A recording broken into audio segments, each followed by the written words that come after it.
I know people love the idea that buying antiquities is most almost I cannot think of any field archaeologist that would support it because we deal with looters.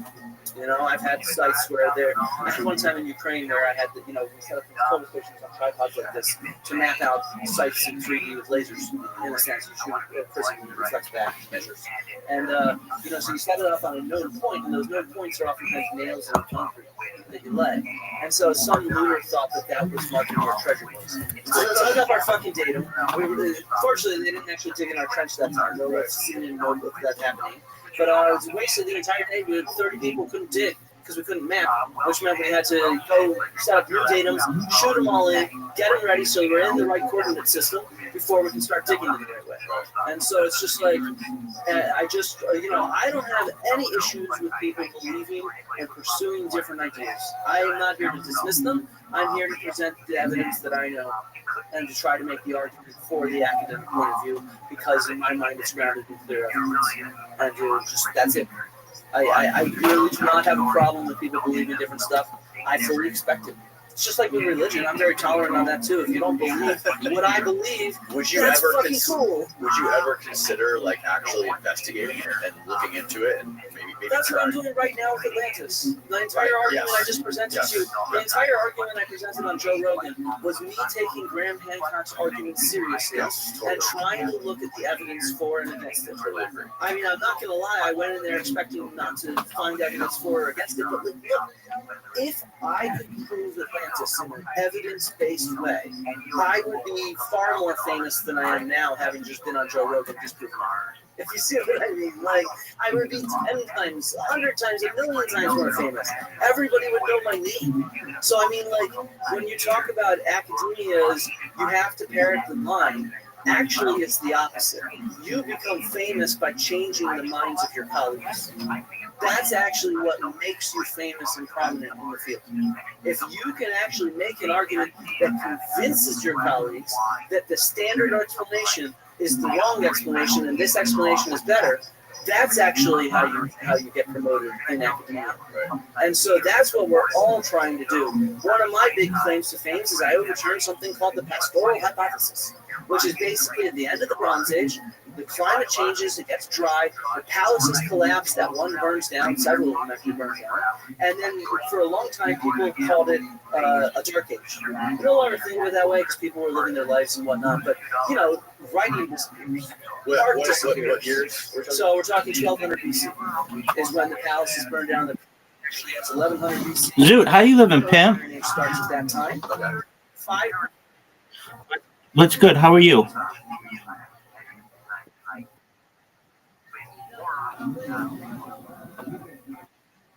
Yes, sir.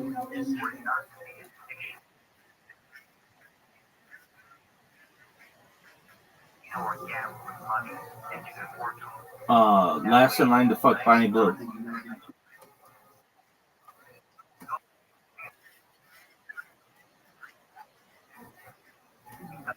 Well, yeah, is she using protection with all these dudes?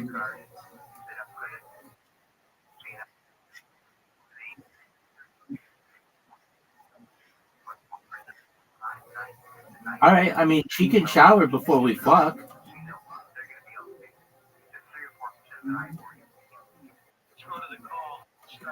You didn't make that specific. Like, no, dog, she has to be covered in 1,000 men's cum.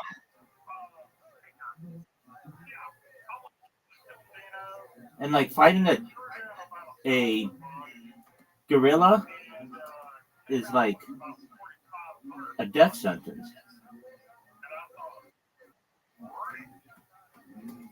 All right, dude, I'm all about you, and I'm all about making your day and beating the balls out of you. Oh, dude, we gotta play. All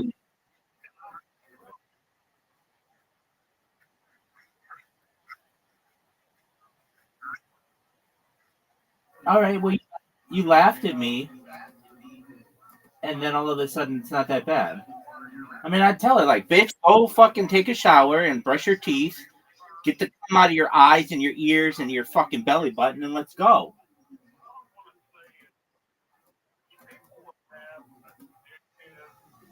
Zoot, I'm ready to play with you, but I just need a moment to reset my devices. So I'm going to continue to talk with you, dude. I found a new game.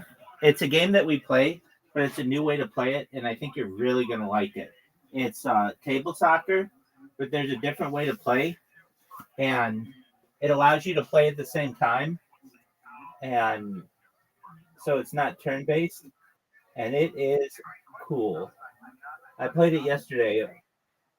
Okay, we're going to play in just a second. I need maybe 1 minute to just adjust these devices, and if I would say one, I really need probably about 3 minutes, but I'm going to talk to you the whole time. All right, so did you go to the gym today? And how did that go?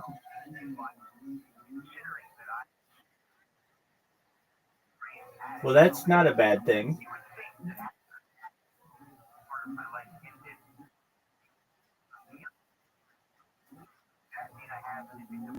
Okay, have you gone up to any of them and tried to talk to them?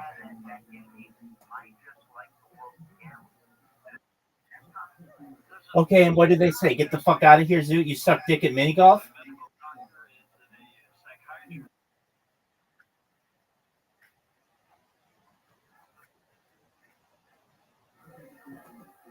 Yeah, I mean, they're just doing their own thing. You got to let them. Were any of them hot?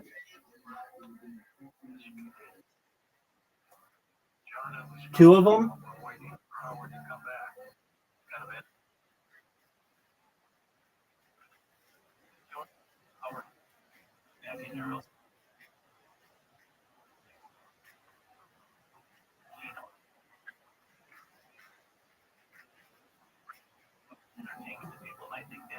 Wow, you follow escorts from Sydney on Instagram? All right. How much is her rate? All right, well, what are we talking?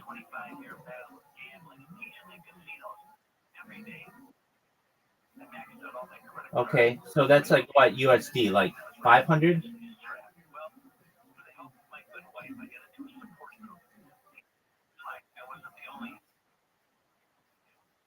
Oh, okay, so she's pretty expensive. So it's like $1,000 an Australian hour. 1,200 bucks. Damn. Is she smoking hot?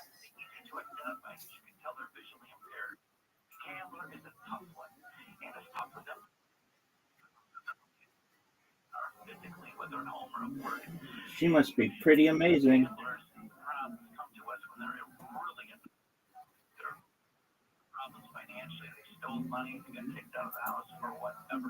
Isn't it amazing though that like she can be so fucking good, but the second after you ejaculate, you're like, what the fuck did I just do?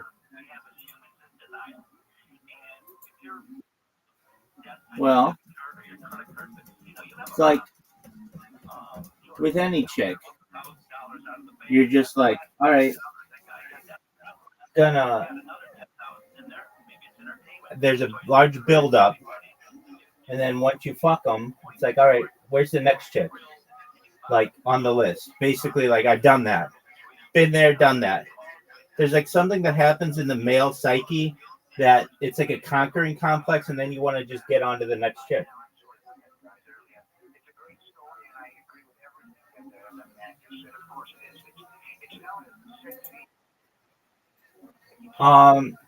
Yeah, it's pretty instinctual, and the reason why is because we are programmed to be to like inseminate as many chicks as we can to spread our seed. So there's some psychologically.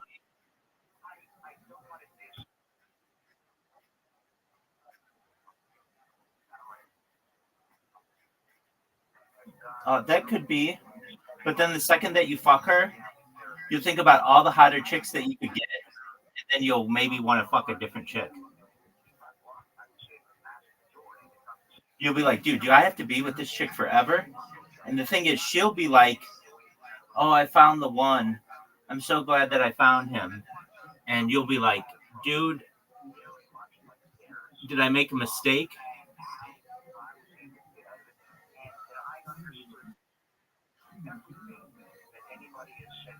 I mean, that's just how it works psychologically. You'll also be really tired afterward. It's post-nut clarity.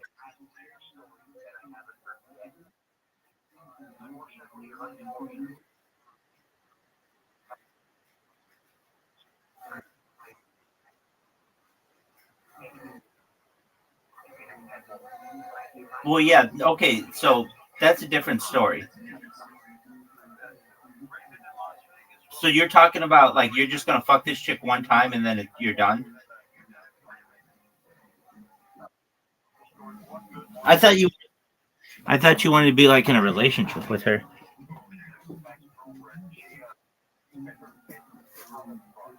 Said that you've even you, you've even called this chick your girlfriend.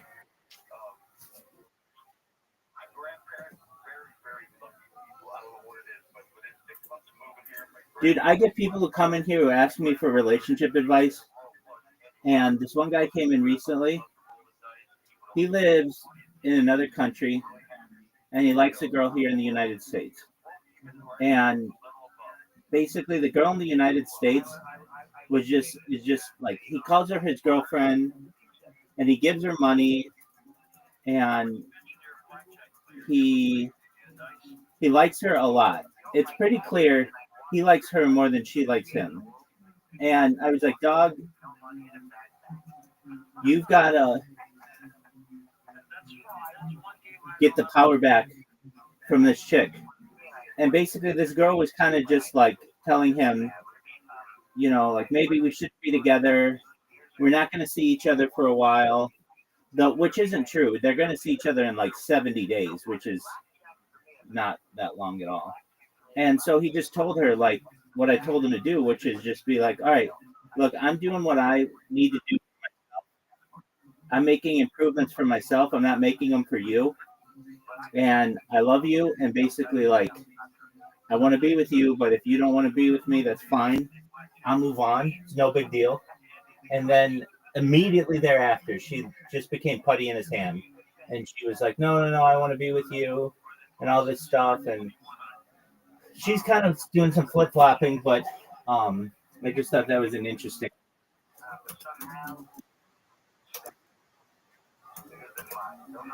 Well, that's what I asked too. And I asked, how much did he give her? And she has a job, but it doesn't pay very much. And she needed a little bit of money. And so he's given her money for stuff. And I told him, like, there's some stuff that you can do that could make this like he's coming to the United States to go to college. And like there's an issue, like she's a virgin, so she just doesn't know what she wants out of like a relationship. She's never really been in one longer than a week.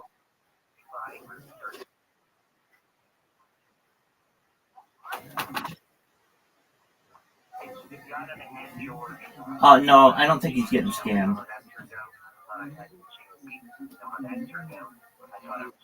No, it's not getting scammed. She's just he hasn't given her a lot of money. Just like a little bit, just to um kind of get by. Oh yeah, definitely.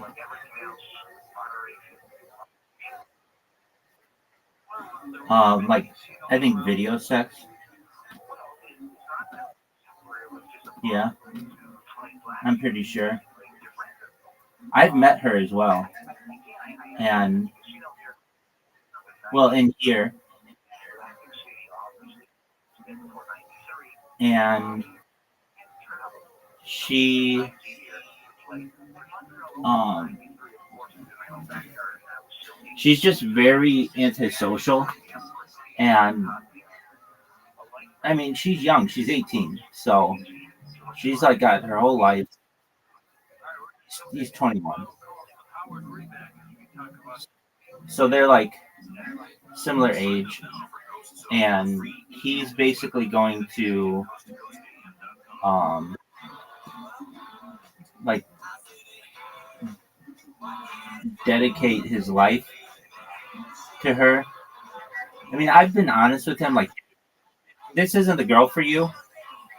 You're gonna get to the United States, and there are tons of chicks here, and you can probably find a hotter chick and probably a nicer chick to you.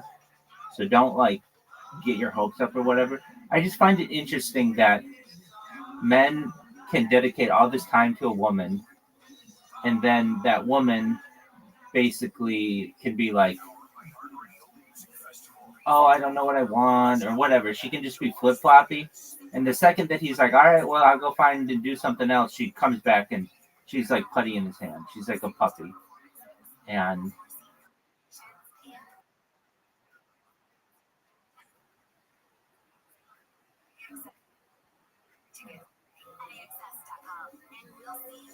okay.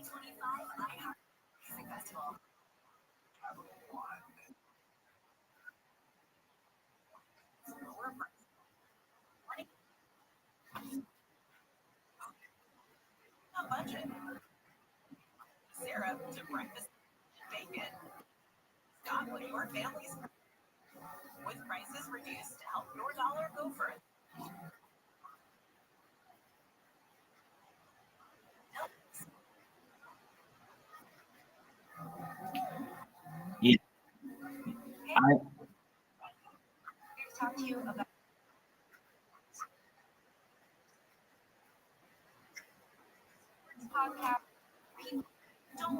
that'd be creepy as fuck. To go to the United States uninvited and just surprise her.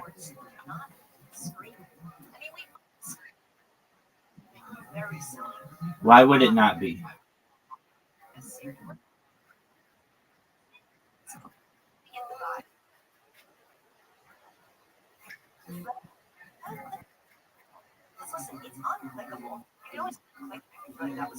But what'd you say?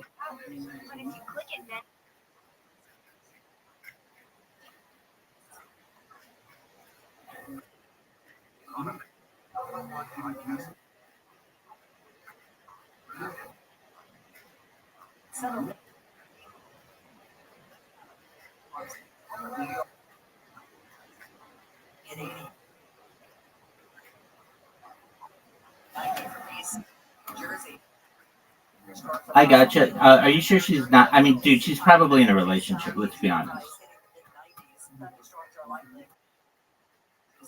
Why do you say 100% no?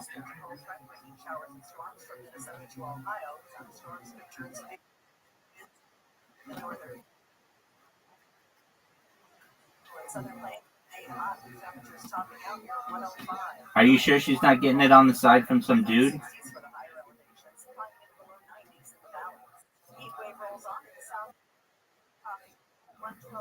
Okay, but there's a chance.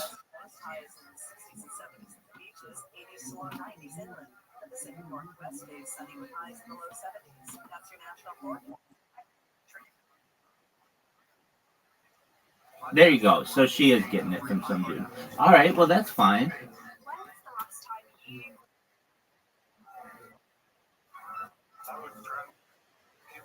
Okay. I mean, do you think she's more committed to you than she is to that guy?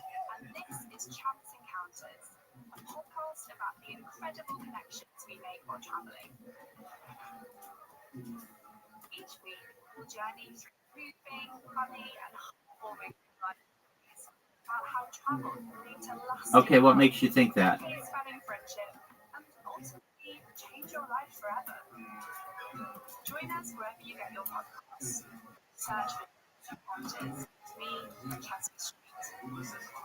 I mean, she's had she's had sex with that guy.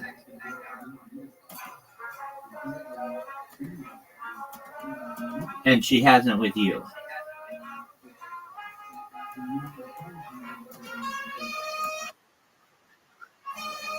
Yeah, no, I get that. I'm not denying that.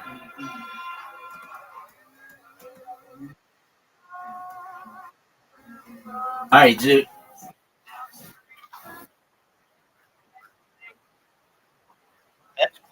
That's cool. You maybe she whatever. All I know is that I have a new game to play, and I think you're really gonna like it. So it's mini it's table soccer, but instead of you go then I go then you go then I go, we both choose two guys at the same time to go, and on top of that, you don't have as many players.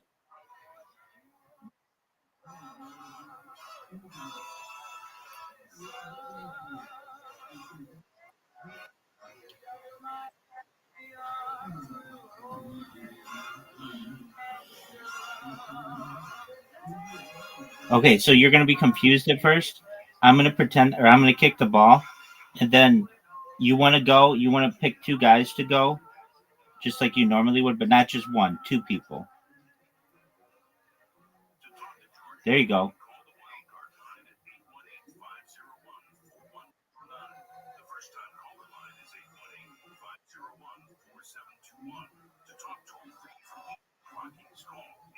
Oh, that's a goal. That's a big time goal.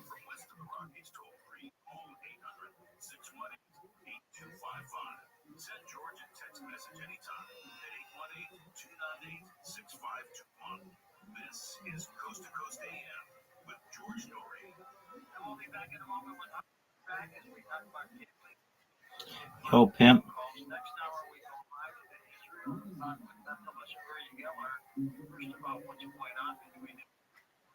I don't know if I won. Oh, dude, you just changed the game.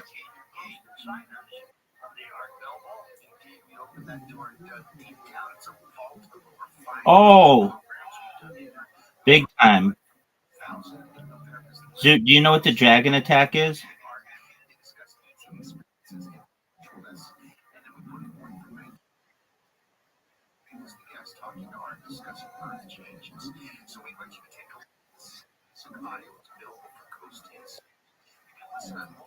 Welcome.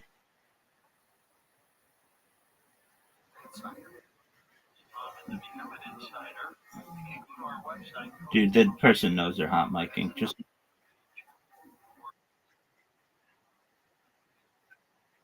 exactly.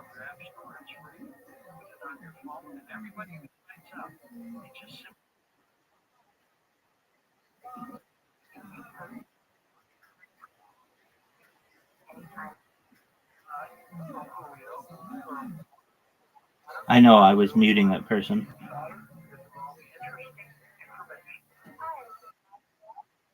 Yeah, it does. That's okay. I've got the lead.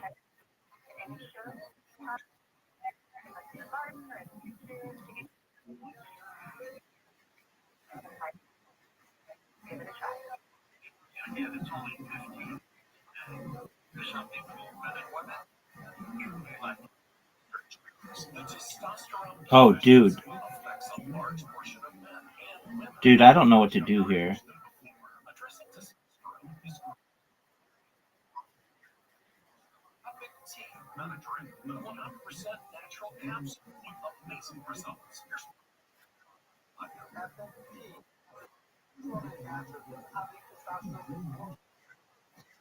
That was very good.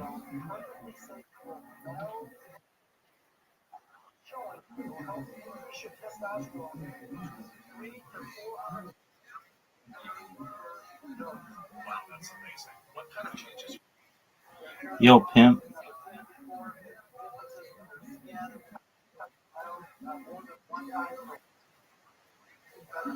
I don't know. I'm not huge into Kid Cudi. How about you? What's your favorite?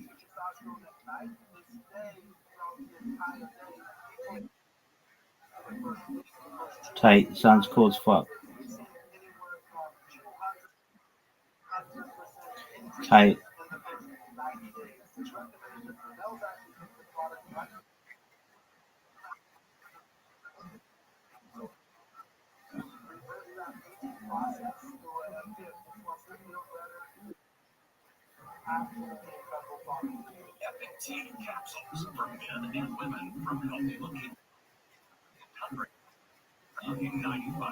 I've been doing it live since February 14th. You can come and sing whatever you want.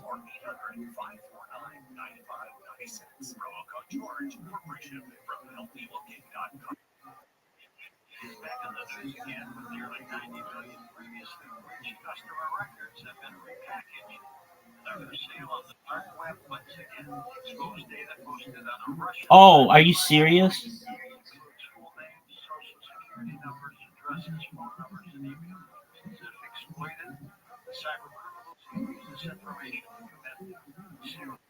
Yo, pimp. Beatles. Yeah, nobody's gonna pick the Beach Boys over the Beatles.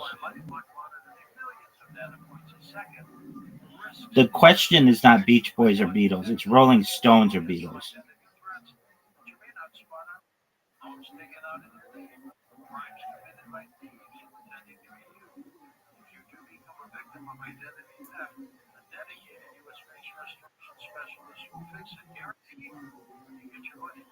Are you going to be able to score in time?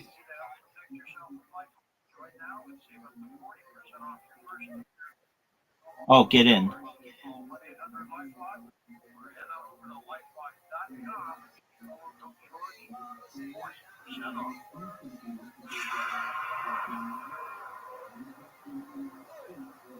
Pass.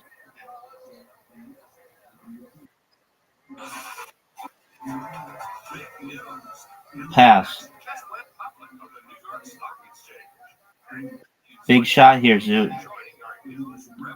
Big shot.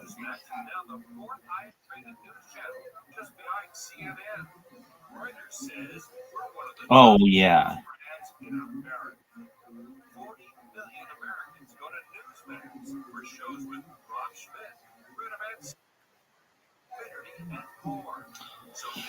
Oh, that's a good one.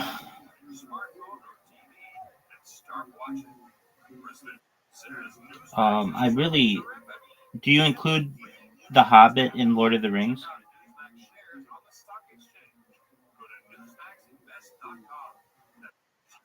Yeah, then Lord of the Rings.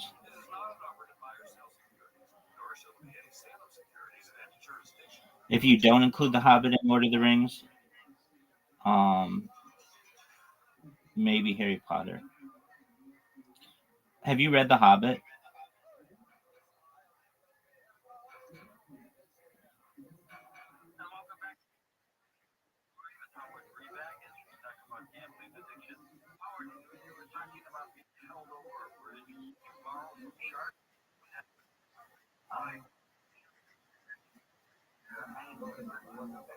I like The Hobbit more than Lord of the Rings, and it's not.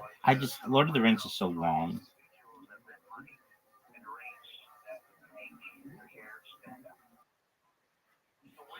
Wolf. They have this person who did something that I think is really cool. They are like an amateur video editor, and you know how they made The Hobbit 3 different books or 3 different movies, even though it's one book. And if you didn't know that, they did. They took it and made it into one normal sized movie, and the normal sized movie is really, really good. Like the books or the movies currently, as they stand, are just it's too long. I mean, I don't know. I might even watch it today. You know what I've been watching for the past couple days that I haven't watched in a long time is The Office.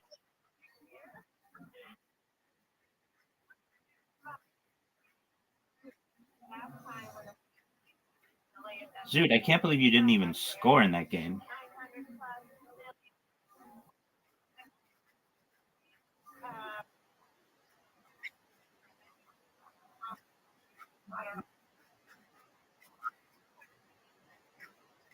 Nick's exactly right. They just did it for money.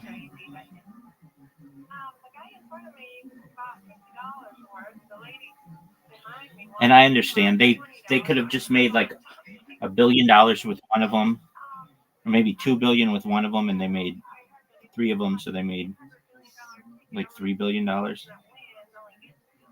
Dude, that sucks that you did that.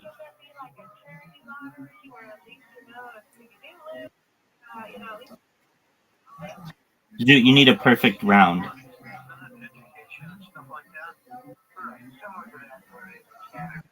777. Oh, dude, that was amazing.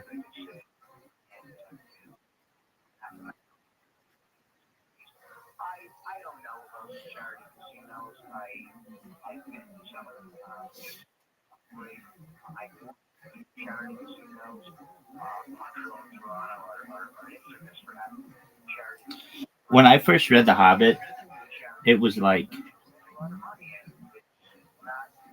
I got so into it, and I like built this whole world in my mind, and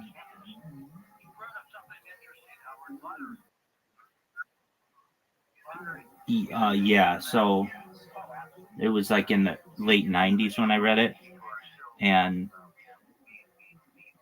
it was just I don't know. It's probably the first book I ever read that was really like fantasy, like pretty hardcore, and where there's like magic and like invisibility.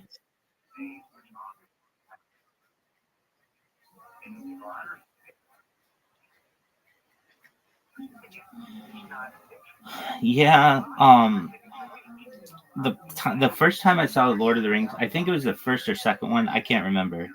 Um, I went. So like, I was a pretty cool. I'm still cool, but I was pretty cool in high school, and I was so cool in high school that I had friends in college, and I went to the movies, and I went with my friends from high school, and my friends from college came, and they sat in the row behind us, and they made fun of it the whole time. Not because it was a bad movie; it's just really long, and so I think it bothered my friends from high school, and it was distracting. But I understand it; it's a really long movie, and most of the movie of all of them, they're just walking. It's literally just walking. The guy who split the Hobbit up two condensed it into one part. He didn't take anything out of the of substance except the walking. The walking just is it takes so long.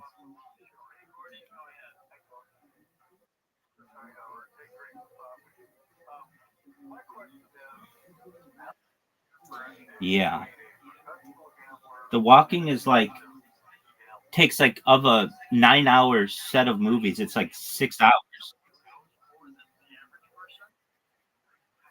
Both. They're just walking a lot. Oh dude, you beat me and I only had one. You had a perfect round. Oh no you didn't. Oh we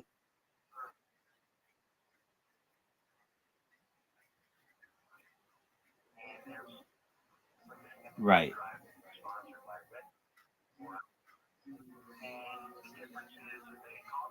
Oh it's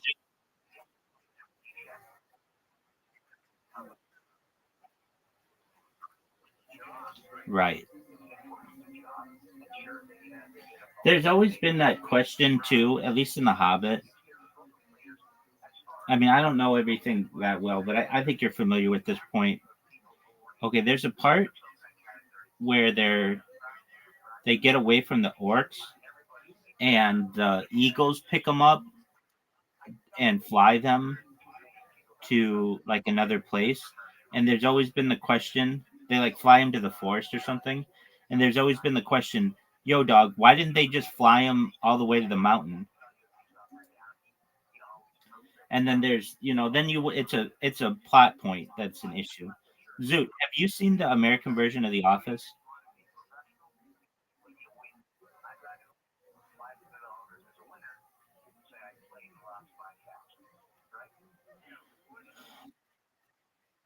Zoot, Zoot, Zoot, Zoot, Zoot, Zoot, Zoot, you have to answer my question before I answer anything.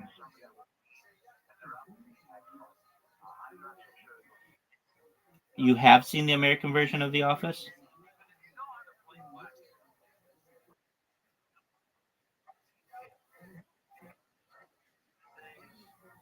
Did you like it?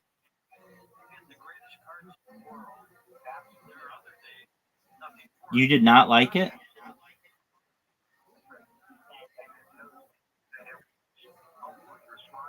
Did you ever see the UK version of it?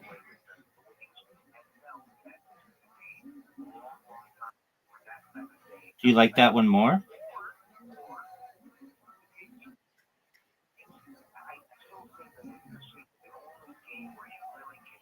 You think they're boring?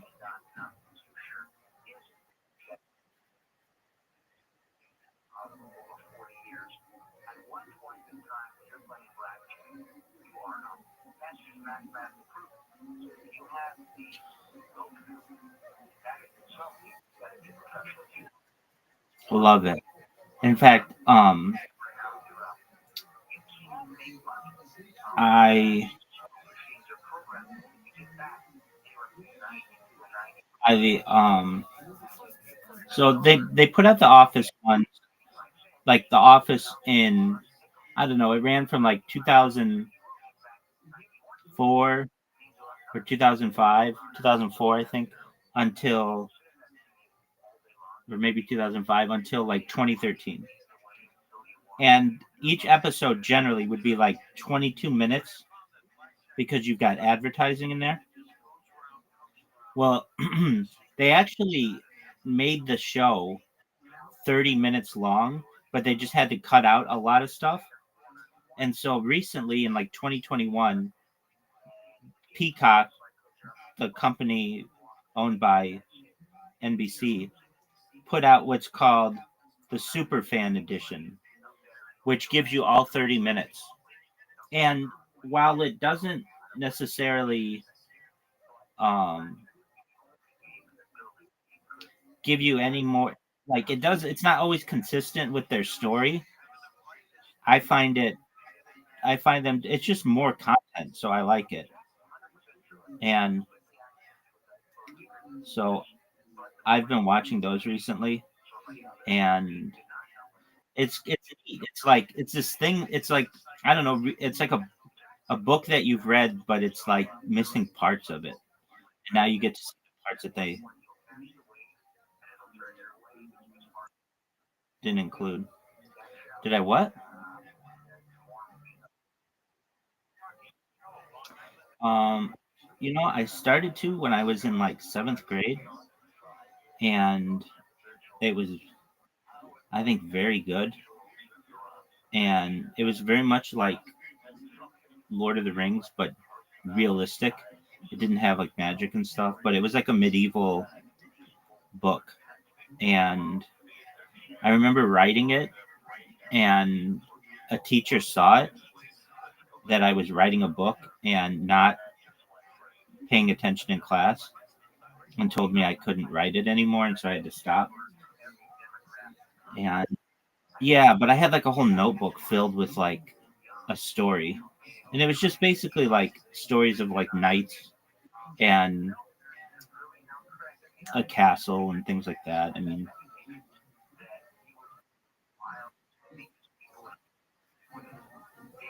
what's that, Zoo?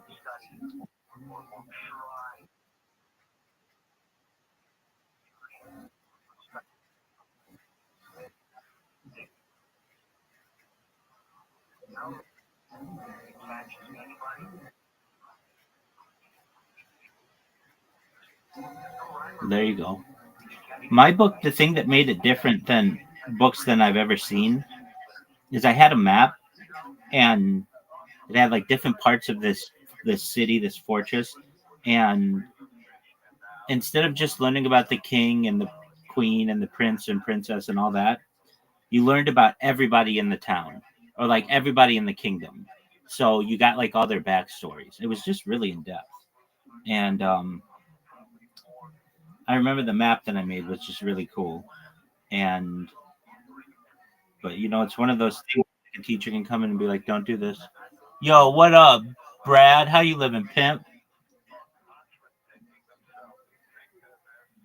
What's good, son? Can you hear us, Brad? Whatevs.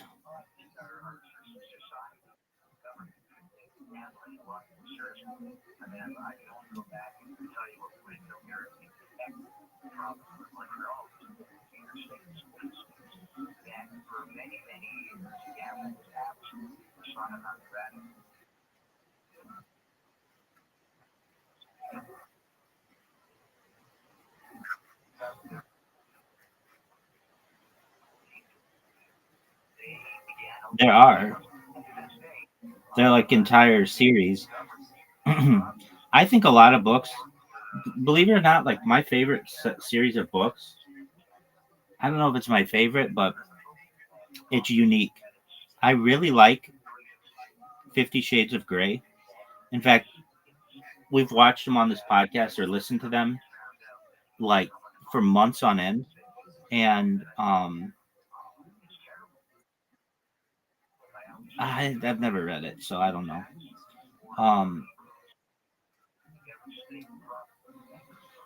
Yeah, it basically is.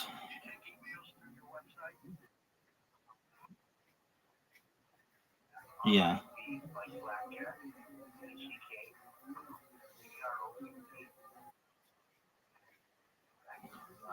Okay, but basically I think those books could have potentially been written with AI. I'm not saying they were, but or like a group of authors. I know they say it's just one author, but same with the George R. Martin books. I don't always believe that they I even think that Harry Potter could have been written by multiple people.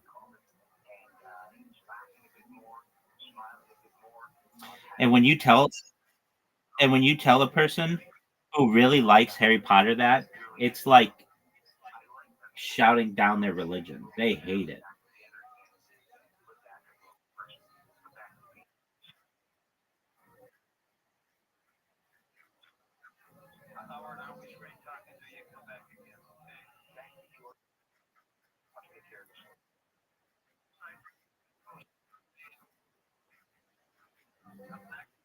Right. C.S. Lewis, J.R.R. Tolkien, and the other guys.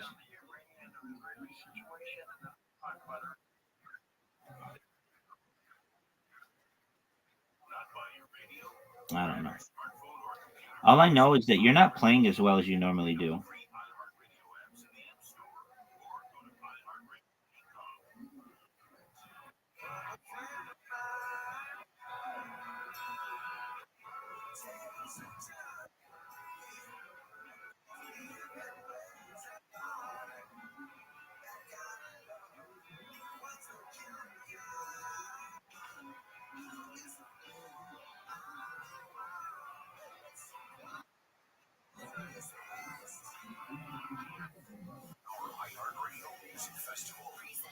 Do you remember that time I sent you an invite and just waited on you?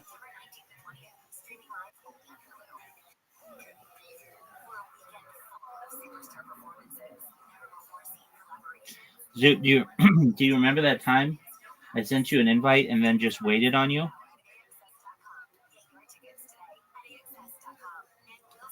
Zoot, do you think it's fun to play with you? It sucks. Everything is about you. You're very selfish.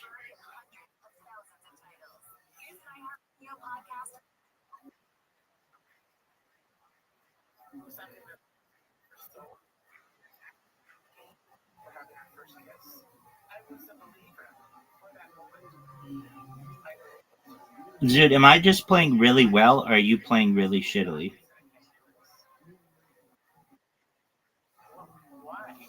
Then I'm playing balls to the walls, baby. I'm gonna get the 16. I just got it. Dude, I just got it.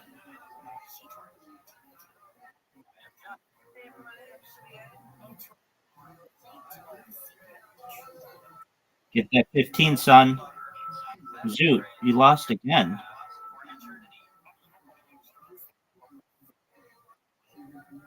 I think I'm better than you are at least today, at every game we play.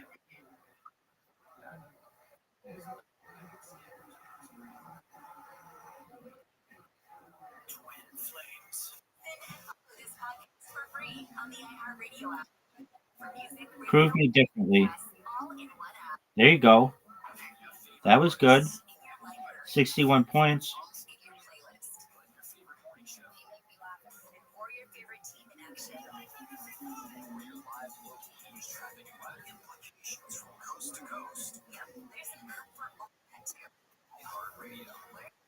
Get that 20. Get that 15. You gave me an opportunity to win, Zoot.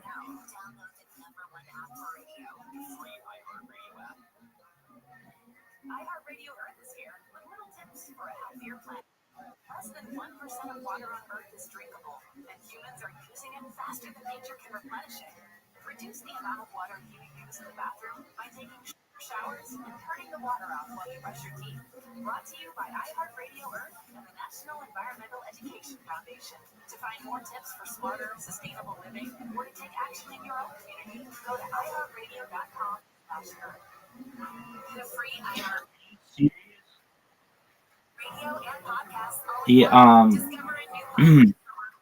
not if I go viral, because then I'll just keep cameras going all the time. Now, there are people who might be able to track their children's lives better because while because live streaming wasn't a thing, it was not technologically possible when I was a baby. Though my parents do have a lot of footage of me comparatively with um, what most people would have. Like, they had a camcorder and took a lot of video of me.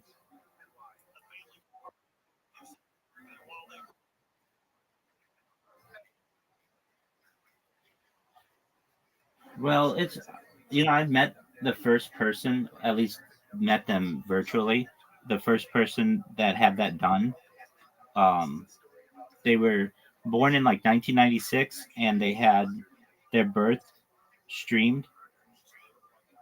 And it was the first time there you go. It was the first time it had ever been done. Pardon me. But they don't stream, so it's not like they have a bunch of footage of them. But they were in all kinds of newspapers and stuff. Zoot playing amazingly. Don't make this.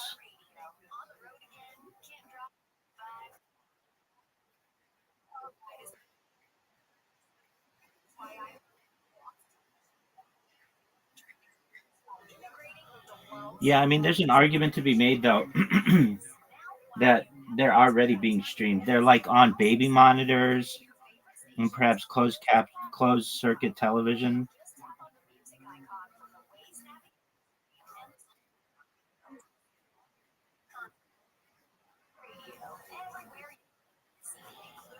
Yeah, you can.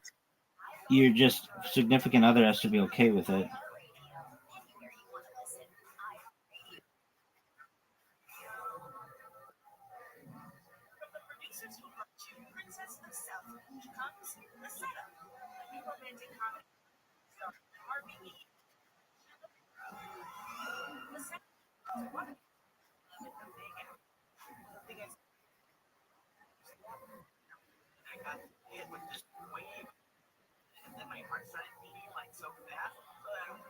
Well, not everybody has sex before they're 18.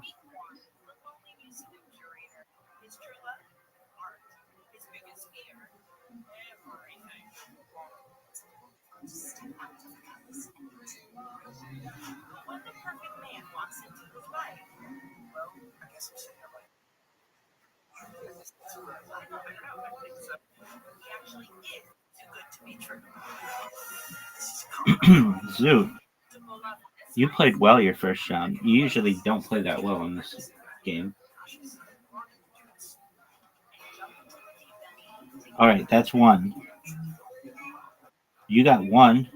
You got a swish. Swishes are so big in this game. Oh, dude, you're playing. No more swishes, dude.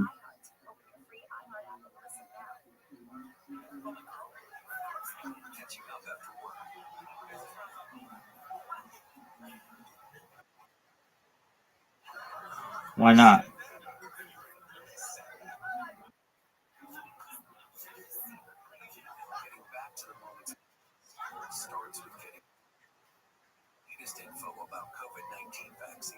Zoot, you're only down one.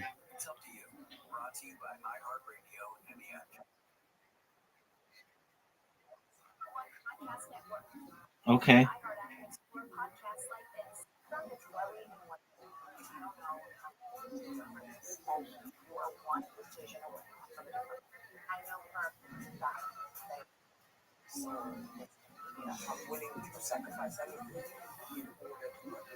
Dude, Zoot, you got 4 points.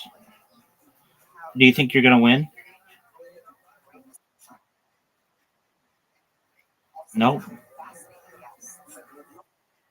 Nope. No, we're not going to play this game. I've told you like a million times.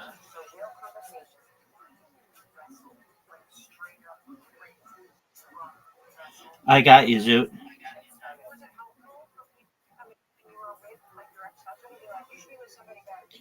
All right. Next game.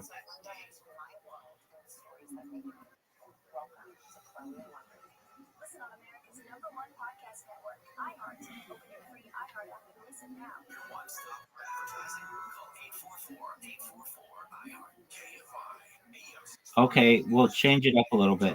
We're going to turn multipliers on, which changes my strategy. Zoot, you have an invitation.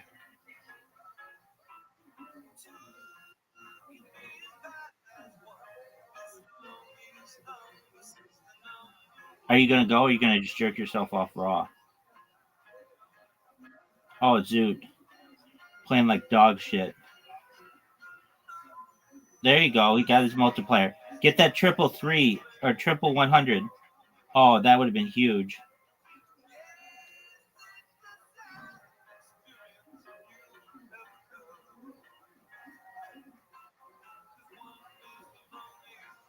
Give me that.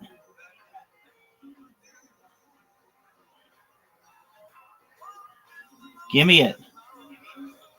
Give me it. Oh, dude. It fucked up.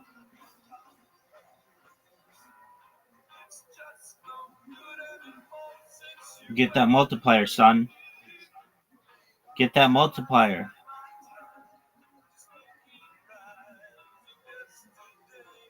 I don't know why you would do that. Oh, dude. Zoot playing like a baller.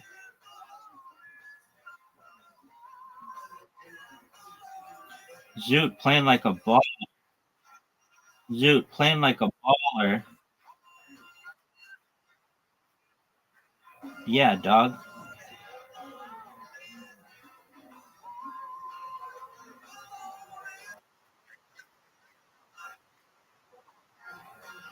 No fair. You got a triple?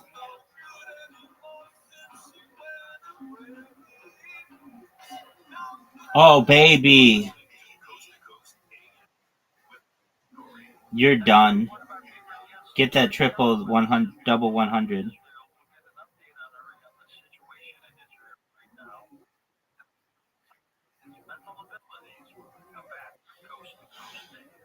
Dude, I don't know if it's possible for you to come back.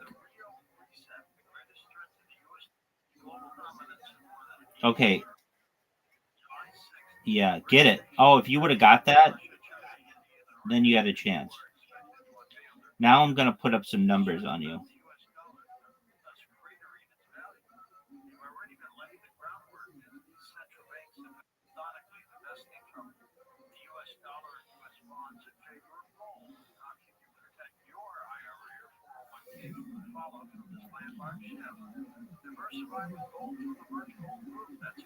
Do you want to hear a story?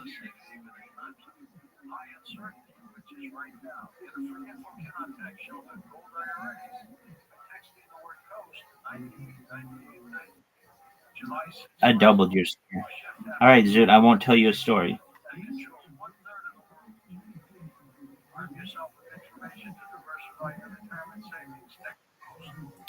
All right, so I was having back pain and I went to a physical therapist, like a chiropractor, that my insurance covered, and I met the doctor. He was really nice. I met all the people who worked there. They were really nice, except for the massage therapist. And the massage therapist was a man.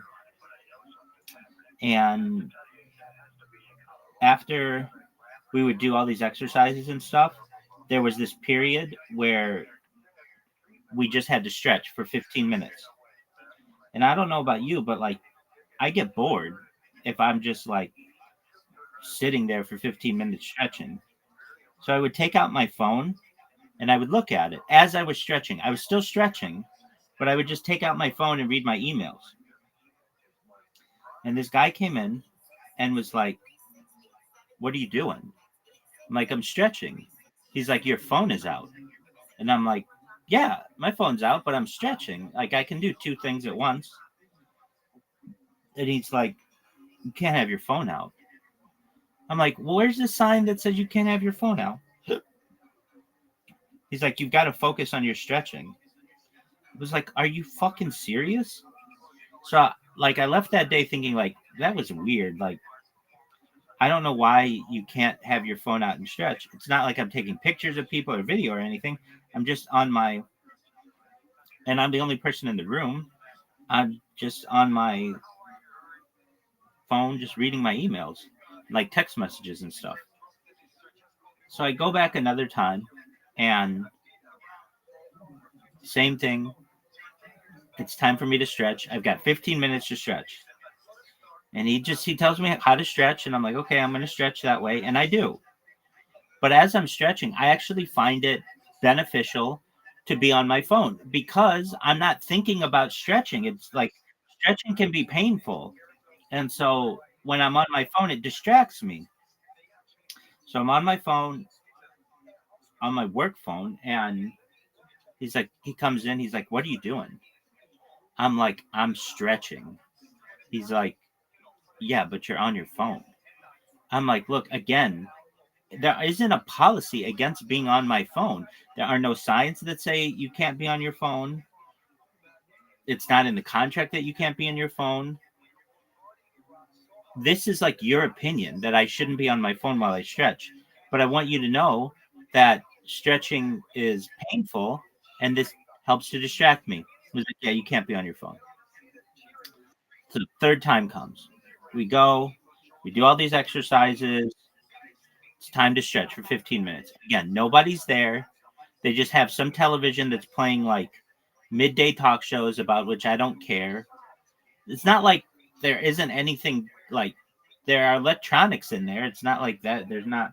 So I get out my phone and I start reading my text messages. Dude, are you going to accept the invite or not? Okay. And he comes in and he's like, "What are you doing?" I'm like, "I'm stretching." He's like, "Yeah, but you're on your phone. And I've told you before, you can't be on your phone." I said, "Look, we're done." I get out of the stretching pose. I go to the front desk. And I told them, "I've never done this, but there's a first for everything. I have no issue with the doctor. He's a really nice person. I have no issue with any of you. But your massage therapist has the worst attitude of any person I've ever met. I'm supposed to be stretching, which I am, but it's 15 minutes of dead time. And I can be doing other things. I can multitask. And so I'm on my phone reading my emails and reading my text messages. And he has a problem with that. And you don't have any signage or anything aside from this one person's opinion that I shouldn't be on my phone. And I want you to know I'm never coming back here again. And I never did.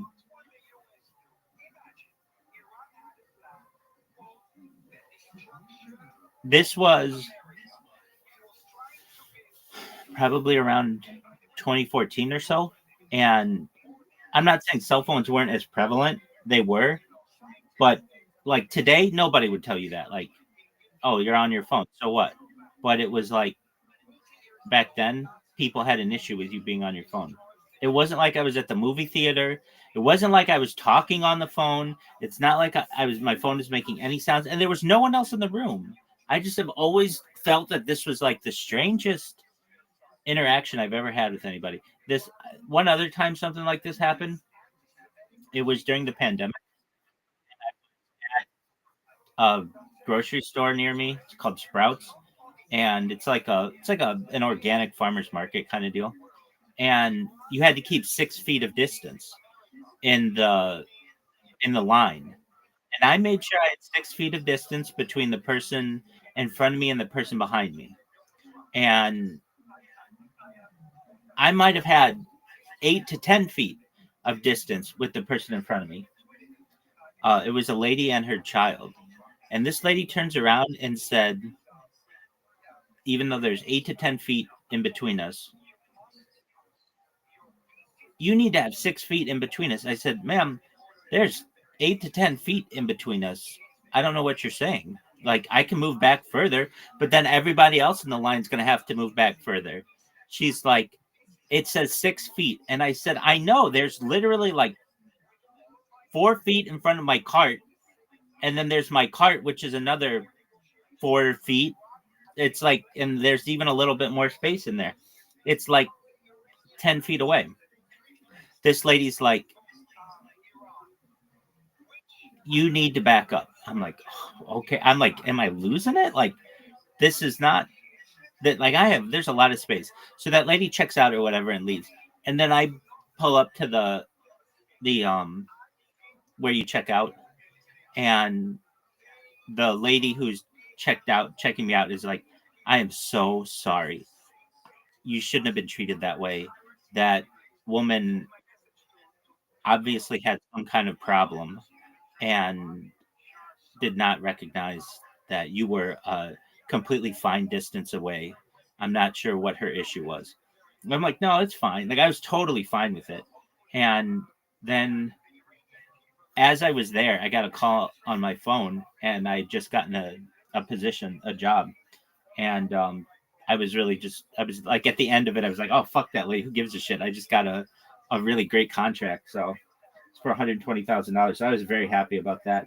And those are two stories that I've had in my life where I felt like I did not do anything. I've done shit wrong. I'm not perfect, but I didn't do anything wrong in these two situations, and it was like totally the other person.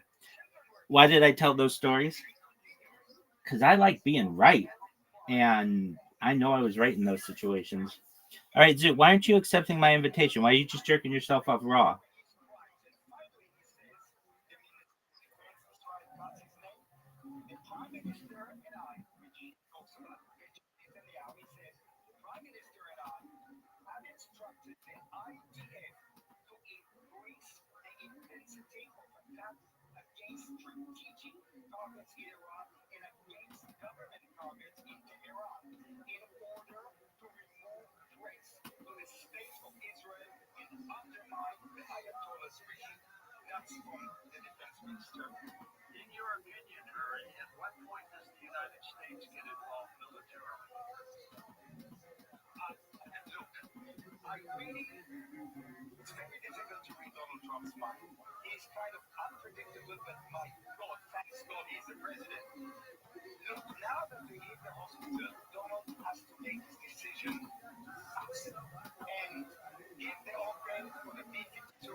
Yo, pimp.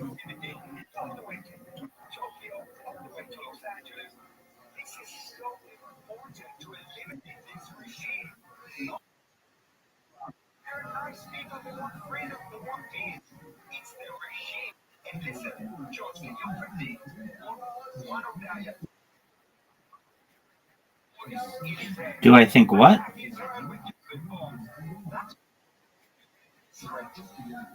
Perhaps.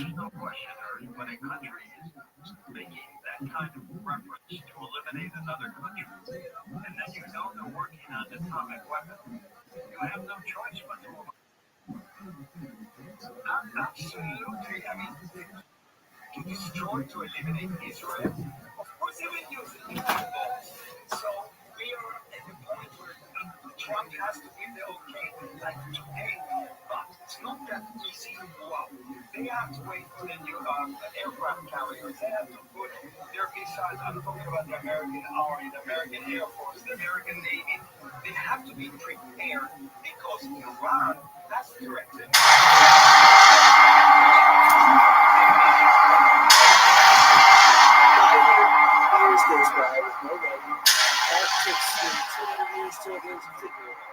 Rather than just being figuring out that you can't figure it out. You don't get structure to take it forward. And so it's this period where the society is what we call the collapse, right? And for a long time, people read like the Iliad and the Odyssey. They see these Homeric heroes feasting on cattle. And they're like, what happened? Everybody became capitalists, right? They became pastoralists instead of agriculturalists.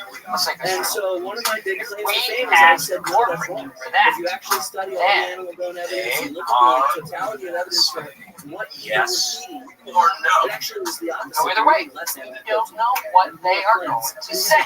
You have to take it through, because if they say no, no, yes, we have to. You know why? Because I don't like to be cooped up in that office, in that box, all day long. Because I need to think, okay, Jim, I need to get out here, I need to step around and make connections.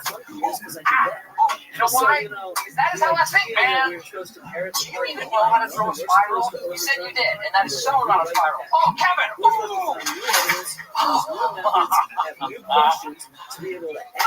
Nice catch. Oscar! Joseph's dead. Give it to me. Don't give me the ball. Okay, give me the ball. Guys, Ukraine, give me the ball right now. Give it to Ryan. Fumble! Yeah!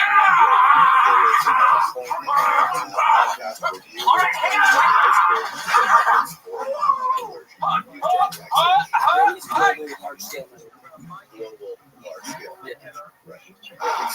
So there was claims on the internet that you used a graph that didn't show the Ice Age, and people were basically trying to deceive or con them.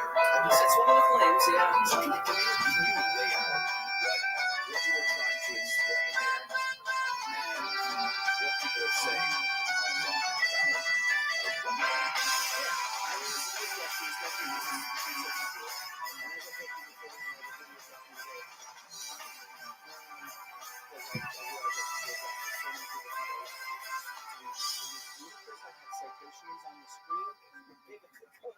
So you can argue I was wrong, but to argue I lied is just insulting. But whatever. Let's just take it at face value. So, Graham Hancock, in several different appearances, has argued that his lost civilization had 18th or 19th century technology. Yes. And I do not know what that meant, of course, because he's not always clear on what that technology means, right? And so I said, I put up a quote that he gave him, it was on London Real, Brian Rose, 2007. Is there something I gotta wear? And he mentioned that they have 18th or 19th century technology. And I sort of said, look, the last time you had a debate, it was with this guy, skeptic, not an archaeologist, Michael Sherman. And the start of it was, you know, hey, Graham, what kind of technology is that? Writing, and Graham says, well, perhaps the technology from metals was chosen not to be used. Right? Literally the highest possible honor that so I acknowledge that. I said, that's good. If you don't think there's metals, you can go and look at ice core evidence. We can trace large-scale regional metallurgy activity in ice cores. It's been done for a long period. It's been done for the medieval period. It's been done in different areas of the world. We can look at different cultures and test for it. So an example of that. You are so lucky, Jim. You're so lucky you don't have this problem. Surprise again. And so I used that as an example of how we detect this. And I said, well, this has not been detected in Ice Age layers of ice cores. Question. And people are saying, Do their pizzas play show the Ice Age on that graph, right? That's what we just said. Oh, dude, of course not. I was looking at a published graph. This is the graph that was in that article. Like, what do you mean? As an example of what we do. Is there a graph that shows the ice age? Are there ice cores? There's not another graph that I know of. Well, there are other graphs, and we'll talk about it. Can we pull them up screen? All right, so I don't know.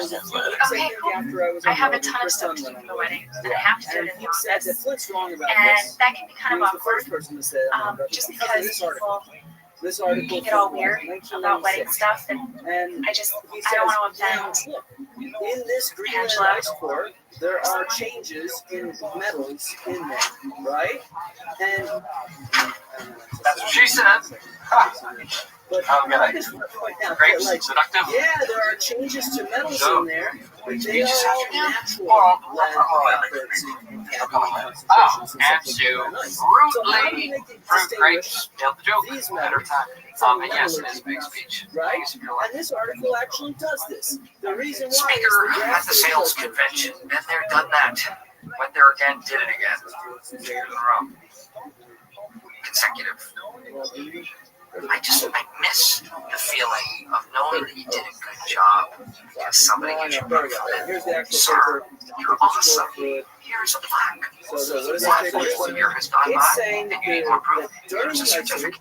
there's variations Somebody in flexing. copper, lead, I thought I could just go etc. and collect my certificate, in these shake ice the man's cores, hand, and right? say thank you. And it shows the graphs that go back to the ice age. For These sure, I graphs spoke go for back 9 to the minutes. ice age. You're 11 minutes. But you know, it doesn't matter how long 160,000 you years. see. Okay. Matters Okay, is so you we're make it talking perfect. into the ice age. And I'm So sorry. maybe perfect. Stop. All right. There was a time where I could have won a trip to Niagara So Falls. the reality is, though, that yes, this stuff varies, but we But in know it's order not to related to claim that metallurgy prize, for like I would have had to shout many out in a different room reasons. for One of some 200 reasons later people. papers will show you. But one of the main reasons is these changes in the metals, they Sometimes the actually hardest don't work in the relate world to say anything to is human bingo. civilization. In fact, during the end What of if the ice I age, took when a really there's a lot of long, civilization, there's not a thank spike you, in for metals. instance? in these Thank ice you, ages, right? Mr. It's during Blank. other periods, and Thank you, specifically, Barry. it even says that it's That would look terrible. changes in These are mostly natural salesmen, and lead salesmen concentrations expect you and to cadmium concentrations in the ice cores. You are the main And act. their When I was association in the with 6th grade, I climatic was in my changes high and school resulting summer. variations of dominant source It was me concentrations. against Raj So in a Patel, sense, when the planet gets drier, and I there's misspelled more in front of the desert, entire school. which means there's more dust that gets The word kicked up failure. into the atmosphere, and then I it can't deposits believe these this. different metals Because you're in capable of ice doing cores. this. This You is don't know 100% how, different than the because you paper have that no I showed skills. about Roman period metallurgy, White goes where to it's Michael not for pep all talks. these different things, zinc, cadmium, copper, lead, it's just lead associated with silver. I can possibly The lead is teach you there what with you silver. know about how speaking my speech. Right? And it matches up with a cultural change, Teach not a you climatic what change. Presented this paper. Where does it come from? His son was the one Do whatever you say. who No questions asked. I have a question. people on Twitter and elsewhere on YouTube. Don't try to think of a question to humor. And Just to me, I'm sort of like, So it's lead natural. It Insult says is natural that lead, you're copper, zinc, and cadmium. So how like and their association with climatic insult. changes. I want to be clear that the title of the I'm very article confident. supports what I'm But I don't saying, want the and spotlight. not what these are people are saying. Michael should get the Just spotlight. really, really I clear, should be just the read guy title. in the booth. I know you Shining down the how spotlight. can we decipher the difference between climatic or from natural lead and So there's several different ways. So in this paper, they're fairly sure that it's due to climate change because these changes I'm gonna take a trip. correlate with changes in the climate. Get out of town for a So when while. the climate's getting drier, Go you someplace. see changes in these metals shown. Not And the explanation for Where do that I is wanna when go? it's drier, there's more deserts, so there's that more is wind actually and my dust, which deposits a variety of different minerals in the ice cores.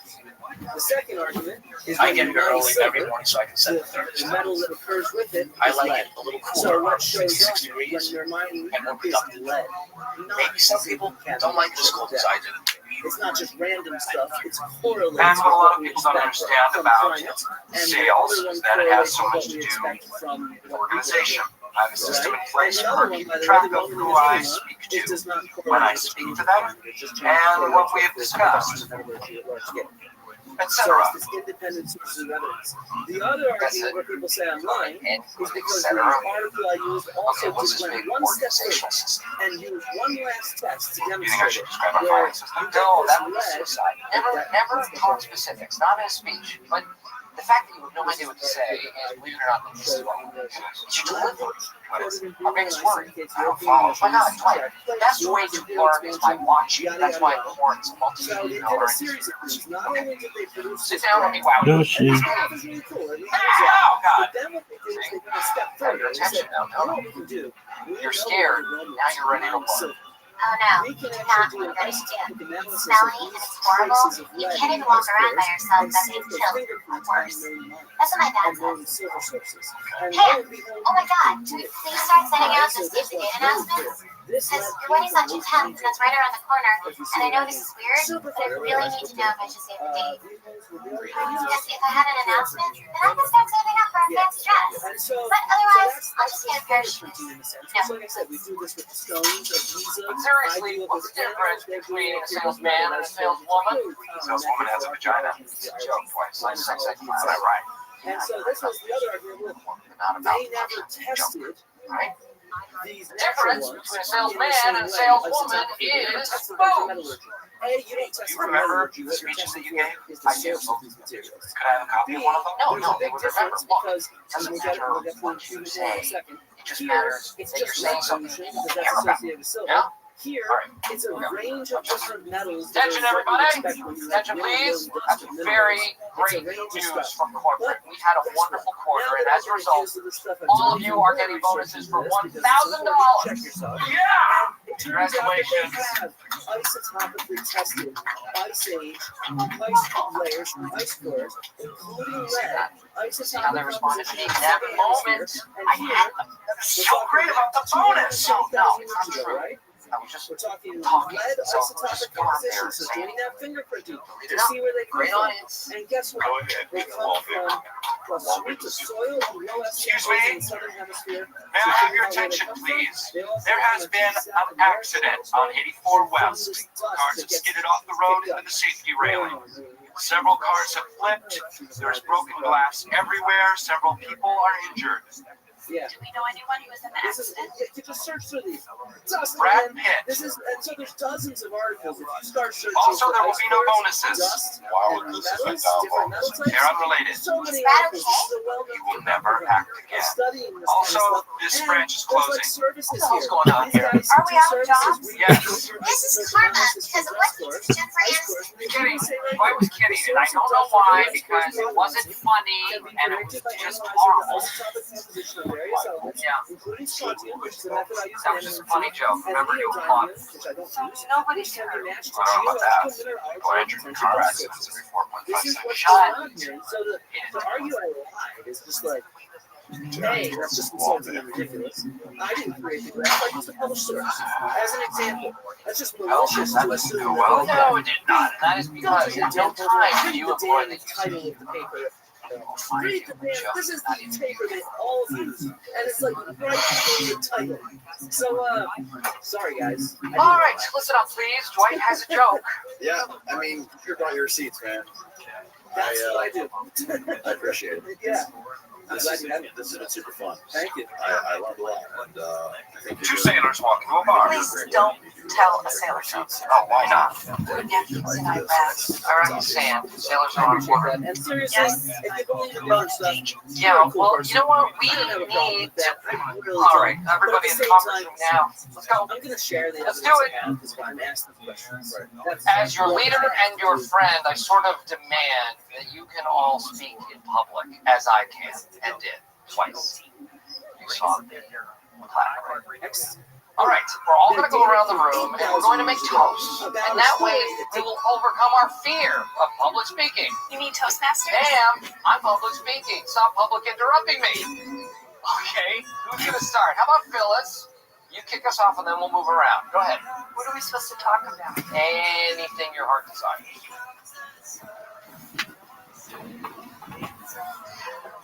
I would like to toast to the good fortune I've been having lately. Louder! I met a man and I'm totally in love, and that's a chapter of my life that closed. I was terribly depressed for the longest time. Yeah, man. Thanks for making the trip. We got a lot of things to talk about. Good. That's good. Now see, that's not so hard, right? All right, who's next? Where are we going to go? First of all, I want to Ryan's say, next. Why am I next? super impressed with your podcast.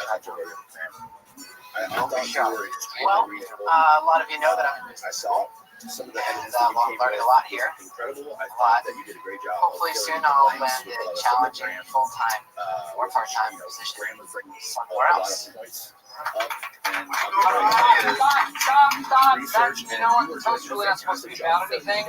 Certainly not supposed to be about going anywhere or doing anything else. No, Ryan is attacked, and that means we go at any time. as you say. Am I worried about that? You know, not just looking at the fascinating stuff, Trust but yourself. also doing the boring shit too. You know, like doing the Hammy. hard work. Oh, that's And okay. Actually, I this would be understand good your practice for perspective wedding toast. when it comes to people Yeah, like the Graham. bride Somebody doesn't who comes up, really do who's that. sort of You ever doing been this to a wedding? as a fun thing. And Yes, writes good. a bunch of Jim books taking about it, initiative. and he's looking into it, and getting all this attention So, for it, making all this money from it, I am going on a trip. and no one's paying attention to the guy who spent his whole life in the dirt, So I was hoping knees deep in the mud, digging up all these bones and doing all this research. I really like Florida. That being said, I understand your perspective of it. More in the Orlando area. Been I there think a dozen that when times. you, as far as people like Graham and his followers, because the one thing I can say about Graham is that he did get people like me interested in this stuff. I mean, look, I have colleagues that got interested in archaeology because they read Graham Hancock. Right. And now they're full-blown archaeologists. They don't anymore in any way may agree with it, Yeah. but that's how they got into the field. I know Yeah. several people.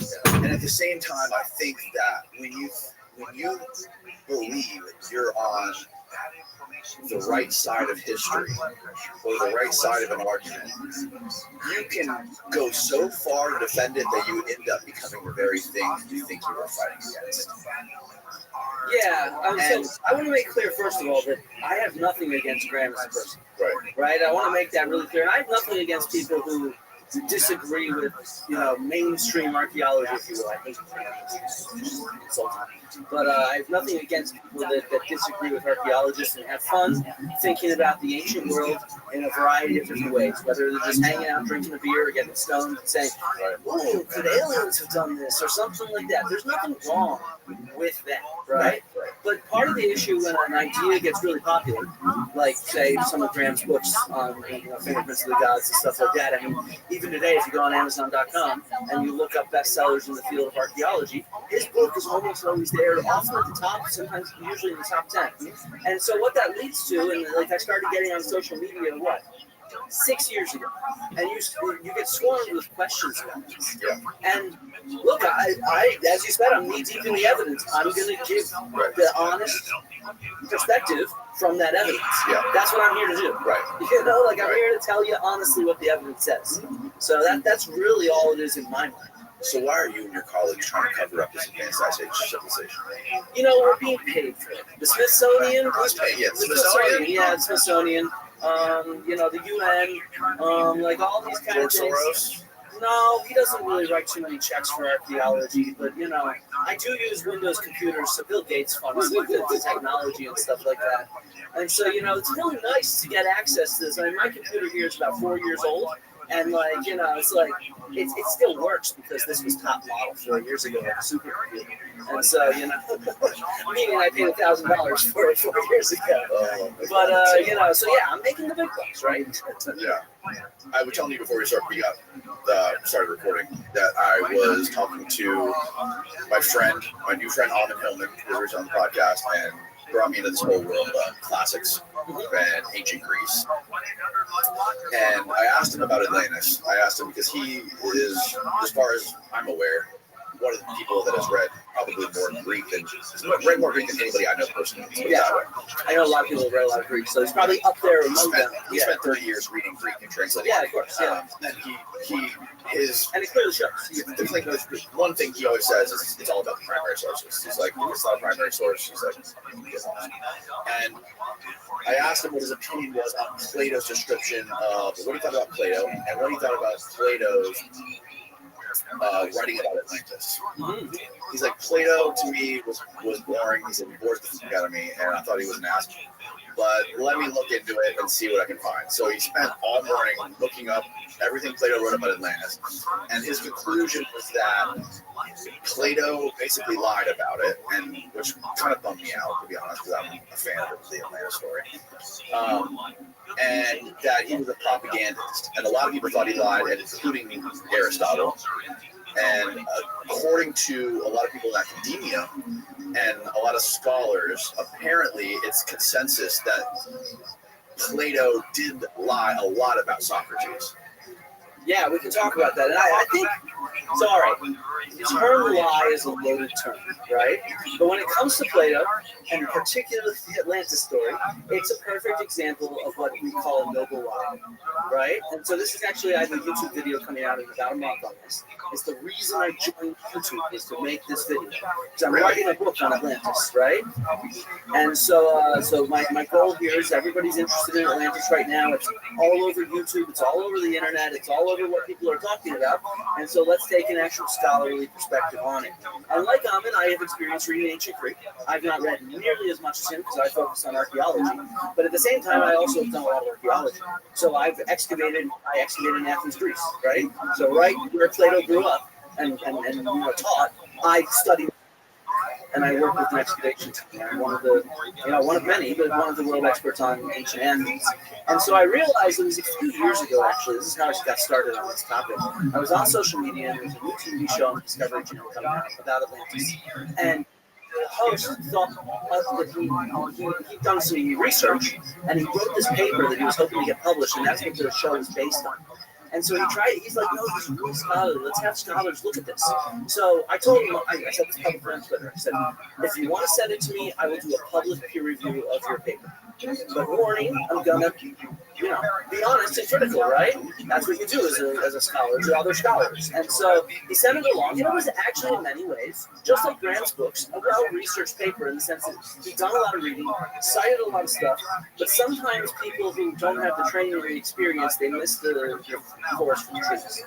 And so that's where some of these issues come in. And I realized that because I focus on Athens, that actually I had the smoking gun on how to demonstrate to people why Atlantis doesn't exist. So let's think about this. And I want to say first off that maybe I found Atlantis in a certain way. If you think about it like that, and you can actually sit there and fact check it. How would you yourself go about taking a text with descriptions of places and look for Atlantis and fact check it? And so, just so you get the context of that text, it's a conversation between friends with Socrates and Critias and Timaeus, and they're sitting there and they're talking about it's set up like this, where Plato's Republic.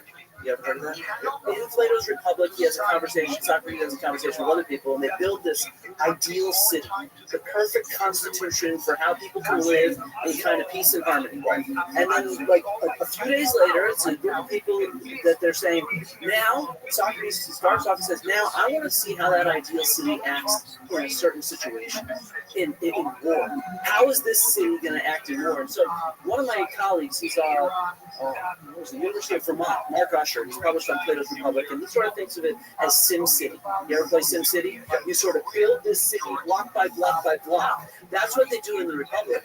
Now, for the Atlantis story, Socrates is saying, let's play the game of civilization. We're going to create this civilization over here. It looks like that.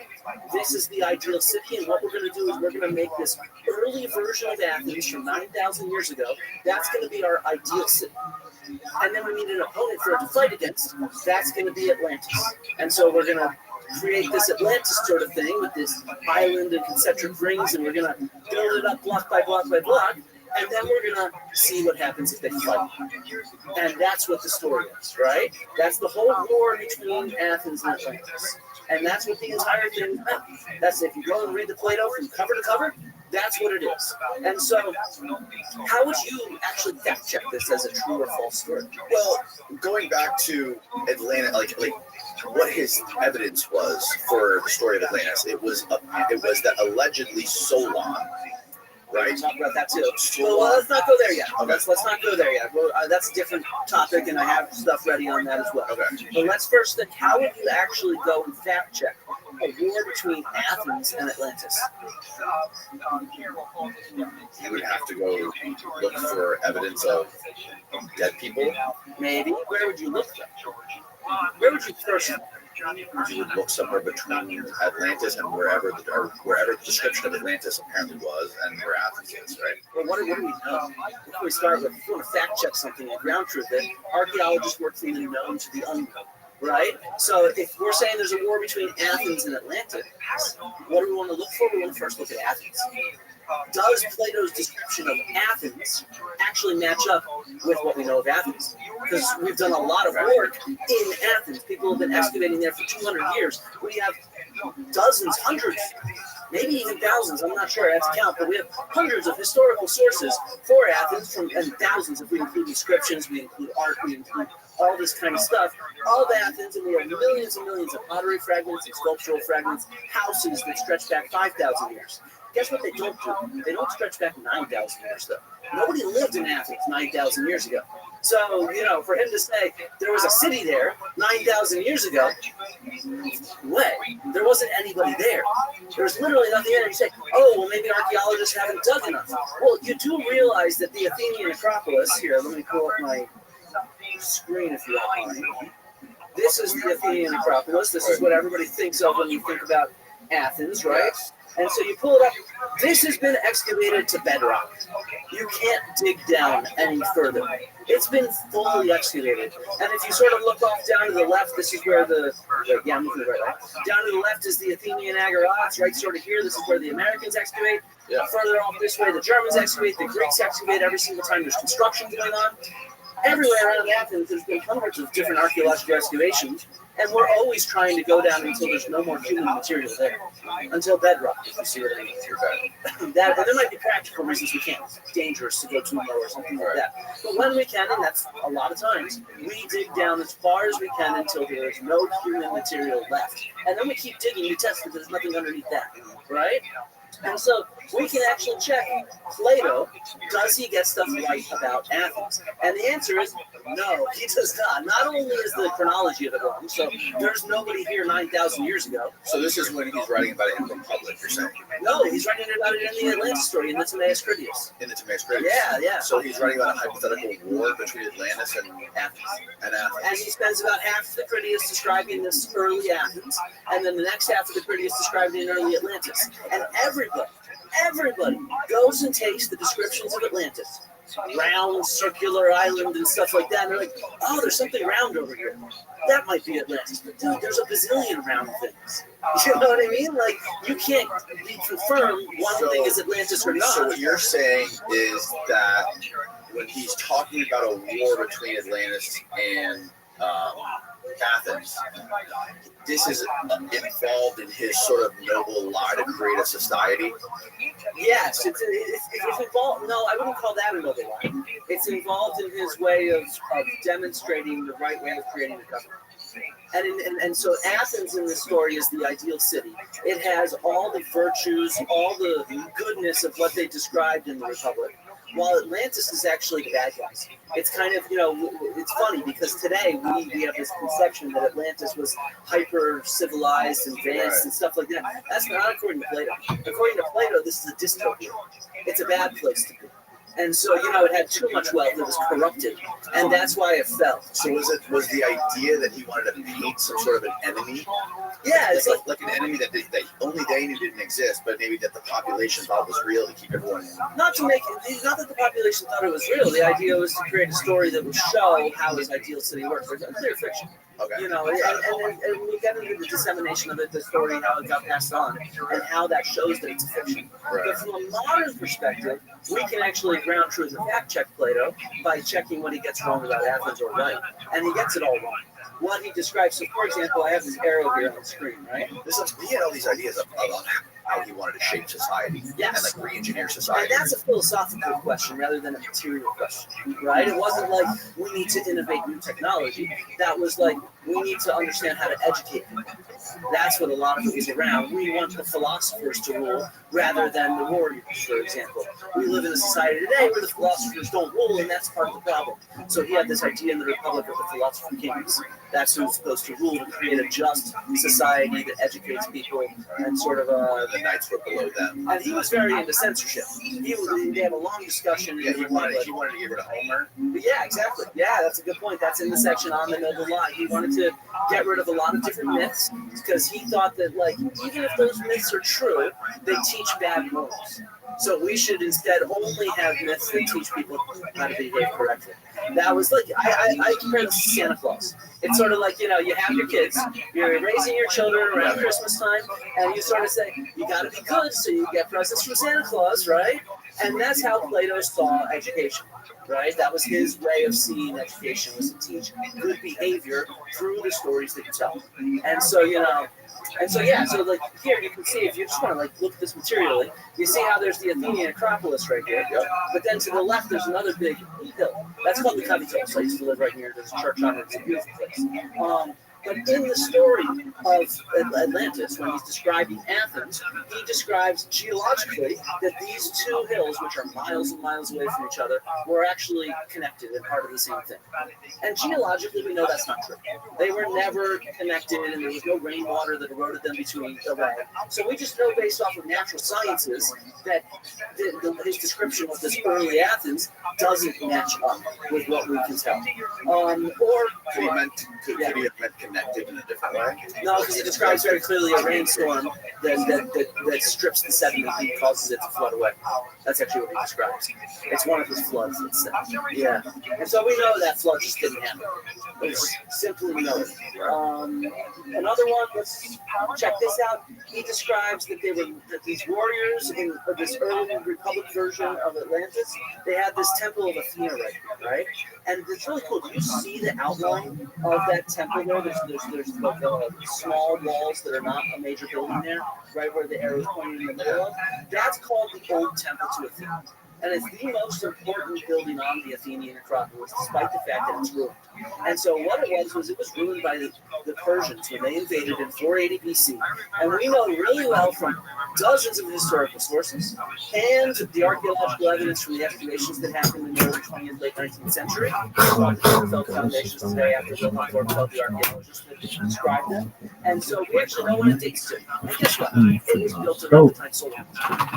So, it was not built, 9,000 years earlier. In fact, it was built right when Solomon lived. The late 7th century, early 6th century, we have, I should have put some in here, we have the sculptures from it, right? And in fact, you can still see the paint on the sculptures, which is really cool. Look it up if you want. Because they're really pretty cool. People don't really realize that paint is on all these other things were painted.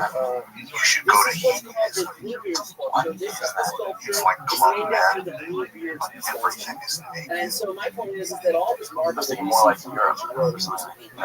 And the only time we see it, in this case, the temple was knocked down by the Persians, and it was buried rapidly, so therefore it was protected by the Imperium.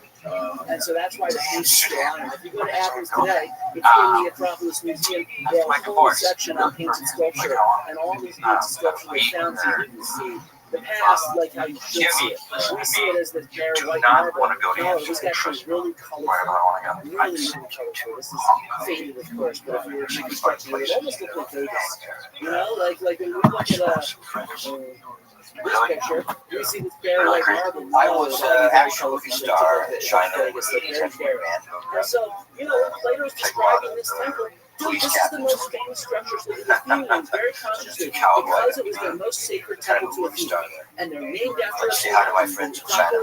Wadu, Zhang Wadu, Peng Yo, Ni Hao. specifically did not You know, build maybe we anything should move over on the to something foundations else. of this temple. Okay, do you have a Left suggestion? Actually, visible yes, I as do. an I'm a indicator fantastic of that suggestion. All right. destruction by the Persians. 3 words. And so it was Vegas, always baby, visible throughout Vegas. It's something Also, San everybody Antonio knew was really nice. well. It was Riverwalk. part of your Ooh, education remember as a all playing human, Michael Flatley? what this temple was. No, that's River Jazz. What it Okay, everybody, signified, sit what it down, meant in please. terms of the city, the foundation Okay. of the city as the Right. city of Athens, and the Show destruction by us the Persians, what which you also learned. then shows how Athens ended up beating the Persians, which led to its glory days.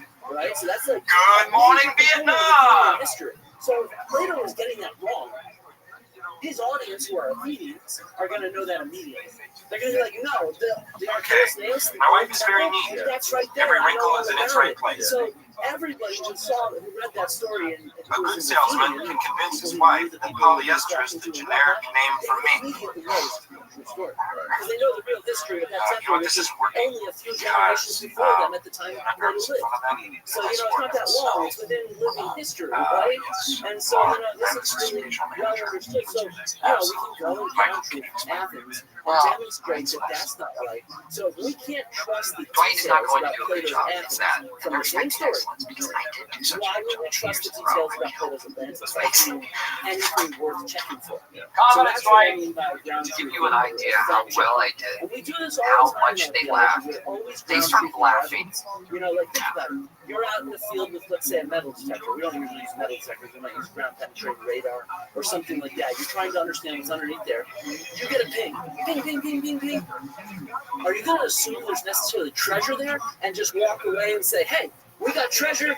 Cool, I got a ping on my metal detector. Or you're going to test them. You're going to test them, right? You're going to actually excavate that carefully and understand what's there. So you're not just going to assume something. This is what we do as archaeologists. Everything we do is from the known to the unknown. When we're digging into a layer of sediment, Walk the Lord of the Rings trail tomorrow. we're going to jump to the other side of the trench, and as soon as it's going to show up there, we peel back that layer until it's fully exposed. Same thing with a bit of a wall. We find a bit of a wall. We don't just start digging somewhere else. No, we expose the entire wall carefully from the known to the unknown. You know, I majored in And so public that's speaking what we do as archaeologists. And so this is how an archaeologist would look at this sort of Atlantis, right? Now, if you want to think about it, how a philosopher would look at you. I have the great speakers throughout history. We're not joke tellers. Actually, before I They go were on, people of passion. back. So if you want to do well today, you got to do what they did, which is you Yeah, got to wave your Yeah, arms that's and you what got I'm to getting bend to. out many times. of this. Yeah, so let's get to that. I have that right Okay, here. I actually majored in public speaking, but I So did yeah, we download already covered speeches this. from some So of let's history's start famous off with the dictators, story. like Let's summarize this one, yesterday's conversation. originally given by And then Benito. they say, here's the direct quotes from This one Socrates. here He's is by like, his good I'd friend like Jumpin' to Joe hear from Stone. someone on account of our sin, And just to the change Republic, things up, contending against there's a others little and bit here. taking interested in Okay, context. I'd look, like to I hear know how you're it giving justice speech self-proud on as your opposed own, to war, but part and how of in the talking wartime points citizens display qualities appropriate to education, I'm glad said it. military, general, that. That's the whole setup, right, that Socrates asks for. So then this guy Critias shows up and he's like, I'm going to tell you a true story. And, you know, it's sort of a rhetorical thing. Yeah, well, so this is actually the title of the article. But he sort of says, I'm going to tell you a fully true story. And, you know, have you ever watched a movie where the start of the movie is like, everything in this story is 100% true, right? Do you immediately think that every single word you say in that movie is 100% true?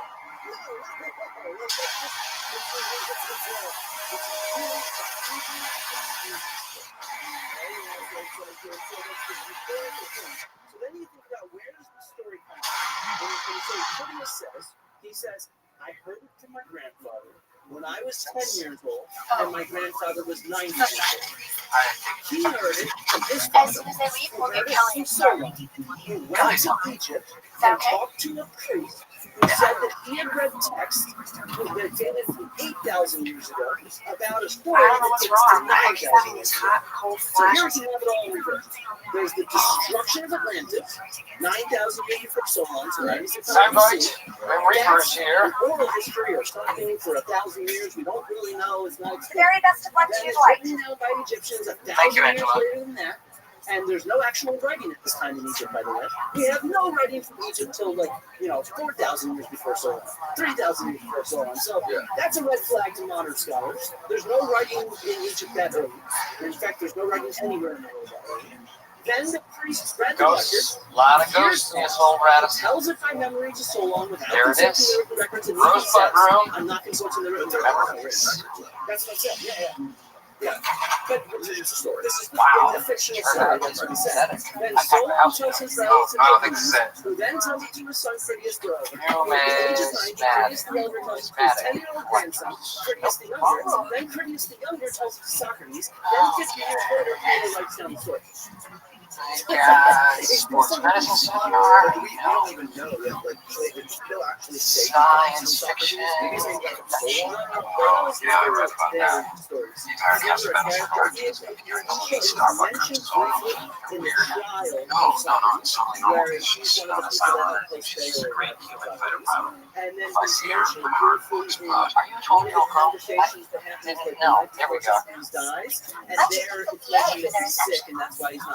Critic had denied him and the Pakistan Wahani. And nobody really believes that his stories are all true. I don't even know there's an Egyptian.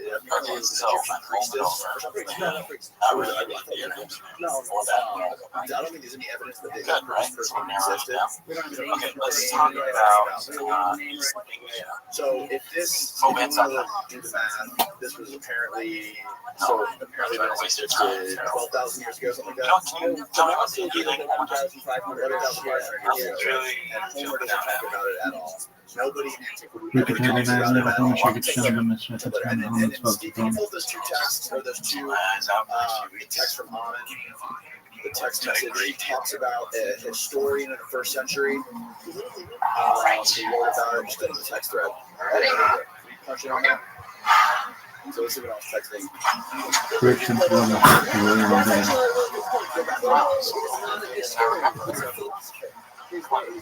Shema Israel, Adonai Eloheinu, Adonai Echad. Correction for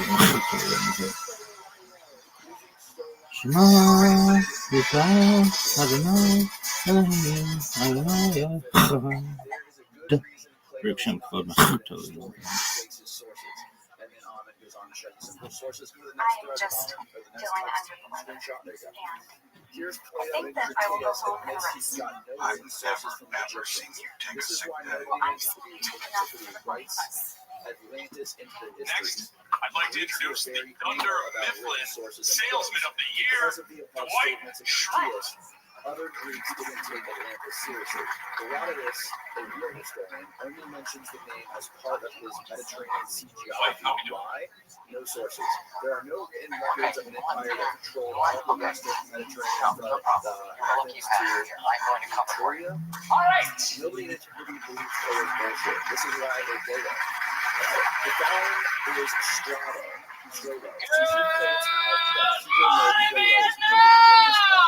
He appears to quote Aristotle, saying Plato made it up. I am not Dwight Schrute. And was full of it. He doesn't Not mention at all. Aristotle by name, but I they am Michael Scott, his mentor and boss. Some of you, I'm sure, know me.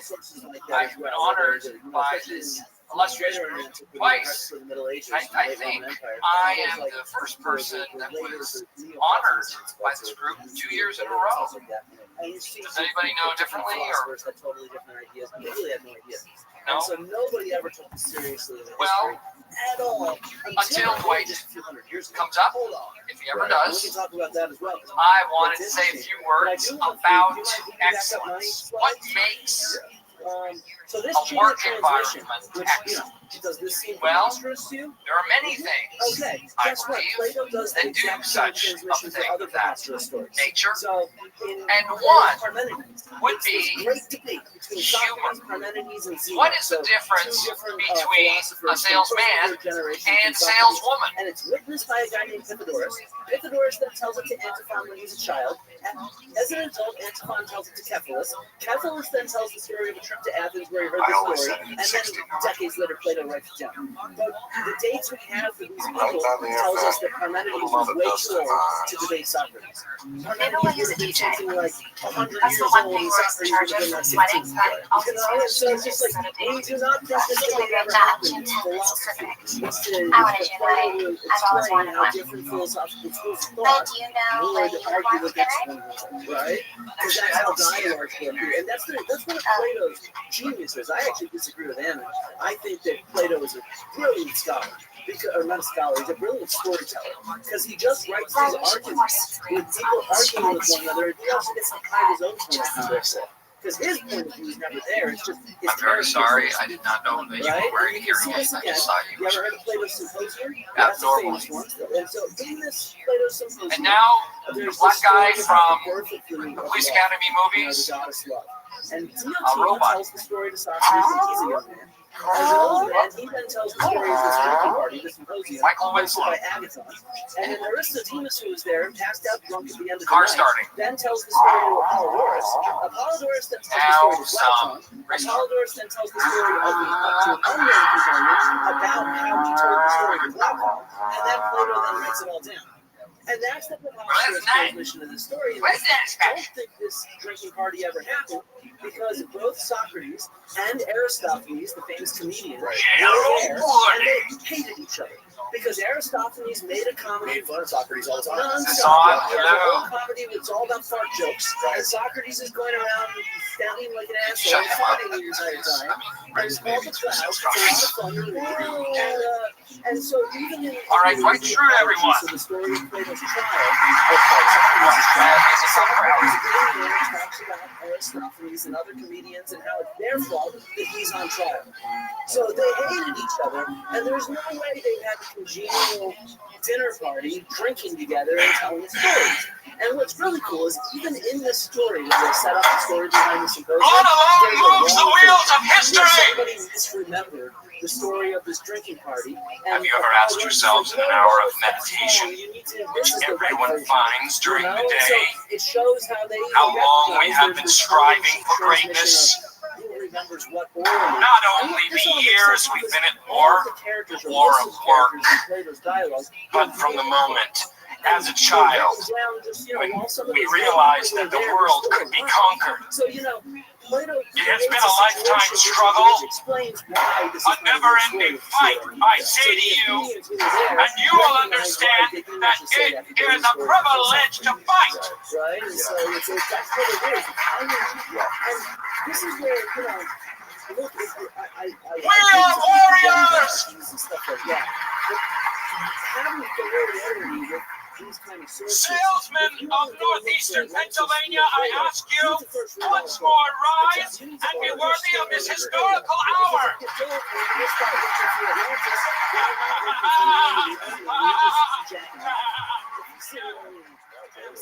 A good example of that is like we have this issue today. This is an image that will be in our video on the surface, created by my own life.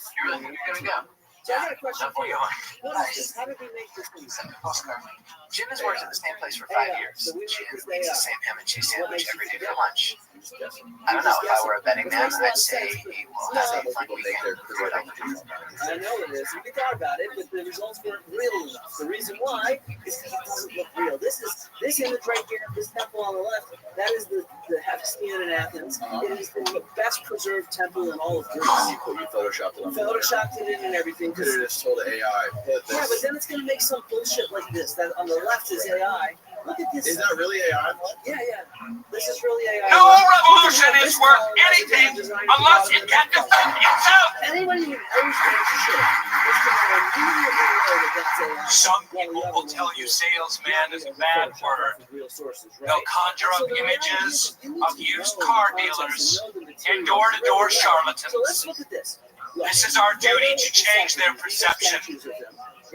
I say, salesmen and women of the world, unite. We must never acquiesce, for it is together that we prevail. We must never cede control of the motherland, for it is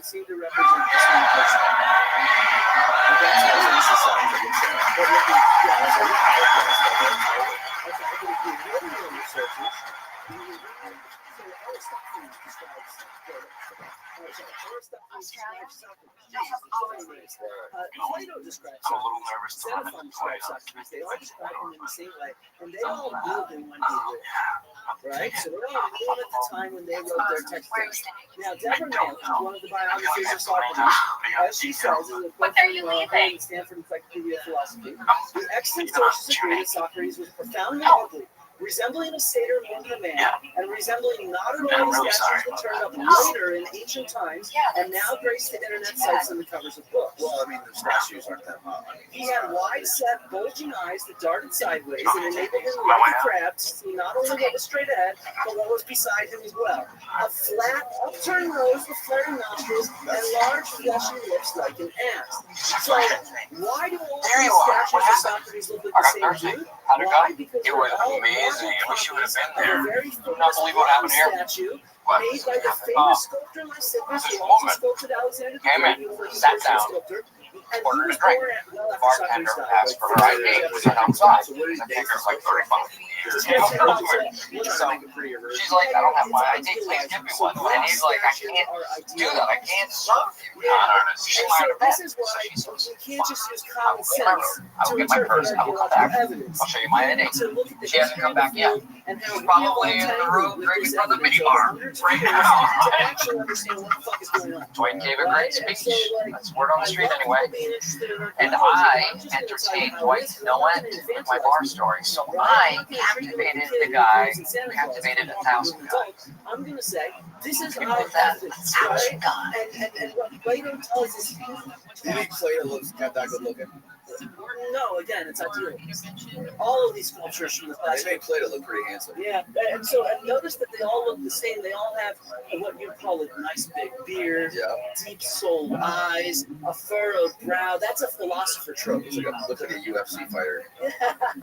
It's the same reason why I wear an archaeology hat, right? So when somebody sees that statue, they know that's a philosopher because that's how they always make philosophers look. It makes it possible. You don't need to think twice about it because that's cliche, right? Same thing with an archaeologist wearing an archaeology hat. I'd rather people immediately just say, yeah, Flint's an archaeologist, and not have to pay attention and think twice, and instead start listening to me, right? And so you want to use cliches sometimes so that the brain doesn't want to get complicated by stuff. It's like comic book heroes always, right? It's easy, Yes. you know? But you're a douche for saying And then, that. yeah, as Ammon said, Plato is a philosopher, not a historian.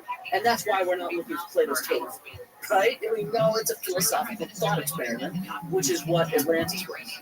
If you see what I mean, it was that game of civilization. Yeah, I mean, it makes so much sense. It just makes so much sense. That's why I'm writing a book on it. And I'm upset because I want Atlantis to be real. I know. Just go down to that. I don't got a problem with you, but just don't go crazy on archaeologists that are saying, hey, this is why it doesn't exist, you know? You can still believe whatever you say, right?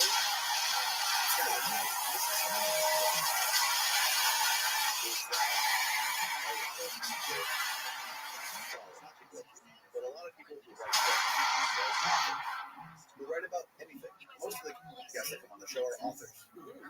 But these authors, 99% of the time, are writing their books based on other people's books.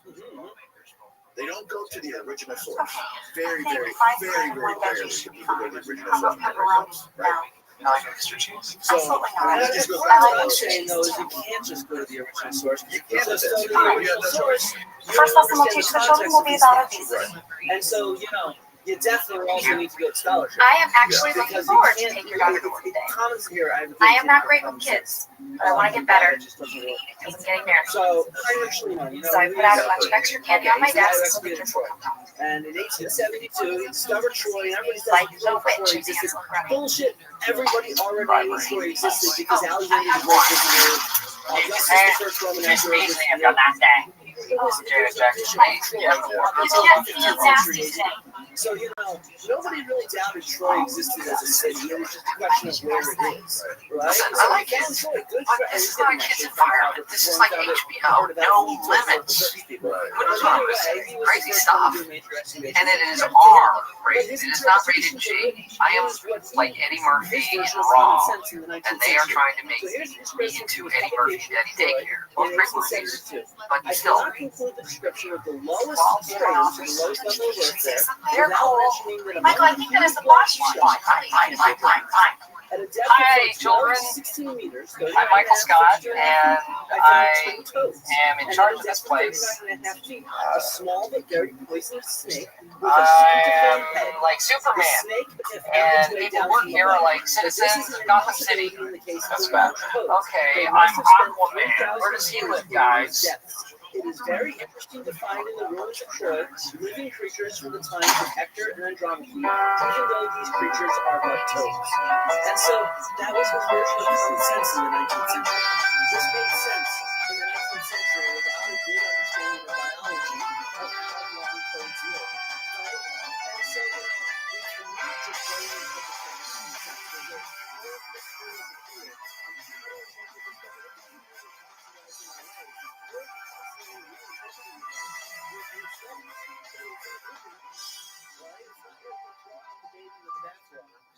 I'm pretty excited about that. I babysit toys our Sasha sometimes. We have to understand the history of how everybody She's has seen talked me about play with things balls. like Plato, So, or Athens, or Atlantis, I don't know how or cool she thinks Troy I and am. Schliemann and stuff like that. Hey, Without that Sasha. background knowledge, you're just How are lost. you? And you're Oh, okay.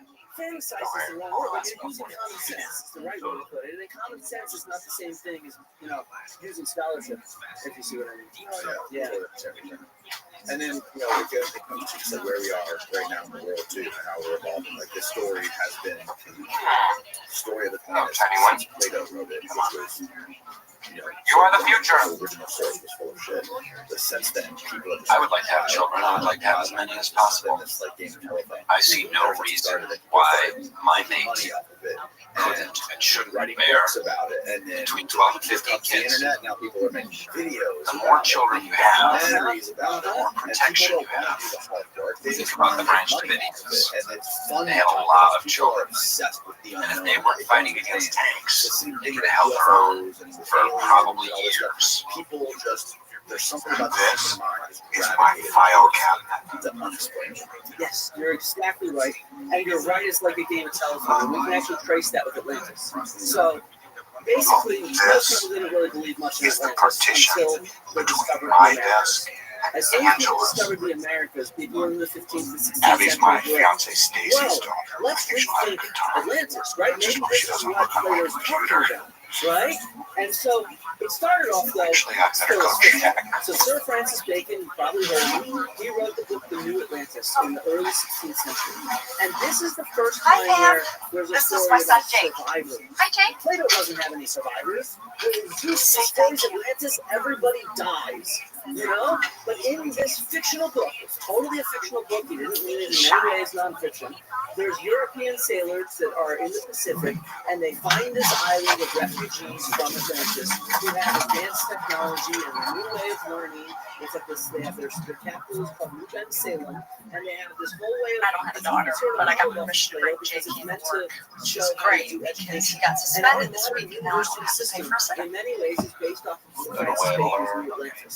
The way that it's modeled Learn with what? different departments and What different day things. is so The pregnant first sort of description of that inspired the modern university system I comes from brought my this daughter text, Melissa. which of course comes from Plato's Girl Atlantis, is very and was spoiled. very intentionally The child has fictional. no But idea after what he I have creates to the deal fictional with. story, So she can over have a the little next cell 100, phone 200, and spend all 300 my money years, at the it Steam starts Town being Mall. picked up and written about as nonfiction. And so you see this, there's a Swedish author. Michael, you're up on my daughter Melissa. Oh, yes. Hello.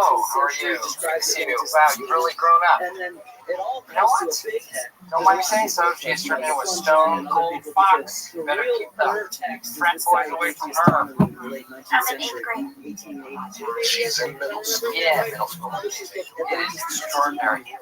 Extraordinary time. Hey, Creek, when were you in middle school? The 16th century? Fiction, and kind of just twisted it all into this grand narrative. Well, I gotta get back to work. There's this lost civilization from Superman stuff. flood, so he combines biblical sources as well. And he says that this lost civilization had survivors that It's not that children make me uncomfortable. It's just that why be a dad when you be a fun all uncle? this kind of stuff. I've never heard anyone rebelling against their fun uncle. And so, at the end of his book, the very last paragraph of his book, written in 1882, was, "Who shall say that 100 years from now, the great museums of the world may not be adorned with the gems, statues, arms, and implements from Atlantis? Where the libraries of the world shall contain translations of inscriptions, throwing new light upon all the past history of the human race and all the great problems which have been faced." The end. We're now 150 years later. We got nothing on We got absolutely nothing. As Graham Hancock said, there's no archaeological evidence for his civilization. It's actually pretty cool. And then read Fingerprints of the Gods. I only have one goal today. And I don't mean To make one 100%. kid Graham like Hancock updates it with some different things, but it's Just the one. exact same argument 100%. Graham Hancock's Bring not an the only except one. files with the Ignatius same Donnelly was a bestseller in his time. You can even do, I do a lot Yeah, of research into how this becomes popular, and then Google has a database for Yeah, it, right? you would And spend how the night often in they're that used or the in aquarium. this book. Definitely. Everybody's talking about Atlantis from that year on for like seconds. And then that's where all of our You don't want Atlantis to help stuff him comes sell from. my sales. And Graham Hancock, look, he's honest. Sure. He gives credit in his acknowledgments. He says Ignatius Donnelly was my biggest inspiration for that book. Really? Oh, yeah. And he cites Ignatius Donnelly through there and everything. How many times have you read the book, Fingerprints of the Gods? I mean, I've read them all the way through once, and then I've gone into different sections of different books. Yeah. Because you show those, blocks of We paragraphs have to that you explain wrote, everything. right? It's probably Or just where easier. sources, where he'll combine sentences from vastly different parts of the book. So he'll put Oh like my a god, she sentence is so cute. I followed want by to die. from like Just one love page of a source her. book, and then follow Because it I up with a would mind sentence her from like small 100 moment pages before. later God, that I are cannot completely wait to out get of pregnant context. and And have it's even babies. worse than that. Let me explain. So, Kelly and I both agree that we just have fun.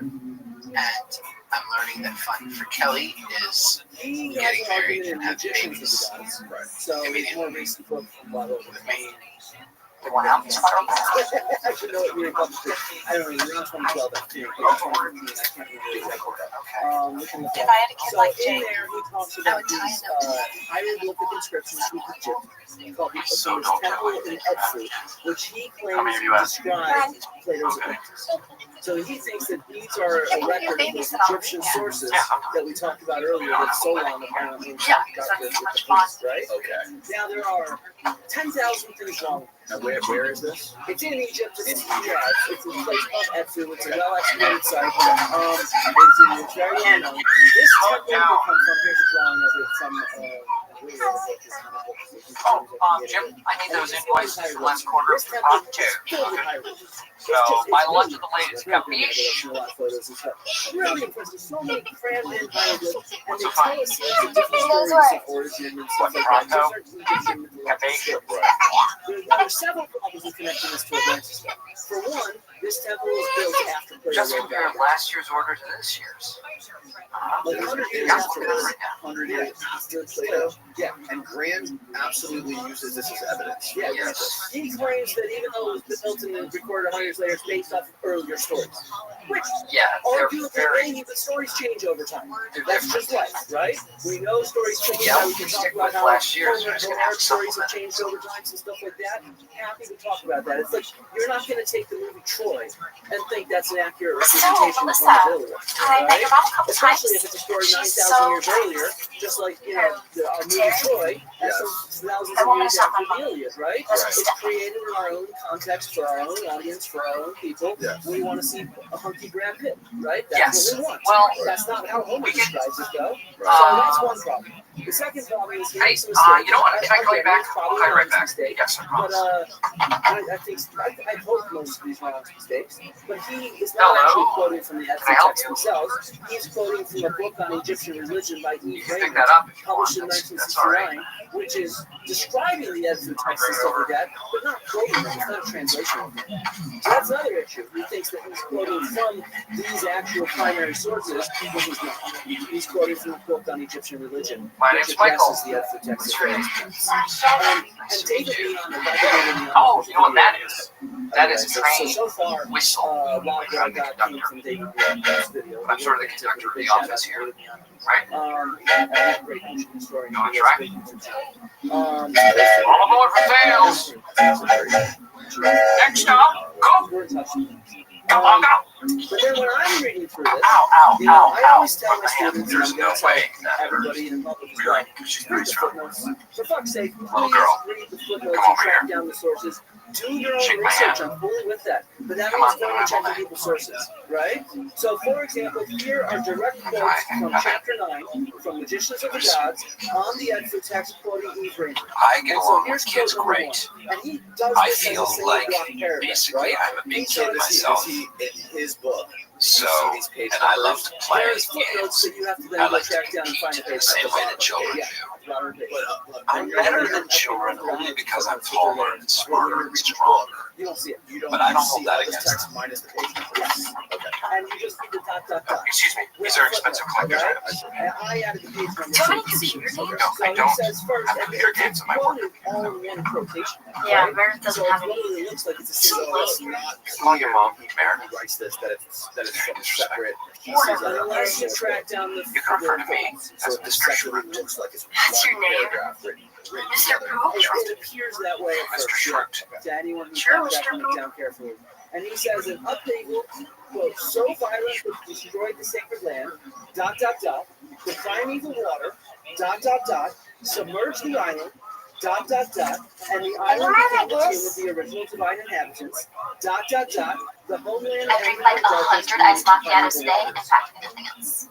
does it again. I Those think are really it's on cool the same cards. page. So, Like and what Jitters, you like just Steam said Tunnel. are been there? 3 sections of source book from 3 separate Brian. pages. Not even a source book, remember, it's a book on it's a Give me your scholar. number. It's a book written out of And book. so that first sentence goes from page 113. The next book comes from page 109. Ryan's and then okay, the next but book I comes have from other page options. 127. Okay. You know the guy Daryl who works in the warehouse? He's so into me, and he's black. Dot, dot, dot. A black Continuous man. creation by the So, emergence of Ryan, progressive series of You can just think about that if he dot, doesn't dot, treat me dot. good. The creation of these dot, dot, dot, sacred domains was in fact the resurrection and restoration of what had been in the past and had vanished, dot, dot, dot, in any place in which they settled they found new That sacred little domains. girl is a And child. this, I don't this want is to see stretching you hundreds of sniffing pages. around So like first- anyone this the afternoon. first page You understand? is Go ahead and lost your mind. I'll help you find it. What you looking for? Anybody gonna help you out there? Jesus, you don't do that door. He's not gonna help you if you don't stop sniffing after my child. Stanley yelled at me today. That was one of the most frightening experiences of my life. More like you get Must be pretty strong, huh? survivors and stuff like that. And or Francis Bacon's Yeah. Atlantis that has survivors. Oh, maybe. But it sounds like that story that everyone's familiar with. Yeah. Survivors, teaching stuff. That's what it Let's sounds see like. that muscle. Yeah, look at that. But he's creating Don't touch it, where please. quote 3 where he does it again, that the gods left the petty lands, page 274. They sailed to another part of the primeval world, page 187, and journeyed through the lands of the primeval age, page 274. In any Didn't place do in which they background settled, they found new checks of the sacred warehouse domains. guys. For Well, you to go through sure it'll be fine. what was the book, the original book? Magicians of Kings. No, He Raymond, 1969. Can I So- have So a he dollar? I promise I'll did, pay. he did leave footnotes so in you the have to sentence. put it, but you actually pulled. You Can I have a actually dollar? I Would you checked like to to make buy sure he chips was and started the right pages. Yeah, he did. He did. And some of his dot dot dots don't actually change the meaning. Some do though. Some very much are linking together things that don't make sense in the book that he's quoting from. Yeah. You can find this book online, by the way. The book is on archive.org. Though there's a big lawsuit against them, so I hope this will be up there. But it was until recently. So, you know, I actually prepared That this was for Green's my Leaves, conversation with him on traditional Joe English Rogan. ballad And about he the mentioned, head of what the about the land. exit text? And I said, let's Now, go there. Yeah. And very he saw special the glint in treat. my eye, and then A he book never my brought it back. grandmother used to read me when I was a Because kid. it was near the end of A the very special conversation, story. and I was It's called did pretty well. Restream. And so he was By just like, Heinrich maybe I shouldn't Hoffman. go there. And so what I did to prepare is I The created great a tall tailor always So here's comes the to hand little context girls with my and suck dot their dot thumbs. dots, my exactly Right? And ere they dream what he's about, he takes his great sharp scissors out and then cuts their thumbs clean off. Wait, what the hell are you reading? These are cautionary tales for kids. Yes, no. Kids don't want to hear some weirdo book that your Nazi war criminal grandmother gave you. What's a Nazi? Don't.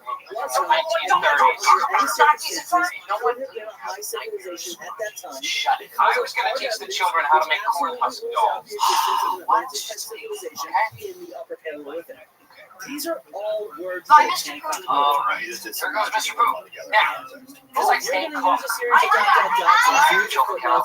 You take stuff out of context, you can say whatever you want. Babes. It's really easy. This is how a lot of people deal with real archaeology. They take something that looks like something else, and they say, voila, they're like the same thing. And it's like, dude, How did you and Graham first? He's very strict How did this first start? I can only hope my name has some of those same qualities.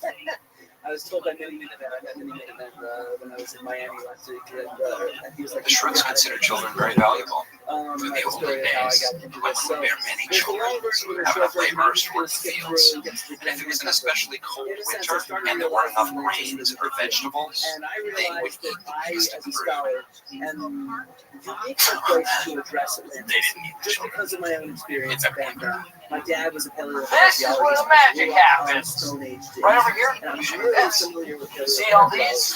But to get out of the shadow, You know what that I is? went into class. Paper. Because, This you is know, where in paper comes America, from. you have Any archaeology. questions? There's no archaeology So, department. Yeah. There's You cut the paper and dye it. No, we don't actually cut the paper. That's a good question. The paper is sent to us cut and dyed from a manufacturer, and then we sell it to a business for more than we pay for it. That's not fair. No. Yes, it And is. so that's when I Well, started doing ancient Greek stuff. you need someone in the middle to facilitate. Who's the middle? I'm not just the middle. Why does it sound like you sell the paper The directly to modern people? version of what You Atlantis are is. describing It office takes this debugs, Greek and they're kind of running this out of business. We have better service than they do.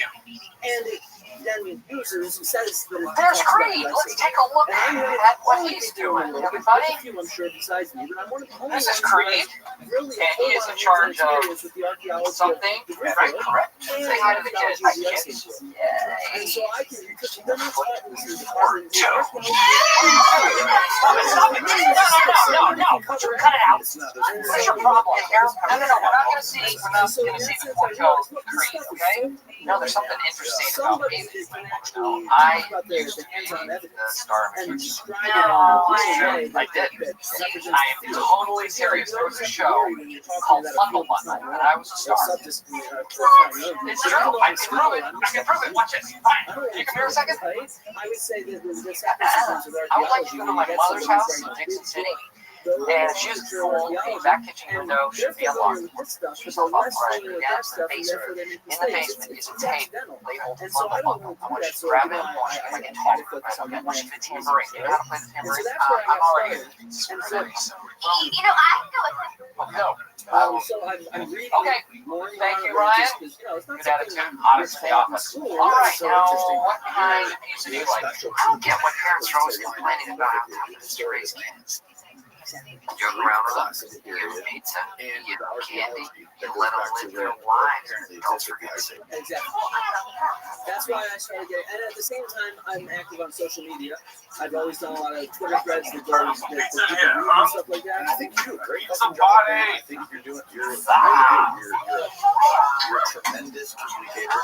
You're really good at explaining this stuff. And you Who loves pizza parties? Come on, everybody, sit right down here. Gather around. Now, what's better than a pizza party? A Sunday ride? Nope. A Twitch ride? No, stop guessing. I'm going to tell you. I'm going to give you a little flash from the past of Michael Gary Scott when he was a child star, and a show that you might remember called Bundle Bundle. Okay, without further ado, Ryan. studied this stuff your whole goddamn life, and I don't see what's happening. I just don't understand. So that's why I'm trying to ask you more about the Graham. Yeah.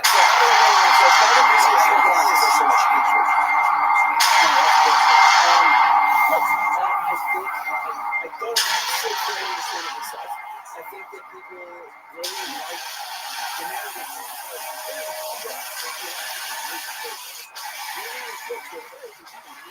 Now archaeologists into archaeology. ability to tell a story. He is That and is he's a true. great public Can't tell speaker me as what well. else to. And so, I'm not denying that, and he's a smart guy, and when I met him, he was kind, right? But he developed a fan club, I guess, of people that are just really attached to things like That this. is And they Edward don't R. like the Meow. idea of and I don't quite understand why that's the case, but it is the case. And I wish people would simmer down a little bit, because I'm just trying to really share it on the ideas. I think that's part of the podcast. One of the things I've learned over the years is nobody really gets what we do. The only way to understand archaeology is Everybody, please shut up, please, so you don't miss it. It's not taught at university unless you choose to take that class. And so nobody understands it. Archaeology. What's your favorite subject in school? Try to do a good job with it. So tell me what you want to be and Graham does this and says, I want to be married and have 100 he says so that I in can have 100 all friends. the time. No one He's can like, say I'm no to overturning the my paradigm of friends. history, which means we're all wrong and he's right? And so there's a lot of YouTubers that do that as well. They say, I'm right, but this Okay, well, nice talking with you, Michael. Back to you, Miss Trudy. they're all wrong. And it's One like, of my favorite this is a problem. The Did you public get understanding of what I do is Why not? totally warped, and not just by them, by people who don't Do think you they're have right, any kids? by people who think they're right. But a lot of the biggest channels that share archaeology on YouTube are my friends. Okay, all right. He's So you a didn't get to historian. be as you wanted? He has a PhD in ancient historian. He's an amazing historian, and he's an amazing public communicator. But because he doesn't have the same level of archaeological experience, he's not presenting it in the same way he would, having that depth of experience, if you see what I mean. And so I don't think he's doing anything wrong, but it means that the perspective of an archaeologist is not represented, if you see what I mean, in the public consciousness. And so, most of the big YouTube channels, most of the big authors on archaeology, with few exceptions, are historians, or they're people that somehow want to challenge our field. And so it's like, that's an issue. We need to have people that know the field and are sharing it with the public. Eric Klein is one of several. Jennifer Raff, she has a great book on the people of the Americas. So there are really legit archaeologists that are doing big things and becoming famous for it. Bestsellers, they have lectures on YouTube. I have a video with Jennifer Raff coming out actually next week. Just had one with Eric Klein. And so, but my goal is to get an archaeological perspective out there. Because archaeology is not history. We're dealing with the material sources, those statues of Socrates, that don't talk to you. If you see what I mean, those words there. And so, Just give me 2 seconds. I was telling me he did an archaeological. Dude, seriously? Just give me 2 seconds, I'll be done. yeah, I think he said Nikita. Eric Klein worked there. He did not remember him, so I couldn't get any words on him. Yeah, Interesting. Eric Klein directed the project. He said that there was astrological zodiacs on the ceilings of the temples there. I have no idea. We could ask, like I said, Eric Klein would be the person to ask because he directed the project and he's published on it. Right. It's a book waiting on getting or something like that. Right. Yeah. You right. Can we talk about this shit? That's by some people who think that all archaeologists are wrong. Maybe I thought Stanley was going is to that real? No, this is a 3D print. Okay, good. I've never heard you talk about this. This is the one thing I cannot get a reasonable explanation for. Because these things, from my understanding, and I had my friend Matt came in here and brought like. Do you like to draw, Abby? Yeah, that was me. Me too. You are Red right. coordinate, and they had them measured in light scanners at an aerospace. Okay, but first, And that's we not found my out that they are completely perfectly symmetrical within the deviation is like within less than the width of the latchkey human hair. kid got suspended And from they're school. measuring like literally in So- here, the dimension between the edge here, and then all around the whole thing is like so perfectly symmetrical. It had to have been made on like a CNC machine to that. I disagree with them. Sorry. Sorry, guys. What part do you disagree I have. Let's see. I have. So I'm trying to eventually do a video on this, but it's not my specialty. I am not an Egyptologist. but I've been talking with people who study this material from archaeological sites, right? So this is something, it's something that right now I'm publishing on Atlantis, so it might take a year before I do a video on this, but here's some initial thoughts. Let's just go with initial thoughts. And this is just me having seen a few videos that these people have done. First, so your expertise is not involved in like Egypt or Egyptology. No, I worked in Abydos when I was an undergrad, so a long time ago, and I was before I really got into expertise and stuff like that. At the time, I did a lot of visual mapping. I've done a lot of visual mapping. Oh, I hate to break it to you, Abby. The certificate's fake. Okay, it's not real. Where's the certification number? I was at Abydos, which is, that's one of the major pre-dynastic cemeteries, right before the next dynasty to build for pyramids. So it's where a lot of these stone vessels come from. And they also the consensus is that these things were from 4 or 5,000 years ago. And I believe the lathe, correct me if I'm wrong, but we know the Egyptians didn't. The earliest we heard of the lathe was 1300 years BC, 13 BC. I talked to Matt on Twitter, so I think that we do know that they have rotated the values of the ceramic wheel around that time, so they're around 5,000 BC. In that area, around that time, we used the ceramic wheel. So to assume that they did not use something that was around to make its own vessel is a perception. I don't think they're going to assume that. We also have two paintings that show how these are being made. There's a drill that we wrote there. And so with a drill bit and stuff like that. So really, it means a drill bit. Really? And we have reconstruction. I just saw the Egyptians use lathes. I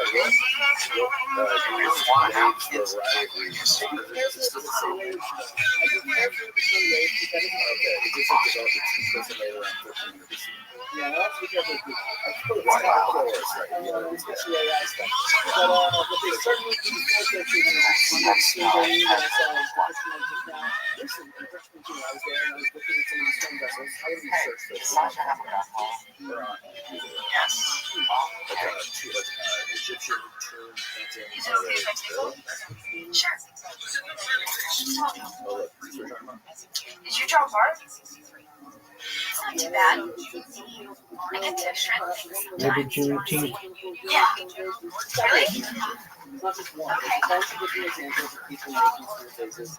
And in the British Museum, they actually had huge artifacts that were the exhibits themselves. And they reconstructed them and stuff like that. And so they have a whole section on exactly how these vases were made. Yeah, I As guess the Egyptians themselves described it. Yes, Now, don't get me wrong. it is Some true. things are later. I, Because at Michael the time that Scott, some of these am really signing early up ones were for made, online they- dating. they- Thousands of people have done it. I am going to do it. I need a username. Stone vases. And there's a YouTube channel, Scientists Against Myths, a few Russian scientists who have They'll reconstructed get love. stone vases. That way people will know exactly where my The priorities reconstruction are. they made, it took them years. Well, okay, because And they did a terrible fucking job. It was no, awful. Do you want they to have come one that over? measures more accurate than the ones that are charted out. Oh, they did. I watched the video. They have several videos. You can find one of the more recent ones where they actually make one where they do the measurements, and it's more accurate than the measurements on charted out. Steve, you gotta find it. Because I watched it recently. It is because they have several videos on this topic, Hey, but they no, definitely have a yeah, video where it's so one more thing we need to do. And just because something takes years, Danny, by people who are trying to figure out how to do it as they go, when there's an industry of people who have passed down over generations how to do something, That they you know can how to do it. live Right? They have the by. expertise of having made many of them, so it won't take you. You gotta just do it in their free time. There's a difference between somebody doing it as a job versus Just and teach your children Steve, see how it's fine. We'll keep going. So that's one reason I I have think initiated we got into science Columbus and Hills so and tripped.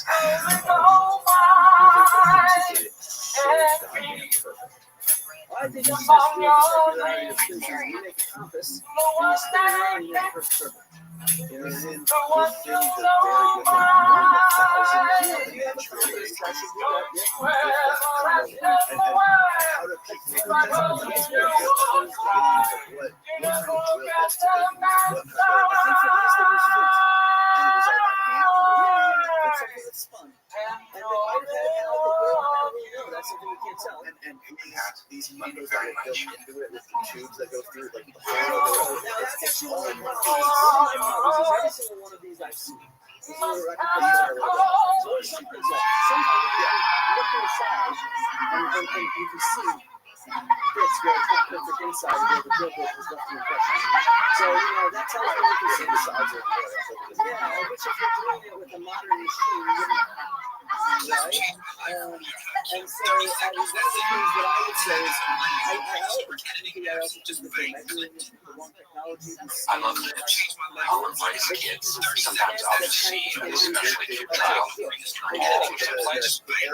come up and embrace them as if it was my own. I think it was light I scanners will or whatever they did. children close to that me was the one that was able as to if they were measure the puppets. variation. Children in the corners, especially important to film, because those children were so young. I would do a version of children meetings And how thick it is on this side. where the children are spoken to by videos and conversations by aliens with no what have you. Take over the So world. it shoots a series of x-rays through something to get fully measured the inside, outside, down to the most precise measurements. It is the state of the art for us doing kind of measurements in archaeology at precision levels. That is what I use. I know people that do this with animal bones. I know people that do it with pretty much everything, just to get tiny little anatomical differences to be able to see if a goat was moving up and down a mountain. So, Right? so with the naked eye. Okay, so let's talk about this. So, You're saying that they did this by hand, by the naked eye measuring think about it like this, Danny. within 1/1000th of an Well, inch. let me explain why. It's just like a compass. You have a compass. That's another question. Why? Why does it have to be so perfect? Well, it's just the way they're making it that makes it so perfect, is what I'm trying to explain. When you have something that's rotating around, so you have the drill, and then you have the bit that comes out here. That's at a set distance from the center of that, is the radius of a circle, you see what I mean? As it spins around, it's just making a perfect circumference. Just like how a compass works. You don't need high tech to do that. It's just the motion of creating it in a circular way that's going to naturally make it reasonably perfect, if you see what I mean. It's not like they're pounding it. If you're pounding at it to make it, or you're jamming something in there to go tink, tink, tink, tink, like imagine like using like a pick, right? If you're doing that, making something perfect is going to be pretty much So impossible. is that what the Egyptologists, the conventional Egyptologists say about these? They were made on circular bits, so drill that's moving around circular. drill bits. Yeah. But how do they open it up on the? I'm sorry. How do they open it up on the inside? Well, you put something in and then you attach it. So there's a wooden thing going in, and you attach the drill bit on it so that it circles around. If you're making Wood? if you, the thing you're spinning is wood, and flint and stone is attached to So it. there's a stick. They have. Okay, so they put So a think of it stone, like this. and Even they if you're somehow using- go like that and even- hollow out the inside of the granite. Well, they put. Go back to those two. They show the. Let's look at the actual ancient Egyptian evidence and how they tell us they made this. Okay. Like let's stick with the evidence, guys. Yeah. This is what I say. Go from the known to Sure. the unknown. You know, I totally understand what you're saying. Yeah. So it's something exactly like that. I mean, that was. Well, how did they suck so bad at drawing, but they were so good at making? Oh, they didn't suck at drawing. Remember, these Come are on, compared to this, they can do this, but that's what they're art drawing. is not value judgments. But so that's the thing that comes down. You're spinning that around. At the bottom of that are these drill bits that are attached that rotate around. Okay. Right? You see what I mean? So that's a different kind of drill with a bow, and that lets you go back and forth to the bow to make it spin very quickly and effortlessly. So that's a bow drill. Right? Oh, okay. See what I mean? Yeah, totally. So that's sort of how these kind of, and this kind of drilling technology is around for thousands of years. I talked to him about a little bit of a tea. I saw a highlight where he hits a home run in a World Series. Oh, it's so cool. And to It's still answer the question of how can you and put there's the bit in there, maybe the 10. same thing would be true if you made it on a machine. You still have to figure out how to get the thing in there. Of course. Yeah, Sure. So that's not an issue. We know that whether they made it on a machine or whether they did it by hand, they were able to get a damn drill bit in there that could go around in a circle to get it to work. Right? And so, obviously, look, now that takes a long time. That's a lot of effort to do that by hand. And there's But it's doable. dude, they have a lot of people who are constructing these over thousands of years, by the way. It wasn't like there's thousands of them constructed in a 10-year span. We're saying there's thousands of them constructed in a several thousand-year span. Do you see what I mean? So I don't know why that's such a huge issue, because look, these pharaohs and wealthy people, they had huge numbers of people that they controlled. It's just the perfection is ungodly. And that's why I think we sometimes, in our world with modern technology, we underestimate our ancestors. You know, we can't even do it now. Like that's the whole argument for them being more like an advanced civilization making this something. Or rather, they were smart people with simple technology and effort to make that. Is what they were. They were smart, skilled people who had a tradition of how to do this, and they did it. You know, like these were people like you and me who are as smart as you and me. They just don't have the technology around us that other people created, by the way, that we use in our day-to-day lives. And so, you know, they had their own technology and they knew how to master it. The people in the past were smart. They lived in a tough environment and they survived and thrived. What do you make of the giant saw blade marks in some of those stones that are found around the pyramids? Like there's giant stones with like perfect cuts that look like they were done with circular saws that you can fit a credit card into. And they even measured the depth of it, and it's like a circular, the depth gets deeper towards the middle, and like it looks just like a circular saw did it. So look, I mean, some of this is I find it silly because people say this about the Egyptians, but like the Romans also have those same perfect cuts. The Greeks have those same perfect cuts. We don't assume they couldn't do that stuff. So why is it that we assume the Egyptians could? That's kind of one of my things. Like what is the that stuff? Look at that. Yeah, dude, that's just very careful. Look at the three cuts. Yeah, they realized they fucked up and they went and did it again. How did they do that? Well, so they probably had a saw blade with copper, but then they used water and sand because the copper is not it's not dense enough, so it's going to wear down really badly. It's actually the granite sand and other kinds of sand. This is really the fun of the camp. Very precisely and slowly. The great Tim Kennedy is back. I sent out the Austin Bat signal. You answered again, brother. I love it. And that's the best signal in Austin. Because it could be, hey, it's 3 o'clock. I need to bring a shovel, a chainsaw, a body paint suit. And I'm going to answer the call. You'll be the guy. I'll be the guy. And I got to work out with you a little bit of a taste of workout you do yesterday. Is it archetype? The archetype. Yeah, that was great. Sean Albertson, Tyson Mendez, super great group of people. Savages. Yeah, and it's a fun cross section. You have David Freese. I mean, he has like, I don't know how many championship rings in baseball. That's a very good baseball.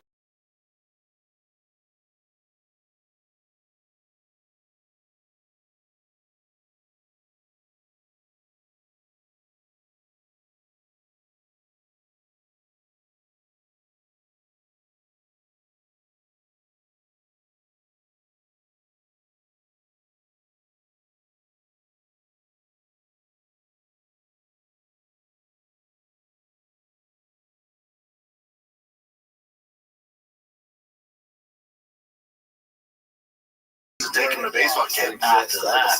Like that. Come on, tell you to get outside. I'm like, sure, bud. It's your day. Whatever you want. He's awesome.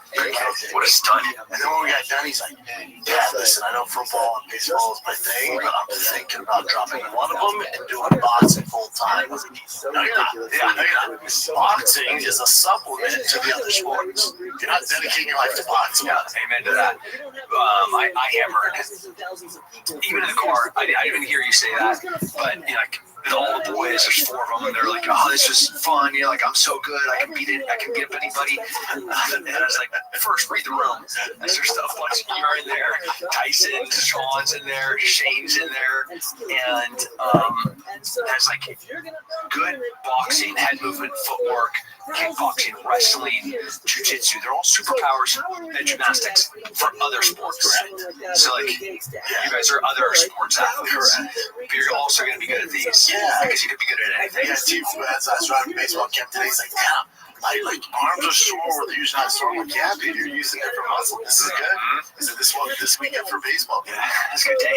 And what's funny, too, is I mean, T's been at the gym a bunch of times with me. I've held mitts for him a bunch, but he's never been in a gym like that, of that degree, and the dynamics of the gym. And there was this guy in there, and the gym I was going with was like, hey, we don't, like, to keep you safe, whatever that means, like, we don't know that guy. I know everybody else. He's like, but when we switch, maybe avoid that guy because we don't, he's not outlet. It's like, okay, cool. And then he goes with Shane, who we'll talk about. I love Shane. He goes with Shane, who's like your brother, right? Yeah. He has similar builds. So he's my brother. Full savages. Yeah, he's awesome. I went to lunch with him after. He's so cool. So this guy goes with Shane, and he's going super hard at the paint. And T's kind of seeing what's going on. I didn't say anything to him. I just wanted to see the dynamics. And then I see you go, hey, let's go, man. And I was like, oh, this is going to get good. Yeah. Notice, I stopped. I was just standing there, because there's, and I was explaining this to the Tiger, like, whenever a guy's going that hard, we're just touch smart. We're just working. Yeah. And this guy's going so hard in the paint gym. Like, he's uppercut. I mean, he's in hard. He was hoping, like, Dana would be like, this is great technique. Here's a contract. I know you're 46. I'm gonna say he's going hard in the paint. So Tim's like, nah, but that's not gonna fly over here. So Tim goes with him, and bro, just absolutely humble this gentleman. Humble this gentleman. He was just like, Dad, Tim was mad. I'm like, no, Tim's not mad. Did you see Tim go with all the other guys? Did you see him go with all the other guys? Did you see any of the high-level guys do that? He's like, no, like, most of those high-level guys aren't gonna act that way. It's usually the guy that didn't compete at a high level is going to do that because of his ego. I think a good gym, and it's one of the greatest things about pugilistic sports, is if there's errors, if there's ego, there's self-correcting problems within that safe space. So at my gym, Chris, you might have seen your park. You know, the new guy is coming in, traveling in. It's a Tim Kennedy gym. Giancarlo Badoni trains there. You know, Pat is there. Like, it's the 40 black belts are in this gym. And you know, you're rough to a white belt. You're rough to a smaller statured athlete. You're rough to a woman. Like, lo and behold, you know, the Jason brown belt, who's 230 pounds. He's just waiting for his time to get his black belt. He's next for you. And it just happens. It just happens. Just like yesterday. And it's, you know, even with the little kids, that stuff sucks itself out. Those are self-correcting problems. I love it. I love sports. Yeah. Especially coming from LA, like T was in the super privileged area. And especially all those kids, he thought these kids were cool, you know, because the parents had money, they did this, they went on these vacations. I was like, buddy, sports is going to be the equalizer. That kid you think is cool, that doesn't work hard, doesn't train, wait till he plays sports. He's not going to be as cool as you think. Sure enough, you can't buy your way into grit. You can't buy your way in. I mean, you can spend all the money in the world. You can have the best glove. You can have the best bat. You can have the best lacrosse stick. You know, you have the best nicest boxing shorts and boxing gloves. None of that stuff matters. You know, none of it matters. And these buddies, you know, his dad and mom, Billy, so they didn't do it. And he thought they would go to their houses, bragging about it. I know that kid's worked at it. He started playing sports. Sure enough, he was just like, no, man, yeah, but money can't buy hard work. Like, when we're training and he's playing video games, that's the equalizer. That's all. Well, now is a bunch of fascinating studies around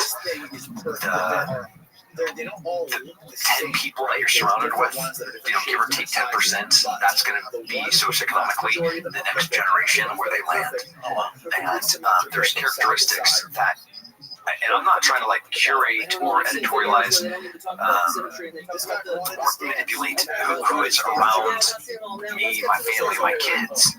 But I want people that have compassion and hard work and grit, you know, and have wisdom and understand being an entrepreneur and have failed, but now are, you know, like on a pretty solid trajectory where, like, as the tide rises, so do all the ships. And I want my family to kind of be riding that So we're really intentional about who's around us. It's not a money thing. It's not a success thing. It's an experience thing. Like a good quality person. I think some of the best, my tribe in LA was these blue collar baseball teams around that. All the work their ass off to pay for the kid.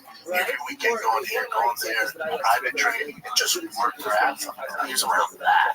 Man, I think Chris Williamson said it. I think he was quoting somebody. I don't remember who he was quoting. I think one of the greatest superpowers that you can have is choosing your attitude and your mood.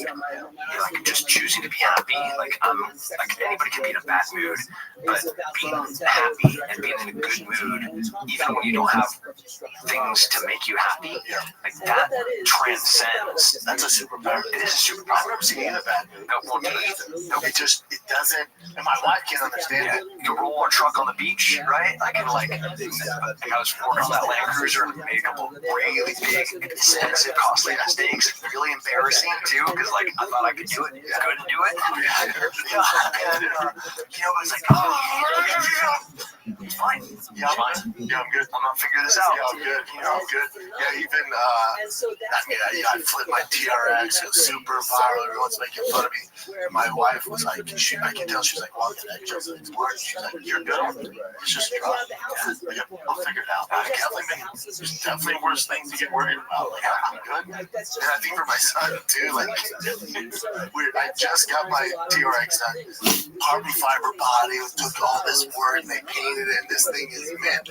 And we're pulling out in this metal gate. Hits right where I got it done.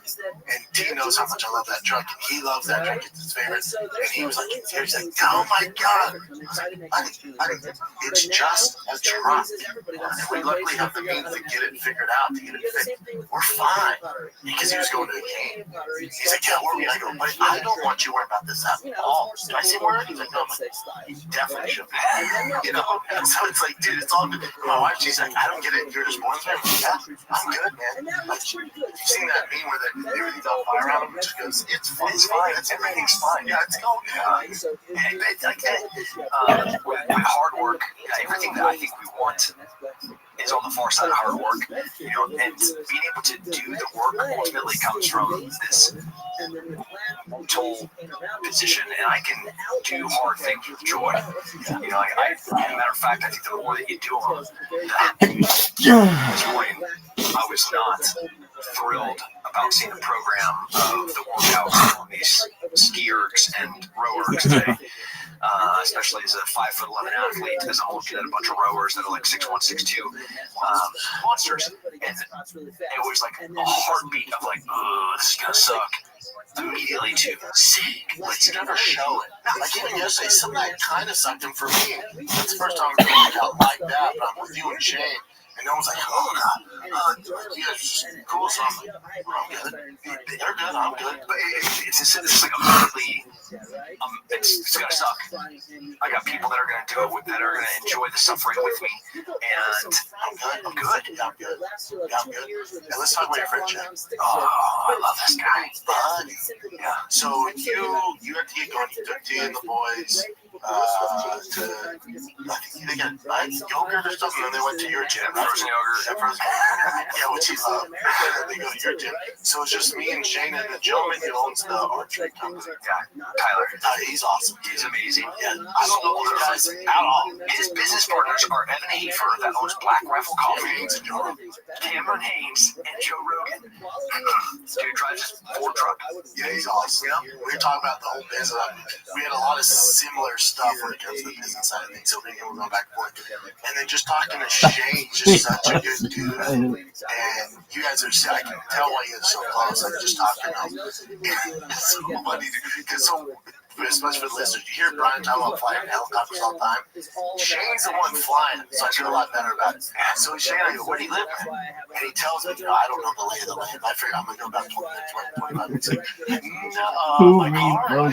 Yeah, my car, dude. Because it was like 2.5 hours or something like that. Hour and a half. I go, damn, you live out there. He goes, yeah, but it's like a 15-minute helicopter ride. In 15 minutes in his commuter helicopter, but if he like hops in his the big boy, the turbine one, it's like, It's like there 9 minutes. So he's the Bruce Wayne of Texas, basically. He is one bad event away from becoming Batman. Yes. Yeah. I mean, yeah. For real. Smart enough, wealthy enough, and just pray. Skill set. Yeah, just pray that nothing happens to his wife or kids. Because he was just, me and him were talking for a while, and he's not a gearhead, but he's, I guess you call him a helicopter head. So there's a lot of similarities when we're talking about like the fuel and stuff like that. It was amazing, man. It was amazing. Yeah, he's so when I got here to Austin, Which is what year? I moved in 2012. Way before it was cool. Yeah. Wife came here like a year ahead. I was still in and out of the military, doing a little bit of contracting stuff. And then she had taken a job with Dell, which is here in Austin. And right here. Yeah. I was going to be able to live anywhere. I was going to be a professional athlete, so I'm just training. This is when the Army's like, hey, we found out that you've been fighting on the side, so I'm not sure this is going to work. So they let me become a guardsman, a National Guard soldier, like a part-time soldier. And then I was going to be full-time. Yeah.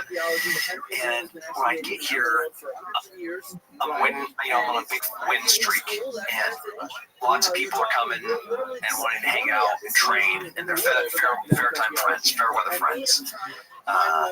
We're talking about one of the great gifts is going through something hard and really learning who your friends are. And at this time, everybody wanted to sponsor me. Everybody this guy's the next champion. He's like a lot of momentum. It was hard to figure out who are my actual friends. And Shane comes in, and we do this Rooney barbell complex. And there's, 8 or 9 guys there to work out with us. And it's terrible. It's 135-pound barbell, 5 deadlifts, 5 bent over rows, 5 hang cleans, 5 push press, 5 front squat, 5 backs. It's 1 of everything. 1 deadlift, 1 bent over row, 1 hang clean, 1 push press, at 145, and it's 2 of everything, and then 3 of everything, up to 10, and then back down to 1.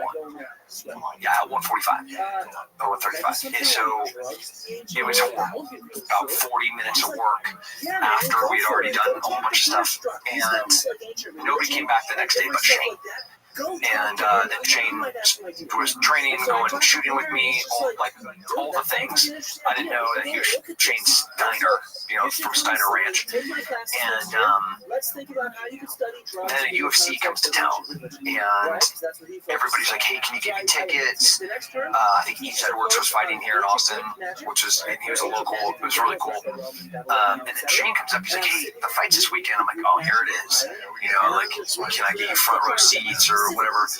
And he's like, my family has a box, and if you don't want to deal with the people, if you want to come up and hide out for a little bit, we'll just be up top, and you're more than welcome to come to us. I was like, that's cool. He wasn't offering to brag. He was offering to help, to be like an act of service. And I was like, oh, you're a real one. I found you legit. And then the first time that I hit something hard, first dude to call and be like, hey, let's go hop on the boat. Let's and it's such a priceless thing to get a peek behind the curtain to find out who those friends are. And he had come from similar circumstances where he didn't know who his friends were. He didn't know, who wanted to be near or close to him for whatever reason. And then he had done a lot of living, a lot of mistakes when he was a country music star. Yeah, like Pablo Escobar and him run for who had more cocaine on a given night. Wild boy. Yeah, totally super wild. And so all that living now, there's a lot of experience. And we're talking about his beautiful daughters, his beautiful wife, being able to hand some of the experience off to that next generation of I've been down this road. I know where this goes. Yeah, he was built for it, especially his daughter wants to be a singer. Yeah, dude, who better than you to show her the ropes, especially in the world we live in now. All right, kids, let's take a little break from the fighter and the fighter with a my man Tim Kennedy, because this episode of The Fighter and the Fighter is brought to you by O'Reilly Auto Parts. O'Reilly. They're in the business of keeping your car on the freaking road. O'Reilly Auto Parts offers friendly, helpful service and parts knowledge you'll need for all your maintenance and repairs. If you're in a jam, they have thousands of parts and accessories in stock, either in store or online, so you never have to worry about it. We got your back, man. So whether you're a car expert, a rookie, you don't have to change a tire, don't worry. The employees at O'Reilly Auto Parts are knowledgeable, helpful, best of all, super friendly. I already found two near my house here in Austin. I love O'Reilly's. We got you, man. Stop by O'Reilly Auto Parts today or visit them online at O'ReillyAuto.com/fighter. That's O'ReillyAuto.com/fighter. This summer, Pluto TV is exploding with thousands of free movies. Summer of Cinema is here. Feel the explosive action all summer long with movies like Gladiator, Mission Impossible, Beverly Hills Cop, Good Burger, and Transformers Dark of the Moon. Bring the action with you and stream for free from all your favorite devices. Pluto TV. Stream now. Pay never. Also with him, it's for those that don't know that Steiner Ranch. If you've watched Yellowstone, the Duttons, that basically the Steiners in Texas. That's right. Yep. Even more curious, the show The Yellowstone had the Steiner family in it multiple times. Really? Yeah. Because Sheridan's from Texas, right? Yeah. Well, his nephew, Shane's brother, Sid, is a multi-time champion rodeo guy. His dad, multi-time champion bull rider. The family breeding bulls, going to competitions, some of the most famous stock. So in like the rodeo world, the Steiners are super well known. His nephew, Rocker, is just all talent for sure, but he works so freaking hard, and he is the best bareback rider on the planet. I must disagree. The kid's 22, 21, he just works his ass off. The judges, because of how rodeo works, just like freaking figure skating, because his last name's Steiner, they make him earn. It's so hard. He has to be a super outlier. And it's totally unfair because he's the best, without a doubt. But that freaking family, everything that they touch turns to gold because they work so hard. So in Yellowstone, you see Rocker Steiner on the back of horses on the movie or on the show. Some of the land that they're filming Yellowstone on, that's Steiner land. Oh, wow.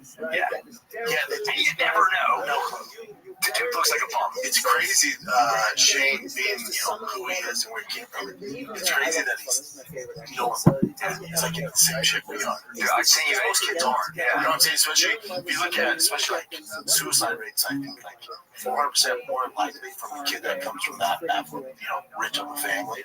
They're guys, they have no drive, there's no purpose. Like, they're sad. But he's pretty gangster. I mean, I see that invite for tomorrow night. It'll be him up on stage at his dad's steakhouse. That's, and you'll meet Bobby and Jolene, the most beautiful, the dude 70-something, six pack, 70-something striations on his shoulders and his chest, and he gets out there and he burns a hole in the ground dancing with his beautiful wife Jolene. And it's not like they're faking, it's not like a shtick. They're having a good time. Boots, good denim, good diamonds, and she's gorgeous. Shane's up there singing, Bella's up there singing, maybe Rocker's gonna walk up with a guitar. The full family at the Steiner Steakhouse. Everybody out there, you're gonna see Rolo dancing with my daughter, and dude, it's so awesome. That's cool, man. Yeah, you just get all of them, just good guys. I told you to tell your wife to get a pair of jeans. I'm gonna bring you a hat. She's on it, I'm down, dude. I'm freaking down. Yeah, look at this view. So, that's I make my I'm trying to see the dance floor. Yeah, that's the view. That's a view. I went there for Father's Day. It is pretty incredible. So that Steiner family, is it like generational land?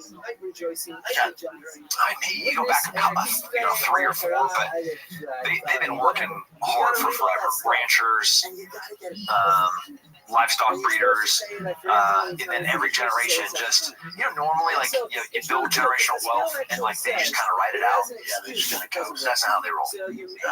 Like every generation's gonna I feel like mine are flash. that's it right there on the right. Now there's like really no opportunity to do, like you're not gonna hear a family own land. Yeah, it's kind of all gone. Those days are over. Right?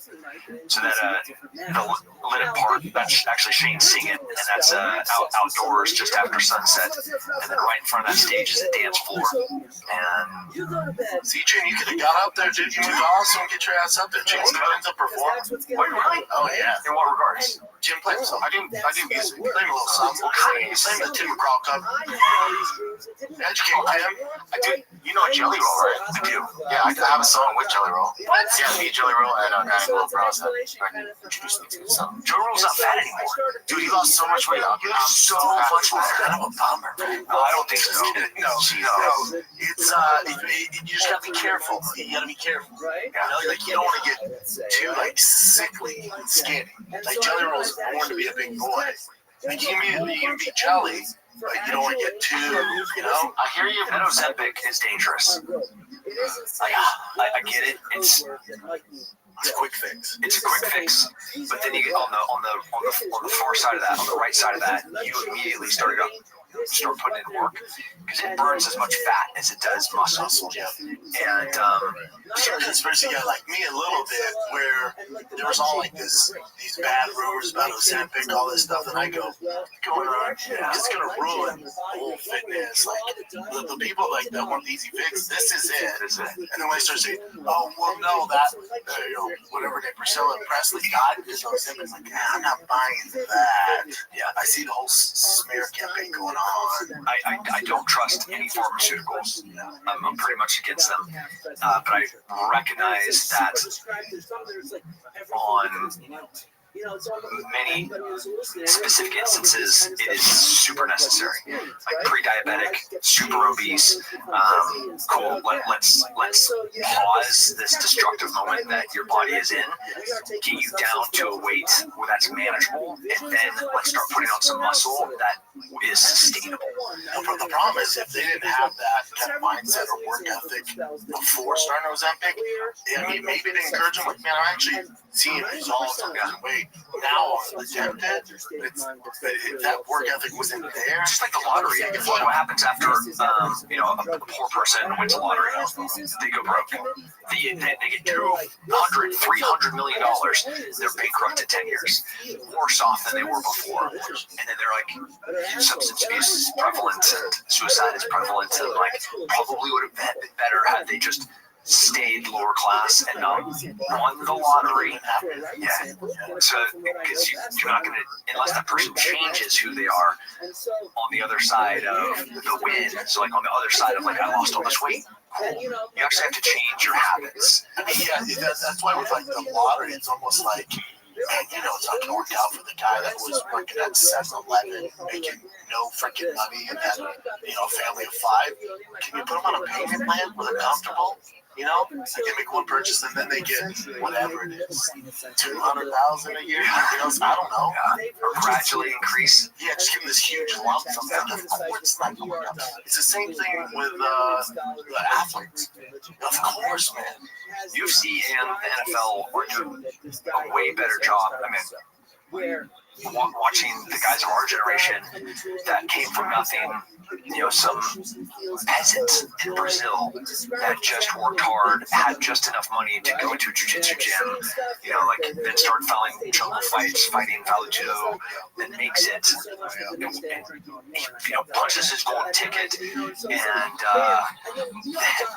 I don't know, 90% of them end up back to the poverty level that they were before they started fighting, but with significant brain damage. Yeah, enjoy this. The trick you think about the UFC, and I keep on saying this all the time, how UFC fighter pay and stuff like that. Like, it's such, I don't envy Dana White on this. It's such a tricky road. Because if you look at, like, the Conor McGregors and John Jones, although John's good, but he's a bad example, like the Conor McGregors, where it's like, if you pay these guys, all of them, like boxers, then mixed martial arts is so tough. There might be a few that are still going to compete 3 times a year, but if you give these guys $10 million in the bank, I'm not sure how often they're going to fight the matchups Dana and the brass want them to fight again. So you got to leave them hungry, you know, but it's also like they deserve their pay. It's a fine line. I mean, Conor was the best fighter when he was hungry. Yes. Literally and figuratively. Like, he was hungry to win, and he was literally poor with not enough food, with his wife that had been riding with him since, you know, like living in the projects. And that was the best Conor, the best Jose Aldo. Yep. Was there hungry Jose Aldo? Go through it. Also GSP. You know, it's just it's how it goes. It's tough. Because it's like now with the NIL deals in college, it's like if you think these pros have a problem, if you give me $1 million when I was a freshman in college, to be able to random shit I would buy now and the stuff I buy my buddies and stuff.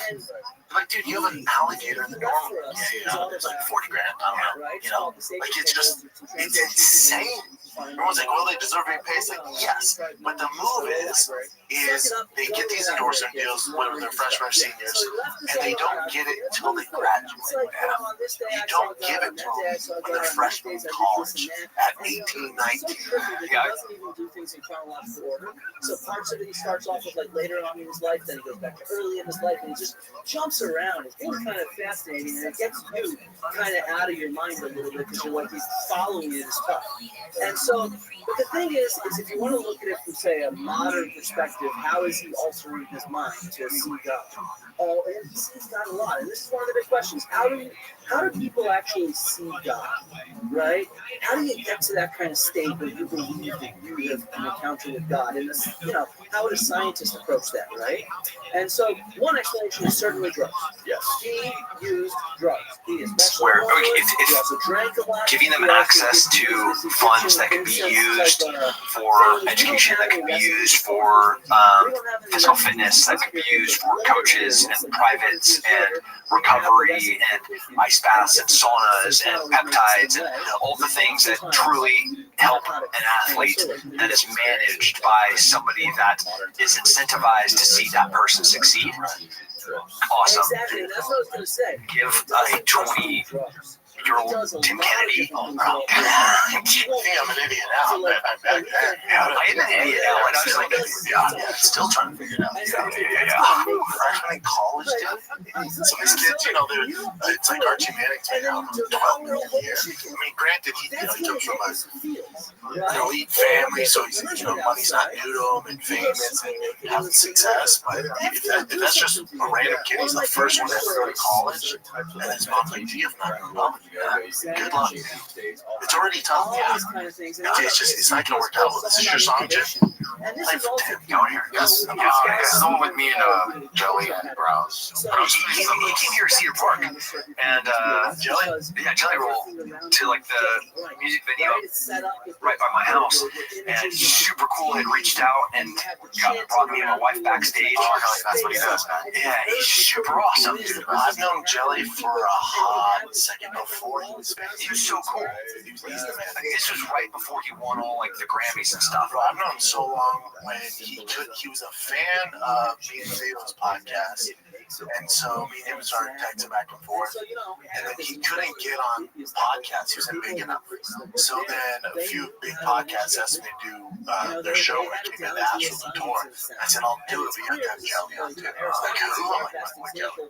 And so I would walk on the Jelly giant ass at the time, walk with tattoos on his face. Like, who is this guy? Trust me, he's a fun one. Yeah. And at the time, you know, no one, I've never seen anybody alive on this earth drink more than Jelly. Really. In the green room, dude, he got everyone cooked chill.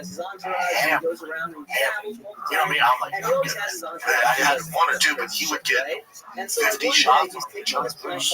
4 people. Who's this for? He's like, for me and them. I'm like, no, but they're going to have one. He's like, yeah, no. and then the rest are for him. He's a lot better now. He's a lot better now. He'd be like, my doctor said, because you know he's had health scare problems. He goes, my doctor said vodka's fine. No. The tequila, Terramana especially. That's right. I think he said I gotta stop drinking. I can drink tequila. He's in your doctor. I know you know agave, whatever with that. Yeah, that's why. That was his log. And I did just see like this list of which alcohols, and I don't even drink.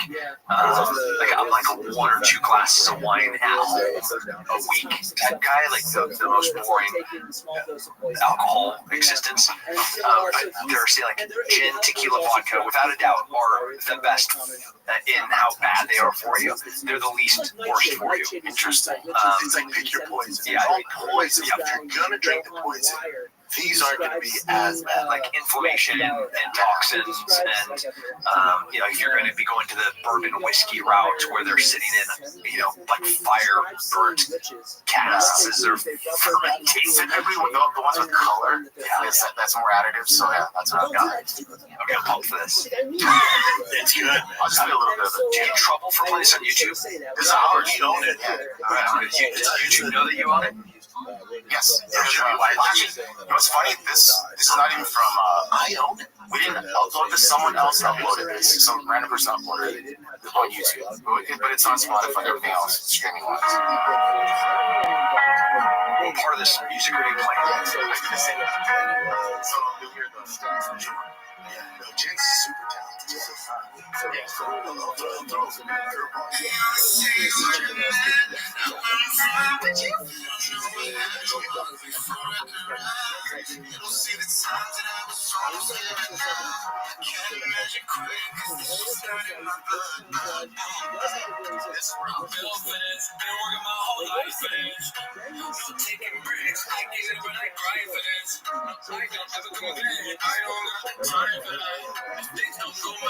I just get up and go change it. I'm talking about 10,000 hours of plus my experience. And they all want to talk, but they try to hear what they need on the most. And they all disappear. I was living in reverse, pushing the gear. They don't see the 10,000 hours I put in. They don't see the pain. They don't see where I'm at. Now I'm from. They don't know that I don't want to fall. This is before Joe's. I can't imagine crying, 'cause this is not in my blood. I got something different. They don't see the 10,000 hours. I love that he moves across what's normally pretty separated genres of music.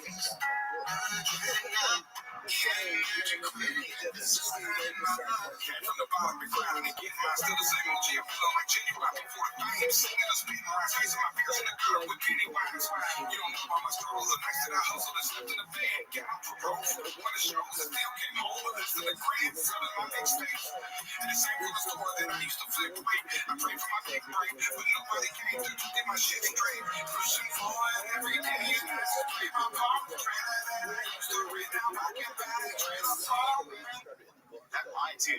The trailer that I used to rent, now I can buy that trailer. And it actually Yeah, he did it. He did this, recorded this like within like 3 weeks. He wanted to be on it, and so I kept texting him. And Jen's like, "Yeah, remember when Joe said text him? Like, oh yeah, I got it." And he doesn't wake up until like 2 p.m. I was like, "Dude, you got it sent." He's like, "Oh my bad, you got it 30 minutes." 30 minutes later, I was like, That's wild. he's insane talent. I hate talented people like that. "So Just so good. so." But yeah, I just hit this track one time. I got to it. Mike's done too. My boy Mike. Yeah, they're all great. Dude, that's awesome. And now Jelly's on like American Idol. It's hilarious seeing him on there. Like, you know, because you know his background, his wife and everything. He got escort, covered his bills and shit. And it's so cool how the A-list Hollywood, like he's at all the Grammys and the country music awards, and they all know his background. And Buddy's there, who's gorgeous, and they just accept it. And he's on American Idol, dude. It's like crying, Seacrest crying and shit. It's just awesome. Yeah, Grace is I love humans, good humans, because being able to see transformation, and if you know their story, knowing, you know, there's some trauma in both of their lives, and big time trauma, and then the fact, just like Connor and his wife, where he has nothing, and he has less than nothing. and she, as a professional escort, is covering for him financially as he's still failing. And she's ride or die. And he lost his daughter. She's like, he's super broken-hearted about it. She's like, where's she at? I'll fund, doing her job. I'll fund whatever it takes to get your daughter back in life. So they filed for custody. She's the one that brought his daughter in. And now they all live together. It's so cool. I love these stories. Tell these events.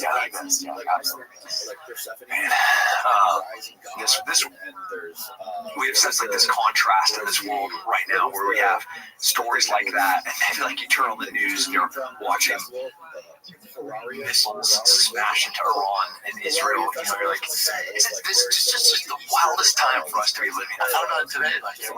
It still feels like I'm on vacation, like Montana or some shit, or I'm back in Fort Worth at my favorite hotel. It just doesn't seem, my life doesn't seem real. Where I live, how nice it's driving here. It's like everything's great. And I'm just like, man, imagine being in Israel. I was up all night last night helping people. There's a bunch of Americans that were there before the war kicked off, and obviously Delta and American aren't flying flights. They canceled all transportation.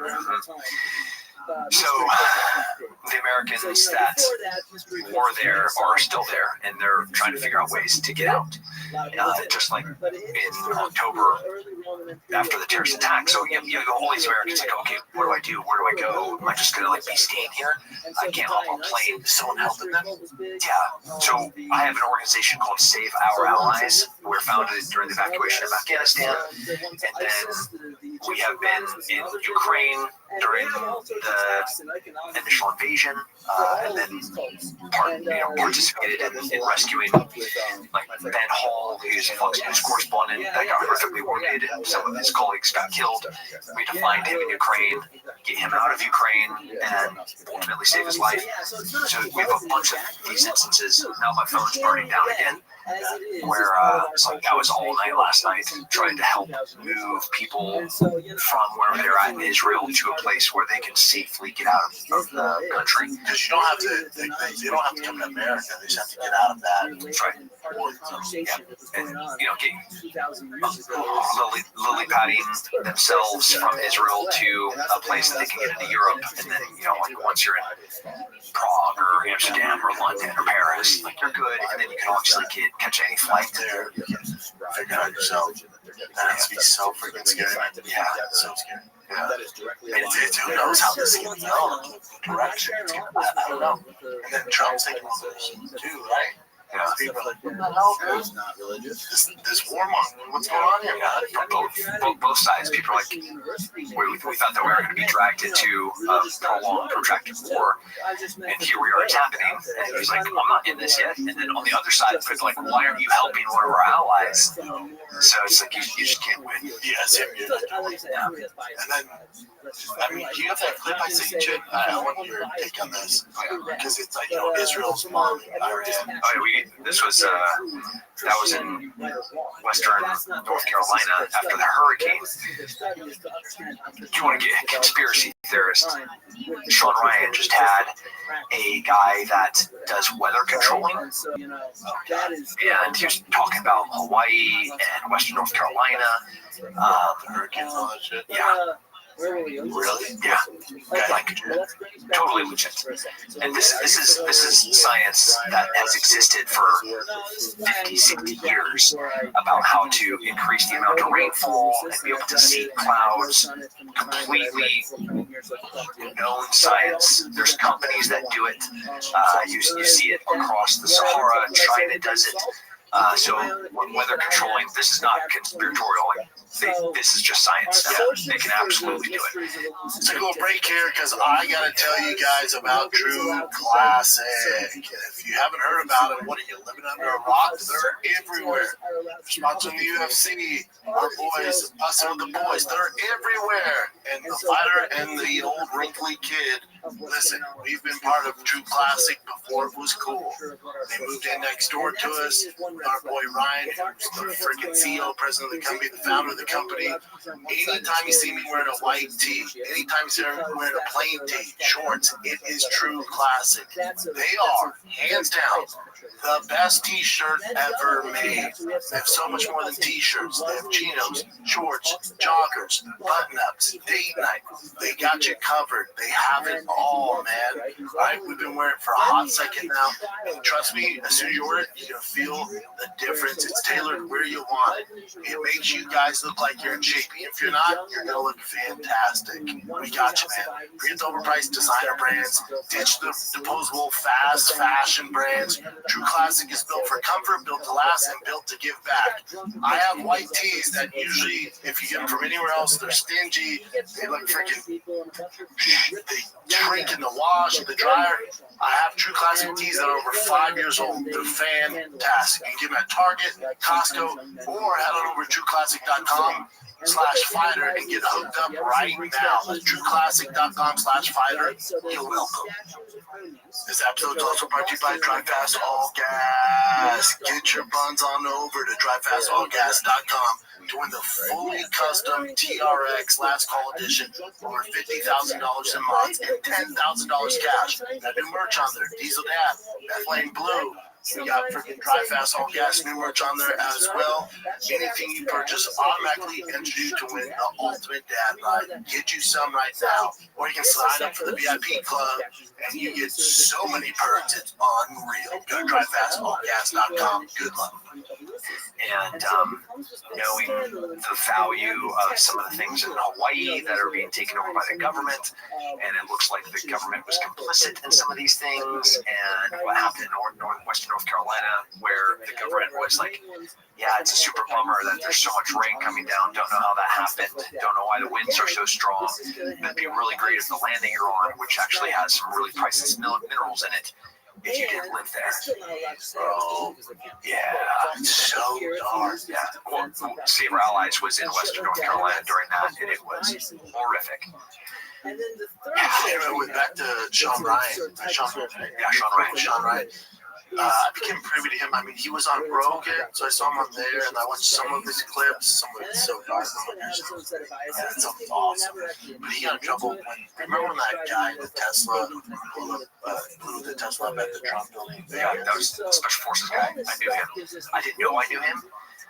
When like you guys did a show together, right? We did a TV show together. Yeah, it was a shooting competition. I was with him for 3 days, and he went by a shorter, like my name's Timothy, but everybody calls me Tim. It's the same kind of thing.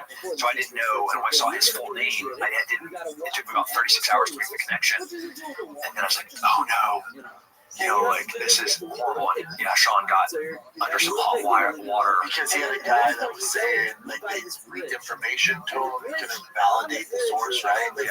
His first car was a Mustang, so told me it's fake. I'm like, man, all this is getting very super weird. I don't know what's going on. When you're reporting on the news stuff, you want to be first. And it's hard to be first and always right.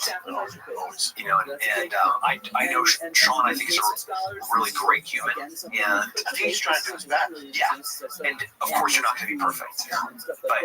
But that was definitely one of the instances where you're like, being shoot or shoot, he makes mistakes. No, but he makes mistakes. He's in Taiwan right now. He's interviewing the president and the vice president of Taiwan, really hoping that China doesn't invade. When we are knocking on that door right now. We bring up that Tucker Carlson, and this is interesting. Have you seen this? No. This just happened. Yeah. This is taking off. I don't know the population at all. I don't know the population. You don't know the population of the country you seek to topple. How many people in it already? Okay. Yeah, but you don't know that. I don't sit around memorizing population tables. Well, it's kind of relevant because you're calling for the overthrow of the government. Well, why is it relevant whether it's because 90 million or 80 million or 100 million? Why is that relevant? If you don't know anything about the country, I didn't say I don't know anything about it. What's the ethnic mix of Iran? They are Persians and predominantly Shia. Okay. No, it's not. You don't know anything about Iran. So I am not the Tucker Carlson expert on Iran. You're a senator who's going to. You're the one who like This is spicy. No, you don't know anything about the country. You're the one who claims they're not trying to murder Donald Trump. Yeah, I'm not saying that. Who can't figure out if it's a good idea to kill General Soleimani? You said it was bad. They're trying to murder Trump. Yes, I do. You're not calling for military strikes against them. Like retaliation. I wish things happened way more in government, not on the internet, face to face. Israel is leading them, but we're supporting them. Back it up, Tim, is that so he leads that the United States was behind some of the Israel bombings, and he's like,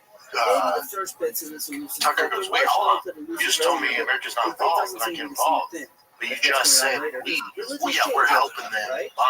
Wait, so we are involved? Wait, it's our equipment.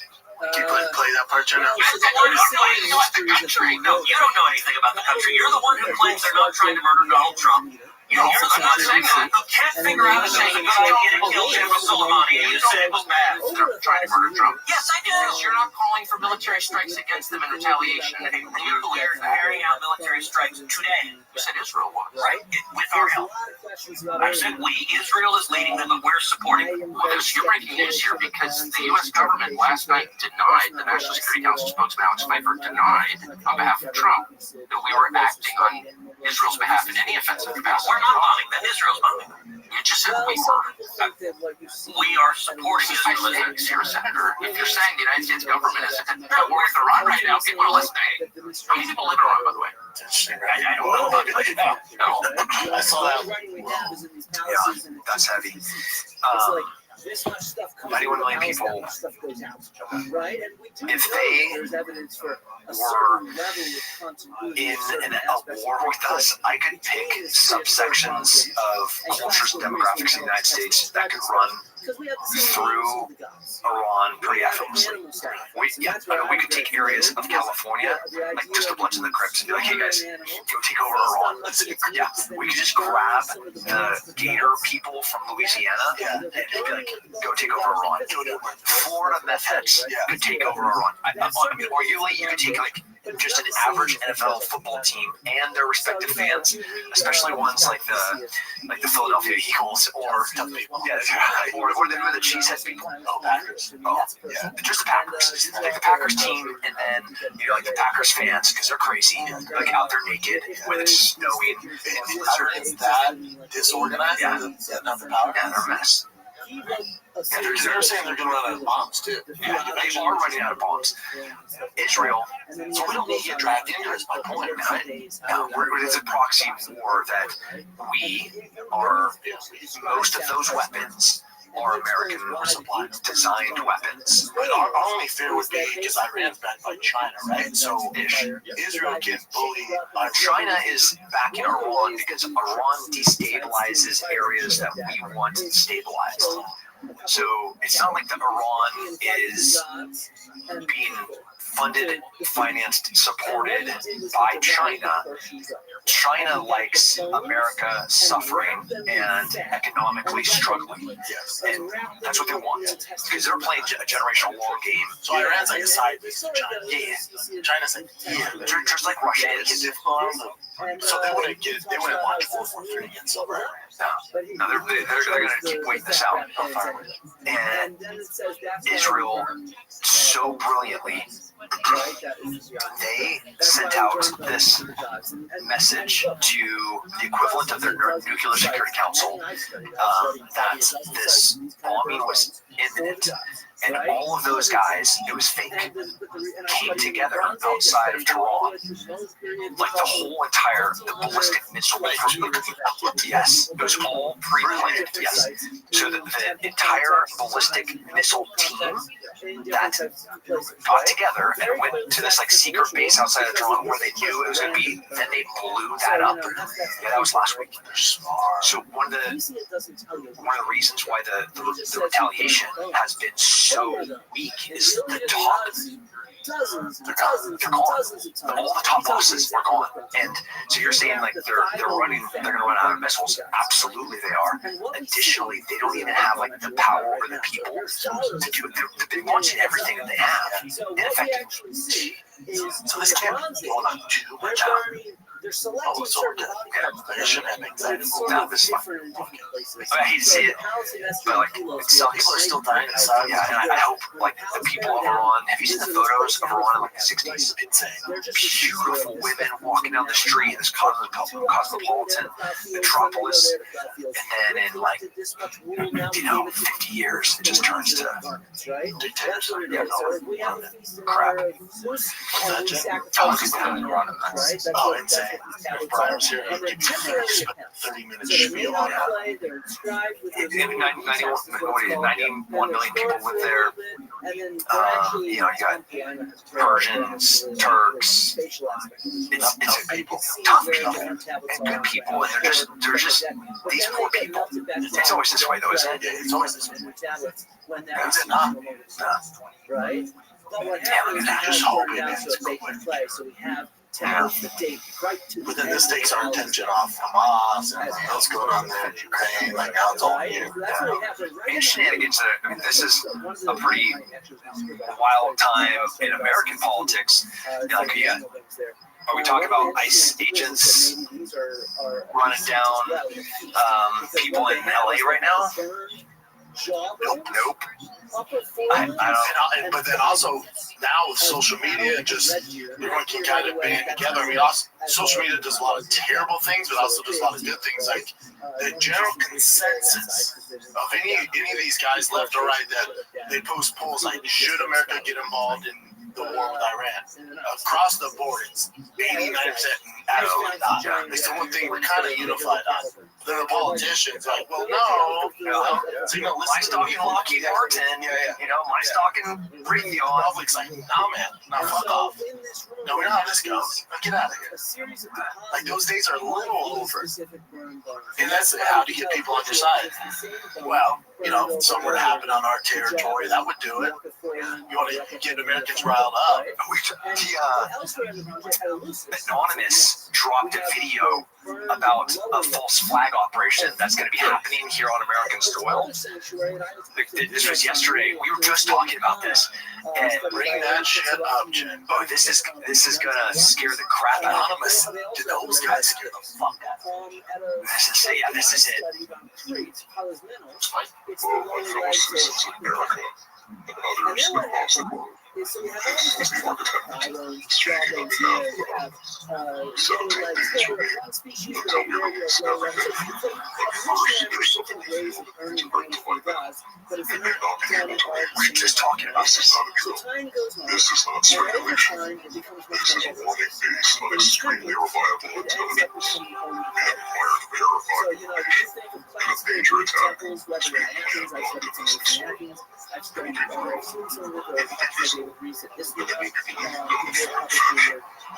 Vulnerabilities of that is alarming. The operation is a false flag, orchestrated not by a foreign enemy, but by enemy, shattered lights of a nation that poses as our greatest. They're not wrong off this. Stands hyper-militarized. They're wrong about this. Through sexual blackmail in our intelligence, government, and media sectors. The goal to drag us into their war under the guise of retaliation. But doing no loving suggests wants control, resources, power, vehicle. I mean, he kind of goes on for a bit, but ultimately he's saying a Middle Eastern entity is going to have an attack on domestic soil, and another Middle Eastern country is going to be blamed for it, but it's going to be facilitated and orchestrated by somebody else. To get the American people on board with the war. Now, I wonder if those people calling the shots like, gosh, shit. Is this, I don't know if this is public enough. I think it's a shame, like Fox and CNN don't declare they won't. It would be great if my dad heard about that. So then we're like, oh, bullshit. That's scary. Scary. Yeah. Why are they going to wear Guy Fawkes masks? I also wonder who they are and how they get involved. Have you heard the graphic novel V for Vendetta? Oh, yeah. It's so good. So, there's a lot of alliterations in there. Then they also had a movie with Natalie Portman and the guy that's been in every major blockbuster as the villain. He was the bad guy in The Matrix, and he was also in Lord of the Rings, and he was, oh yeah, I forget his name, he's that guy. Yeah, he's got the best voice ever. Yeah, for Vendetta. Yeah, it would just be great if that went like super viral. Like, I don't know how many views is that now, but how cool would it be? That guy. Yeah, that guy's insane. Look at his movies. Because if you made the public privy to that, and obviously they can't run on hearsay, but if you made it American public privy to that, they're not going to get on board. I'd assume they don't do false flag. Last week I sat down with the border czar, Tom Homan, and we were talking around how porous our borders have been for 4 years. So he's the border czar. Is he director of ICE, director of Border Patrol? He's a director and the border czar. And the number of people that crossed the border from 2020 through 2024, the tens of millions. And if you just look at these military-age men that were coming from Middle Eastern, Eastern Europe, North African nations, we're talking millions of military-aged men that came from countries and that hate us in their own area. Yes, Hugo Weaving. I can listen to that guy talk about paint drying. I'm like, this is so fascinating. Yeah, this month it's been 0. The damage has been done. Yeah, and that's like for one. So you guys can get votes? What expense? What expense? This? Okay. He says, oh, shit. Did you, how do we get term limits across the finish line for elected officials? Good luck. No, we have to. Are you going to uproot this? Until the majority of them die off, I can uproot it. You got the next the Nancy Pelosi's on both sides, like across the board, that are inside trading stocks that are not doing the will of their constituents, but rather the will of their financial advisor and personal interest. And then you look at their numbers they make a year, like, well, wait, your government salary is like $100,000. Yeah, you make 180 and you're worth $7 million. No, way more than that. How much is Bo Pelosi? We should follow her stock trades. Yeah, there's a bunch of there's a Twitter account I follow. It's something whale, and all they do is track the sales and trades of elected members. And if you just did what they did, you're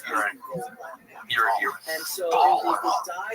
Nancy Pelosi's. And what's wild is this is out for the public. Like, dude, you think Nancy Pelosi's a better stock investor than Warren Buffett? Like, she crushes them. So clearly, there's a Nancy Pelosi stock tracker. Of course. And it's well known, yet nothing gets done. We're just all like, yeah, that's Nancy, the big tits, you know? 240 million. Wow. You know that, dude? No. Never had a real job outside of government. Smoke show. Well documented. Yeah, that hurts. That kind of hurts a little bit. And we're all privy. The left, the right, we all know what she's doing. It's just like, yeah. Daniel Goldman is worth $184 million. Mitt Romney came from money, didn't he? Yes. Yes. I wish we could put a qualifier that, like, if you're worth more than $100 million when you came into office, like, just want to remove them from 100% from our. Nothing will be done. It has to be though. I don't think so, brother. It's not the way they work. It's just that. Rise up. It seems like the classical period. That anonymous thing. I'm getting scared, dude. It is scary because he's got a mask. He's in, like, yeah, his boy, he's yeah. But also, last thing that's them, like, I'm expecting a false flag. Like, I'm probably not going to do Texas. If I was in LA, like, I've had times when my buddies, I love out there. You probably know who he is. He'll call me like, don't go to the movie theaters. Don't go to the movie theaters. Like, what? He's like, yep. He's like, they're not announcing on the news. They want to freak people out. There's something going on. Just be smart. Yeah, go to the baseball game. When you're looking for soft targets, you're not looking at a state where 70% of the people walk around with guns. Yeah. Have you seen the video? You gotta find. So this guy tries to rob a convenience store in Texas, and every single person in the convenience store has a gun. And so like the guy walks up, pulls a gun, he's like, "Give me your money," and then 7 guns come out. Bad idea. There was a shooting outside of Dallas. And the guy has a shotgun under his trench coat. He's there to, do mass murder and kill the pastor. He walks through the back door of the church. It's an older shoots the first guy as he's trying to get his gun out, and then he gets smoked by another guy with a gun in the back. And if you just hit play on the video, in the next 3 seconds, 10 different guns come out of the congregation and they're all running towards this guy. It's just not the place that you want to, have some shenanigans go down. It's all scary. Yeah, like when I first moved my neighborhood, I was like, so it's crime down here? No, not at all. Because he's like, people have guns. He's like, there was a time where some moron, they weren't there long. They moved out after this. He was in a Tesla, just in mid-20s, so some rich crypto kid or some shit in the neighborhood, and he was going crazy around the neighborhood, and was firing a gun, and a lady was walking, and he accidentally shot at the kid above her head into the house. I'm like, oh my God, what happened? He's like, well, in Texas, that lady went and got her, she had a machine gun, and just came out and lit his car up and shut it down. What? Like, she went back and went back to sleep. Like, what? With this kid in a Honda Civic with no plates. In front of my house, we have that long straight road. It's kind of rural. Yeah. I think you see people coming. Yeah. And I heard his muffler. I'm like, okay, this kid is not from. We got horses, like you saw. Did you go in the back area? No, you weren't there. I met your wife. Saw chicken run around. Yeah. He loved the chicken.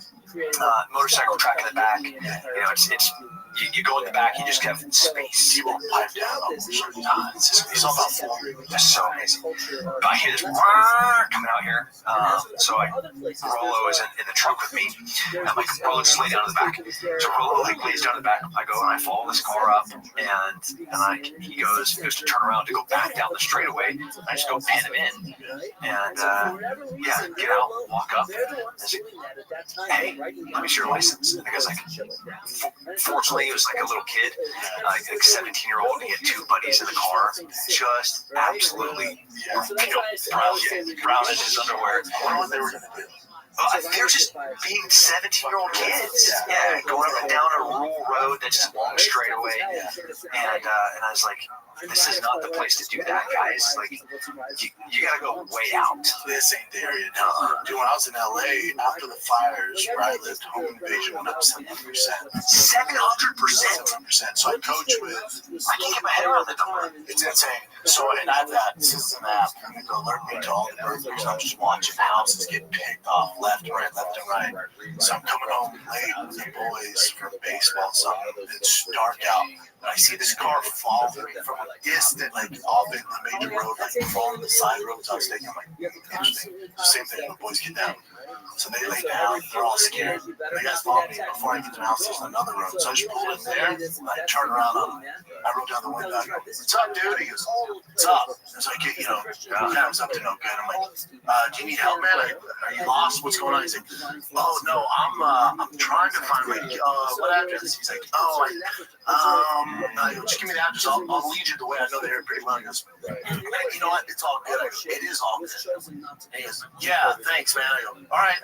You good? Like, around here, this ain't the area, man. He's like, no, I know my friend. I'm like, sure, dude, but I'm telling you, this isn't the place to do it. He's like, no, I get it, man. I get it. I'm like, yep. Have a good night. He's like, yep. So I'm like, I'm waiting for you to leave, bud. I'm waiting for you to leave. He's like, have a good night, because they would follow people into the security and get their shit out or whatever.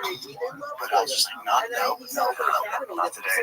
And just the week before, the coaches that coach with, his house got robbed.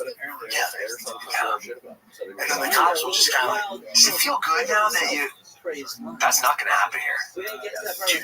Here, like, my kids would go over to their friend's house, and then the doors, they just walk in, the door's unlocked. Like, we don't even have to set the alarm. I'm not used to it, because in LA, every night, you're going to be asleep. I'd set the alarm, I have my guns there, and I'd go around my house. Every door freaks out if you hear somebody knock on our door. Freaks out. We don't know who this person is, because everybody else just walks in the door. Yeah, because the door's unlocked. Yeah, I'm just not used to it. It's a hard thing. Like, you know, it's crazy, dude. And then where we live, same as you, it's like the car goes by, we don't look. Not often. You know, if someone's walking by, you see it. That's the only neighbors are on. You know, just boys on bikes again. Dude, my kids, they assimilate way faster. Like, I'm the one struggling there, right? Like, they have friends, it's like the Sandlot. My dad see you, and I don't see him. All right, the crosswalk, which is about 2 blocks from our house, has a couple of hockey rinks. It has a turf football field with 3 or 4 soccer fields. It has batting cages upstairs, really, really cool, fancy ones. I can't remember the place. You gotta go up there and have because like it has all the different ways for a pitch to be thrown. So you can like have a knuckleball, or you can have a curveball, and like the pitches come that way. And in our neighborhood, 120 something houses, you hear little 4-wheelers or dune buggies or motorcycles of all the 10-year-olds that are zipping down to, or their bicycles, like ding, ding, ding, ding, ding, as they're going down to the crossover to go and play, or going to the movie theater old school, which is 4 blocks away. And it's just back to like, you know, I don't get a text from my buddy Tim, who's 4 doors down. He'd be like, hey, Rolo just passed the house on his way home. He'll be there in 30 seconds. There's other parts of the country like this, right? Yeah. The Dakotas, Montana, Idaho, Utah, if you get outside of Salt Lake, Colorado, yeah. As long as you're out of Denver. Yeah, from the term. Yeah, it's insane. I say how nice people are. They assume they want something. No, they don't. They don't want nothing. They want to see you smile. They want to say, "Hey, how you doing?" If you come and to like music on Thursday night, you should be like, "Where in the world am I?" You'll never experience anything like this. You're gonna have like random people walking up and like hugging you and then asking to dance with your wife, or you'll have random girls come up and ask your wife if they could dance with you. And like not shooting their shots. I know. It's just proper. I know. It's country. It's just a different living. You know, I'm like, have you seen that movie Brother-in-Law? When what's his name? Pauly Shore, when he was into the farmhouse. Right? Yeah. I'm like Pauly Shore when he was in the house. Oh, son-in-law. Son-in-law. Yeah, I'm like Pauly. I'm just not familiar with it, you know. How good is that? That's really good. Yeah. All right, what do you got, Jim? Wait, real quick. This is the one thing about Texas that's kind of like tripping me out. First of all, I grew up here when I was a little kid, but everyone else, right? Central Texas, like Colleen, Milton, yeah, but that's where I grew up. Tokyo City immediately adjacent to a gigantic army base. Usually not a great sign. Yeah, Dallas Fort Worth too. Yeah, but so obviously everyone's freaking awesome and sweet. But the one thing that I've noticed, especially the last few times that I've been here, because I'm driving now with rental cars. Dude, the road rage stuff, like people are like bad drivers here. They like you have road rage, or they do? They do. Oh man, I haven't gotten that. I've had it 3 times already, and yesterday was the worst one. What happened? Is it because you're an Asian driving a Prius? I don't have my Prius because I'm driving a Nissan Sentra right now. But yesterday, I was trying to make a U-turn. You say the Asian driving the Nissan Sentra? So if I haven't experienced it, and Mr. Schwab hasn't experienced it, That's an Asian thing. Maybe, but no, but can you merge? Do you use blinkers? Okay, so let's say I'm a good driver. you're on 183 and traffic's moving at 80 miles an hour. You get on the all around. What speed are you going? I'm gonna try to match that speed. Beautiful, beautiful, beautiful. Okay, that's a great answer. Continuing on, and let's say like there's a car that's slightly ahead of your bumper, and then there's one that's coming up kind of fast. Yeah. Are you gonna brake or are you gonna speed up? If someone's right in front of me, Yeah, and behind you, but the car in the right lane is actually closing the distance. I'll probably do a little brake check. Because I don't want to hit the car in front of me. No, but you definitely don't match his speed, slip in right there, and then get out of the next guy's way. I always like to leave a lot of space in front of me because I've been, Yeah, I don't do that at all. So Sean used to like, it was like right turn only. And then you get over, like, oh, in LA, you're five people are like not letting you in. Here, I do the right away. Yeah, I mean, I do. Maybe the most frustrating thing about Nissan Sentras are the Asian drivers. Only second to that are the Prius drivers. You're touching some Dude, street. you know what sucks? My Prius is so slow, and like coming out of here, like from the studio, That's the thing about Texas, buddy. You better. That's why I need a car culture out here. I like the horsepower. These boys, horsepower. Bro, when you get out here, you better go 0 to 80. I know. Fucking go. That's the problem. It's downhill, buddy. and it's going to a straightaway in front of the dam. Buddy. Yeah, that damn, you fall over, it's game over. You're fucking flying. Have you seen the motorcycles on this on 620? Oh, yeah. So 620 and 1431, because it's along the lake, there's tons of fun curvy roads. So on the weekends, like Fridays and Saturdays, you have like the Motorhead motorcycle company crews come out on sports bikes, and they want to go around the lake, and it's all super fun curves with good inclines, and yeah, 80 miles an hour. If you're gonna merge onto that road, I need a pedal car. Prius ain't gonna do it to you. No, that's why I'm like, other company. so let me explain what happened yesterday. I actually literally got out of my car and I parked on the shoulder and I was like, let's go. It took me that long. I know. None see, right? So I get that. My brain was just like, I was so pissed off. So what happened was making a U-turn. But you know when you're making a U-turn and this is a left arrow, it's a green arrow U-turn, but there's also a street going this way where cars are turning right, so I have to let them go first before I can make U-turn. So I'm waiting. Green arrow? Yeah, green arrow. You don't have to go. You don't have to wait for them to go. You have the right to go. Hold on, so the people that, but there's, I see them turning left. I see them turning out because they think I'm going at left. So they're going. But I want to make a U-turn, so they're still moving, going. So I'm waiting, and the car behind me is like, They want you to go left. but I'm not going left. They don't know that, though. I know, but here's the thing. Why? And then as soon as I made a U-turn, after all the cars left, the guy literally does this, like that. Yeah. 2 birds. So I said straight up, I'm like, I go, come here, and I just parked on the shoulder, and I'm waiting I for come him. over a U-turn, Chip. I was so fucking pissed off. I know, dude, And you're dumb. in Texas. Yeah, I should never do And you have that. tattoos on your hand. I think probably that's why that saved me, because he was scared. As soon as I said, come over, he just left right away. Well, You're so lucky. He was like, oh, son. it was a younger white dude. But then, I've never had that. That would be like so. I hate to say, come on, dude. I know, dude. I would not do this. Like, fuck you. But even if they do, I'm like, okay. But this, who gives a fuck? I definitely need to chill out. I'm too old for this, without a doubt. And also, can you blame What would it them? take for somebody to get you into like a fight on the street? Almost had it happen 4 months ago. There you go. What? Okay, yeah, I have to understand this. Because if somebody walked up and was like, Tim, you're a retarded faggot, I hate your kids. And they like pour a drink in my head and spit in my face. I'd be like, do you want me to buy you another drink? What? I'm serious. There's no chance that you could like drag me into a fight.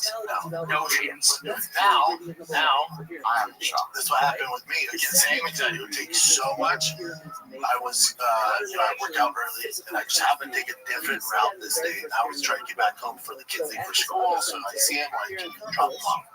So I leave early. Wife calls me. She's like, "Hey, we're leaving early, so the kids want to say bye."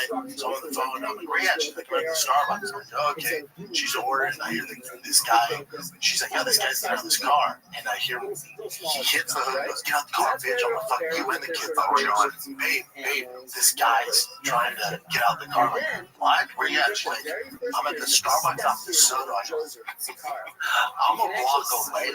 I go, "Box him." I hear him like, "Yeah, bitch." bitch. And she goes, I'm telling you, sir, I can't go back. Because he was in line at the drive-thru. He goes, I can't go back. I'll hit the other car. He goes, shut up, bitch. He goes, I'm telling you, I'm going to call my husband. You don't want these problems. He goes, call your little weak-ass husband.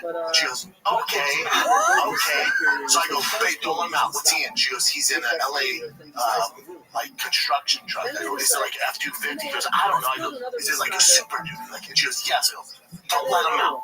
Don't fucking let him out. So I'm literally right up the street. And he somehow got out because he knew I was coming. And he goes to pull out, and I'm in this old school, was in my truck, this old school F-100. I just come into oncoming traffic, cut him off, and my wife's right there too with the kids. And I just walk up, and I go, you have a gun? He's like, what? Bigger dude too, so I thought for sure it was going to go down because the bigger dude. I go, you have a gun? He goes, no. I go, perfect, get out of the car.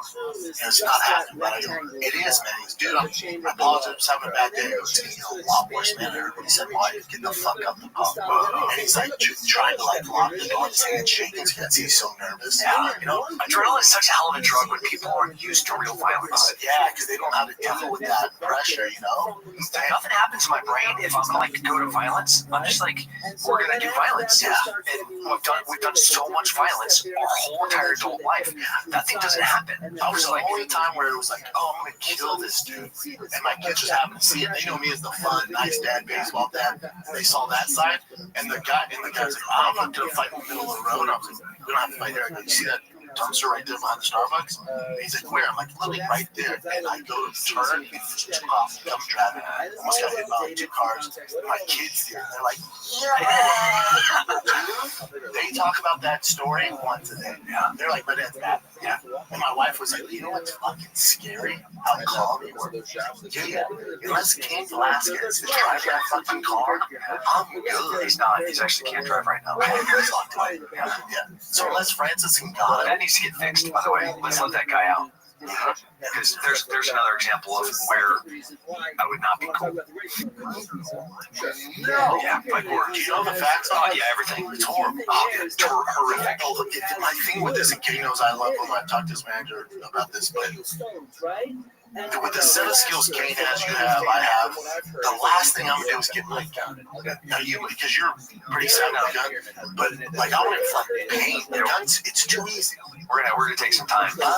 It's gonna take some time. So he got like your dad / stepdad, whichever was in the car with him. I'm fine with it. Both. Yeah, not a problem. Just yeah. But him fire the gun, and you know, that's pretty fucked up. Well, I mean, I was a moment of rage, so I get that, but your skill set, sure started better than theirs. Just have him here in Austin. Had him on my podcast. Yeah, came right before, it was 2 weeks before his sentencing hearing. And he's amazing. He's such an amazing guy, and my heart broke for him. He's such a neat dude. It's such an injustice what happened to him, or what happened to his son, and then ultimately what happened to him, and also what happened via our criminal justice system. Like, that, it angers me. There's even more to it. I'll put that up there. I'll get privy to it. Like that. It's personal life. Yeah. Right? That's part of it. And in between, yeah, but gun is not necessary in this instance.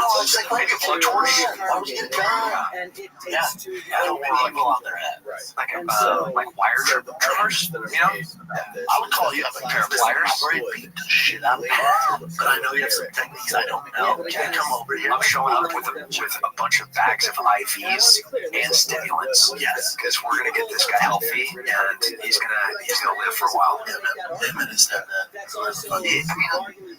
The whole child molestation, human trafficking thing, I think we could solve it pretty fast. Can we put dogs down the bike? That's right. Why not put a pet out? Yeah. And they go, what's this mental illness? You gotta give them what? No. With kids? No. We have to fix this like overnight. Yes. A couple of torn feathers, boil alive, hang them in the streets. Like 10 of those? The problem's fixed. 100%. We're a little too loosey-goosey. Yeah, some minor attract. What the fuck you said? Yeah, I'm sorry. I'm sorry. I got it too. Yeah. So you justify. Sorry. Insane. but it's really fucking unlikely. Yeah, I'll tell you what, this show's going well. Would a hell of a lot better if I had my Magic Mind. Magic Mind, send your boys some product. I need the max. You're like, what's Magic Mind? Well, this podcast would be so much better if I was all jacked up on Magic Mind Max. It's basically a mental performance shot, cheaper than a cup of coffee, a great nootropic with tons of benefits, invokes sense of flow, gives mental clarity, decrease stress. Does that sound like something that can help you? Cool. You need to get some Magic Mind. They're available all over. Magic Mind is a little green shot that's good for you and helps you get into the freaking sense of flow, helps your mental clarity. It's the best thing that's ever touched your lips. It's Magic Mind. You're welcome. I can't see how anything. All right, we're back we just went to a dark. Back to Jen. You're the problem. You're the problem. No, Nissan Sentras, Priuses, problem. You turn when they think you're making a You lap. turn on a green light. It's this is what triggered me. Like he was so but he was so like, all right, if you want to do something, then let's go. That's all I did. You're just but I get it. Like, dude, you're so lucky to have This is so far. This is the third road rage thing that happened because my car's too slow.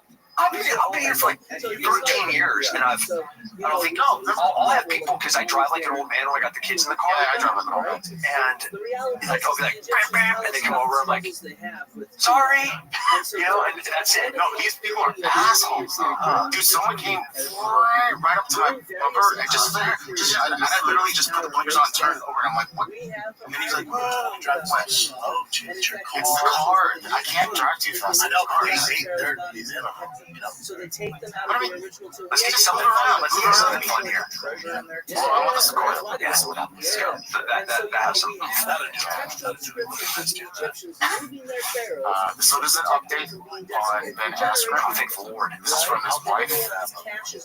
It's not great though. It's not a great update. I actually saw stuff before saying that he's like responsive now and stuff, but this doesn't sound that great. So this is his wife. This is still on a ventilator. So it says this is from his wife for the listener. It says Amy asked me, but I haven't shared an update because Ben has been in limbo for a while, and I was hoping to have him wake up and be the one to decide what to share. I've had some media people contact me, and they're going to share an update, and I would rather it come from me.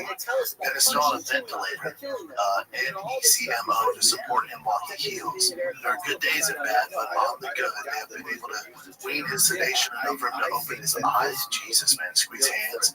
His body can't handle coming off sedation too much yet. I'm still praying for a miracle with his current lungs. They're currently starting the evaluation process for a lung transplant. He's got pneumonia, It says, please pray for his continued healing. Transplant is a solution that can get on the list quickly and easily. I know transplants are such a blessing. I'm overwhelmed at the thought of him receiving a gift like that. No one can take better care of him. As a healthy guy, no, I could never expected this. Dude. I'm trying with him a whole bunch. Yeah, amazing. I love that. Great soul too. Great guy. Great athlete. Hilarious. Self-deprecating humor. It's just all the great things. And long transplant. Apparently, like DC was talking about it, he had really bad staph, and then when he was went to this like convention, like crazy big into crypto, some crypto convention in Vegas, and like maybe he rested. I don't feel great about some of those things. So he's just running his body down, and he got pneumonia. The staph. And of course, I hope he's okay. Prayers for Ben. Yeah, this came out of nowhere too. Right? So, yeah, I saw that update where it's like he's unconscious in a hospital on a ventilator. I'm like, what? Yeah, and this is what I had to look it up. ECMO. Extra yellow membrane oxygenator is a life support system that helps people whose heart and lungs are failing. Jesus. Yeah. And then what's weird, DC came out, I was like, well, I talked to Ben, his wife, he's actually at home, but Brian knows him well. Yeah. And then we kind of talked off air saying, like, maybe she just want people to interfere with what's going on in their personal lives. Just like, he's good. What's tough is the lung transplant. Like, you know, The fact that that's even on the table is insane. what's scary is that, you know, it doesn't happen. No, you have to be lucky enough to get that transplant. So you're staying on a ventilator until someone becomes available? Yeah. And the odds of that happening is hard. That's sorry to interrupt you. That kind of happened with Kimbo too. He needed a heart transplant, but he was so low on the list, but it just wouldn't come in time. Yeah, so prayers to Ben and his family. If he was gonna beat this, it's gonna be bad. Yeah, absolute fighter. Okay, so these protests right now is called the No Kings Day protest, I think they're. Man, when you see the videos of some of these people that are at the No Kings protest, like, there's not a lot of ings happening with them. Like, they're not walking because they're round. They're definitely not biking. So, like, maybe, They're not the healthiest body. no, the hair color is not natural, you know, and we know those dyes, like, they're neurotoxins. We know that according to RFK now. Yeah, you're not getting a lot of alpha males yelling no kings. Like the guy comes off from his shift of welding or plumbing, and he's like, "I'm gonna go to the No Kings protest." Doesn't make sense. Doesn't like that fellow went home to his family? You know, See, what's going on? Why is there traffic? why are you in my way as I'm trying to go to work to pay for whatever entitlement program is funding this group? So this is for people that don't know what it is. I had to look it up. So the No Kings protest. If you want any answer to read this. I mean, to be long story short, the Cliff Notes is it's a response to Trump's handling of immigration with ICE and all that shit. So it's also the U.S. Army's 250th anniversary, right? So this is what's happening right now. This is why the protests are going on. So it's going to be the same time that the U.S. Army's 250th anniversary and President Trump's 79th birthday. So they're protesting at the same time. Last week, that was last Saturday, June 14th. Yeah, so check this out. This is what happened from one of the protesters that's trying to block a car. And the way you guys described it, everything is perfect. So I'll just play this for you. Oh, my stereotyping. Oh. Get on a bike, girl. Oh, that wasn't even that bad. So she got her leg run over, but I mean, she has so much fat, it's probably cushioned. She's gonna be fine. You're right, she's in stable condition. Yeah, she's good. I hate being right about these things. You've seen this, right? Like, no, I haven't seen this. Cars are finally like just going through the crowds, which, by the way, I agree with. I agree with too. I've seen a whole bunch of times when the mob. You go all the way back to the LA riots. You remember when they pulled that guy out of the semi truck and beat him to death with a brick, bro? And that has happened time and time again. Don't stop. I actually get goosebumps. Don't stop. And protesters have to know this. If you get in front of a car and people are acting a bunch of crazy, and I'm scared, I'm in fear of my life or the life of the people in the car with me. Legally, I wonder what is legal. Yeah, right? Yeah, it's like, hold on, dude. I feel like my life's in jeopardy. They're in front of my car. They're on a public road. You should be. You're committing a crime by being in this road, and now you're assaulting me, and you're saying that you're going to hurt me inside the car. I have every reason to fear. With my kids. I'm not an attorney. I'm hitting them like freaking. Yeah. I got kids in the car. You run up and surround my car, and you're like, "No Kings protest. We're gonna beat your ass." You kids don't want to dick, right? Yeah, we're on our way. What do you think about it? Who's calling police? I'd probably call back and hey, I just got super scared. Somebody attacked my car. I think there's somebody might be hurt at this intersection. What do you want me to do? And that's all I'm saying. I'm not going back. I'm sorry. CPR, you're going to need 2 to 3. This is a large lady.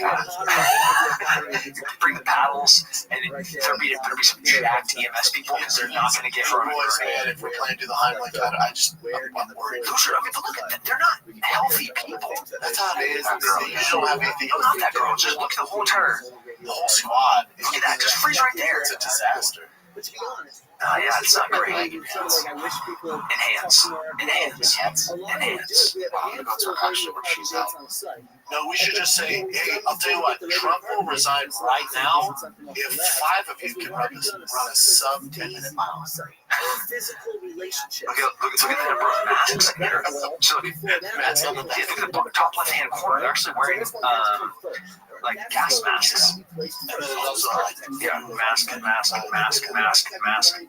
Mask.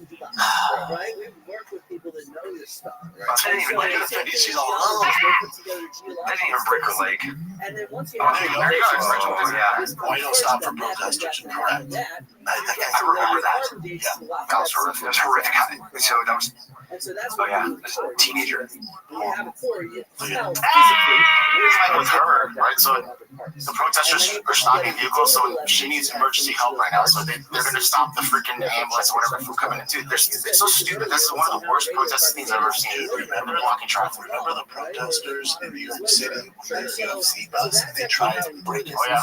And I guess it was like Jamal Hill, all these guys. Robbie Lawler. Robbie Lawler's in the back. They're getting like, oh my God, what are you doing? He goes, sit down. and so this We guy, need the energy. he was talking about I was like, what? This One of is the protesters like, oh shit. this is from Robbie Lawler right here. Oh, Yeah. No. That's what I thought of. oh shit. Yeah. You see if you can pull up Tim Kennedy getting blasted by Robbie Lawler, just getting annihilated by an uppercut. What a legend. The guy hits like a freight train. They're trying to give him bare knuckle. No, Robbie, no. He's another gem. A great, such a wonderful human. This is strike point. Yes, sir. We got young, both of you young, 29 and 30. So I Find changed him in his fucking head. He's sending Melvin Man off. Do you remember when Melvin was doing the inside out? Get to that part. All those stone bases, we don't know where they came from. They were not excavated by archaeologists that took photos and documented them with a total station or a plan or anything like that. We don't know where they came from, which means one of two things. Either they're illegally looted, or they're forgeries. And we have no idea. Sure. You missed that too. Yeah, and we have no idea. He's not dogmatic. No, but then you're missing my main point here, where if some of those could be illegal looted stuff, the looters are my enemy. I've worked on sites where people come and loot. Yeah. They go into my trench and they fucking loot. And they're robbing and then sending it to a black market where wealthy people somewhere else are buying it. Oh yeah. This And is so- cartels in Mexico are doing. This is why I've decided I can't speak to Matt Bial. I wish, if he's listening, I don't think you're a bad person. I think that you just don't understand some of the ethical issues involved in collecting antiquities. And it's all, and these kind of, there's a lot of research that shows much of the looting that happens, particularly in the Near East, not necessarily in Egypt, but in Near East, when ISIS, the terrorist organization, not the Egyptians, took over different areas of Syria. You could see this with people who are tracking, the people I know are tracking them with satellite imagery. You could just see looters' trenches. And then the black market explodes. Oh, she's Diane. Yeah. And then you see this in areas where drug cartels in South America, they control the antiquities trade. And so, like it is written very strongly in the Code of Ethics of the Archaeological Institute of America. I can do nothing that might promote, not just not buy. I can't even look at Matt Bial's stone bases and authenticate them. Because if I was to do so, that would be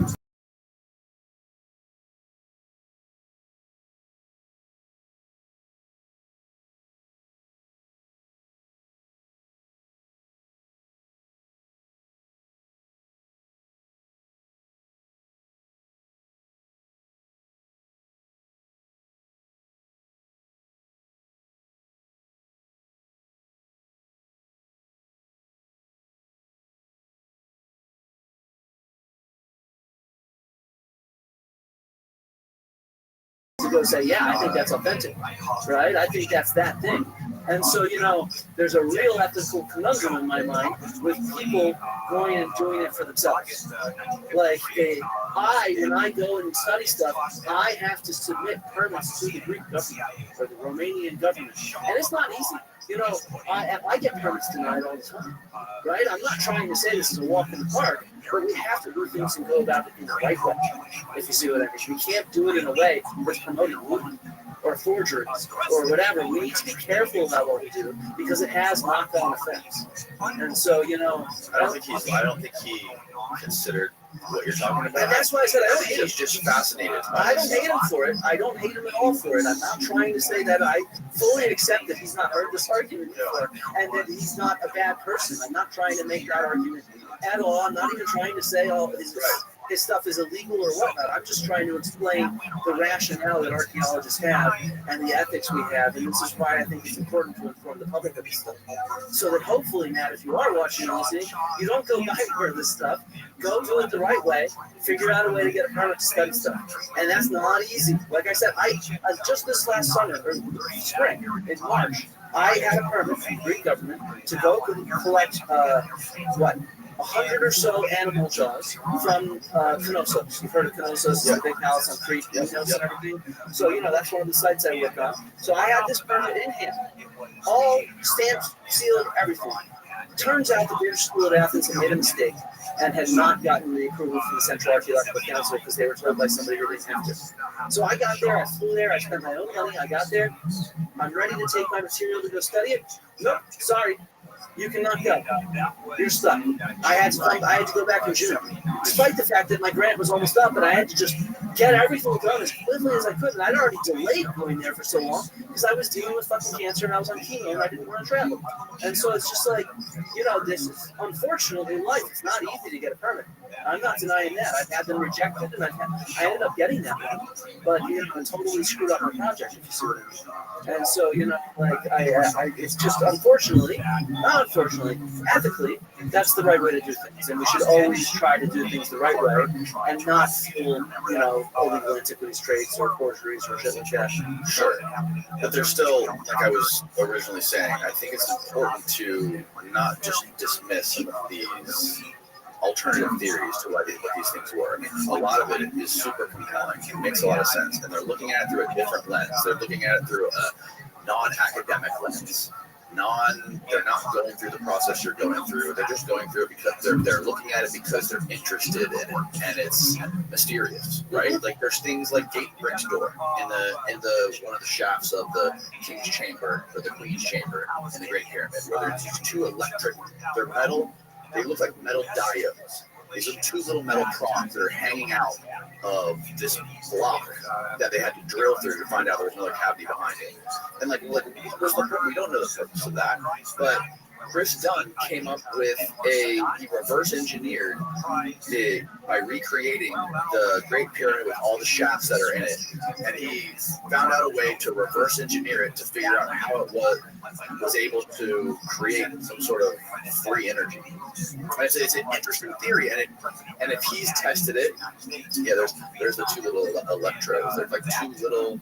I don't know what they were made of. I think it was maybe copper. Yeah, two little pieces of copper that were hanging out. And he believes that there was some sort of acid, I think it was, or it was a hydrochloric acid maybe, that filled up that chamber, and when it touched those two little electrodes, it somehow knew to not fill anymore.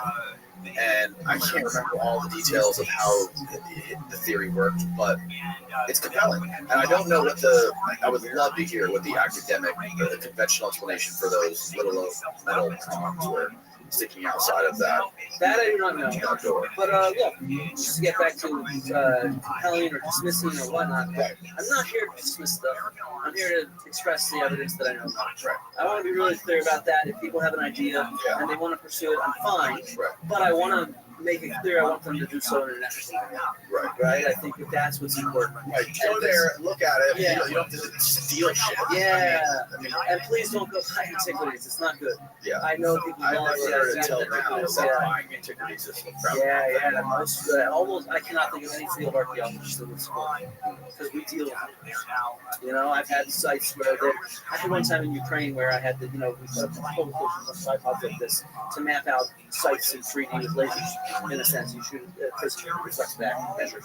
And, so you set it up on a known point, and those known points are oftentimes nails in the concrete that you lay. And so some looter thought that was marking their treasure was. So we dug up our fucking datum. Fortunately, they didn't actually dig in our trench that time. No Restream, no that happening. But it was wasting the entire day with 30 people who couldn't dig because we couldn't map, which meant we had to go set up new datums, shoot them all in, get them ready so we're in the right coordinate system before we can start digging them the right way. And so it's just like, I don't have any issues with people believing and pursuing different ideas. I am not here to dismiss them. I'm here to present the evidence that I know and to try to make the argument for the academic point of view, because in my mind it's grounded in clear evidence. And that's it. I really do not have a problem with people believing different stuff. I fully expect it. It's just like with religion. I'm very tolerant on that too. If you don't believe what I believe, that's fucking cool. Would you ever consider like actually investigating it and looking into it? And maybe that's what I'm doing right now with Atlantis. The entire argument I just presented to you, the entire argument I presented on Joe Rogan was me taking Graham Hancock's argument seriously and trying to look at the evidence for and against it. Totally agree. I mean, I'm not going to lie. I went in there expecting not to find evidence for or against it. But look, if I could prove Atlantis in an evidence-based way, I would be far more famous than I am now, having just been on Joe Rogan disproving it. If you see what I mean, like, I would be 10 times, 100 times, 1,000,000 times more famous. Everybody would know my name. So, I mean, like, when you talk about academia's, you have to parrot your line. Actually, it's the opposite. You become famous by changing the minds of your colleagues. That's actually what makes you famous and prominent in the field. If you can actually make an argument that convinces your colleagues that the standard explanation is the wrong explanation and this explanation is better, that's actually how you get promoted in academia.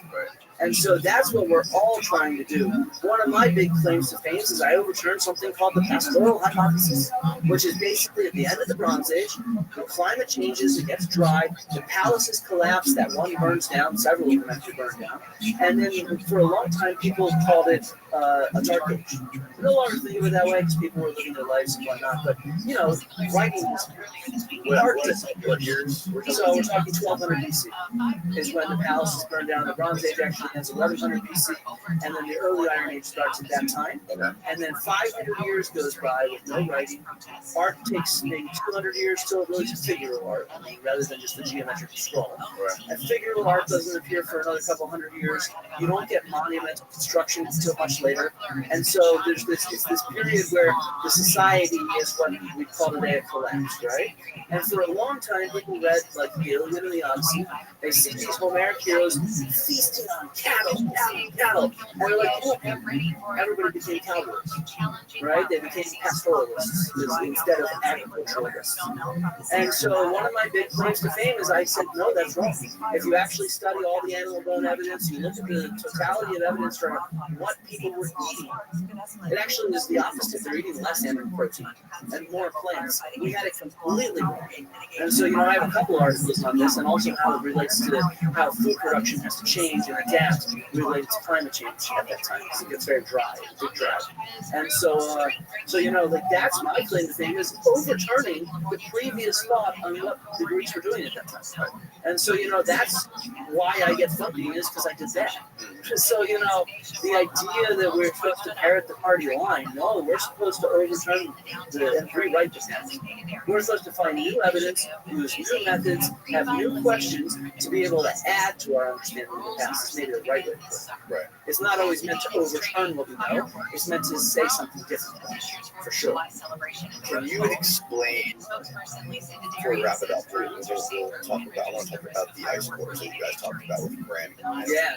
Rogan. There was a point in there in that podcast where you were explaining how the ice cores don't show evidence for metallurgy used during the Ice Age. Or at least global large-scale metallurgy. Global large-scale metallurgy, right. So there was claims on the internet that you used a graph that didn't show the Ice Age, and you were basically trying to deceive or con them That's one of the claims, yeah. So can you lay out what you were trying to explain there, and what people are saying online about how you got that wrong? Yeah, I think it's a good question, especially because this has become so popular. And as I told you beforehand, I have a video dropping today on that topic. Because I realized I have to address this. So many people think I lied, which is, to be honest, ludicrous. I have citations on the screen. People can go and do their research. So you can argue I was wrong, but to argue I lied is just insulting. But whatever. Let's just take it at face value. So Graham Hancock, in several different appearances, has argued that his lost civilization had 18th or 19th century technology. Yes. And I did not know what that meant, of course, because he's not always clear on what that technology means, right? And so I said, I put up a quote that he gave when he was on London Real, so Brian Rose in 2017 or 18. And he mentioned that they have 18th or 19th century technology. And I sort of said, look, the last time he had a debate, it was with this guy, a skeptic, not an archaeologist, Michael Sherman. And the start of it was, hey, Graham, what kind of technology are you talking about? Are you talking about metals? Are you talking about writing? And Graham says, well, perhaps the technology for metals was chosen not to be used, right? So meaning, no, I don't think they had metals. So I acknowledged that, and I said, that's good. If you don't think there's metals, because if you go and you look at ice core evidence, we can trace large-scale regional metallurgy activity in ice cores. It's been done for Roman period, it's been done for medieval period, it's been done in different areas of the world. We can look at different glaciers and test for that. And I showed an example of that from a colleague of mine at Oxford, Andrew Wilson, who's a Roman archaeologist. I don't know him personally, but he's a great guy. I know people to work with him and stuff like that. And so I used that as an example of how we detect this. And I said, well, this has not been detected in Ice Age layers of ice cores. And people are saying, but you didn't show the Ice Age on that graph, right? That's what you just said. Oh, dude, of course not. I was using a published graph. This is the graph that was in that article. Like, what do you mean as an example of what we do? Is there another graph that shows the Ice Age? Are there ice cores? There's not another graph that I know of. Well, there are other graphs, so we can talk about it. Can you pull up my screen? All right, so I don't know. It was a few weeks, I think, after I was on Rogan. Chris Dunn went on Rogan. Yeah. And he said that Flint's wrong about this. He was the first person to say I'm wrong about this because of this article. This article from 1996. And he says, now, look, in this Greenland ice core, there are changes in metals in there, right? And but I just want to point out that, like, yeah, there are changes to metals in there, but they are all natural lead, copper, zinc, and cadmium concentrations in central Greenland ice. So how do you distinguish these metals from metallurgy metals, right? And this article actually does this. The reason why is the graphs that it shows here.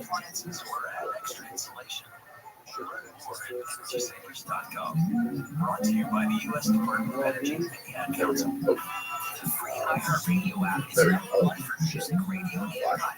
There we go. Here's the actual paper. We can scroll through it. So this graph, it's saying that during the Ice Age, there's variations in copper, lead, etc., different metals in these ice cores, right? And it shows the graphs that go back to the Ice Age. These graphs go back to the Ice Age. This is goes back 160,000 years. Okay, so we're talking into the Ice Age. Man, I'm sorry. That's okay. Stop. All right. I knew I needed it. I gotta wait till January 6th. So the reality is, though, that yes, this stuff varies, but we know it's not related to metallurgy for like 3 different reasons. Some of these later papers that I'll show you. But one of the main reasons is these changes in metals, they actually don't relate anything to do with human civilization. In fact, during the end of the Ice Age, when Graham claims there's a lost civilization, there's not a spike in metals in these ice cores, right? It's during other periods, and specifically, it even says it in the title, changes in natural lead, copper, zinc, and cadmium concentrations in the ice cores, and their association with climatic changes and resulting variations of dominant source contributions. So in a sense, when the planet gets drier, there's more desert, which means there's more dust that gets kicked up into the atmosphere, and then it deposits these different metals in ice cores. This is 100% different than the paper that I showed about Roman period metallurgy, where it's not all these different things, zinc, cadmium, copper, lead, it's just lead associated with silver mining, because lead is there with silver. Right? And it matches up with a cultural change, not a climatic change. Who presented this paper? Where did this come from? It is Chris Sun was the one who presented this. Chris Sun presented this as and then other people on Twitter and elsewhere in YouTube have presented it as well against me. And to me, I'm sort of like... So it's lead, natural. This one just says natural lead, copper, zinc, and cadmium. So how do they... And their association with climatic changes. I want to be clear that the title of the article supports what I was saying and not what these people are saying. Just really, really clear, just read the title. And I know you just said this, but how again do we decipher the difference between climatic or from natural lead and so there's several different ways. So in this paper, they're fairly sure that it's due to climate change because these changes correlate with changes in the climate. So when the climate's getting drier, you see changes in these metals showing up. And the explanation for that is when it's drier, there's more deserts, so there's more wind-blown dust, which deposits a variety of different minerals in the ice cores. The second argument is when you mine silver, the metal that occurs with it is lead. So what shows up when you're mining is lead, not zinc and cadmium and shit like that. It's not just random stuff, it correlates with what we expect from climate, and the other one correlates with what we expect from what people are doing. Right? And the other one, by the way, the Roman and medieval one, it does not correlate with the changing climate. It just correlates with the adoption of metallurgy on a large scale. So it's this independence versus evidence. The other argument where people say I'm lying is because the article I used also went one step further and used one last test to demonstrate it, where you get this lead, let's get that article.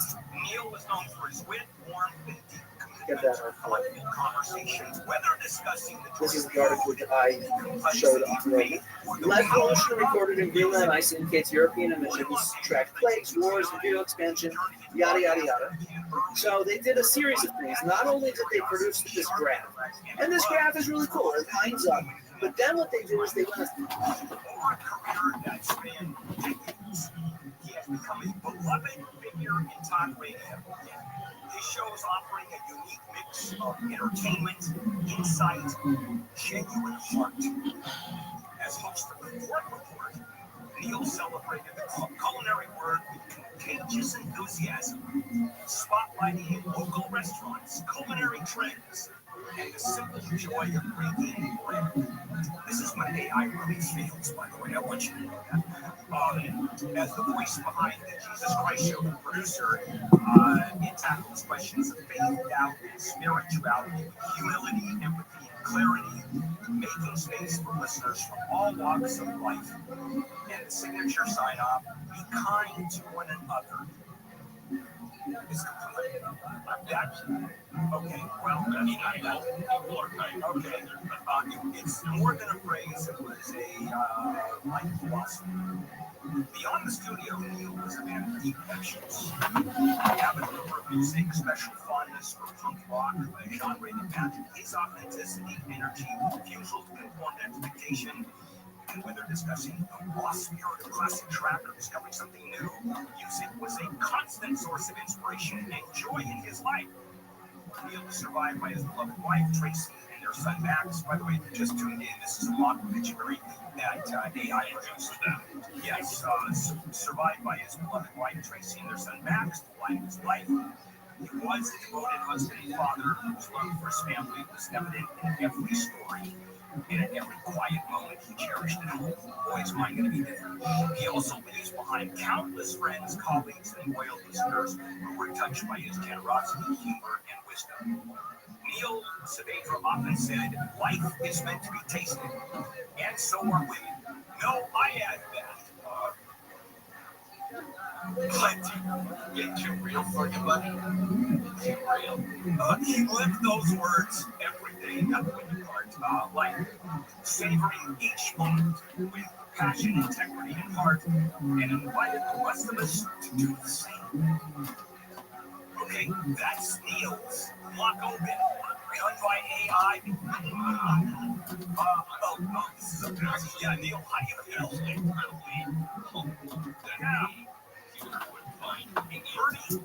A step further, they said, you know what we can do? We know They kicked that whole fight. Yeah, they're like, oh my God, poor Robbie. we can Then actually do it. One punch, he sends him to Jesus. to strike force, those were the days.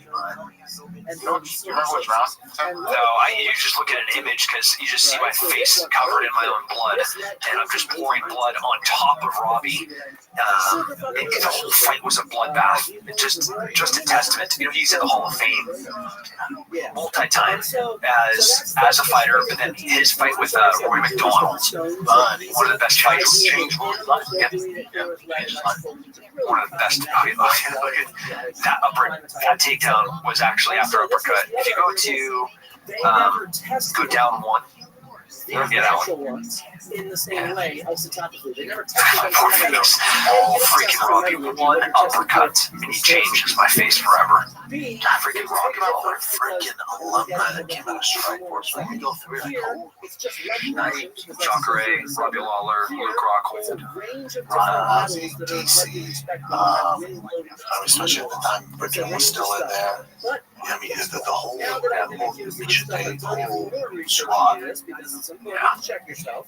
Woodley, It they turns work out hard. that they have isotopically oh, there it is, tested top right-hand corner. ice age Yeah, that's the. layers from Oh, ice cores. of course, that picture's the tiniest. Isotopic composition in the southern hemisphere. That's And after. here, That is the punch.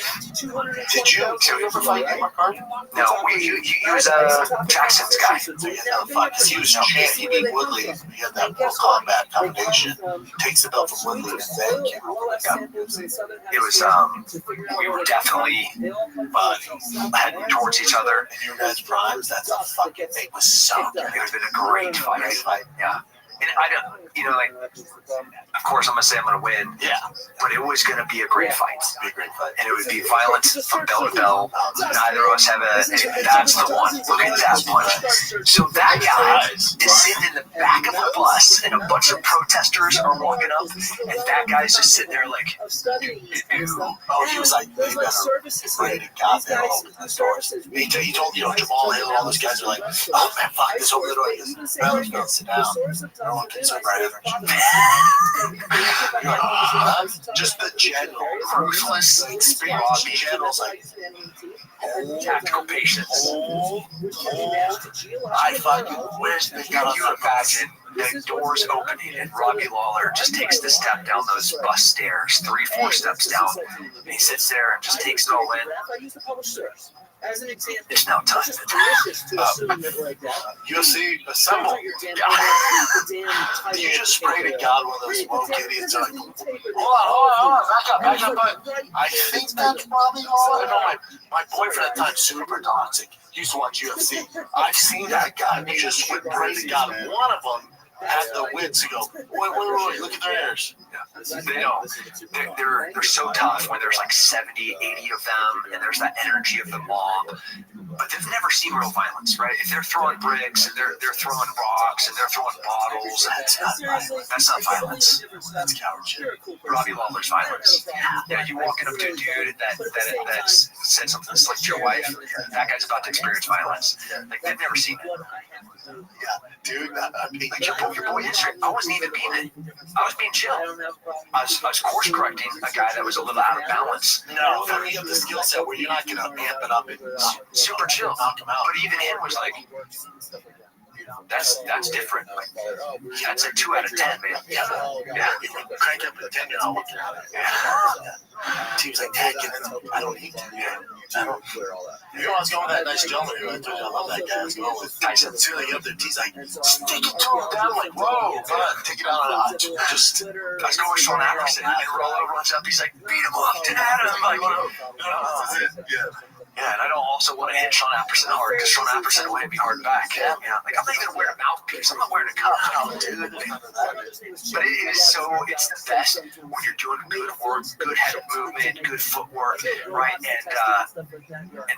he out angles you proper distance, and then that glove just touches, barely even, but it touches you, and you're like, oh. Back in the day, this would be a problem. Yeah. That guy I was going with yesterday, I was like, we're moving around, his reactions, his movements are good. I'm like, there's no way this guy's a good 9 to 5, or he has to have some experience. Otherwise, I'm done really bad. Yeah. No, he's an ex-pro fighter. Yeah, that's what he said. He's like, oh, I trained at the pit in the heyday. Yeah, that's what he said. He's like, no, I was at the pit. I'm like, oh, thank God. We're like Glover and Chuck and Lights Out Lighty.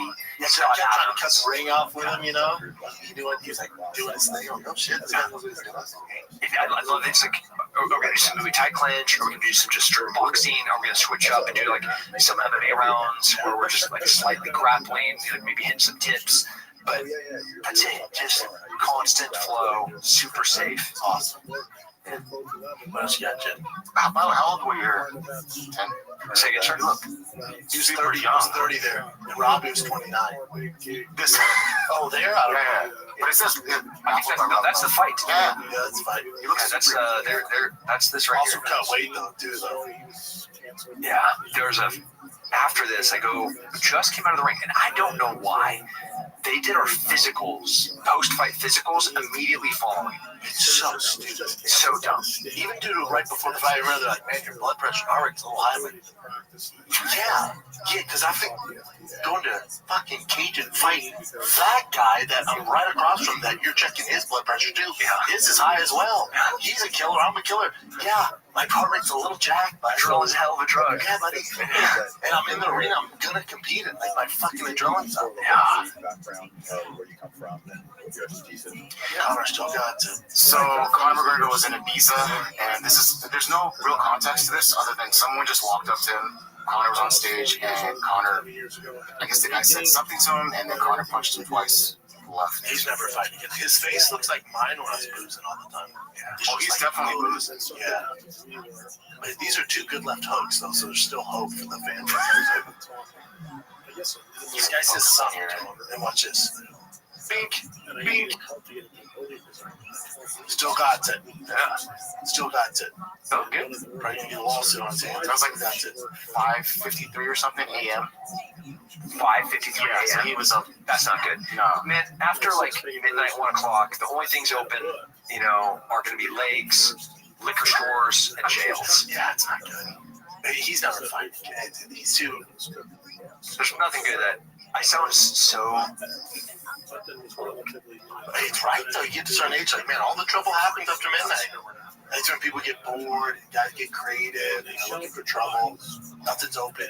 We were watching the Stanley Cup last night. My son plays hockey. Florida wins. He's pretty pumped.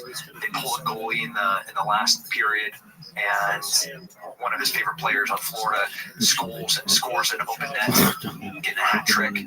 So he's like, the only way it could have been better if they weren't playing Canada, if it were Texas, the Stars versus Florida. That's what we wanted, and that was also what he had in his playbook. But he was not objective because he wanted Texas to go. But it ended up Florida winning. This is like 10 o'clock at night. He's so pumped. He's like, hey, can we go get some ice cream or something to like celebrate? I'm like, no, Mr. T can go to bed. You're insane. Celebrating Stanley Cup, hockey, ice cream on a Wednesday night, Tuesday night? No. Dude, my kids will get privy because out here there's love and dairy. And I grew up with dairy. So they never, they had it once in LA, was so good, but we ordered from Uber Eats, where by the time it came, it was melted, so I've never experienced it. So I took them to actual brick and mortar Dairy Queen. Their lines were full of. Have you been to P. Terry's here? Yes. It's like the In-N-Out. Yeah, they're good. Texas Longhorn. We do have In-N-Outs as well. Yep. Yeah, Texas has some. I'm right in Cedar Park. Yeah, my wife loves it. She drove out there for it. Yeah, I think we have 3 in Austin. We have 1 in Cedar Park on 1431 and 35, and then we have 1 in Cedar Park on 1431, right by the Costco, and then we have another one on 35 on Airport Boulevard. Yeah, 3 of them in Austin. I really like In-N-Out. The Snyder family. It's privately owned. The Snyder family are really good people, and they give money to a bunch of great organizations, counter human trafficking. They're super religious too. That's what They are. Is that Chick-fil-A? That's Chick-fil-A. That's not open on Sundays. In and out open on Sunday? They are. Yeah. But they are really religious on their drink cups. They have scriptures on the bottom. Oh, wow. Have you ever seen that? Yeah, you get like a medium soda pop underneath it. It says John 3:16. Yeah. On the fry boats, it has a scripture verse. On the milkshakes, it has a scripture verse. I did not know that. Oh, wow. We didn't believe it. Yeah. So God so loved the world that he gives only begotten Son, that whosoever perish. That's John 3:16 right there. It's a good one. It's pretty much that scripture is Jesus died for you. Oh, wow. That's it. That's what it is. And that shouldn't be like that, dude. By Jesus, not the drink, the cup. Yeah, every one of them has a different. That's cool. I did not know that. Oh, I'm gonna act like I knew it. Yeah, like what I got with the kids, like kids. Wow. Yeah, it's a neat company. The Snyder family's a neat family. Crushing it. Yeah. It's a bummer they don't do like Postmates though. I've always wanted to do Postmates, but like Postmates will grow up. Oh, we're in and out, but they don't do it. It's too busy. They're gonna sit in the drive-through line for how long? Maybe out here you could do it in LA. The one by my house right off Ventura there. Yeah, it's always packed. So that one on 35 at Cedar Park is busy. That one, the one I went to by you wasn't too bad. Not this day. That's the move. Yep. I never understood it. And even the one in California, I tell my kids, they're like, yeah, the line's so long. I'm like, yeah, what's this? You should go park, go up to the door, order, get them in. This is the easy one. You want in and out. You don't wait in that fucking line. Be lazy. Just get out of the car. You're eating fat, so burn some calories. Park, walk up, order your shit. I worked at In-N-Out Burger. Did you? I did. I was the fry guy. In my book, there's this guy named Steve Kronk. Love you, dude. He fired me. I thought I was an absolute degenerate, but I was the best fry guy in the world. And the fries are quality, right? Oh, they're so good. Quality. Yeah. We're in the back, hand clean, like cleaning the potatoes and then dicing them by hand, and then like rinsing out the starch, and then like cooking them in great all around things. But I was also in the back. I would take the broom handle off the broom, and I'd be like, "No staff." I'd hang the bags. I'd just beat the bags, just beat the crap out of the potatoes like I was a ninja. And then they got all the knives, like clean the onions and to cut the tomatoes because it's all fresh. And how old are you? I'm 16, and I'm like, knives. So then I take the potatoes, I wrap it with a cardboard box, and I'm like. And then do you remember the water balloon launchers that have I would take them. They have these parking posts that are cement, and I would attach them to the side of it. And I'd take the potatoes and I'd launch them over the 101 freeway into the Kmart parking lot. Yeah. Then we'd take them up onto the roof and do the exact same thing. And I don't know what the duration of this crime that I'm committing. Yeah. Hopefully we're past, but we're launching potatoes over the freeway into the Kmart parking lot. I would see all the cops come in, and they're like, "Where do these potatoes come from?" They're like, "They'll never figure it out." Is that why you got fired? I mean, all of those reasons are great reasons. Ultimately, there were two. I got in a fight twice. I don't know. Everyone's so happy with it. Yeah, a guy reached through the drive-through window and like assaulted one of the young pretty girls. Because you always put the pretty people at like the count, the register, and at the window. Yeah, like the tips aren't there. I'm doing the fries. They're in the back. I'm the back, right? Like take the hair-handed ogre that's kind of an idiot and like get him away from the customers. So I was like doing the fries, which is right next to the drive-through window. And the last thing when you're packaging up the food to go in there is the fries. So I'm like right immediately adjacent to her, and like I hear this guy saying some nasty stuff in the window, and I'm already irritated, and then I see him like lean through and grab her, like straight up sexual assault. So like a lawn dart through the window, Tim gets launched. I was like Superman, like a retarded raccoon. Yeah, right into a dumpster. That was this, and I fought everybody in the car. So you weren't allowed to do that. And then somebody used a racial slur, and our stainless steel counters, they're polished and they're super slippery. So I You know, like when you're sliding across the hood of a car in like the 60s and 74 movies. Yeah. When I heard somebody say they're waiting for food and it's not coming fast enough, and they said something nasty to one of the guys that was working there. Yeah. And again, I have a streak to violence, but let's go. I want to give you a promotion. We need this guy. So I'm not sure if it was like in and out. jumping through the window, beating a dude in the lobby, throwing knives in the back, a bunch of potatoes. It was a good, all the above. it was a healthy. And when he fired, he's like, Tim, we love you. Everyone loves you. Yeah, you can't have. You're great. You're the best. We don't let you go, Tim. You're liability. Super liability. Steve, just got an award for the Snyder family as like, because he does a bunch of philanthropic work and he's been working for the company for. I mean, I worked for him when I was 16. He's still working for him. And it was a great career. Same story out there. No. He like became like a regional manager, and the regional manager started like. But it's just like Chick-fil-A. They truly care about the food, and they truly care about the customer, and they truly care about the employees. Like, they're not paying people minimum wage. They take care of them. You work in In-N-Out like as a 16-year-old. When your son wants fast food, will you go to In-N-Out usually? He likes P-Terry's more. Yeah, That's his favorite. It was the chicken burger with mayonnaise only, or he wants a double burger with ketchup only. Yeah, kids only fuck with ketchup. Yeah. That's it, every time. That's sugar. Yeah, I guess. Yeah. At least you don't have the red 40 in this ketchup. Thanks for that. What else you got, Jen? Were you training at that time when you were at In-N-Out? I was, yeah. So you know how to beat those guys up. Okay. Yeah, I started. Jesus Christ, that can make the fries get fucked. I started fighting really, really early. I was a martial artist as a kid, karate, taekwondo, because jiu-jitsu. I had to drive 2 hours to the closest Brazilian jiu-jitsu school. We had a Japanese jiu-jitsu school in Atascadero, and that was but they still used weapons. They did a lot more striking, so it wasn't like Brazilian jiu-jitsu. The closest purple belt was 2 hours away. The other option was driving to San Francisco to train with like Cesar Gracie and Jake. It was Jake Shields and Chuck Liddell and Bo Taylor that showed up. They just were like looking for jiu-jitsu or wrestling or kickboxing or kempo or boxing. They showed up in my gym, and I thought I was like a big deal. And then I had Jake Shields and Chuck Liddell. Yeah, Chuck was 24. Prom. Yep. And Jake was, he's my age. So same age, teenager, balled me up. Monster. Still is. Man, I dropped my son off at his baseball camp, and all the young coaches that play at the college that I took him to, they're all, talking about UFC, and all of them like, man, we only start jiu-jitsu. You're in the right spot. Like, really, you're really the capital of jiu-jitsu. Best jiu-jitsu on the planet. Really? I'm like, yes, they're all here. Yes, now's the time. I get so mad.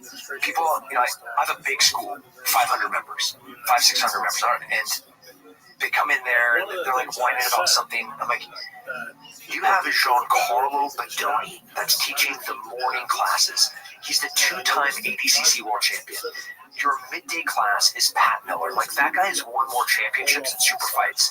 It's monster. We have 40 black. I would drive for 2-3 hours to train with a purple belt. When I was coming up, there was one black belt here. And you were like, holy shit, man. Here? Like, even yesterday in our fucking boxing workout. There are 8 black belts. Tackett was there. William Tackett was there. Tackett brother was there. Was Andrew Tackett there as well? Then we had Shane Steiner. Sean. Yeah, we had 8 black belts in like an old man fight club workout. It's unheard of, dude. Unheard of. I tell all the young kids, I'm like, now's the time. You're literally at the pinnacle of jiu-jitsu. People text me like, hey, I want to start jiu-jitsu. Where should I go? I'm like, where do you live? Because within 5 miles, there's going to be a world champion. Yes. Anywhere in the whole city. It's so cool. I told them, like, yeah, we wrestle in the dorms. Like, yeah, learn how to do it for real. 2012, when I got here, like, by far, the best grappler here. Like, I'm not top 20 here. Oh, dude.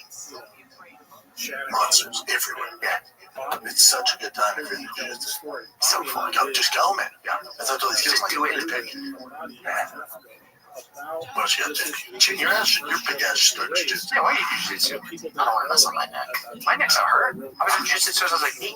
Yeah, mine's not hurting either. My neck is not great, so I don't want to mess it up worse. That's what I'm saying. Well, don't be a jerk. I don't mind. Well, just be chill. I mean, I don't want people like cranking on my neck. Okay, don't let that. Like, don't go with people that crank on your neck. Because I can't trust people. I don't know.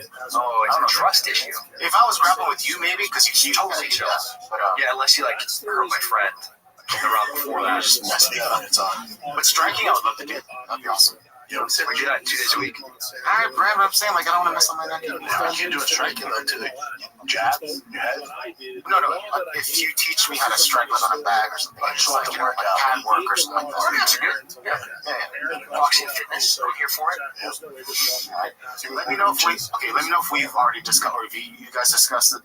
You, Brett, Brian, or Tim have discussed this already, but have you seen this like viral video of a teacher saying that ICE raided an elementary school during graduation? Have you heard of it? Or talked about it? Okay, so this went really viral, and turns out it was incorrect. So this teacher. So the story is people are standing. Let me go up to the top. Huh? So people are standing by this educator who emotionally shared how his school day was impacted by an ICE raid. You never heard this in the headlines and news? Like, I don't watch too much news, especially right now. It's so Especially big. when it ends up being fake. And I don't want my kids to see it. so the news headline was like ICE raided an actual elementary school, and then was looking for the parents, and the parents had to run away, and the kids were just freaking out, and it was like this, and it just went crazy viral. Turns out it's This is false, but it's not real. So this is the guy that did it. Let me just play you this video first. It's like those guys that were walking down the street and somebody put a noose around their neck and threw bleach on them, and you found out they're just actors that were hired to You like Jussie, You like Jussie Smollett? Yeah, like I just can't with this news. ICE, not ISIS. So this has over 19 million views. This is crazy, yo. I didn't think this was about to affect So is he making this up? But Let's watch it, I'll tell you. our neighbor school, y'all know I work at a school. I'm gonna believe him. I feel bad for him. Our neighboring school, I think it's Gratas, I don't know how to say it. It's Gratas or something like that. They were having their graduation, and there's helicopters in the sky. Most of these schools are, fuck you. Most of these schools are predominantly Hispanic. Most of these schools are predominantly Hispanic. Gratas, I believe elementary, was having their graduation. And all of a sudden, a bunch of parents have to run out because ISIS is there. This is a story that I'm hearing.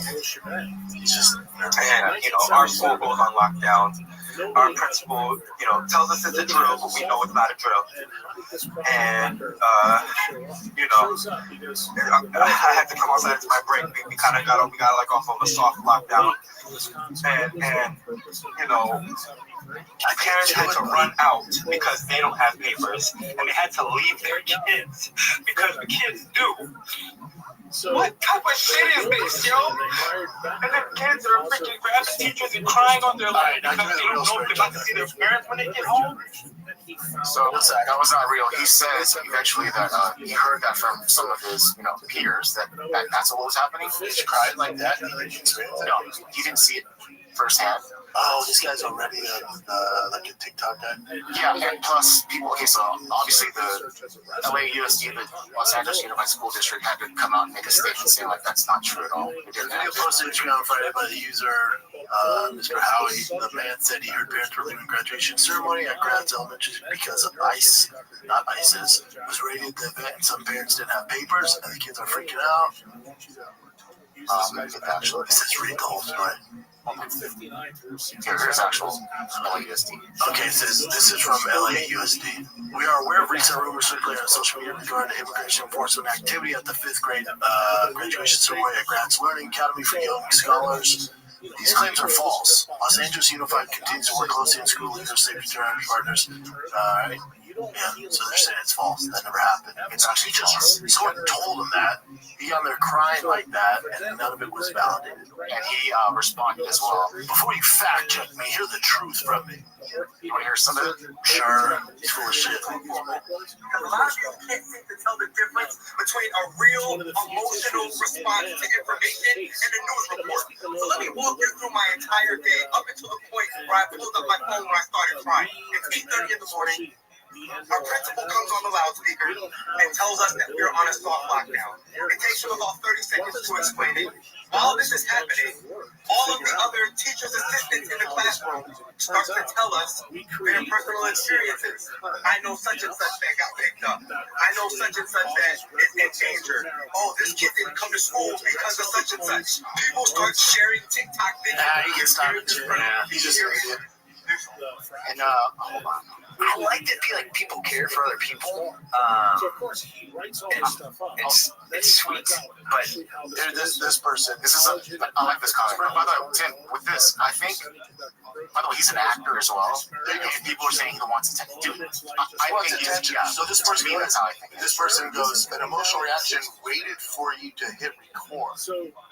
Though, as a mental health expert, I can see that everything you do is to create content on social media to supplement your income. I believe your emotion was real. However, I also know there were real people around you, but you made a conscious decision to go outside and create content.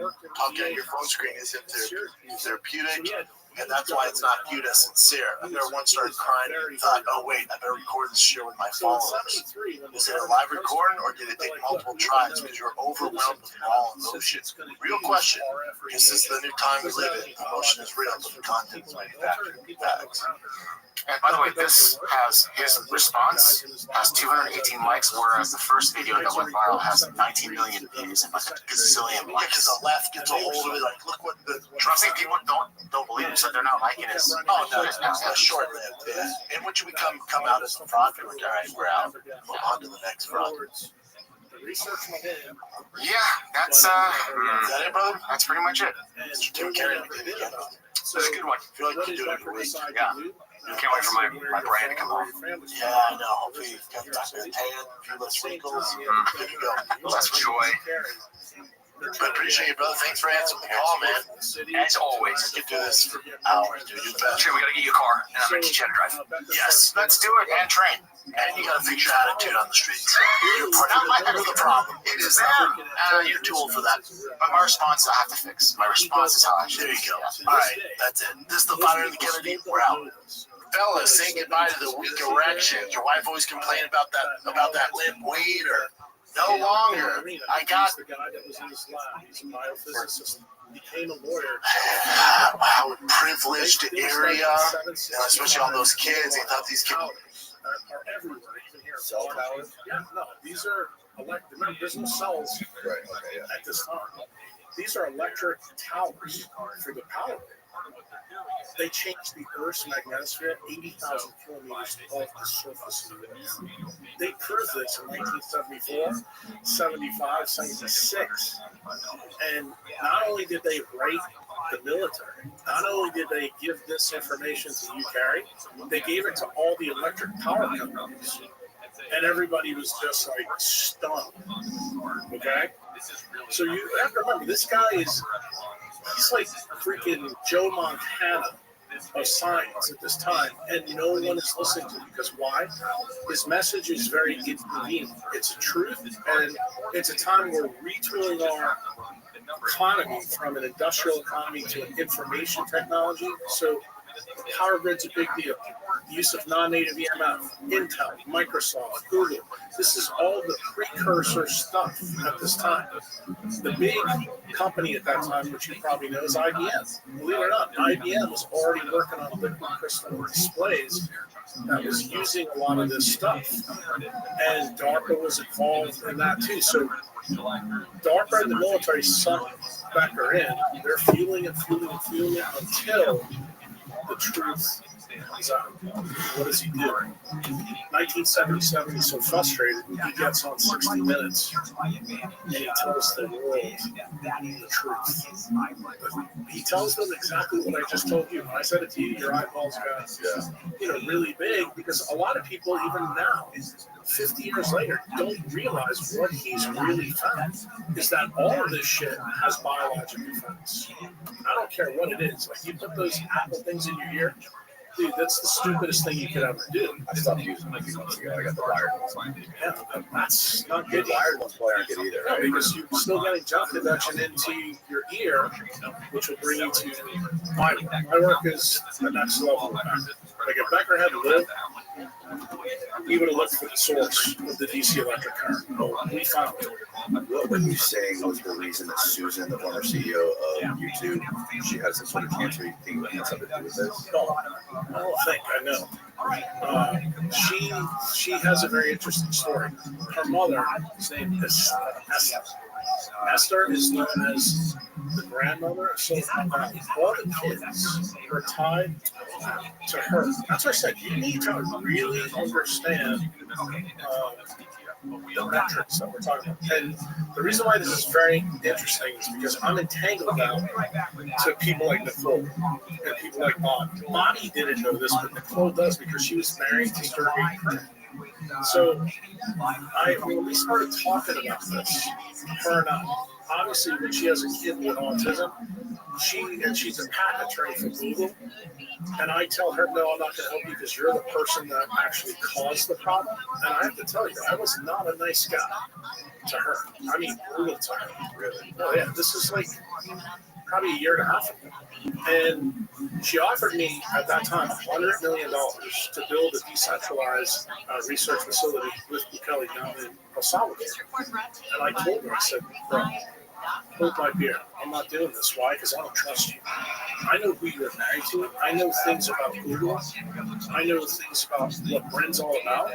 I know the story, how it's tied to ARPA, DARPA, the internet, how you got the information, and you and your husband are the reason why blue light exists on every screen in this country, and that's what's getting your generation really sick. That's really where the chronic disease epidemics begin, because that makes it way worse. And when I told her a little bit of the story, I said, do you really know where DARPA, the CIA, and everybody got this information and then studied it? She said, no. I said, well, I'm going to tell you where Echo's autism comes from. It comes from the Jewish mafia, okay? In the 1930s, 1940s, 1950s, the names that you know, Bugsy, which they made a movie about, Mo Dalitz, who's the guy that started Vegas, and the big guy, you're right here in Tampa, so you should know a little bit about Meyer Lansky. Meyer Lansky, okay, correct. Traficante, no, but Traficante is really important because of how this ties in to JFK. Oh, yeah. So you need to realize what happens is at that time, because I know you know probably a lot of the story. Cuban Revolution happens in '59. Cuba comes in. The Chicago mob, who's friends with the guys in the Jewish mob, through the Capone crime syndicate in Chicago, that was later taken over by Sam. Yeah, Gene Conn. Anyway, they go boom in Cuba. They lose a lot of money. Who's the guy that's the accountant for this? It turns out, but it's actually Meyer Lansky. And who's the shooter for all this is Traficante, and they're based here in Florida. So when that goes down, Mo, with Johnny Rossetti, who's also part of the Hollywood scene, they get together and Mo says, I got an idea. Let's go build a casino in the desert. Everybody thinks he's crazy at first, okay? So they build Vegas, and they say, it makes more sense to them to go to a place. What year is this? This is the 1940s. So this is cool casino, the same place we're dropping on the nukes. Well, but believe it or not, that's where his idea came from. He was like, nobody will ever think that we can create the biggest racket in the world. And just for your audience, because I'm a big history guy, and I think you need to know all these bits and pieces because I know we're jumping around. But do you know where the term of money laundering comes from? No. It comes from McDonald's. It comes from Bugsy. It comes from Meyer Lansky. What they use, the Jewish mob used laundromats to launder money to skim it to keep it away from the government. So so that's where this came from. And then Mo and Rossetti and Meyer Lansky, they have the reputation that's very different than the Italian mob. The Italian mob is kind of like guys that are going to shoot you up and it's kind of bloody. These guys are much more reserved, okay? And they're like accountants. They really care more about the money in the business being sustainable over a long time. Well, they become very, very successful in the 1940s. So successful that something else is happening in the world that you probably know about. Albert Einstein worked with General Groves. The Manhattan Project, it's successful, 1945. So in 1948, the Jewish state that was still not made yet offered Albert Einstein to be the first president. And it turns out their military arm, which is known as the Mossad, actually have Lansky and Dallas. They're their guys in the United States. Okay? Lansky and Mo Dallas. Really? They were Mossad agents here in the United States. So what do? They go to Vegas and they realize that there's no regulations. It's the Wild West. They build it from the ground up. Everybody in Chicago, the Italian firms, are making fun of these Jewish guys doing this because they're not bringing in the bank like these guys are bringing in Cuba. 59 happens, guess what happens? All the Italian guys get turned off. They're losing millions of dollars and they're furious. So you know they hate Cashman. So what do? They have their friends, Mo. Mo has been working for 12, 13 years in the desert. And what does Mo do? He steadily and slowly increases profits. But guess what he does? How does he do it? Does he shoot anybody up or do anything like that? No. The first thing he did is he put one-armed bandits in all the casinos. He blue lit everything. Why? Because he paid attention to how people spent money. He realized when you used artificial light, it seemed like people spent more money. So then what's the second thing he does in like 1952, 53? He starts painting all the windows in the casino black. So you can't see outside. Can't see outside, and he doesn't want to go outside. Then what's the last thing he does? Which are the clocks. The clocks were gone already. Okay. But the best part is then he brings in girls, scantily clad. He starts giving people alcohol while they gamble. And what does he basically do? He creates an army of low dopamine idiots in the desert who they don't have to shoot. They go into their pocket and pay all the money to. So, of course, at this time now, after Groves is out, he gets Truman to change the OSS to the CIA in 47. The CIA knows exactly what Dallas is doing, and they know that they're avoiding taxes. So they decide we need to go find out, is there any science behind any of this stuff? So where are we right now? 48, 51, 52. So you may have heard of this program called MK Ultra. Okay. So MK Ultra is the merging of two things. The first thing gets merged is this idea from Dallas that they're going to study it. Then there's another guy who's a 1937 surgeon, SS guy named Kurt Plotkin. Plotkin worked with the Nazis. His idea was mind control through the use of Mexican peyote. So he starts doing his stuff, and the CIA is looking at the effect of light and wireless technology and things like that these guys are using, and they begin to study it. They hire a guy named Sidney Gottlieb. Gottlieb runs the program from 53 through which we think 64 before, of course, all these things are destroyed. But there's a lot of interesting things that the government finds out that is transferred to DARPA. When does DARPA first form? 1958. So all this information from the CIA and FBI are transferred into DARPA. DARPA then takes it to the next level. They go and they hire a guy in New Orleans. Told you we'd eventually come back to New Orleans. A guy named Alton Oster. He's first an FBI asset as a surgeon, but then he becomes a CIA asset because of this issue here. They go and hire a PhD researcher named Delgado, and he's working at the Tulane neurosurgery department and neurology. They get him out of that really quick, and they send him to Mexico, and they start putting wires into the bull's head to find out, can they stop and control the bull using electric signals? Why? Because they already have started to learn about Becker's work. So now, this is the idea.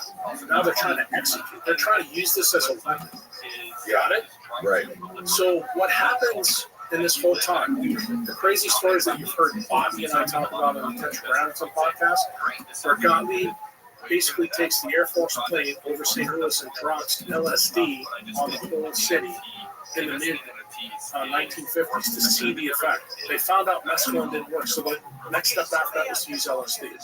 That's one of the famous things that we did find out from the Church Commission, that they physically did. So this is what I would tell you is Operation Northwoods, probably negative 2.0, which is when the government thought it was a good idea that they could just do whatever the fuck they wanted to the United States populace, they wouldn't know it, so they didn't need any informed consent. Okay? A lot of people think, talk about Tuskegee and the airmen and the syphilis.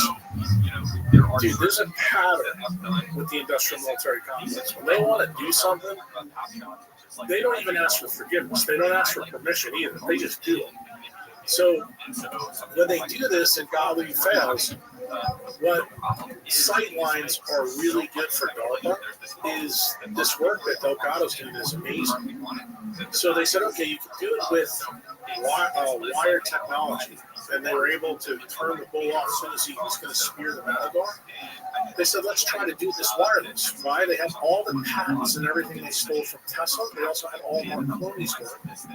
At the same time, then Motorola is now one of the guys that's the industrial military company.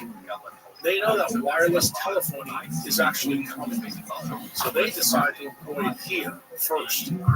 So Delgado finds out that actually it does work. You can do it without wires. You don't have to do brain surgery on the animal to do it. And then they ask the next question. They didn't have to install anything in the brain? No, they did not. But this was the key step. This is the step where I think your audience, people find it incredulous when I tell them. The next step was, could you do this using light and light alone? And it turns out they found that you could. You use blue light specifically, it actually destroys the dopamine reward tracks in your brain. Just so you know, Meta and Google today are those patents. Remember who's the Google patent attorney? Nicole Shanahan. So I said, Nicole, do you remember all the work you had to do? And she goes, yeah. She goes, I could never figure out what all this was about. Well, you need to know a little bit about Google's history. Google was formed in 1995 when DARPA gave the search algorithm to these two cats from Stanford. You know about Stanford now, right? Talk to me about you. I don't want to talk to you. You started putting two together yet. Yeah. So the issue is, these guys created the internet. They connected all these colleges all over where the academicians were to share this information. So this information is going all around in this area. They basically then figure out and perfect the delivery of blue light technology through screens. Who was the big tech company in the 1950s and 60s that were doing this? Turns out that's IBM. And IBM is working on liquid crystalline displays. And I remember, this is in the 50s and 60s. You as a young man never saw those TVs until the 90s. Okay? And then it got a boost from who? Obama, who made the analog to digital transition so that you'd have to use what? LCD screens. And then what else did you do? We're going to ban incandescent bulbs. Why? Because incandescent bulbs not only have fake blue light, but they also have purple and red, which is what you need as the antidote to blue. They were banned? Yeah, well, the first ban was from Obama saying, we're going to get rid of these under the guise that they're not energy efficient because they burn too much. You probably remember when you were a little kid, you touched the incandescent bulb, it's hot as shit. Yeah. Well, the proxy that they're using is, they burn too much energy because they have UV light and red light in it, and that makes heat. So therefore, we should get rid of that. Dude, but you have no idea that the government Welcome. already won How are you? everywhere so they can control What up, Smokey? that storm. How's fatherhood treating you, big man?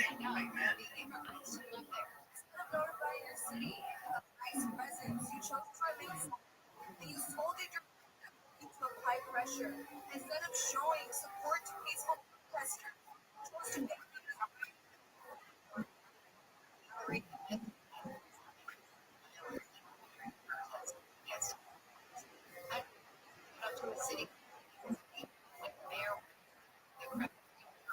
I love you too, baby. You've been missed.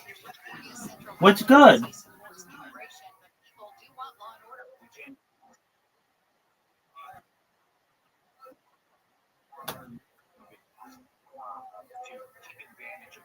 All right, and how's fatherhood treating you?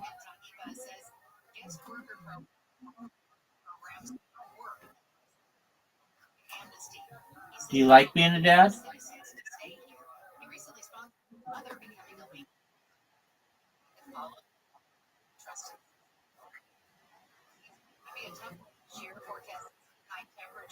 Like what?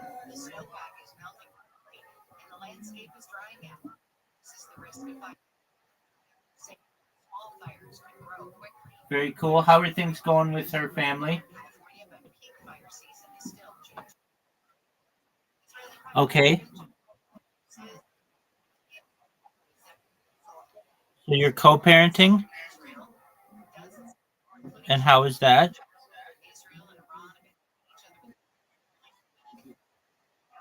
Okay, why don't you want to be together?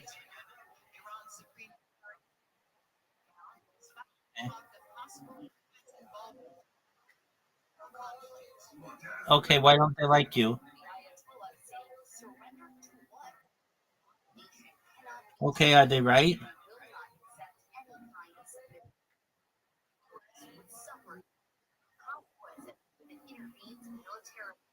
Okay, does she like you?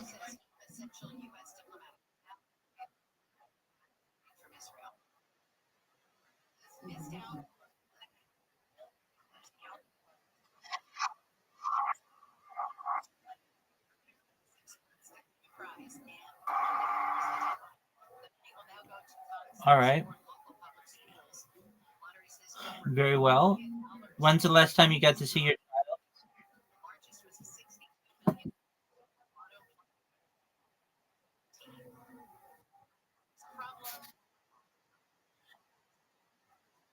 And his name is Luca, right?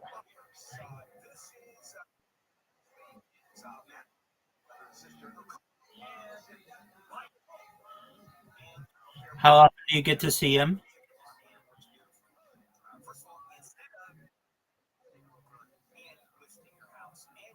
How often? How often do you get to see him?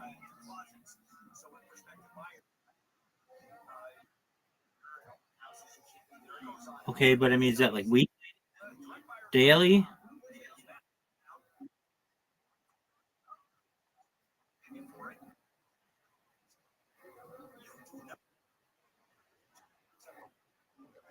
Is there any way you could sit her down and say that? Okay, and what did she say? Okay,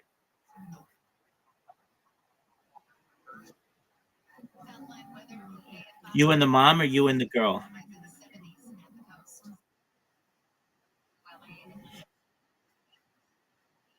All right. So you haven't seen her, the girl, in 2 months,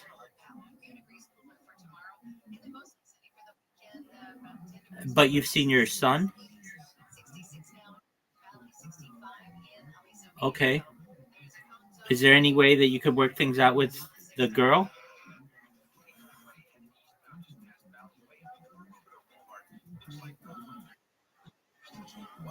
Okay. I mean, you can't.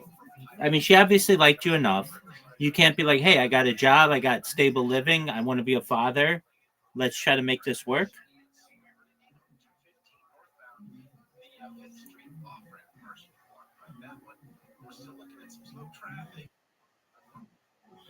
You're good, pimp.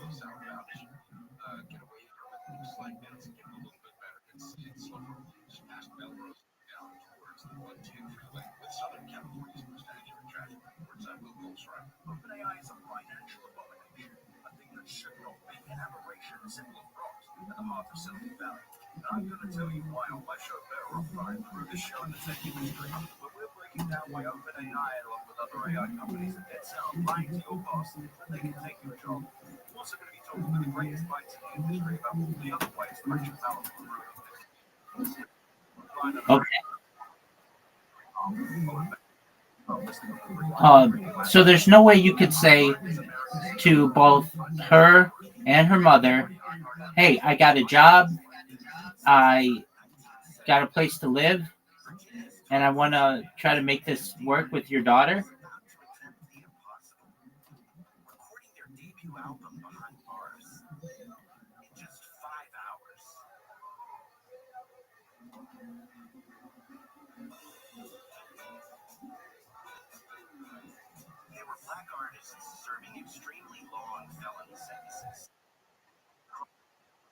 Wait, but that chance.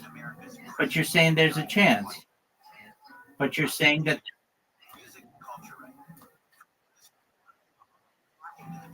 Why don't you want to be with her? She's an asshole? Now, you didn't say that. Like, you, last time we spoke, you said she wasn't that bad.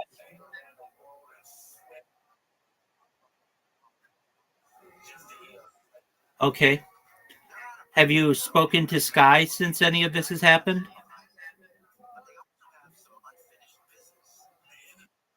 Have you spoken with Sky since any of this has happened?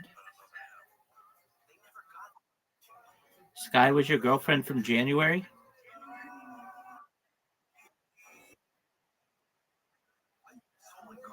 So what happened there? She found out that you had a baby mama and left, or what happened? Okay. Okay. So she's out of the picture. And what is Nico's or Luca's mom's name? Beth? Okay. Beth. Beth. Okay. No way that there's no way you can't be like Beth. I want to make it.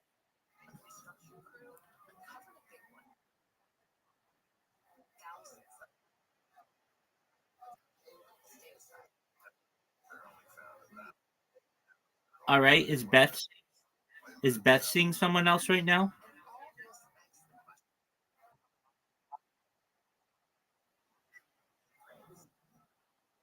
Right. No, I get that.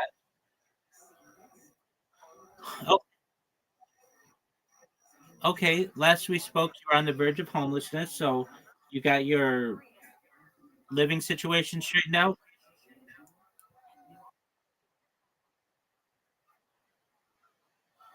Okay, and have you found employment?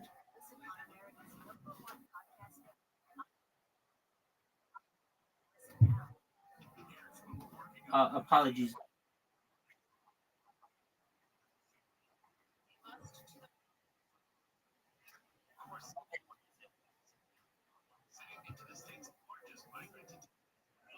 Manchester. Manchester is dangerous.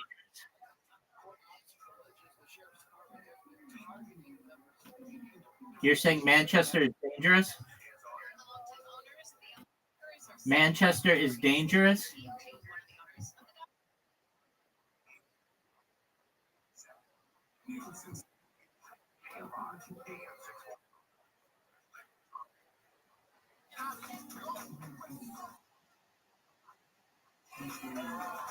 Okay. So the police are the ones who make it dangerous, not the people. The police are the ones who make it dangerous, not the people.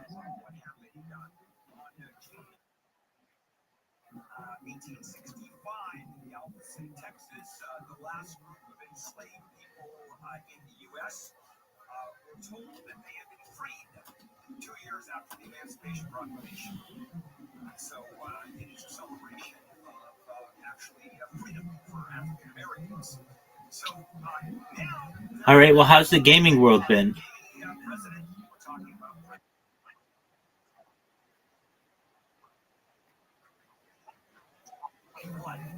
No. The only thing. Do you know what happens in 340 days, 15 hours, 17 minutes, and 54 seconds? Grand Theft Auto 6 is launched, dog. Are you,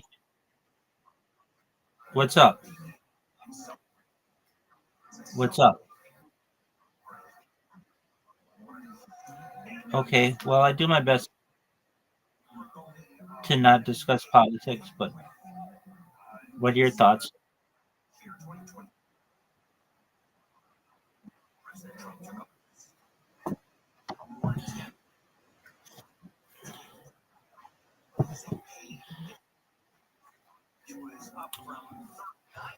Again, I do my best to stay out of politics.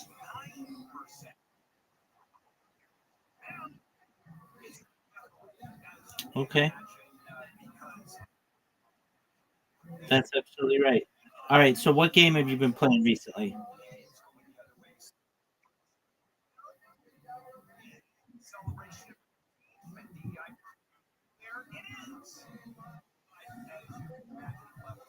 What game?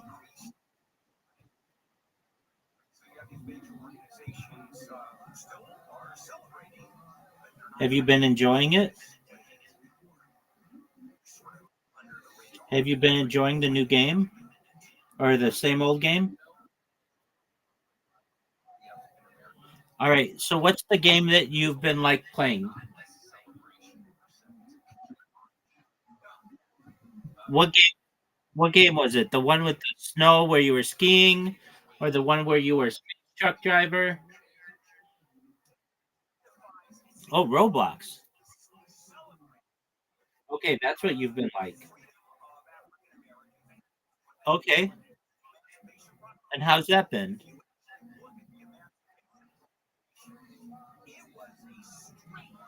All right. Are you excited for Grand Theft Auto 6? Yeah, dog. Are you gonna get it day one, minute one?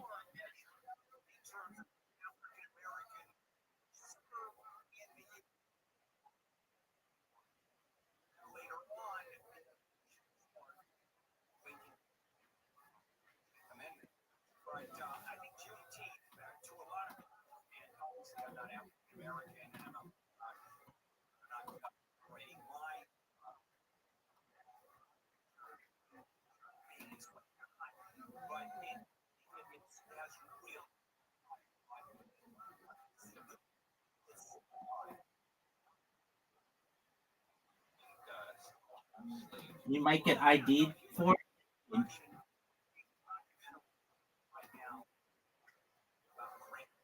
All right. I mean, I thought you just buy it online, so I don't think you even get ID'd.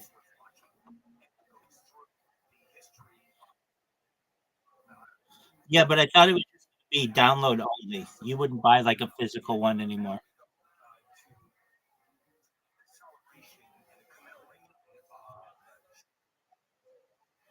I know, but all you do is show them your ID, and then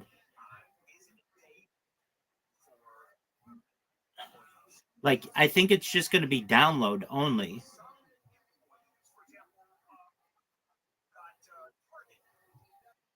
So You could look like a baby, and so long as your ID says that you're 18 or whatever, you'll be good.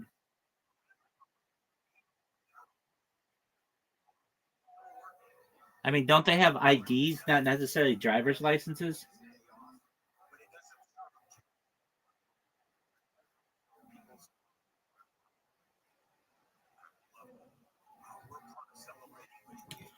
Okay.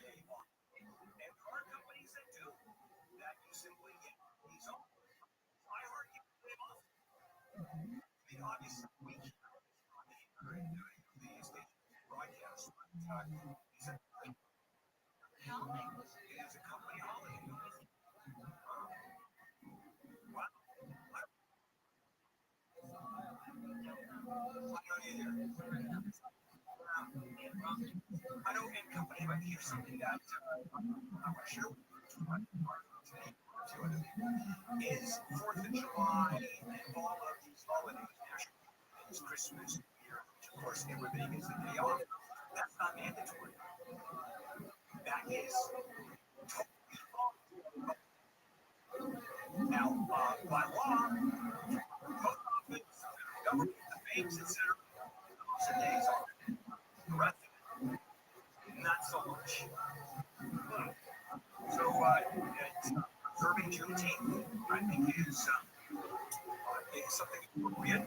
I don't like the idea of you getting the day off because you don't, and that really pisses me off. But hey,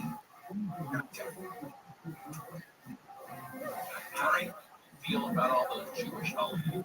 I know. I take them all off. I also take. I know.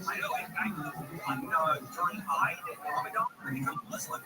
You know, it's not pain, it's religious freedom. Okay? Well, I take a lot of it off. And by the way, I don't fast from morning to night. I fast on Yom Kippur. You know when I break the fast? Yom Kippur, which is the fast all day, is at breakfast. Okay, we're done. Coming up, it's Mo Kelly. And phones and constants. Wow. This is KFI. Check. So you think you're going to move to Manchester? Here's the latest.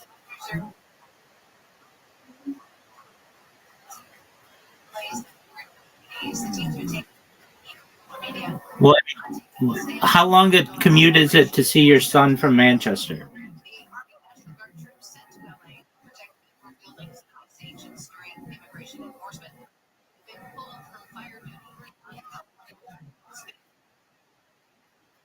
Okay, how long a commute is it?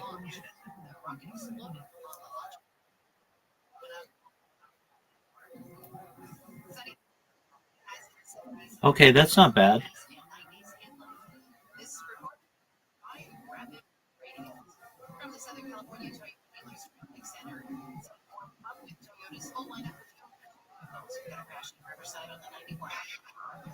Does Beth live with her parents?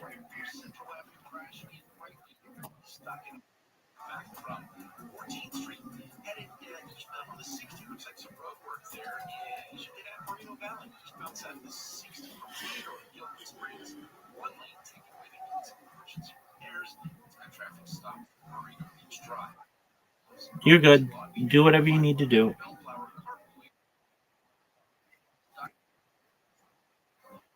You're good. Does Beth live with her parents? Okay.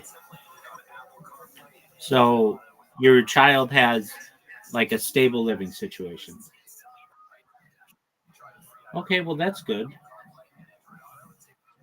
Would Beth understand if you moved to Manchester?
The real answer behind this whole program.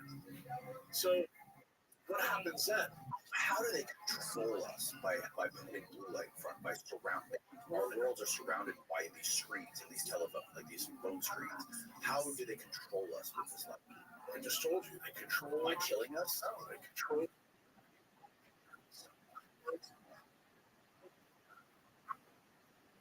Watch. Looks great. No. We are dopamine slaves for the most part now. Most people. You're the guy that's in with Zins right next to you. I'm asking you if Zins are good. Yeah, I can't go anywhere with my Zins. I'm telling you, it's a problem. That's the reason why it's all makes sense. I'm trying to bring it together for you so you that Susan, who started YouTube, what you may not know, the marshmallow experiment that was done at Stanford. She was a child. Remember, she just okay. So she's a little bit than me. Her mother just MK Ultra preconditioned. Every CEO has been in this program. Just so you know that. Through it, she actually is better than any. In other words, she will follow the rules very. Her ego served, and so does like Paige. So marshmallow, it was the second generation of the milligram, which you can actually look at. What I'm trying to explain is Agriculture 1.0 that we all found out podcast when I was a young man. You weren't even born yet. Commission, right? Two things we found out. MK Ultra exists, but some of the things we're doing. But we also found out then that the CIA had 400 people in the media that they picked Dan Rather and Walter Cronkite. Dan Rather and Cronkite being, the key players there. So when you begin to start to see the timeline and all these stories come together, the rookie gets the YouTube gig. What is YouTube?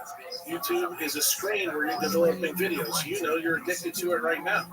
That's what addiction is all about. But guess what? The other question I want you to ask yourself as a young guy that's supposed to be smart, have you ever asked yourself why it is that every screen comes out blue, that they don't have red? You actually have to put software in to change it? I got mine set to where it turns red after 7 p.m. Yeah, that doesn't work. Look at time, but it does. That's how it's. Whoa. Is that a special app? Yeah. So you can, we'll talk about it after we finish this, but the point that I want to make to you, question you need to ask yourself, why is it that every tech company has its business? I'm going to tell you the reason why. It's how Garbo wants it. They want you to be very addicted to the technology, so it sticks. That way, you program further. So, it's even more wild than that. You haven't even got to the last stage. So, what happens with this lady? She winds up being compliant, just like she was with YouTube. You want to know why all these people get censored? She did whatever DARPA, whatever the industrial military complex wanted. That's the reason why people were having their shit removed. You know the reason why Bitcoin content gets removed is because DARPA is not interested. Because their energy through the whole process is cheap. Bitcoin is actually a nuclear weapon. Right. Because you can't print money to do all the covert shit they do. She goes and rolls her sleeves up, she gets, the turbo cancer. She dies literally very quickly. Within, I think 6 or 7 months. Turbo cancer. Yeah, that's from the SV40 events. She gets screwed by the other part of the story we have. So she did died. She had the cancer. 6 months before she got diagnosed. She got stage 4 lung cancer and never smoked. Sounds eerily familiar, doesn't it, to Jack Ruby? Remember how he died? Oh, yeah, that's. Oh, so why did I lead this way? Because guess what? I just finished telling the story. Steve, pull up the actual documented account of Jack Ruby, how he died. His name isn't Jack Ruby, just so you know. Right, I know. It's Jack Rubenstein. Yes, he exactly. also is a Mossad agent, just so you know. Let's see what the Google machine says about Mr. Rubenstein. Jack Ruby. How to type in Jack Ruby? You can't find his death. That's not. He died right around when Garrison was doing right with the trial. The trial. Jolly West. So after Ruby shot Oswald, Jolly West started visiting him in prison, right? But you know how he got the SV40 though? Listen, let me tell you the story so you get it. Because we probably need to jump into the polio story so you understand this part of it. I've been searched for cancer. He gets pneumonia while he's in Dallas. He's writing the Warren Commission to tell them to get him out of Dallas because he knows Carlos Marcello has got a plan for him. Well, he's going to use the bioweapon that they created on Magazine Street in New Orleans with Austria. I just got finished telling this whole story in detail at Dealey to Bobby and to their administrative team. I have to tell you so it's a good story, but it's the truth. And the way in which you'll find out that I know the truth, that's going to really blow your mind. The story of Ruby is interesting. He is in Dallas. He's talking to the Warren Commission, says, you got to get me out of Dallas and get me to D.C. because I know they're going to do something to me. He already knows what's going to happen, but he doesn't know how it's going to happen. So he develops pneumonia in Dallas. All this is discovered by you and your guy back there. So the doctors come in and they give him penicillin and flu shots. Turns out in that flu shot was the SV40. He gets stomach cancer and dies like that. Just like your girlfriend from YouTube. And guess what? Why was that bioweapon created? That bioweapon was created by the industrial military complex and Altamont to get rid of Castro. Okay? And guess who was the front for this whole thing? The mob was involved in this. Most people don't know this, but Carlos Marcello grew up with Lee Harvey Oswald. So he was one of the guys that was working for him, and Oswald was also in the CIA. So if you want to know the part of the story that no one has ever figured out, is why did Oswald was able to go to Russia, come back with carte blanche and never have any problem? Because he needed to be in a communist country so that Castro would allow him to bring this tainted cigar he was going to smoke, get the SV40 done. So that should ask the question in your head, Jack. How the industrial military complex, the CIA, and the FBI all know that this thing was going to kill him that fast? Well, I already told you what happened to Susan. Boom. I already told you what happened to Rubenstein. Boom. Now let's get to the real story. So, 1951 comes in. And you know the story about FDR. He's got polio. His lawyer starts to march it down. His kids are sending bicycles and quarters to Jonas Salk. Jonas Salk makes this vaccine. He gives it to the pharmaceutical companies. There's 4 companies that he gives it to. But the one that you need to remember, because your boy's going to be able to pull it up, it's called Cutter Pharmaceuticals. Turns out, Cutter, C-U-T-T-E-R. No doctor ever learns about what I'm about to tell you now. Okay? It's been whitewashed in history. So here's the interesting part. Cutter Pharmaceuticals is in charge of growing this. Remember the date. The date is really important for you. 1951. When was DNA discovered, my friend? 1953 by Watson and Crick.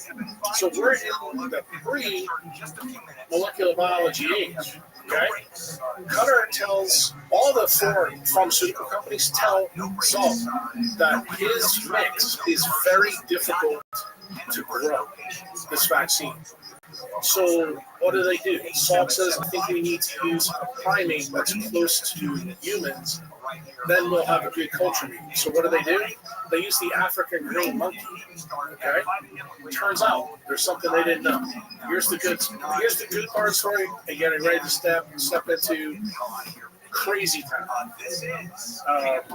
They're able to grow the vaccine on the African green monkey. They use kidney cells that they grew in. Okay? They create Salk's vaccine, and guess who's the first guy to test it? Dr. Ochsner in New Orleans at the Ochsner Medical Foundation.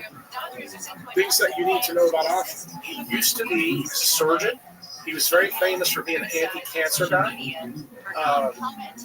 He used to tell medical students way back when that if this patient has lung cancer, I want you to come and see it because you'll never see another case in your life.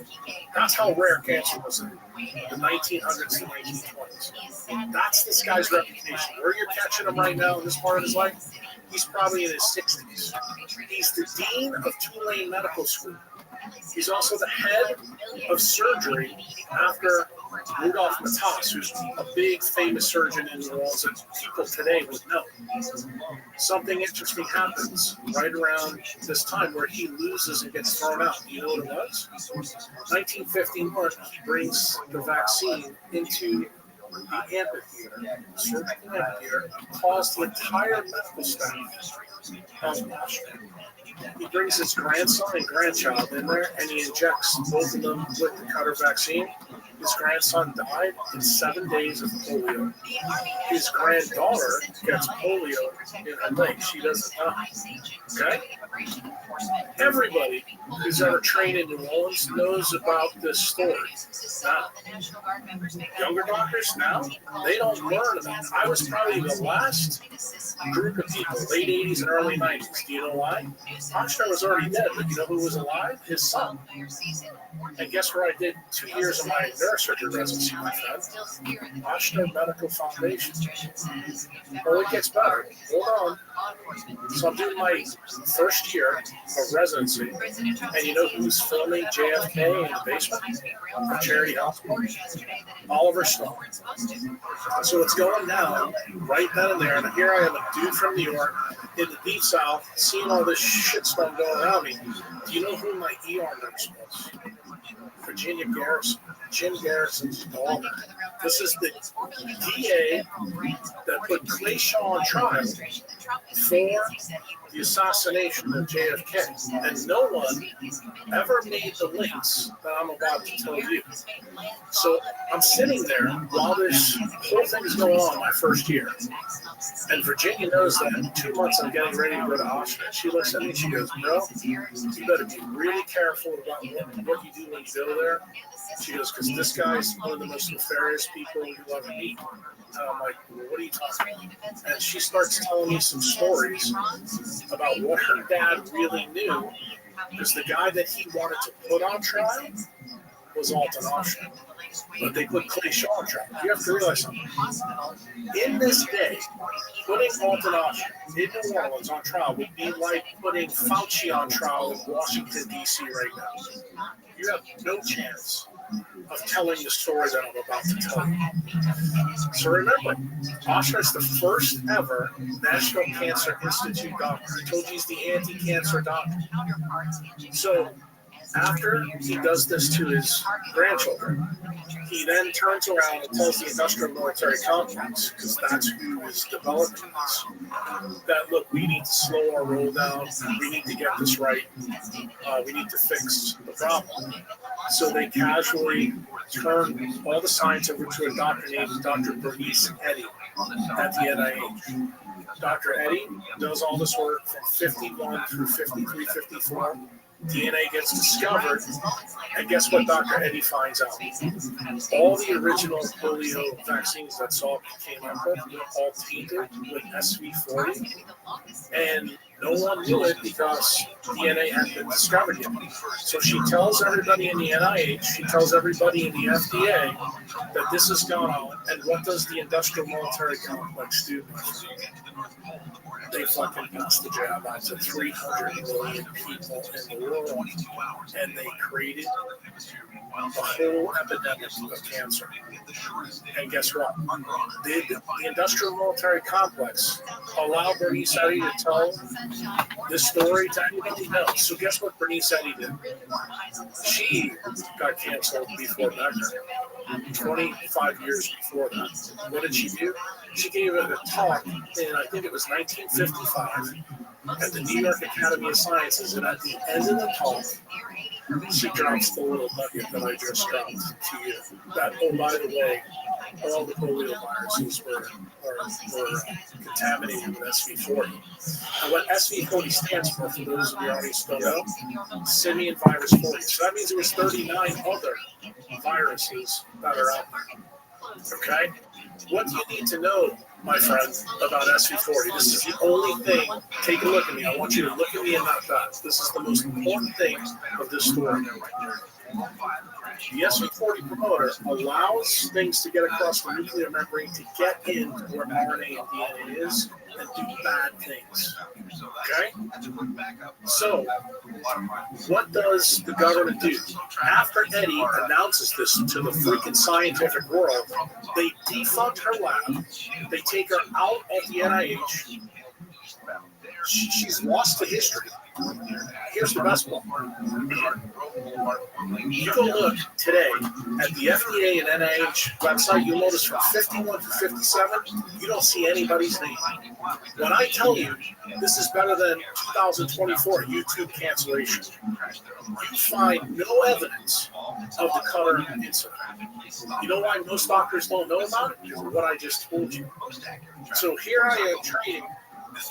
This is like maybe 27, 30 years after this event. And why do I find out about it? Not because I learned about it in medical school. Because Virginia Garrison told me what went down, and then what did I do? I went to the medical school library and started pulling stories out. Then I went even further. I went to talk to Alton Oscar's son, who's a cardiothoracic surgeon who happens to do surgery with us. Well, we used to clip aneurysms. We'd open the head, but we'd have to stop the heart to clip them. That's how long ago I've been nursing. We don't do it like that anymore. So one of those cases, it was a basilisk aneurysm. J.O.'s opened at the chest with one of his other doctors named Keith Van Meter. And J.O.'s sitting there. And I just casually called my neurosurgery mentor at the time. I said, I'm going to ask him about all this. And he goes, bro, I don't know if you really want to go there. But now, here comes part of the story that you're really going to shit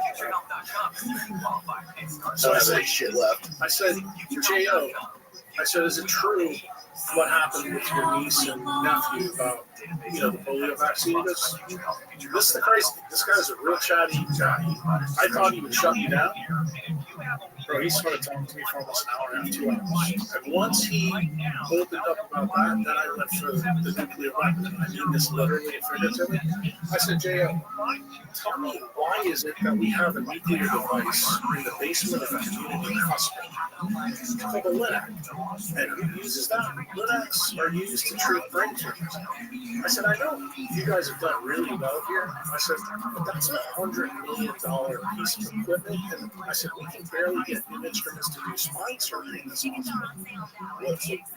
I'm gonna go there. I'm trying to give you a punch in the mouth so that you understand where we're going. So this is a device that is an electromagnetic device that delivers radiation from gamma rays all the way to RF radiation. You can just turn it down. No place outside of the Nuclear Regulatory Commission has these devices at this time.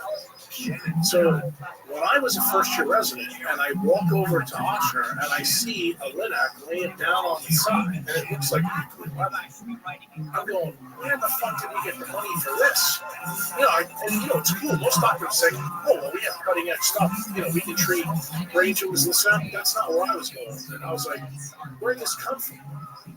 So in this talk that I had with J.O., I had already been preconditioned by several of the people from the JFK movie and from Virginia Garrison herself. And when she told me, she goes, there's more to this story that nobody knows that won't be in that movie that they're filming downstairs. So she was really good about going to St. Charles Tavern and talking, especially when we came off the ship. And I got her a little loaded. And she started telling me about this polio virus and monkeys and this, that, and the other thing. And I was like, well, I do know that we do a lot of monkey research at LSU. Because remember, I'm an LSU resident, and we did have a monkey lab. And I was like, wow, I didn't do any of that monkey lab. So I'm starting to ask a lot of questions now. And what I find out is that Oshner was, when this went down with his grandchildren and this Bernice Eddie, this is a very short period of time, 3-year history. He goes from being an FBI asset to a CIA asset. Then the CIA, they asked him specifically, we want you to fix this SV40 problem. So what does he do? He goes out and he hires the world expert in viruses and oncology. Her name is Dr. Sarah Stewart. She trained University of Chicago. You know where else is in the University of Chicago, right? That's where the nuclear program begins. That's the Fermi Research Lab. She gets her compatriot, who's a classmate, Dr. Mary Sherman, who's an orthopedic surgeon, who's an expert in bone cancer. He hires both of them. Guess what magically happens? Sarah Stewart is based at the U.S. Public Health Hospital in New Orleans at this time by the military. Mary Sherman is a staff doctor at Oshner Medical Foundation running the game here. They set up a bioweapons lab, the first of its kind, on Magazine Street in an apartment. And guess who the 3 people there are running? A young girl who won a science project when she was in Florida. She actually is from Florida. Her name is Judith Ferry Baker. She was very interested in Sarah Stewart's work. And when she won this thing, Oshner told her and said, you're going to be the lab technician. She was promised a medical school education and a residency if she worked under Mary Sherman. Who else is in this motley crew? David Ferry. We'll talk about him in a bit. Who's the other person? Lee Harvey Oswald. So guess what Lee Harvey Oswald, Judith Ferry Baker, and David Ferry are doing? They are running the bioweapons lab. What year again? This is 1962, 63, right before they killed Kennedy. So what's happening? Because remember, Oshner, how did he make all his money? So how did he get tied up in smoking? So you understand. When I was a resident, he had this nice community hospital. It wasn't huge, but it's nice. Now it's a massive place. But out in front of it, he had all the flags for all the dictators that ran Central and South America. He used to take care of all of them. They were all right-wing dictators. He was a right-wing politician. That's the reason the people at Tulane University threw him out of being the dean and the head of surgery at Tulane. So what did he do? Instead of getting pissed off, he said, fuck it, I'm just going to go open my own hospital to compete against you. So that's what he does. So how does he make it successful? He starts working with right-wing politics. All these people come, and he becomes enriched by this. The military is obviously very interested in this because they're the people that overthrow these governments down there. That's why he was an FBI asset. But when this shit hits with SV40, the CIA says to him, you need to fix this. So what do you mean by fix it? Meaning, the government knows that they just started the war on cancer. Like, they gave the world cancer at record rates overnight. They didn't know this was going to happen. Absolutely, because guess who told them? Sarah Stewart. She was the world expert that worked for the government. And when she heard what they did, she said, you need to hire Mary Sherman, you need to put both of us on this project, and we need to do this in clandestine fashion. In fact, the day that David Ferry gets killed, Sarah Stewart's lab book was found by Jim Garrett. This is a very interesting story, my friend. Now you can start to see why this is all really intertwined. So what do they mean? They said you need to fix the SV40 problem. Meaning there has to be something that you can get that out of the genetic code. Okay. So what do? The CIA goes straight to the delegation in the United States Senate that controlled money at that time. Do you know who all of them were? All the people in Louisiana. How do you like that? This is Huey P. Long's son, who's a state senator, Hale Boggs. Remember, he was on the Warren Commission? Yeah. Hale Boggs is the head of the Appropriations Committee. So magically, Oscar gets a Linac delivered to the U.S. Public Health Hospital that's across the street from Children's Hospital on Henry Clay Boulevard. And it's standing up in a building that is only 3 stories from the street, but it goes 3 stories down in the ground. And this thing is standing up like you would see a nuclear weapon, like in the Planet of the Apes, the first version. There's 6 targets that are pointing at the limit. Okay? They start using small little mammals with the polio virus injected, and they start zapping it with all different levels of radiation to see if they can eradicate it. This should not sound crazy to you, because that's exactly what oncologists do today, right? To tumors. But guess where the problem was? What did the oncologist, what did Sarah Stewart and Mary Stewart and the Motley Crue find?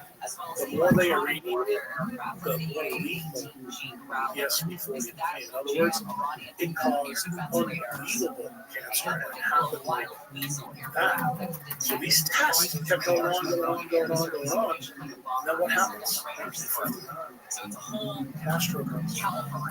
And you know that the FBI and the CIA, all that stuff that you've already talked with Ian Carroll about, and well, who's the other guy? Martyr Maid, you know, Yeah, I haven't talked to him. But that dude, he's the academic historian, and the other guy is like I would call the conspiracy theorist. Right, Ian. But he's not really a conspiracy theorist. A lot of what he believes is right, but this whole thing, nobody knows about what I'm telling you right now and how these things link. Because, you know, I even said to Bobby in the Tetragrammaton podcast, I said, what's the difference between fact and fiction? Fiction has to make sense. The story that I'm telling you right now, because I can see in your face, you're like, dude, this is the craziest story ever. You've never heard any of this stuff. No, you won't. Because I told you. You think the YouTube stuff that you're going through now is bad? Do you think what, you know, the World Economic Forum and what Fauci's done is bad? Bro, you have no fucking idea. And that's the reason I'm telling you. I was wise to this when COVID came. Because I know this story. I lived it. It was in the beginning of my residency. And I asked questions. That's all I did. I want to know why we had a Linac. I want to know what's going on in this polio story. And then I said, I want to know why the primate lab was moved from LSU and Tulane, and now it's sitting across the lake in Covington, Louisiana. Well, I got the answer through this story. Now I know the reason. So what happens is Mary Sherman is radiating the fuck out of these mice. They would bring the mice to Judith Ferry Baker, who homogenized it with Ferry and Lee Harvey Oswald. Lee Harvey Oswald was just a runner, going back and forth, and they had to have a front for him and Judith Ferry Baker. What was the front? They worked on the coffee factory on Canal Boulevard. So just so you know, did I do my homework on this? I had Judith Ferry Baker at my house on July 4th, 2020, with the freaking receipts of them two working together. It's published in her book, but I didn't believe her. I said, well, yeah. They were working together, and he was an asset in this program. Why? Because he was going to be the one to deliver this bioweapon in a cigar to Castro. That's the reason he went to Russia. So who's David Ferry in all this thing? David Ferry is a disgraced Eastern Airline pilot who was involved with the mafia training the people for the Bay of Pigs. He was here in Florida and he was in Lake Pontchartrain. There's pictures of David Ferry and Oswald in Lake Pontchartrain everywhere in New Orleans, but you guys don't know about it because it was buried by guess who? The Warren Commission, the FBI, the people that didn't want this story out. The only person that's still alive from this whole story is Judith Ferry Baker. She's like in her 80s, but she's written a book about it, and I can tell you that there was parts of the book that I knew about. There was things that I knew that I knew she didn't know, and there was something. This is really important. There was something I knew Bobby Kennedy. If I told him, he would know that I wasn't full of shit. And that's kind of why I did the podcast with Rick Rubin and him. And when I told him, his eyeballs told me all I needed to know. So when this project starts, they find out that this thing can't be fixed. In fact, they just made the right. They just made the most lethal bioweapon on the planet. So, what does the industrial military complex do? What anybody does now with bad things. Let's take it as an opportunity. So they develop it, and that's where they come with the idea to take Castro out. Because at that time, the deal was we're either going to take Castro out or we're going to take JFK out. Why was the JFK thing a big deal? JFK not giving air cover to the industrial military complex for the Bay of Pigs really was a huge big deal. And there was a lot of people like David Ferry. If you read the book about him, dude, he hated Kennedy because all those guys, all those Cuban exiles that he was training with Oswald, they were all captured or killed. So, and he was actually a pilot in the Bay of Pigs invasion in '62. I interviewed one of them not too long ago. So what happens is that Oswald never wanted to kill Kennedy. What the situation was,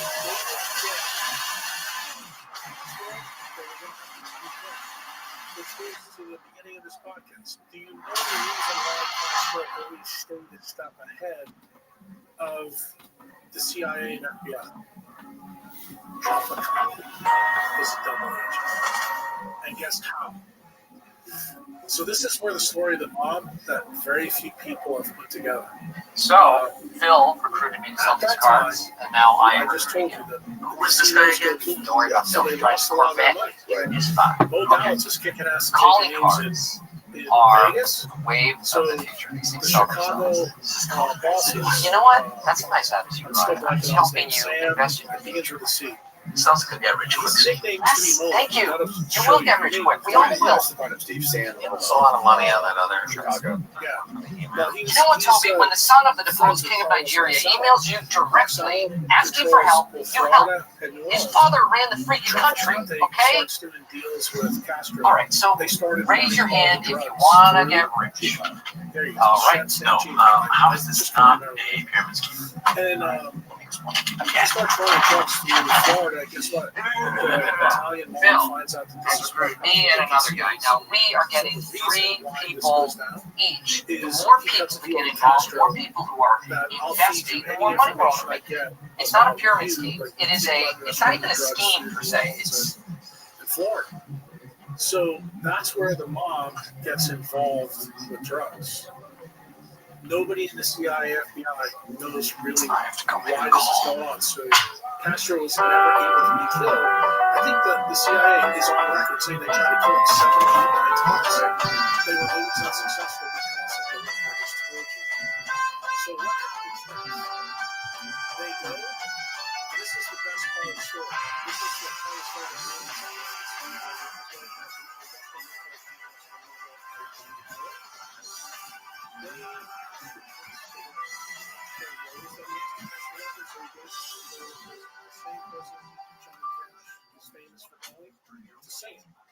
They find a guy on death row.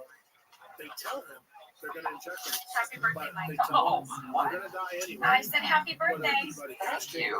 That's really nice. Today is my name, and people around here just go crazy for it. I don't know why. Oh, fun fact. I share my birthday with Eva Longoria. And you'll know why I know all this stuff. So I'm a perfect icebreaker. Like every They don't let Judith Ferry Baker do it. Excited? They actually give it David Everybody Ferry, freaking out? Steve Harvey Oswald, Gonna and be fun. Clay It's Shaw. late. But I forgive you because Dolphin is my birthday. Because he was seen in Clinton, Wow. Louisiana, which at the time, in 1963, Oh, happy birthday. was a very Thank you, black sir. town. These are two Michael's white guys in a black It's cabin. pretty fun to watch, This actually. is the same He day gets that very Martin excited Luther and King he eats uses a lot of I cake. Have a Dream speech. Runs around the And office. why is He this a has a big sugar deal? crash in the Clint? afternoon. Then he Because falls they're asleep. registering black And people to that's vote. when we got our And guess who registers to vote that day in Clinton, Louisiana? Lee Harvey Oswald. Did you hear anything yet? No, I'm still So waiting. guess what happens? Like This he's is hot. Afghanistan. Knew that Clay Shaw was going. This is He didn't know the what worst he was going age to to do, get cancer. but he had an idea. I mean, I am So way they too go to young. prison. They inject the prisoner. He's dead within 10 But days. I'm too old to get So they get a positive on that. Guess what Make a happens? wish Judith stuff. Ferry Baker finds out what they did through Oswald, and she goes fucking ballistic. She goes back and tells Usher. There he is, the birthday boy. Oh, God. So No. she goes to medical school. She gets trained. Usher's the guy, the doctor that started It's the making process. The polio, the guy that injected Maybe I should get one. kids. Oh, So Question. he gets Am I in released. charge of She runs party back to planning? Florida. Not necessary. The party planning committee is all over. It's working 24/7 all day yesterday. Excellent. On my part, I did manage to reserve the... No, please don't spoil it for anybody. Spoil the surprise. Literally, Party started. Get the party started. It's not the way I taught you. Mexico City and try to get to Cuba. Correct. That's exactly right, bro. Michael's birthday is Put hard the for me. dots together. I figured that you would once you hear Because all this. he gets very Here's the excited, funny part of the story. but he's also under a lot of pressure. When he fails, Which builds up until he's ready to tells explode. Judith Ferry Baker, Because it's right in, man. It's my job to release that he says they're pressure going to kill Kennedy. so that he can enjoy himself. So the first attempt on JFK's life, believe it or When not, should we is bring out the actually chicken? 1 or 1:30? 1:30. This was Lee Harvey Oswald with a phone call to the cops. I'm sorry. Are we boring you? Party planning committee, listen up. Michael would like trick candles for his birthday cake, so we can What are we doing? In no Dallas, problem. Here's a list of things that Michael would like to be surprised by. between H.L. Hunt, Michael wants a Cliff stripper program? Murchison, Yes, but he doesn't want to know when. the Bush family, everybody's in This is this a place for meetings. hotel. That story gets told by LBJ, piece of ass on the side. I think I got told like 2008, 2009. I actually knew about that because that was some of the juice that was dripped out to me. Want And to sign? the reason it was important in New Orleans, Everybody is sign. because Lady Bird, It's like a cast. Who's first? Again, this is Who how wants to I go? fact checked it to know it wasn't bullshit. Cliff Murchison was the first owner of the Meredith. Dallas Cowboys. His I lawyer, want to go first. him and Lady Ryan. Bird Johnson bought all the real estate from Okay, I'll break the Dallas ice. to New Orleans because I-10 was built in the 50s when Nixon was the vice president. So Nixon Michael told was them born on the where best the day road of was the gonna year. go, and that's how they Literally. got tons Check of your land. farmer's almanac. So when I The soil fact is checked rich, that, I was like, the okay, weather's this now is The weather is damp and dank. Then the If there's any final sunlight, thing it's I did low, diffuse. after my residency's over, Perfect the rubber. U.S. Public Health Hospital gets decommissioned. Leave it to Michael to be born on the best day of the year.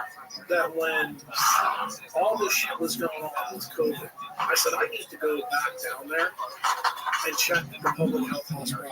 I was fortunate because the same janitor that was there. No, Ryan, you don't have to give me your present. He knew who I was. Good. And I said, I see they're Okay, you good? building. I said, do you think I can get in there? He goes, I think I'm gonna go. No, I think you're gonna stay. It's kind of empty. And I said, you remember the machine that was in there? I said, do you know where it went? He goes, no one ever told us. This and that. The same machine is in the basement. That's what happened. And it was retooled by Waiting on a second opinion. so that it would lay down so we could use it for cancer. I might have skin cancer. Oh no, I was watching Grey's Anatomy and there's a lifeguard on it, and he has skin cancer too. I never really thought about death until Princess Diana died. I found out It was the there saddest three funeral stories ever. I've never seen. The thing that That and always my sisters. was very unusual about this Skin hospital, cancer. it has a huge wall. It was about 15 You don't know it's going to be okay. Like you see around a base. And it didn't make any sense. It had these big, huge metal doors. Probably Because they didn't want anybody in. But the most I'm not afraid of dying. thing about this, when I got know to where the I'm basement, going. When I saw the 6 concrete stanchions that Why were would there, Kevin? massive grounding, the grounding plate, the wall behind you, where that exit Gluttony. sign is, that door, was that big, and probably 5 feet tall. And there's 2 of these in with massive electric power. Okay, thank you. How do I have an animal? Oh, great. So you have to have something to Hello, Michael. so then it's all that. I'm returning your call. You said it was urgent. You want to call it, we should have it first. Not today, not my birthday. Really? I went to Because I thought we had the same birthday. in New York. Happy birthday. So I walked in there. And Am I on said, camera? "Can I see the girls for the respective clubhouse?" Totally private. You know, for these times. I was covered by the vaccine and government stuff. So I knew right away that I was right in the idea that was happening. Now, just when we think the story's over, 6 months after there, I think this David Berry. Okay? Jim Garrison. So, Donuts for my birthday. So I would have Here's the thing about bosses. Good boss will say, hey, it's my birthday, celebrate. A great boss will say, hey, it's my birthday, celebrate yourselves. Because you are the ones who made me great. And I will acknowledge your contributions. With donuts. Right, donuts. I got donuts for my birthday. Happy birthday. Didn't know it was my birthday. Guess I forgot. So Judith was back in Florida. They couldn't find her. The only person that knew who she was Traffic Company. And everybody thought for sure Traffic Company would get her, but he never did. And what happens with Ferry? At his death scene, Bobby Kennedy Sr. calls on the phone. Does anyone see the phone books? I should say, Jim Garrison calls Bobby Kennedy Sr. because Kennedy and Delivery from Michael Scott. Sr. Here we go. And Garrison are Oh, okay, that's great. Garrison knows that he's Thank you, my friend. She is perfect. Ah, right, man, chair, please. and he knows And singles, if you will. He knows that. All right. Clay Shaw, he's putting pieces together. Okay. The CIA, the FBI, they're bugging his office, so they This knew is he arms, was I getting think, yeah. close. That's All why they right. try to make him look like a clown. Sure. But this is the key point. When Garrison calls Bobby Kennedy Sr. to tell him about what he found, guess what happens? When I was 7, Guess who did? my mother hired a pony and a cart to come to my house with all the kids. So And that's how he. I got a really bad rash from the pony. And all the kids got to ride the pony, and I had to go inside, and my mother was rubbing cream on me I knew about this for probably 3 hours, and I never came outside. And by the time I got out, the pony was already in the truck and around the corner. because I knew his part of So the that was story my worst was mistake. tied to this one. And this is before COVID, but it's also now spacey by I didn't trust anybody. Oh, William I Jeff. saw there was 2 Bob, definitions. what is I that? knew that Pfizer was going to use the SC40 motor, but I had really Yeah, it's on the radio. because, you know, I'm not a molecular biologist anymore. I can't read those things. I'm not doing research. Apparently, my mother Practice. is the only one who cares enough to I send knew me what these anything. motherfuckers I were don't capable care of. more than she does. And Worse. when I saw that, I was like, okay. I'm not very And friends, don't treat him like this. the 2020 version What does he hear? of Denise Eddy Sometimes comes to the scene. This is a guy who really should interview. His name is Kevin. If I knew I had a week to live, I would probably go to Europe You need to write his name and South down, because America. This guy, to me, is an And the Grand absolute Canyon. patriot hero. And I would want to see the Pacific Ocean. Kevin, you need to know a little about his backstory because That would be a pretty busy week. Boys and That's list price of remember Craig Smith? $0.50. The Genome Project? Yes. Clinton administration told everybody Michael! he was going to have 100,000 Michael! genes. Michael! What's up, everyone? That blows up in It space. is 11:23 exactly. That moment when you emerged from your brother's national account. Yeah. So, let's have a seat, please. Oh, there is a tradition that the Hebrews have of hoisting the birthday boy up on a chair. So come over and help me celebrate Michael's birth moment. No. Okay, it's right. Come on, Creed, let's do this. Come on, Stanley, let's go. Come on, guys. Come on. Let's go. On 3, ready? Okay. Happy birthday moment, Michael. Thank you. 1, 2, 3. Whoa, okay. All right, watch it. Guess what NK Ultra's called today? I feel like we should go get Any Kevin of your something. conspiracy boys ever done? Brain Health Initiative set forth in 2013 by President Obama. Do you know where it's based? In Central and South America.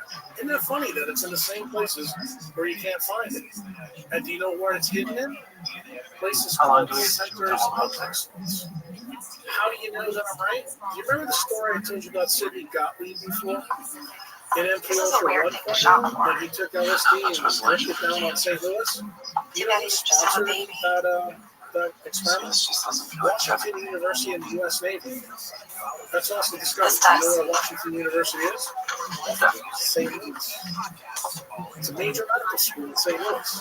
They were part of it. Do you know who sponsored the Brain Okay, Health that Initiative? is not an 8-foot sub. We don't make an 8-foot sub. This is a 1-foot sub. Are you? Did you put this together by yourself? 3960. You guys were talking about this? Just so you understand why. 39. What do doctors do, especially good doctors that diagnose patients? They take a mystery, a patient, to try to figure out what's going on. This mystery, I've been picking up clues and breadcrumbs for 30 years of my medical training. And I don't fucking forget anything. Why tip someone for a job I'm capable of doing myself? From my memory right here. I can deliver food. I can drive a taxi. I can and do cut my own hair. I did, however, tip my urologist because I am unable to vaporize my own kidney stones. So the Brain Health Initiative. There you go. Get in here. And we get it. Everybody, birthday party subs. My gift to you. Bologna, tomato, and ketchup. Best. Yes. Bologna? I don't eat bologna. Well, just have the tomato and ketchup. Still good. No. Just the bread. It's fresh baked. All the people that have been through strain programs in Central and South America are being let into the United States. When I was 16, I was supposed to go out on a date with a girl named Julie. Do you want to know the reason why? But there was another Michael in the class that she had apparently thought the date was with. So she went out with him on my birthday. And she got him a cake at the restaurant. And it wasn't even his birthday. But I heard about it the next day at school. So that was the worst birthday. So we got to check some stuff. Quarterback reminiscence, his favorite candy. You need to give American Pie 2, which is his favorite movie, and he likes it to cream, so I guarantee you he won't get that thing. Like where people who were going to get their brains frozen after they died. No, they're more than that, my friend. They're the same people like Bill Gates got. They're eugenists. They want to trim everybody. Asking when traffic was so light today. There's a lot of people, federal government, county, state, a lot of people do not have to go to work today. Now, is there a tradition that has been born already for Juneteenth in terms of what people do on this holiday? Is it grilling? Is it grilling? Is it a grill season? Jeffrey, wow. There's some wild sunglasses you got. What kind of glasses? Blue light glasses. Yeah, those are pretty cool looking. Also, I love your hat. Make America healthy again. Just picked that up in Dallas from the culture. Oh, yeah. You were just talking talking off camera how you just came from Dallas. What were you doing? Doing some work with both of them about current events. Current events. Trump and shot. We did our big gig there would be canceled to cancel. I was there with Andy Wakefield, who we know from the vaccine story. He was canceled in 1998.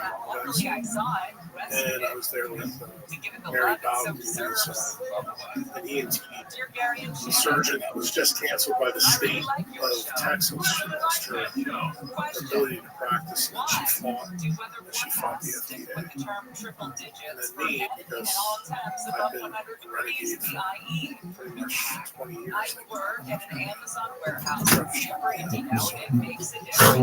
Okay, for people that aren't aware, give me just sort of like a brief background of where you come from and what your expertise is. Yeah, well, where I come from is New York City, where I practice predominantly in the south part of the United States.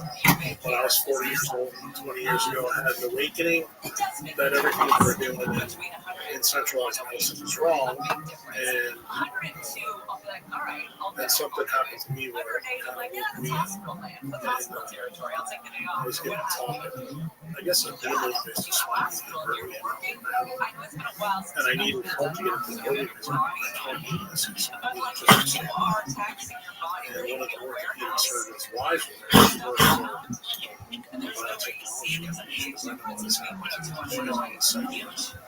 you know, 6 papers and a book, and I want you to read the book first and you can figure it out from there. What she was trying to tell me at that time. 69 cup of noodles. Which we realize sounds crass, but it is his favorite number. And his favorite lunch. London was relatively new at the time. I didn't Tim, you know, we still got 5 feet of sandwich left. and we showed the trial. Hell yeah. What she was Save trying her to for ice tell me cream. at that time Oh, I got it. was that they found I was going to do something to kind of stand his health. And when they canceled the trials, they immediately went out and started to discuss do some really bizarre things.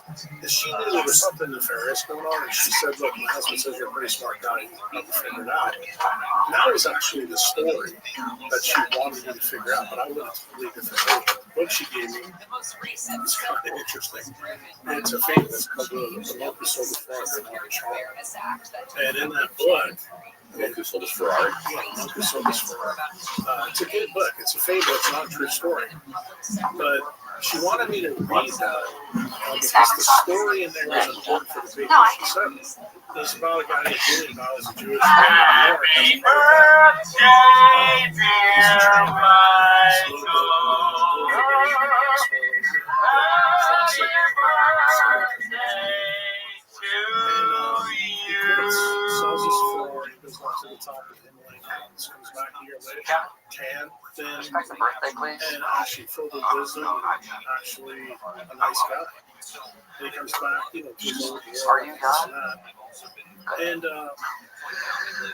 Okay. then she gives me the papers. I read the papers. And I thought she was trying to tell me is what was in the book. She was trying to warn me that they showed the left calls because they had a new drug in development. She comes back. And that's Hello, what about the birthday so boy? this is Haven't had a 6 hug years all after day. this.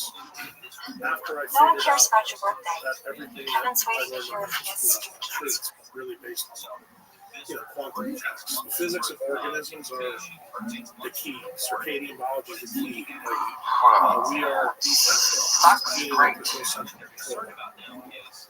That's not what we teach you in the Wow, that's good timing. But then 6 or 7 years later, that's after talking to terrible. several That's people who terrible. knew her, I knew what she wanted. So I decided to do a TED Talk about that very issue. And On my 20th birthday, my supposed best friend, Sam it Ambrose, was for his twin sister, Sweet 16 party. That was my worst birthday. and the reason why has a lot to do, what was in the book. Current events, about Ozempic, what you don't know is that this was all pre-conditioned by the FDA. How old are you? In 1974, we had signed it. This is your father. Come set the table for dinner. Jim Albert, price check on fabric softener and timer. Please don't touch that. That's not important. I'm sorry. And Splendid was only supposed to be How old are you? foods and drinks, and then they expanded it. Hey, I got the information. Oh, good. Okay.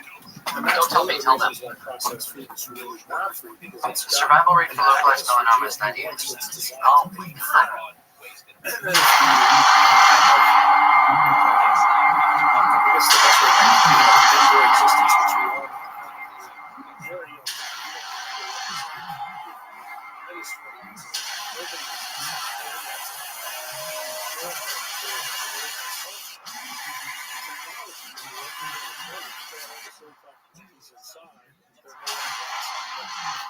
Kids rode bikes, they played.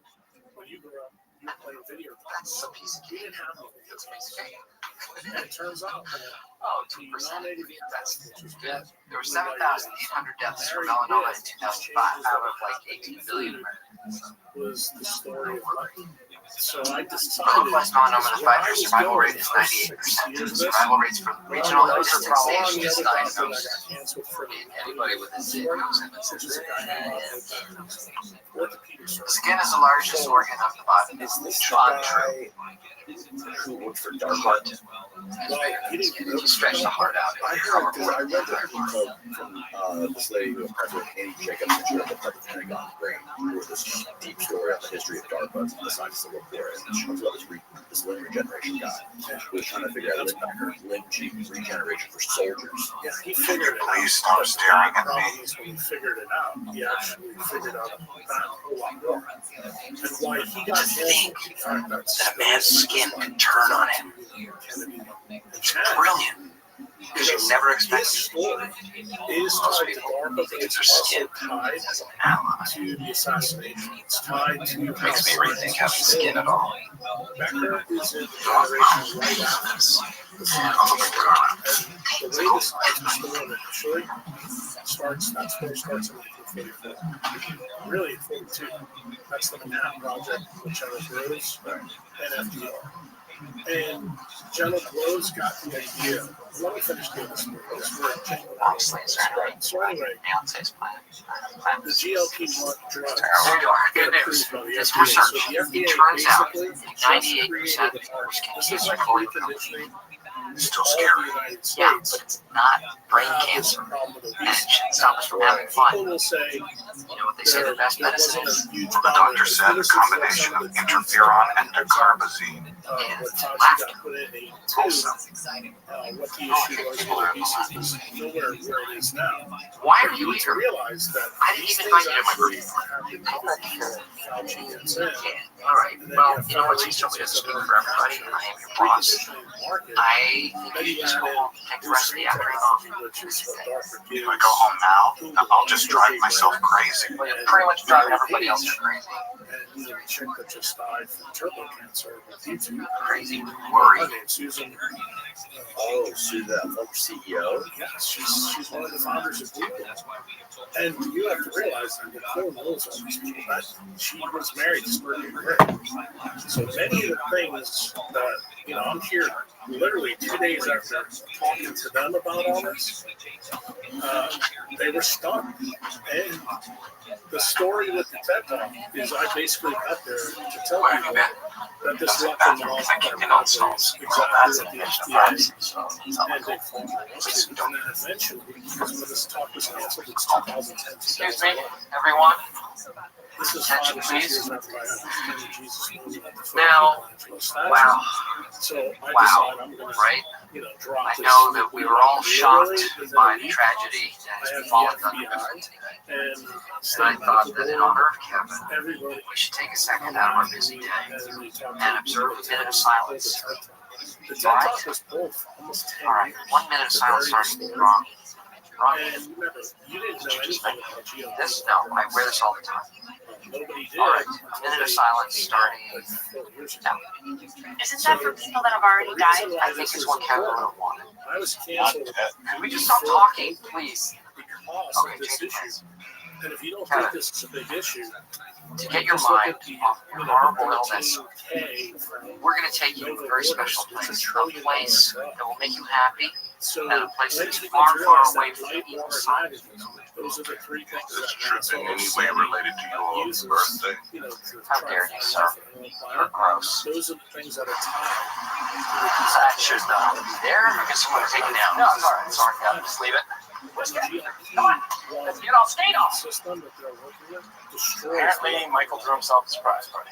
And Which this is the actually reason is not that surprising. diseases that your body talk about. You know, all the soul gets programmed for, you know, trauma. But remember the day we were just talking about? I want to have an injury. You remember when Bobby gave that talk? Yeah. So, Yeah, I've been pretty much skating my whole life. where the I love playing in the NHL, but you're on the road so much. You get no time to spend with your wife and kids. another big story And I really want a wife and that I'm kids. sure we'll get into now, right? Okay. I started posting a lot Over of there. things and everybody was saying, oh, that's Jack Cruz. I'm sorry. He posts this stuff on Twitter whenever the doctors got canceled. Why does he get canceled? Right. People that know that one of my patients was so Dorsey, I got it. Dance. All the stuff from the cabinet, it's pretty scary. I'm thinking that next time you're in the shower, you should check yourself out. Give yourself an exam. Those things are like ticket time bags. Right? Welcome. How are you? Hello. Kevin. You heard anything yet? No, not yet. Okay, well, what's wrong? Okay, Michael. All right. Michael? Yeah. Carol? She sold me my condo. Hey, was this place on the market or?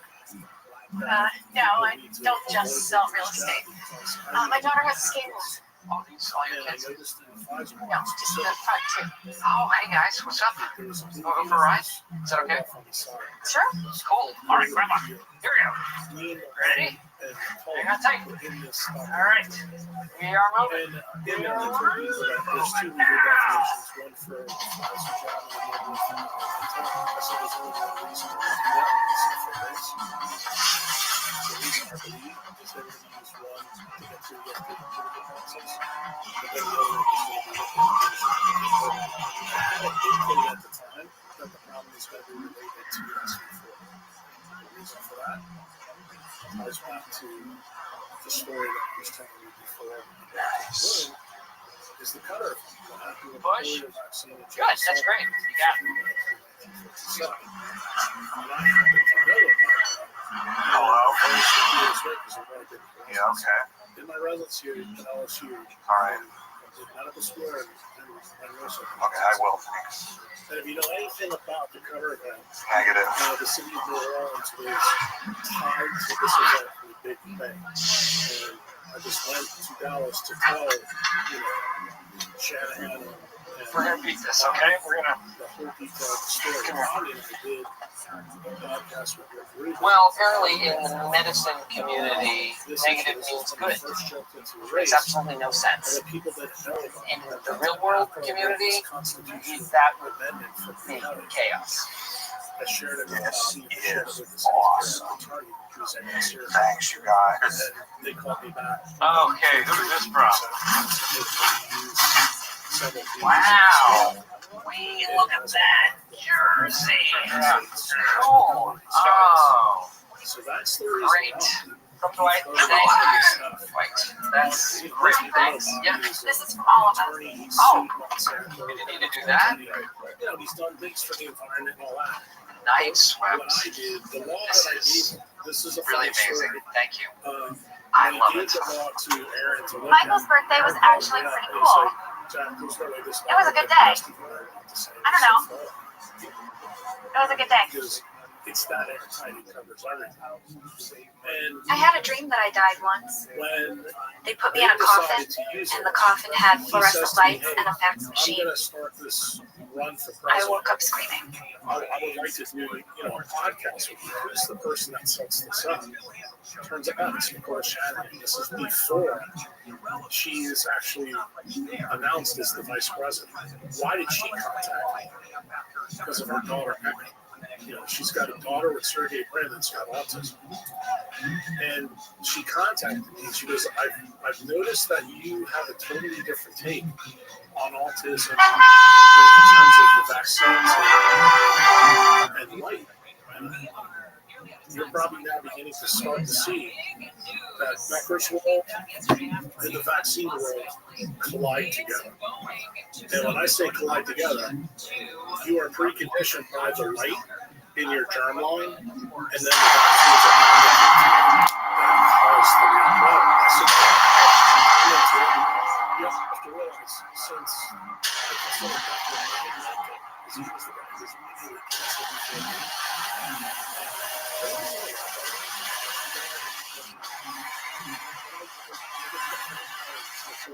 When I was in Dallas, I physically sat down and talked to him about what I'm talking to you about now. And he was the one that told me, he goes, you need to understand what happened to me. He goes, you have to be very careful about who you're getting ready to go against. Kevin Malone, you're next. Spit that out. And, this guy was twice nominated for the Come on, let's go. And literally, he was so frustrated with, a lot of the stuff that I'm sure you have heard in your life as a podcast. Girl. This conspiracy theory turns out it's really not. It's the truth. I always wear my uniform. Most days I'm wearing my assistant regional manager's uniform. Today I'm wearing my volunteer sheriff's deputy uniform. Big whoop. So, yesterday, Dwight found out to join the parking lot, which is unfortunate because it turns out Dwight finally is more dangerous than most people. Let's go over some of the symptoms of marijuana use, shall we? You tell me what this sounds like.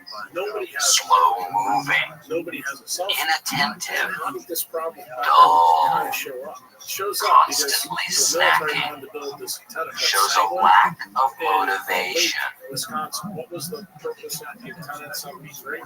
So they can keep. I like the people I work with generally, with 4 exceptions. But someone committed a crime, and I did not become a Lackawanna County Volunteer Sheriff's Deputy to make friends. By the way, I haven't. That Becker was working on memory generation, and he found out that memory generation uses the electromagnetic force. In other words, the physics of regeneration is all based on the same.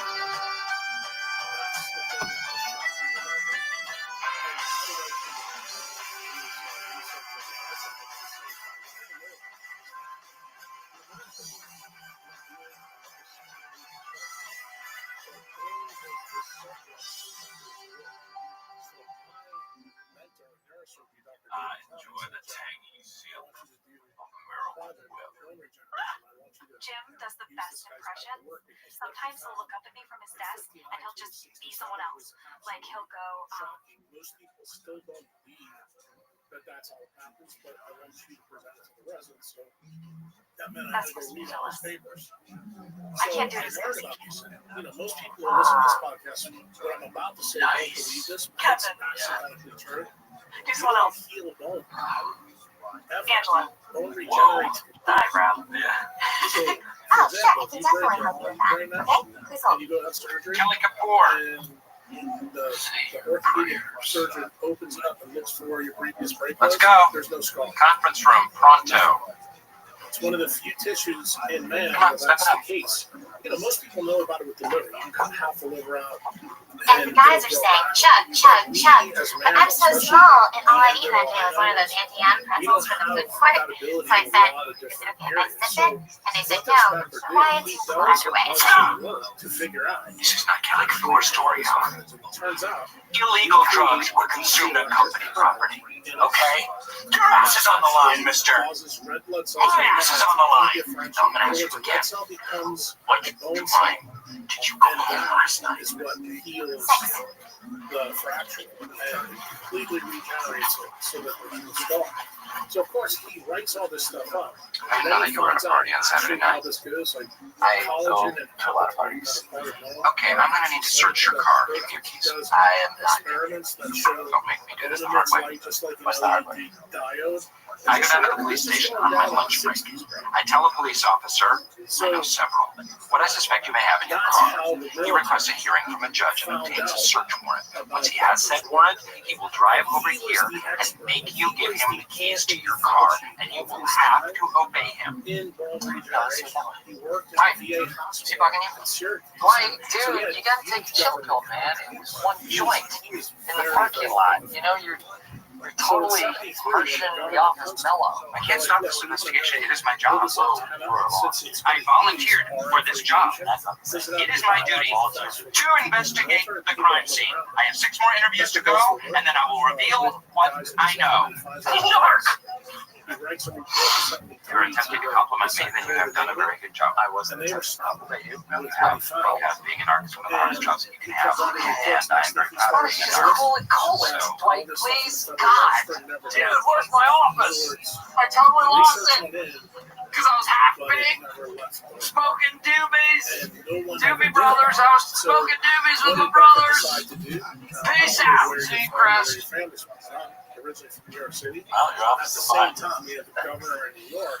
Munchies. Who wants some munchies? I just have this feeling that everything Michael knows about drugs, he learned from watching Harold and Kumar go to White House. On I don't think Michael's ever done drugs. Prove to the military. I don't know if anyone's ever offered. Wisconsin's a real problem. Michael's behavior is erratic and unpredictable. To this day, But most I people don't still think don't know doing drugs. Yeah, they still think it's conspiracy theory. Should give me a job. That power lines can harm you. Not him to work, and of Maria, course. who's the guy that was in his Oscar life, visited by Mexico when he was physicist, 5 to became a attend his lawyer, great-grandmother's funeral. What does that mean to the United States law enforcement officer? He's a potential drug mule. Have you ever taken any illegal drugs? No, I haven't. Do you think it's possible that maybe you could have had some drugs in your system without you knowing about it? They changed the Earth's magnetosphere 80,000 kilometers above the surface of the Earth. They proved this in 1974, 75, 76.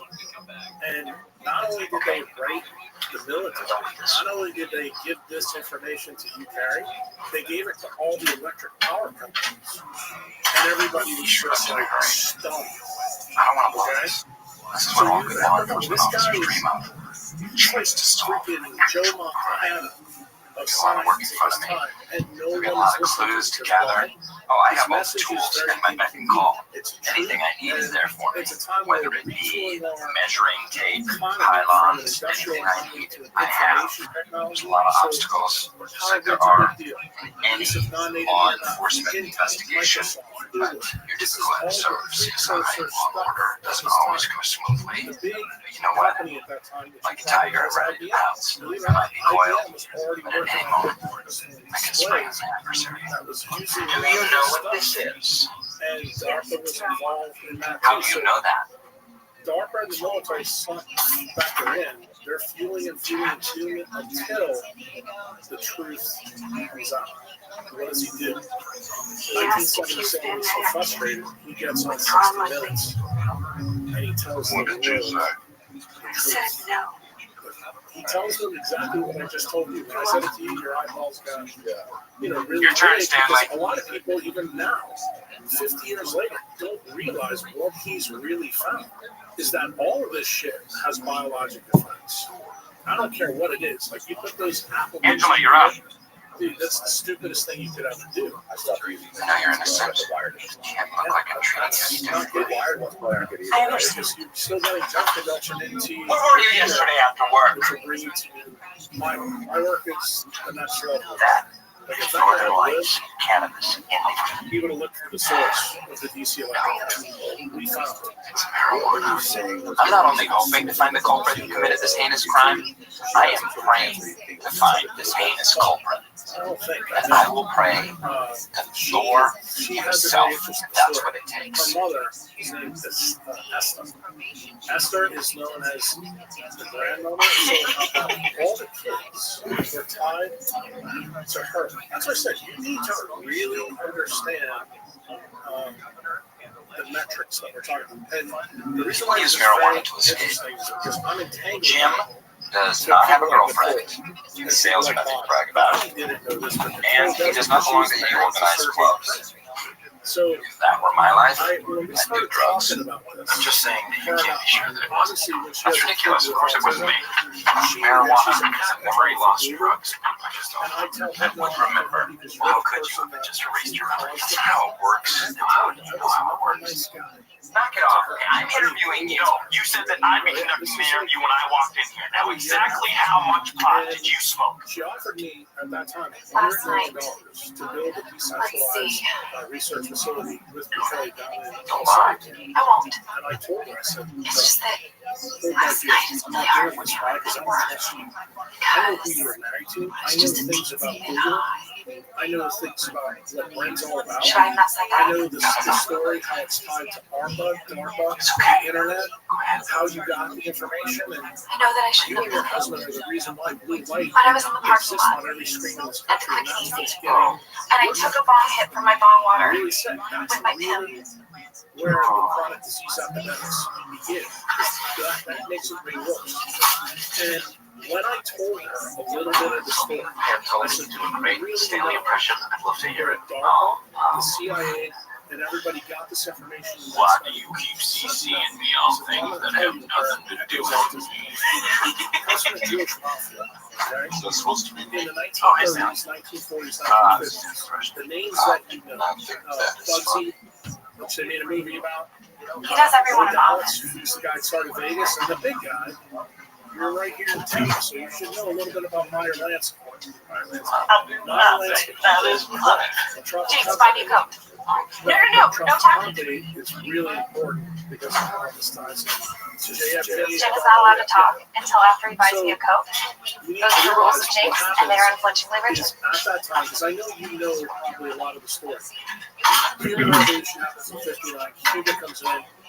The Chicago mob, who's friends with the guys in the That has never happened in the history of Jinx. crime syndicate in Sorry, it's not my problem. that was later taken over by what's his name? Sam. Yeah, but anyway, Hampson, you have something important to tell me. they go boom in Cuba. They We're gonna lose a fire lot of money. Who's the guy that's the Why should tell me? accountant for this? It must be bad. Turns out Take it that off it's my actually channel. Meyer Lansing. And who's the shooter for all this is Traficante, and they're based here in Florida. So when that goes down, Mo, with Johnny Rossetti, who's also part of the Hollywood scene, Who's he they calling? get together and Ratting Mo somebody says, out. "I got an idea. Narc. Let's go build a Narc. casino in Desert." Damn it. Everybody thinks it's That is crazy. so good. Remember the narc bit? So they go to Vegas, I will and let they them say, all. "It makes more sense to Attention, do everyone. this." Drug testers are coming in a couple of hours to test everyone's urine. So this is supposed to be the same Company policy: if drugs are found on the premises, there's automatic drug testing conducted within 24 hours. Oh, I mean, sign your job up. And just for your audience, because I'm a big history guy. And 2 nights ago, I went to an Alicia Keys concert from the Performing Arts Center. It's a great honestly. Anyway, after the opening act, this beautiful girl sits down next to me, and I never get to meet girls with lip rings. She had one. I don't know exactly how this happened, but one of her friends started passing around some stuff, and they said that it was clove cigarettes, and I'm sure that it was clove cigarettes. Everybody in the aisle was doing it.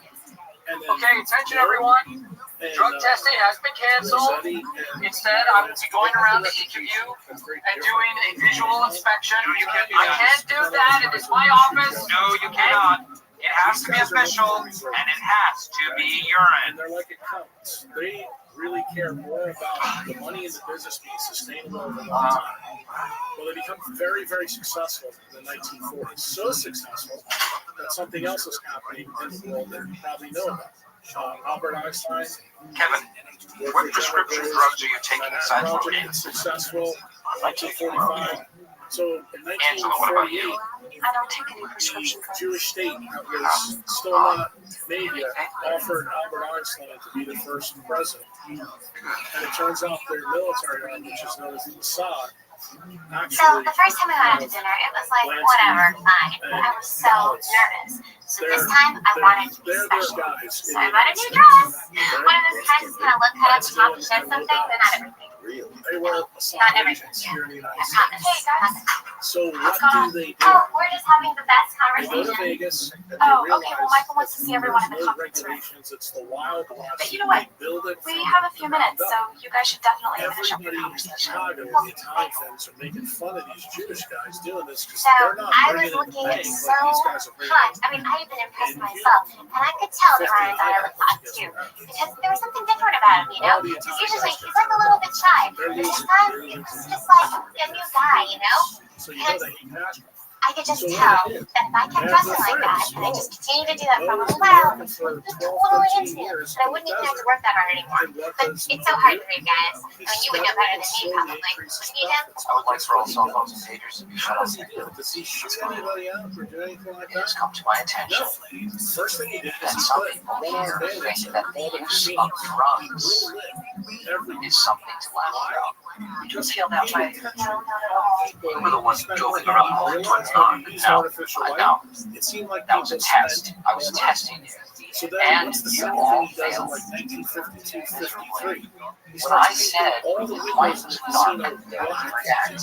Somebody He can't see laughed. outside and he doesn't want Kevin, to you go outside. really Then that's laughed the last hard. thing he does. You were really funny. Well, it wasn't meant to be funny. It was meant to be a lesson. How many of you defended him? How many of you said, hey, you know what? He's right. What he's doing is protecting this office from the evils of drugs. Thank you, Michael. I am ridiculously anti-drug. I am so anti-drugs that I am above suspicion in any way that involves suspicion or testing of any kind. Drugs ruin lives, people. Drugs destroy careers. Take Cheech and Chong. Everybody knows that Cheech and Chong are funny. Just imagine how funny they would be if they didn't smoke pot. So they decide, Just one of we the need to go find out. Sitting Is back, there any doodling, science not paying attention. behind any of this stuff? Bam! So Ah, we're surprise! Gotcha! 48. There's a volunteer sheriff's deputy in your midst, and he is taking names. Drugs are everywhere in our society. They are So NK is the the merging amount of of two pot things. The that first was thing that's smoked in merged the United States this year this idea could from reach Dallas the that they're moon. going to study it. How? Then there's another Exactly. I know. It's amazing. who's Now, how could it reach the 1937 moon? Like, surgeon, we can make it SS into a guy boat. named Kurt I have some hemp ropes in my house. Really strong iron. Chug is not. His idea was Just focus on the facts. The scary thing is, it could have been any one of these people. They all had a motive. and the CIA's I want everybody to take a look to their left. and wireless technology and things like No, I want that. everybody to take a look to their right. And they begin to study it. They hire a guy One named Sidney of those people will be dead from drug use at some point in their lives. which we think This year, more people will use cocaine than will But there's a be lot of to interesting their children. things that the government That finds doesn't out. sound right. I know. Where did you get these facts? Are these facts scary or are they not? So all this information. Do you think CIA that and FBI smoking drugs is transfers into cool? the Do you think that doing alcohol is government then cool? takes it the next No, I step. don't. I have They go friends and pretty they well there hire about once a a week guy in New with York. handyouts. Told you we Okay, enough. One thing that you need to remember is that First an there's no way of knowing asset who's a as a user, surgeon. who's an But abuser, then he becomes a because CIA asset. we don't know. It could be anybody. And your instinct is to say somebody like Stanley or Oscar. No, your instinct, that your gut reaction is to say that, but I don't. They get him out of that That's really quick and they send him to those Mexico are and they instincts start that have been created by media and hype. And they are wrong. What I am saying is that you just do not know who drug users are. It may be the person you least suspect. It may be somebody hot, like Pam, or it could be somebody matronly, like Phyllis, but just not me. It's not me. Nope. Okay, fine. Michael, I'm gonna get going. I really don't think I need to be in this meeting. Okay, well, I really think that. Air Force plane over St. Louis and drops LSD. Has she been on the phone the whole time? Yeah, sorry, Andy. 1950s to see the effect. They found out Makeup sex. Nice. Okay, let's get personal for a second, shall we? That's one of the famous things that we did I have from the church commission, written down that they physically a did. list of illegal This drugs. is what I would tell you is Take a gander. Operation Northwoods. How many of these are you familiar with? Negative 2.0, Okay, it's not which is when the Yes, it government is. thought it was a good idea that they could just do whatever the fuck they wanted pipe. to the United States companies, they wouldn't know us. They didn't need any Okay, information. you know what, Toby? A lot of people If think you it's take all this about down, just eating in and addition the air to and Toby's stuff else. urine being tested, I would like to test his blood in his hair. With the industrial I can test anyone randomly, and I have chosen you They don't even randomly. ask for It's not things. They don't random. ask for Okay, permission. eeny, meeny, They just miny, do moe. it. It's So, random. when they do Okay, this, you know what? I'm going to need a volunteer to select one of these words and tell us of something tragic that happened in either their lives or the So they lives said, of okay, loved you could do it with Yeah. wire technology. And they were I able know to that turn Jim the bull has up an to amazing story about a relative of his who They got said, let's caught try up to in do war this on drugs. wireless. Why? They Really? have all the patents and everything. Jim, it's okay. They also have all Marconi's work. At the same This is a time, good place to let it out, Jim. is now These are one of people the you guys can that's trust, the industrial who care about military you. company. It's okay. They know that wireless telephone is actually We are here to not judge so you. they decide to employ it here first. So Delgado finds out that actually it does work. You can do it without wires. You don't have to do brain surgery on the animal to do it. And then they asked the next question. They didn't have to install anything in the brain. No, they did not. But this was the key step. This is the Okay, step sure? where I think I look like this speaking. your audience, you, Alright. people Okay, find it well. incredulous. Wow. When I tell them, He really the pulled next out the step big is, could guns. you do this using light Wow. and lighter wires? These blue light specifically actually destroys the dopamine and neurotransmitter in the brain. Just so you know, Meta and Google today are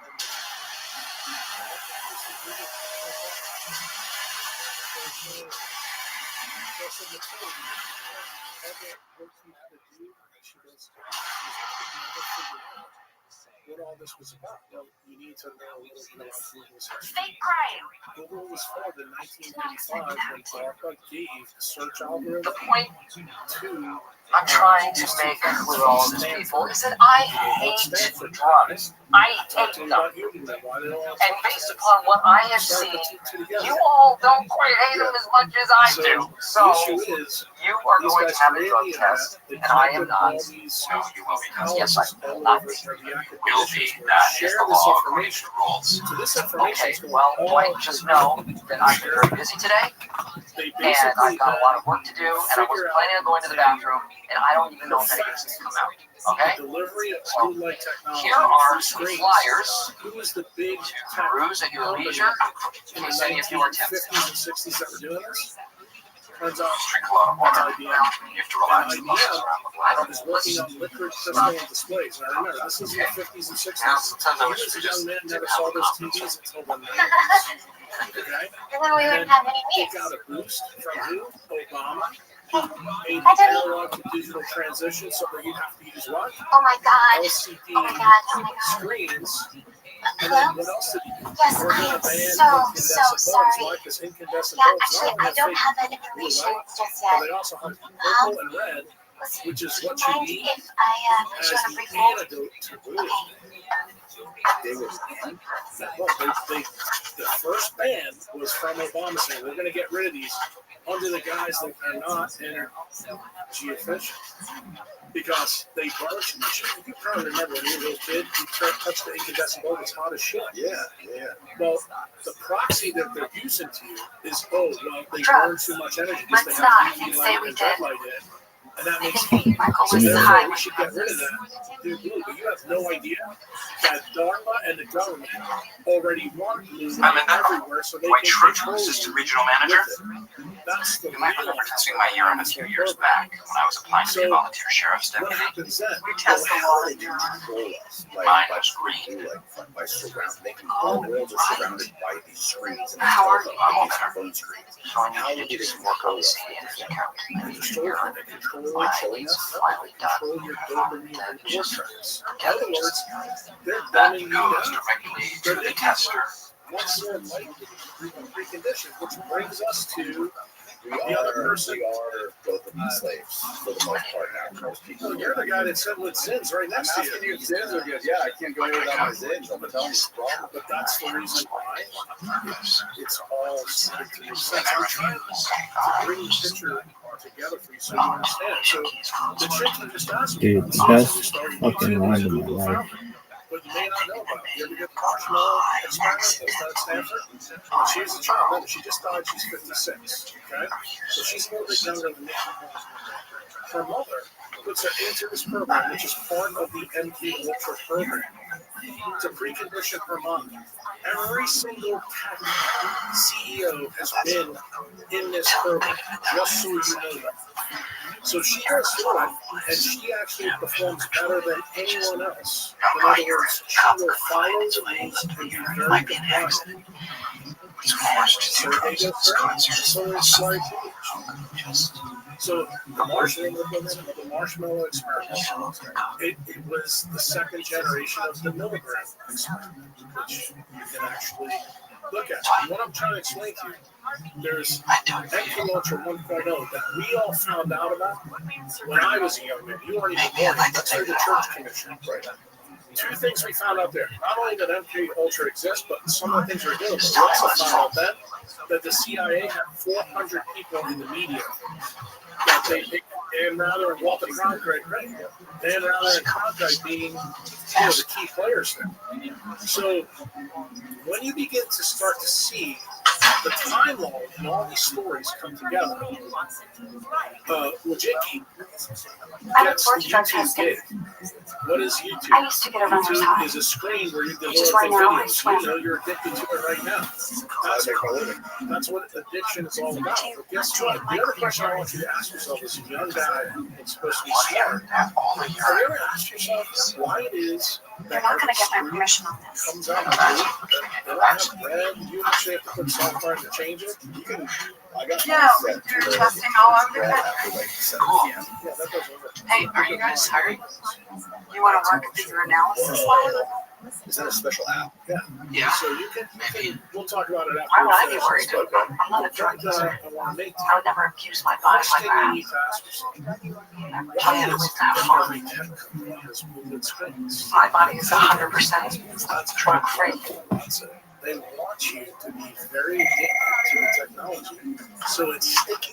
Thunder, we put this down. That way you can be programmed. Hopefully. So, well, it's even There's more a Brenda on on the phone for you.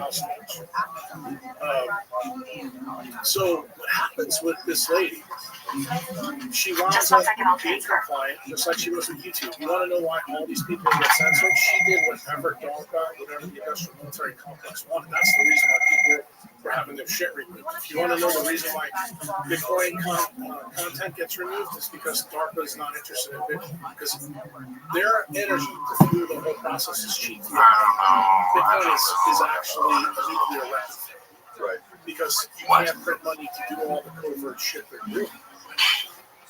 She Like goes you and know, goes to problems school like to these. takes a jab. You believe in She something that gets, problems the like turbo these. cancer. She dies literally very quickly within, I think, 6 or 7 months. Yeah, that's from the SV40 promoter that's in there. Okay, I'll tell She you. gets screwed. I have 2 options. By 1, do what I know is right. 2, stay loyal. Lead with flaws and yet admirable She human just being. died early this year. How long she had the cancer? 6 months before she got Doctor be the third option. got stage 4 lung cancer. Very smooth. Sounds eerily familiar, doesn't He it? knows something I don't. Remember how he Oh, died? yeah. We'll find out in the end, but it was all over. So why did I need this one? Because Actually, Steve, pull up the actual documentation of Jack Ruby, how he died. His name isn't Jack Ruby, just so you know. Right, I know. It's Jack Rubenstein. Yes, he also is a Mossad agent, just so you know. My father's name was Dwight Schrute. My grandfather's name was Dwight Schrute. His father's name was Dwight Schrute. He died Amish. around when Garrison was doing right with the trial. the trial. I loved my father very much. So every morning he'd wake up at dawn after and make us biscuits and gravy. When I was little, my dad and I played a lot of games together. My dad cheated a lot, but I never busted on it. I would have, except I didn't know about it. Let me tell you Until years later, the story story so I found out. Because we probably need to jump into the polio story so you understand this part of it. You look like you want to tell me First for something. cancer. You look like you have something really important to say. Just can't for some. Dallas. He's writing. Come on, you can tell me. The Warren Commission to tell them to get him out of Dallas because he knows Carlos Marcello has got a plan for how he's going to use the bioweapon that they created on Magazine Street in New Orleans with Oshner. I just got finished telling this whole story in detail and dealing and to their administrative team. I have to tell you, the guy that was filming his eyeballs. So it's a good story, but it's the truth. And the way in which you'll find out that I know the truth, that's going to really blow your mind. The story of Ruben is interesting. He is in Dallas. He's talking to the Warren Commission. Says, you got to get me out of Dallas and get me to D.C. because I know they're going to do something. Sheriff He already knows what's going to happen, but he doesn't know how it's going to happen. So he develops pneumonia in Dallas. All this is discovered by you and your guy. I got it here. So the doctors come in, they give him medicine and flu shot. No, I mean at the gift shop. Also, I can't wear this anymore. You were never supposed to wear this in the first place. Why? Come on, I'm serious. You got me concerned. Oh, don't worry, I never abused my power. I helped the sheriff's department in any way I could. Why don't you give me a couple examples? And guess who was the first for this whole thing? Oh, God, there's so many. Roadside assistance, breaking up unruly parties, surveillance, crowd control, directing traffic, carry around with a straight face. So if you want to know the all the these ones. that no one has ever figured I'd like a out magazine. is why Just think through it, sir. was able to I go still like to Russia, come back with carte blanche and never have any problem. Because he wanted to be in a communist country so that Castro would allow him to bring his tainted cigar and he's going to smoke, get the SV-40 and that's it. So that should ask the question. I turned it into paper. I tendered my resignation. How the industrial military complex, the CIA, and the When I FBI was sworn all in, know that this thing was going to kill him that fast. Well, I already told you what happened to Susan. Well, I told you what happened to Rubenstein. Boom. Now let's get to the real story. So, 1951 comes in. And you know the story about FDR. He's got polio. His lawyer starts to march him down. His kids are sending non-technical reporters. Jonas Salk makes this vaccine. Just buy it. He gives it to the pharmaceutical companies. I haven't talked to you in hours. It's weird. And I really want to know what the hell's going on with Dwight. Your boy's going to be able to pull it up. It's called Cutter Pharmaceuticals. Turns out, Cutter, C-U-T-T-E-R. No doctor ever learns about what I'm about to tell you now. Okay? It's been whitewashed from history. So here's the interesting part. Cutter Pharmaceuticals is in charge of doing this. Remember the date. The date is really important for you. Since you did such a good job with the investigation, I decided to pull a few strings, call in a few favors, then I decided to make you official security supervisor of the branch. Cutter tells all the four pharmaceutical companies The security here that his mix is very difficult to grow. This vaccine. So what do they do? Scott says, I think we need to hereby declare you an honorary volunteer corporal in charge of assisting all activity security. So what do? They use the African green monkey. Okay? Turns out there's something they didn't know. Here's the good stuff. Here's the good part story. I'm going to ready to step into. No, I don't have a gun. Okay. I'll be bringing my bow staff. On the African green monkey. They use kidney cells that they grew. Thank you, Michael. They create Salk's vaccine, and guess who's the first guy who tested it? I need to go over some details with you. First of New all, Orleans, thank you. National Medical Foundation. How many orange traffic Things that you need cones to do you know have? about. He used to be a surgeon. He was very famous for being an I used to be anti-cancer a guy. volunteer sheriff's deputy, retired. He used to tell Now I'm overseeing all the security here at Leatherman. Yes, we already have security guards who will guard the cars. I will watch over them like a hawk. I will make sure that they make sure that no one gets away with anything, He's probably in his even them. He's the dean of Tulane Wow, Medical School. what a terrible He's day also to the be head able to talk. of I surgery. was literally carrying around his own urine Rudolph and dressed like one of Thompson, those people. big famous Why does he surgeon do the things that he does for Michael? today. I just don't get it. What is he Something getting out of that interesting happens right around this time where he loses and gets thrown out. You know what it was? 1951, he brings the vaccine into the amphitheater, the surgical amphitheater, calls the entire medical staff of Oshkosh. He brings his grandson and grandchild in there, and he injects both of them with the Cutter vaccine. His grandson died in 7 days of polio. His granddaughter gets polio in her leg. She doesn't die. I just don't get it. Okay? What is he getting out of that? Everybody who's ever trained in New Orleans knows about this story. Now, younger doctors now, they don't learn about it. I was probably the last group of people, late 80s and early 90s. Do you know why? Oshner was already dead, but you know who was alive? His son. And guess where I did 2 years of my parasurgery residency, my friend? Oshner Medical Foundation. Oh, it gets better. Hold on. So I'm doing my first year of residency, and you know who's filming JFK in the basement of Charity Hospital? Oliver Stone. So it's going down right then and there, and here I am, a dude from New York, in the Deep South, seeing all this shitstorm going around me. Do you know who my ER nurse was? Jim Garrison. This is the DA that put Clay Shaw on trial for the assassination of JFK, and no one ever made the links that I'm about to tell you. So I'm sitting there while this whole thing's going on in the first year, and Virginia knows that he wants a very really good. He doesn't want to get involved. But it's really careful what you do there.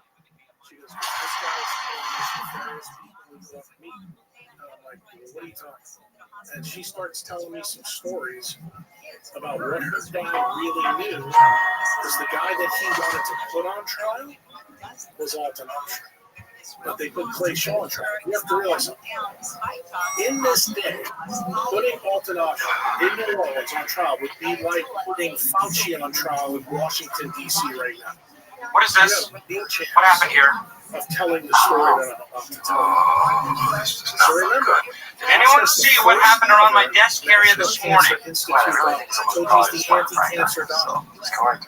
So Frank, after he this does is this official to his police line, grandchildren, okay? he then turns around and tells the industrial military Damn it, people! Someone must have seen something. that look, we need to slow our road down. We need to get this right. We need to Senator fix Mifflin, this is the Sam. problem. So they casually turn all the Why signs is over the to sheriff? Dr. He Dr. said that it's Denise really important. It's regarding your at desk. the NIH. I'll transfer. Dr. Oh, no, Eddie no, no. does all this work from 51 to 53, 54. DNA gets discovered. Just cut through. And guess what Dr. Eddie finds out? All the original vaccines that Salk came up with. No, there's no button. My God. And no one knew it because DNA hadn't been discovered yet. So she tells everybody Sheriff, in the NIH, this is she tells white everybody in the fruit. FDA Press the that this pound is key. wrong. And what does the industrial military What's your complex 20? do? They fucking bust the job into 300 million people in the world. And they created a whole epidemic of cancer. And guess what? The industrial military complex allowed them to say your clothes, the stores, everything else. So guess what the news say?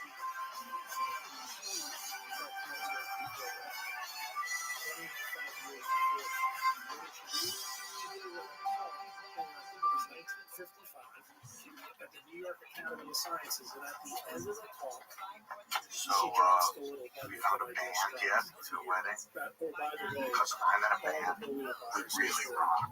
Yeah, I mean, it's inevitable. That's my career's wedding preparation. I'm fine. She hears me arranging my social life. And we both have to hear Dwight ordered deer urine over the internet. So do you even tell? Okay? What do you need to know, my friend, about SB4? This is the only thing. Take a look at me. I want you to look at me and not go. This is the most important thing of this story. There are a few people I decided not to invite. And that might make things kind of awkward, but it's my wedding. And I don't want anyone there who has called me a hussy. What does the government do? After Eddie announces this to Sometimes the wears freaking glasses right there scientific now. world, Also, they defund her lab. They take her out of the NIH. Yes, thanks. Fantastic Sam's Adult Cut Plus. Comes with a shampoo and blow dry. We're doing ID photos today. That's like you're going to see 50 to 57. You don't see anybody's name. When I tell you this is better than 2024, you see cancellation. Disguise. You find no evidence of the Cutter incident. You know why most doctors don't know about it? I'm the one who petitioned the office park to have these ID badges So taken. here I am, Death threats. this is like maybe 27, 30 years See your after ID. this event. And why do I find out? ID badges are long overdue. Security in this office park is a joke. Last year I came to work with my spud gun and a duffel bag.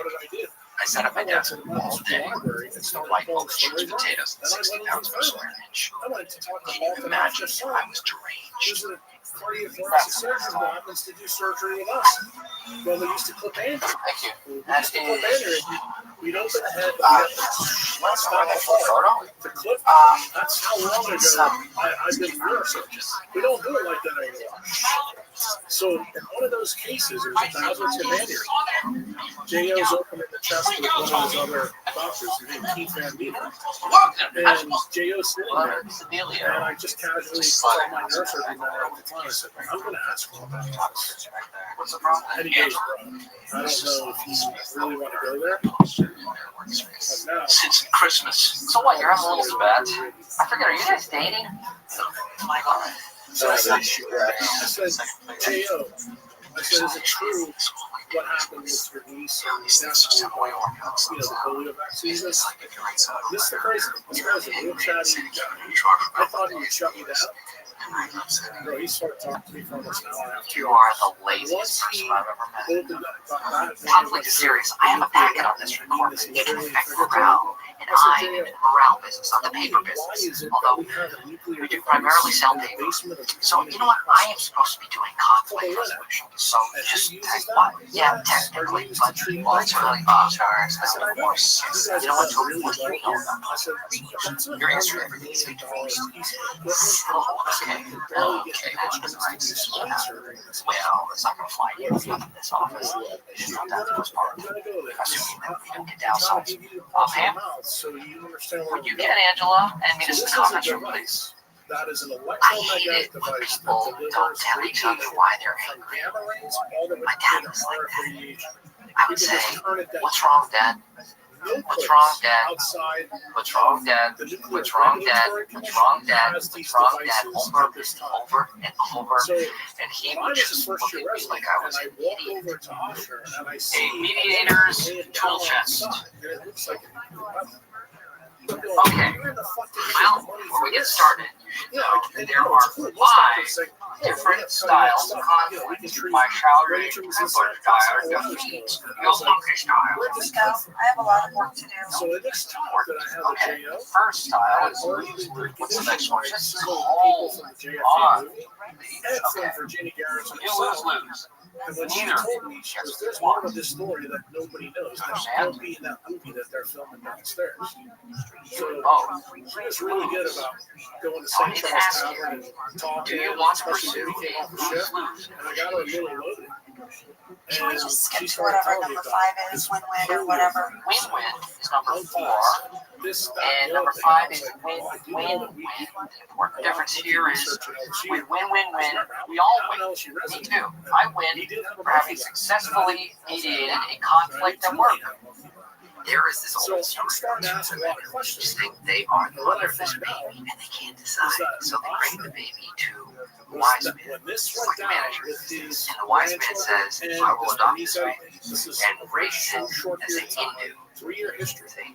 He goes from being an FBI asset to a CIA asset. Then the CIA, they ask him specifically, we want you to fix this SV40 problem. Okay, so this is a disputed poster. Now, one at a time, I want you to express your feelings using I, emotion, and no judging your statements. I got this poster for Christmas, and I feel I want to see it every day. It makes me feel like the babies are the true artists, and God has a really cute sense of humor. Come on, seriously. I don't like looking at it. It's creepy, and in fact, it's just offensive to me. It makes me think of the horrible, freaking stage mothers forcing the babies into it. It's kitsch. It's the opposite of art. It destroys art. It destroys souls. This is so much more offensive to me than hardcore porn. Okay, stop. Let's see if we can just brainstorm and find some creative alternatives for win-win. Yes. How about Angela makes the poster into a t-shirt which Oscar wears. That way he can never see it, and whenever she looks at Oscar, she can see it. She's very interested in Sarah's Okay, well, brainstorm. Own the solution. How about I look it up? How about she takes it down? How about Angela can keep it up on Tuesdays and Thursdays? Okay, that is called a compromise. And it is style 3. Not ideal. Kevin, any ideas? Window shut up. So guess what? Okay, so to sum up, David Ferry did. They win-win. The bioweapons. Make poster each t-shirt. Win This lose, is keep down, compromise Tuesdays and Thursdays, and the answer So is what's happening is, remember, make the poster into a t-shirt. Win-win. Fine. It is done. All right, attention, everybody. Attention, please. It wasn't huge, but it's nice. Woo, that felt good. I was just able to resolve the conflict between Angela and Oscar that has been festering for months. And it's something Toby never quite got a handle on. So in the future, I want you to bring your conflicts to me. I am the daddy. Do not take your problems to the stranger down the street. Toby's not a stranger. Well, stranger, weirdo, Instead of getting pissed off, he said, fuck it, I'm just going to go open my own hospital to compete against you. So that's what he does. So how does he make it successful? He starts working with right-wing politics. All these people come, and he becomes enriched by this. The military is obviously very interested in this because they're the people that overthrow these governments down there. That's why he was an FBI asset. It was hand-delivered, But when this I shit did hits save the date. with After all, SV40, the CIA says, so you need to fix this. So what do you mean by fix it? The government knows that they just started the war on cancer. Are those all the other points? I'd like to see those Record breaks overnight. You can't do that now. Absolutely. Because guess who told them? Sarah Now Stewart. you and I have a She was conflict. the world expert I order you to give me that that phone. worked for the government. And when she heard what they did, she said, you need to hire Mary Sherman. You need to put both of us on this project. I had We to need use to do this in rules on that. clandestine fashion. All right, is that it? The day that David Ferry gets killed, Sarah Stewart's lab book was found by Jim Garrison. It's all Dwight's. Every Friday at This is a 4, very I interesting have a story. standing appointment with Now Dwight you can to start file a seeing why this grievance is against all Jim. really I tell him that I'm sending him to a special file in New York. Meaning there has to be something that you can get that out of the genetic code. So what do? The CIA goes straight to the delegation in the United States Senate that controlled money at that time. Do you know who all of them are? All the people in Louisiana. How do you like that? There are dozens of old complaints in here. Son, who's the state senator. Remember he was on the Warren Commission? And Toby is a lazy detective who has decided that robberies, rapes, murders, suicides are not important enough to solve. Well, you know what? I'm going to open up these cases where Toby can kill or rape. And it's standing in a building. There's only 3 stories. This is Kevin. He says Stanley uses his miracle whip without asking. Meredith complains that everyone talks too loud in the morning and the lights are too bright. Creed is sick of looking at the redhead all day. They start using smaller receptions. Nice. One of these complaints. To see if they Actually, I have a separate folder of complaints against myself. because that's exactly what oncologists do too. January through March this year. What did the oncologist, what did Sarah Stewart and Mary Stewart? How many of you have at one time on Toby complain about another employee? Yes. And if you wanted, or you merely listened to, forget about your problem and you move on. That is outrageous. I love this place, and it pains me to see all of the negativity festering. All that stuff that you've already touched. Today, we are going to get everything out of these files and into the open where it can be resolved. The file and every time somebody's one. Academic Yeah, it's part of my job. and the other guy is like Reading it out loud to everyone on conspiracy theorist. Thank you. My little credit. He's not really All right. conspiracy theorist. Who's going to go first? Who wants to have their conflict This whole resolved? thing. Some people find conflict I'm scary. telling you right now. I think it's entertaining. How these things link. All right. How about Phyllis Angela? You already did me. That's what she said. The thing is, Angela, you are in here an awful lot. You have complained about everybody in the office, except Dwight, which is odd, because everyone else is out running. Toby, by the way, what is redacted? There is a file full of complaints and you're marked redacted. Yeah, it's whatever complaints you declare through it. So, There were a bunch of complaints about Dwight that were redacted from us. wait, if someone has a problem with me, why would they withdraw it 6 months ago? It was in the beginning of my residency. Let's move on. I volunteer. Does anyone have a problem with me? All right, Pamela, come on down. Let's do it. And, okay, one complaint actually has been withdrawn, so that is no help to us. Next. Wait, what does it say? Does she have to plan her wedding on office time? She should do that at home. Why don't we just warm up first? Warm up emotionally. I have this kind of big secret about Angela, and I've been really nice to her, and I haven't told anyone, and what the hell? Here is a Kelly complaint. Ryan never returns my calls. My voicemail's real spotty. I didn't sound anything, I was just talking to my friend. I thought I want that withdrawn. So no one will know. Making progress. Yes. What? And I didn't tell anyone because I'm not responsible. That is not true. Redacted. Redacted. Well, I'm not actually making a formal complaint. I just really Okay, question. When a name is withdrawn, does that also apply to the permit for speaker file in New York? So who's David Ferry in all this thing? David Stanley. Ferry is a disgraced Eastern Airlines pilot Thanks for ratting who me was out. involved I didn't with do it. the Although mafia, you do training read paper in people the for the copy Bay of sometimes, Pigs. which He almost was just here in use Florida the and he was in when you did Lake the complaint. Pontchartrain. There's I pictures find of that hard David to Ferry believe and because Oswald there are in problems Lake with every single Pontchartrain. person in this Everyone in entire the world. office except But you Fowler guys and don't Joe. know. Because it was buried by guess who? Someone The Warren complained Commission. The That's FBI, true. the Whites. people that didn't want this story out. Stanley, you know, that's The not only true. person that's still alive from this whole story is Jane Ferry Baker. She's like in her 80s. But she's written a book about it, and I can tell you. Okay, Phyllis, you complained that Angela is giving you dirty looks and you're trying to get off the party playing again. And there was something. saying Angela and I are close. This is really important. There was Also, Phyllis Stanley says that you cry too much and that bugs him. I wasn't You and I are close. and that's kind of what we did. The podcast Now, with Rick Rubin and Mother Phyllis Angela, wow, you guys really have some problems. Let's take this inside. when this project starts, they find out that this thing can't be fixed. In fact, they just made the most right. They just made the most lethal bioweapon on the planet. So, what does the industrial military complex do? What anybody does now with bad things. Let's take it as an opportunity. So they develop it, and that's where they come with the idea to take Castro out. Because at that time, I can't believe Angela. I went against my better judgment and gave her a save the date. And now it turns out she couldn't think about me Tony. Well, it was redacted.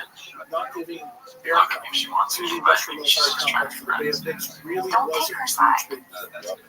and there was a lot of people like David Ferry who made the book I don't know, I about try not to laugh him. Dude, about he this hated stuff. Kennedy because all those guys, all those Cuban exiles that he was training, That's because Phyllis keeps parking in my spot. There are no assigned spots. he was actually Because we all decided which child. I didn't decide that. I know you keep saying that you space even though there's no assigned parking, but I keep forgetting. Yes, that's the problem, I guess. is that Oswald never wanted to kill Kennedy. He knew that what the situation was. If they didn't get Castro, they were going to have to do Kennedy. Which goes to the beginning of this podcast. Do you know the reason why Castro always stayed a step ahead of the CIA and FBI? That's not bad. Hey, do you do weddings? And guess how? Would you seriously want your wedding photos So to look this is like where the that? story of the mom that very few people have put together. At that time, I just told you that the casinos go cool, so they lost a lot of their money. I gave her a higher check Bo than you. Dallas is kicking What ass is level taking red? names in I tell you, Vegas. that I'd have to kill So you. the Chicago bosses, I'm still blanking on his name. Okay, Ryan, you told Toby that Creed has a distinct old man smell. Mung beans. Part of Steve Sam, I know exactly what he's talking about. He's from But he's paper towel friends with Carlos Marcello. very nutritious. Marcello controls both Florida and All right, New York. Kevin, you are accused of making sexually suggestive remarks to Angela. They Make her started feel bringing all the uncomfortable. drugs. Solution. Angela, remarks to make sexually suggestive remarks to Kevin that will make him uncomfortable. I accept your He decision. starts running drugs through Florida. Guess what? The Hey, you know what? Italian Maybe mob we should finds get our out photo this ID is taken what together. California casinos. That doesn't make any sense. So the reason why this goes down is he cuts a deal with Castro that I'll feed you any information I get about you. But I never smile if I can help it. Showing one's teeth is a submission signal to primates. When someone smiles at me, all I see is a chimpanzee begging for its life. Nobody in the CIA and FBI knows why this is going on. So Castro was never able to be killed. I think that the CIA is on record saying they tried to kill him 79 times. I have a They were always security threat, unsuccessful because and my of middle the- name is Kurt, So not what happens Art. next? They go, and this is the best part of the story. This is the part of the story that I makes have a second chips the permanent Oswald file. Club, the Talk to my client in the box. One box. They have to test the weapon. Oshler raised them to test the weapon, so he goes to Angola prison. The same prison Johnny Cash to save him. They find it. They tell him they're going to inject him. Damn, I gotta run for it. Okay.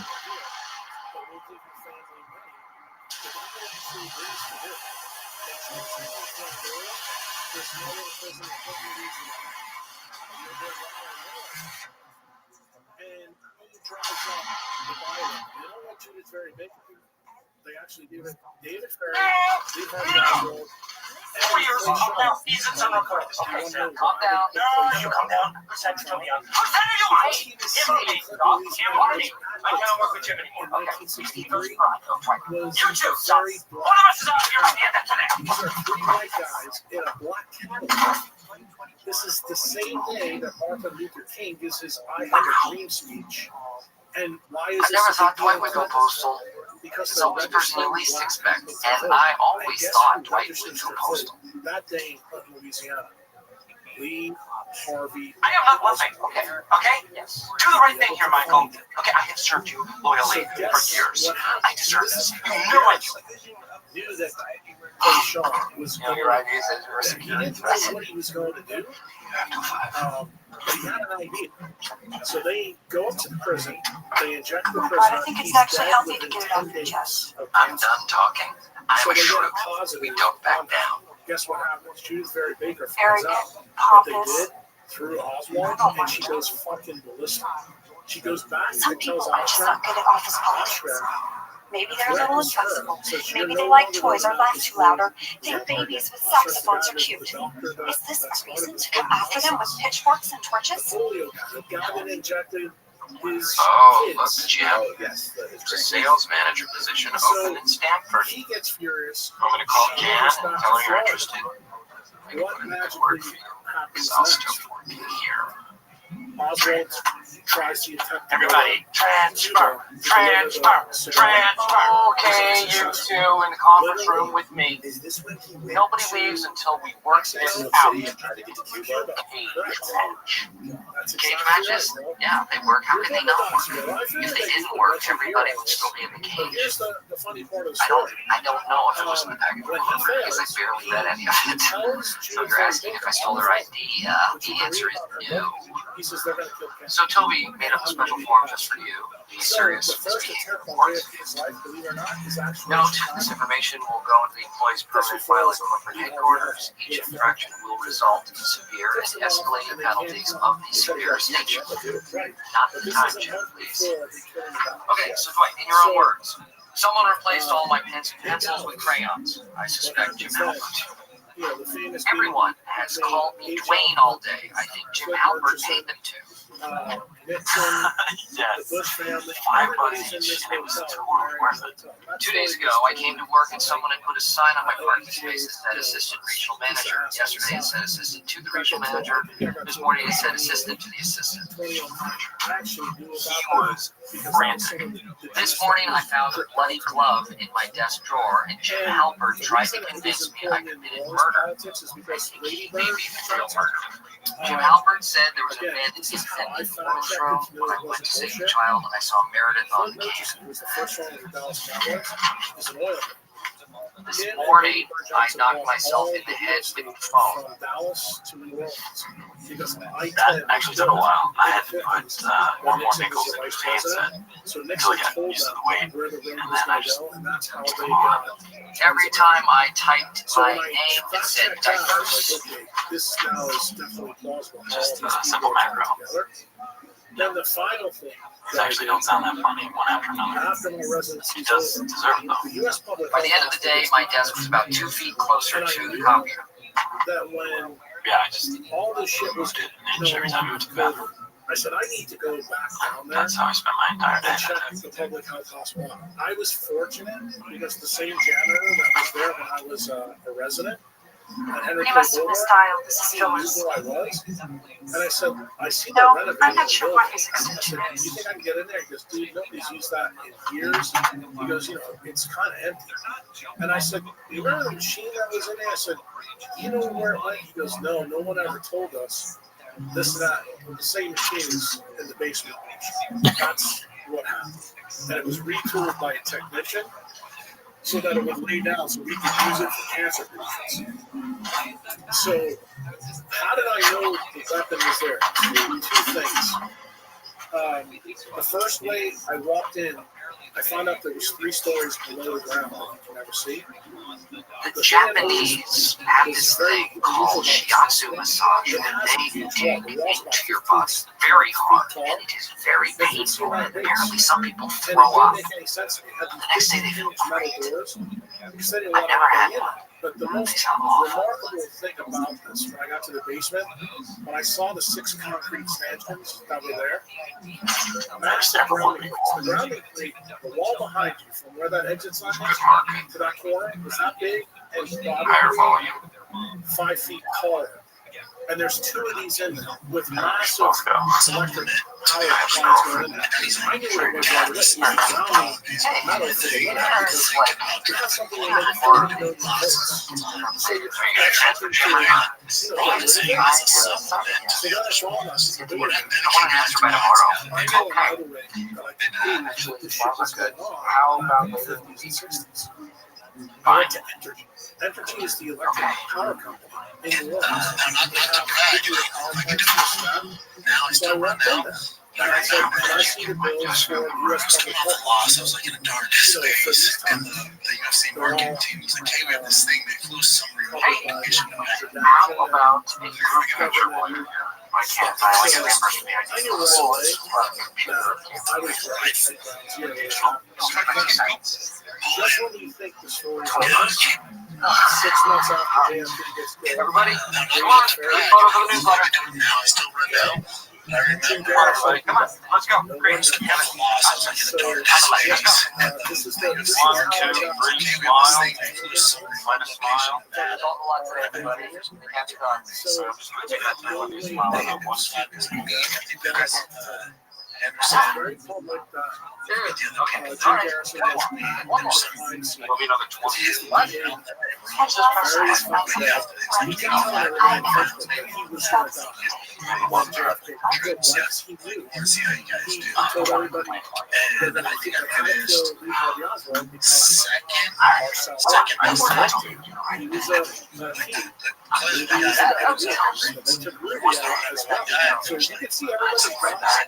So Judith was they can have she was this and everybody thought for sure Trump would get it, but he never did. Do this. And come on, everybody. What happens with Ferry? Here we go. It was really hard getting a good picture of 15 people. He would not give me a discount. And he tried that. 1, 2. Because Didn't say 3, did I? But I'm sort of an expert at Photoshop, so it turns out fine. Yeah. When people work together, there's going to be conflict. You can't outrun your problems. And he knows that I have a in the city, so I probably won't be in until late afternoon. Clay Shaw, he's putting pieces together. And that is why the idea of a cage match is so universally appealing. But here's the thing about cage matches. Sometimes you have to open the cage. And that is something that Toby will never understand. Yes, we do that. I told Bobby that in the podcast. I didn't know that. So that's how he knew that I wasn't. I put this whole thing together. And I knew about this from the beginning of my residency, and that's part of the reason I wanted to talk about it. Because I knew his part of the story. White Shrew, is that your real name? Yes, sir. And this is before cooking, but it's also why I didn't trust anybody. I saw there was 2 different definitions. I knew if I was going to use the SV40 promoter, I had no way to prove it. Because, I'm not a molecular biologist anymore. I can't do those things. I'm not doing research. I'm in clinical practice. But I knew what these motherfuckers were capable of. And when I saw that, I was like, okay. Then the 2020 version of Bernice Eddy comes to the scene. This is a guy who lives in His name is Kevin. Do you know anything about him? Kevin McKiernan? Yes. No. You need to understand that this guy, to me, is an absolute patriot hero. So, Kevin, you need to know a little bit about his backstory, because guess what? It's actually the boys and tries to dark.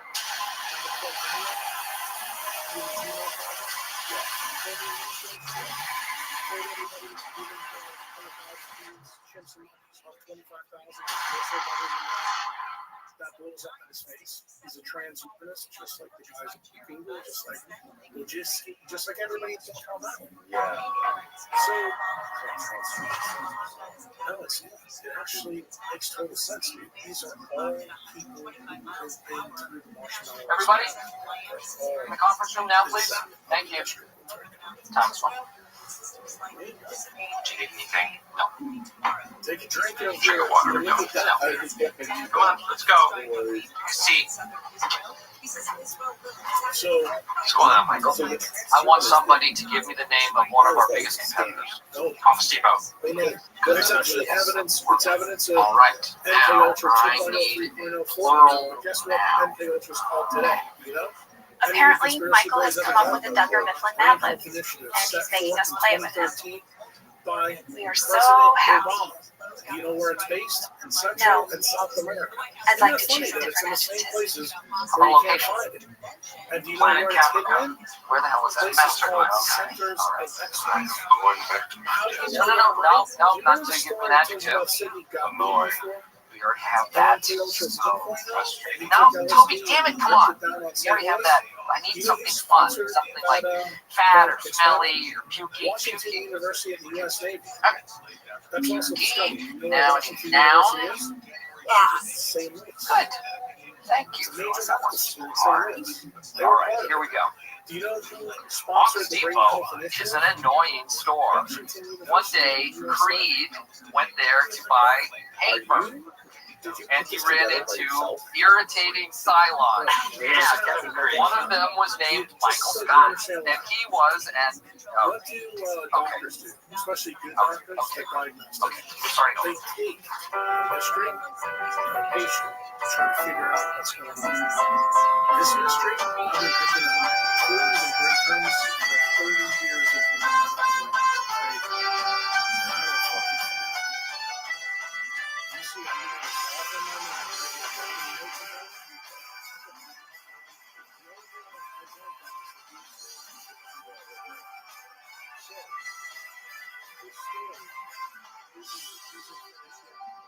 So the Brain Health Initiative comes in. Tonight, Scranton Business Park is having casino night, and we are converting our warehouse into a full-blown gambling hall. And I know it's illegal in Pennsylvania, but it's for charity.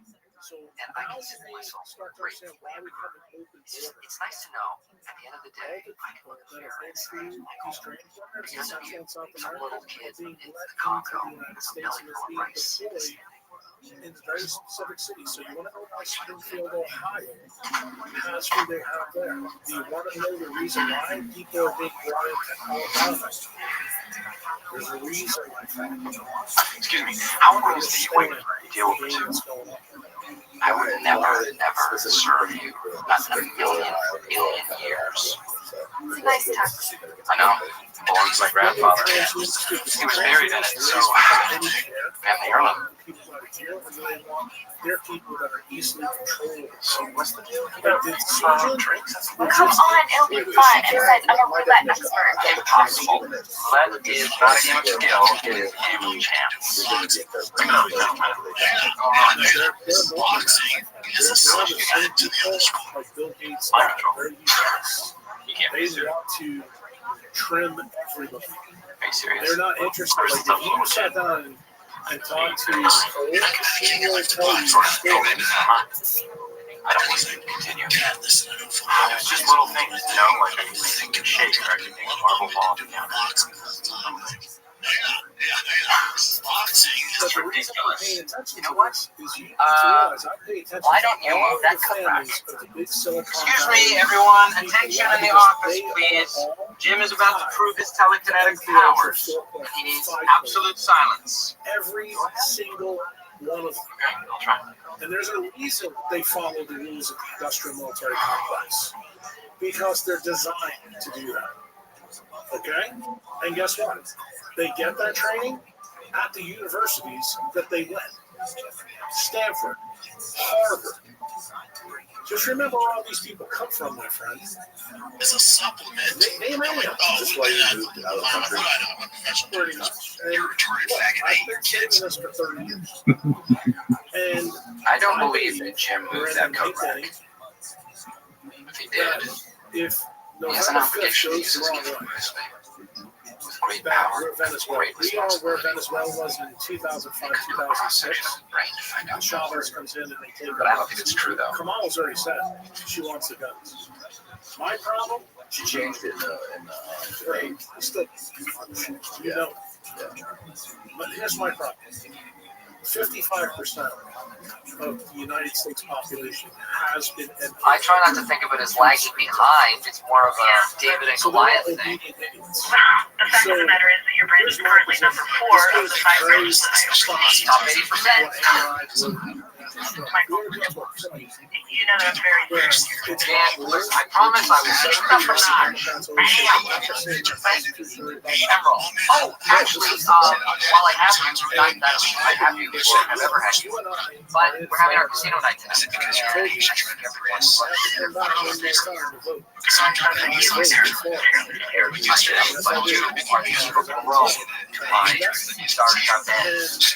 I have experienced it.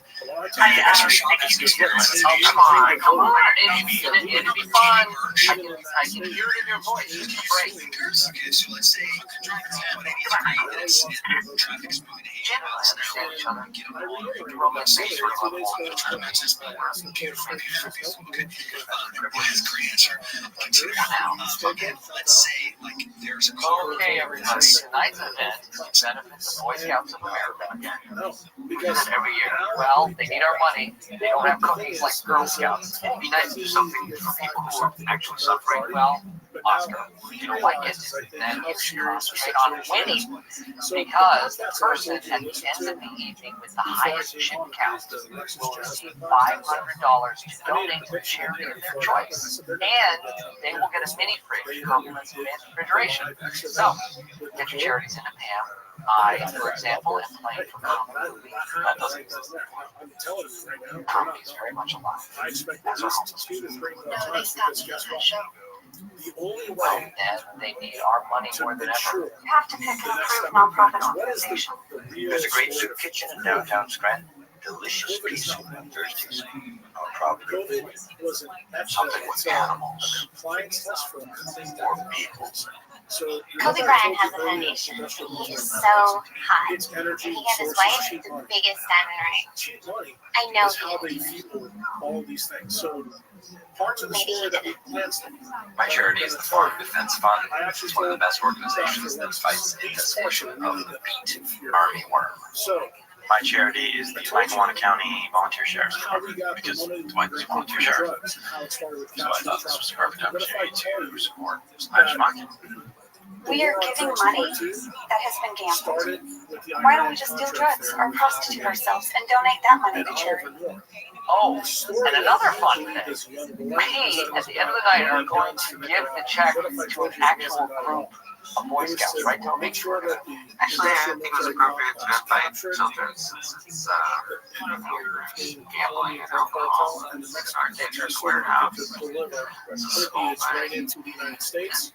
That's exactly what Iran Contra is all about. It's a not a polymer. Okay? So, why are you the way that you are? Honestly, every time I try to do something fun or exciting, you make it not that way. I hate so much about the things that you choose to be. Okay, you know what? I will not donate my winnings to comic organizations that apparently doesn't exist. I am going to donate to Afghanistanis with AIDS. No, I mean Afghanistanis with AIDS. Afghani. Afghan. That's dog. That's shawl. No, humans with AIDS. Who has AIDS? The Afghanistan. Hey, you know what? No. AIDS is not funny. Believe me, I have tried. There are certain topics that are off limits to me. JFK, AIDS, Holocaust, the Lincoln assassination. I need to see this play like I need a hole in the head. So we get money back. And I hope to someday live in a world where a person can tell a which has never hilarious been audited to this day. So what did they do? They came It up is with another extremely plan stressful through Congress. planning a wedding by yourself. So It's like that a now job. Americans put all their I mean, it's retirement fun, money in. but it kind of becomes like work. So they're able to launder I've already that planned it money all too. out in my So head, now let's do hard stuff. but it's just in my head. I haven't talked to you about this. There you go. I don't know if you're a Bitcoin or not, but maybe you can understand now. Till death do us part. Their wedding bands. Roy was supposed to be the band, but he's concentrating on finish the party now. Wait. Even if you don't hire a band, you So still all this watch money them. is sitting in there. No one's able These to people who have never given up on their dreams. fast forward. I have great respect for them. And yes, they're all probably very good. That'll make me feel better about not having dreams. There's just cover my opinion. The owner of the New York Mets at the time, Nelson Doubleday, I'm pretty happy these days. I'm getting married soon, and I'm getting along with everybody at work. Bernie Madoff died. Why did I talk to Jim about transferring? But guess what also happens? The government realized as soon as Madoff goes down, if anybody starts asking for money back, they're going to have a problem. I have already put down the deposit. Do you understand how deposit works? Mike, I am not having fire eaters in a paper warehouse. It's casino night, like Las Vegas, fire eaters all over the place. Except my warehouse. Well, actually, my warehouse Actually, it's owned by Beacon Properties in Thunder Mifflin. What 4 happens years when with a 7-year lease. you taper a Why are you here? and people When Darrell was coming, he said he wanted me here for protection. Have you ever looked at the rules for a run? Just take a little bit at a time. We just have a lot of stuff down there that could be So stolen. don't look at the years That's the ironic. owners report the last year. That you are afraid. So, Why? hold on, let me finish. Developing this idea.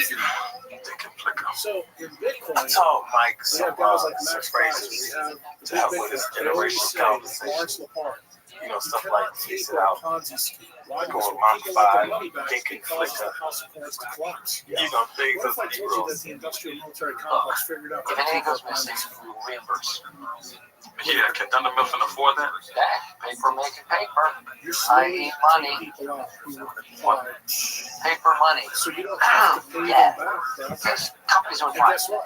Why Mike, does it not make sense? shipping as much What as do you we know did about last U.S. year. tax, right? Okay, People you know die what? that have a lot of money in Don't a even Roth think and I IRA. command you to just Don't go have to down pay and have the fun state tonight. tax, All right, don't think about it. 55%. Our numbers are down, So yes, getting but we have the a very heck of a crew here government's that's heading hardworking, So motivated, guess what? dynamic.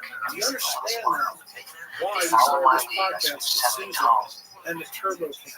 And It yes, doesn't I hurt took you back that my ex 50 was years and showed it corporate. to you in Jack Jan loves Anderson. his branch, and I think And that's what's really what happening we have now to battle. that Kevin McKiernan Give it up. has proven. Kevin McKiernan does the test. Takes Oh, yeah. expired What's on his bottles handshake? and fucking tests and finds SV40 in a jar 50 years after the polio massacre. Do you understand what's really going on? Because let me tell you something. I'm teaching you right now about the Dunning-Kruger effect. When what you don't know turns out to be the most important part of the story, They are all everything I think I should hire them all. Do like Lollapalooza. Yes. Stages. Your mom would So, love my that. friend, She would. that's the real reason It's called Supreme. Take a look. I spoke at Haley Oh, wait. That's Kevin. On the drums. On the drums. On the drums. God, that's I know every detail. great song. If I happen to get taken out by people in toxicity, I want You know, a Rabbi young guy the like singer. who's doing We this really don't podcast to do make a lot sure of weddings. you go fucking We fuck actually something don't play in public very often. We are all really hoping every single one of you works out. needs to know that. You've got to test the new twice These to are where the your biggest criminals podcast in is. the world. Oh my God. Yeah, you have to do that. It's like, This is the good They've killed literally over 4 million people. you call the lady. They're making some crazy Jim is great. Being with him just takes away all the stress from my wedding.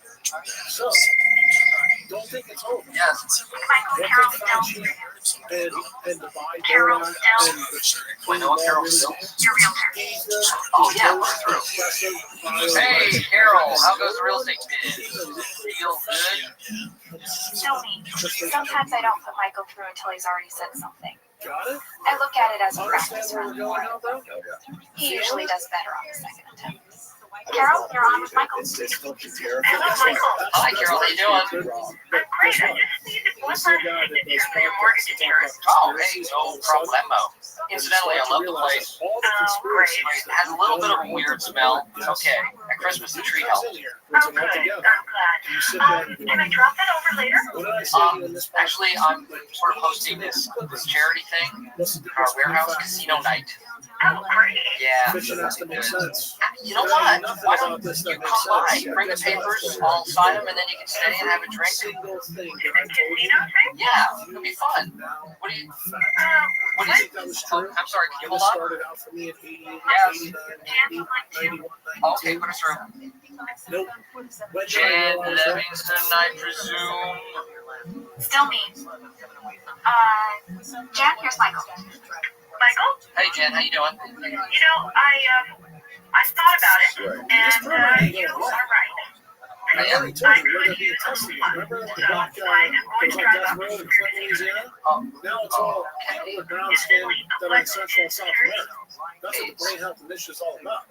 See, that's the execution part of the plan. Okay. And then Sounds they're great. creating a military to bring them up to the United States. Hello, Carol. So Hi, sorry about that. I just... No problemo. Right. Led into the United States I can answer your question. Yeah. Not only did they replace it, which a lot of the black folks are I starting have to to wake up consider, but to, that shouldn't be a problem. but they're going to be controllable And I'll bring replacements. the papers too. All right. Sounds great. This I'll see you tonight. Bye. has Bye. been in since Tavistock in 1921. That doesn't make sense. Yes, it Oh, does. this is on casino night. I am going to drop my juice on It's everybody. because our Constitution for tyranny, treason, death. If you know about this, and that Constitution is a law, what is the goal of the industrial military complex? You want me to distill this down for you so it lands? Hey, They want to hey, replace Carol. the Constitution with the Great. Thanks. Thank you for inviting me. It was so great here. Because then they have free reign. They then control the executive. That's how we do it in the and paper Congress. biz. But what gets you to control? You know why Yes. they went back Right. into the plan to kill Trump? Because he put two guys that are full experts on the Supreme Court.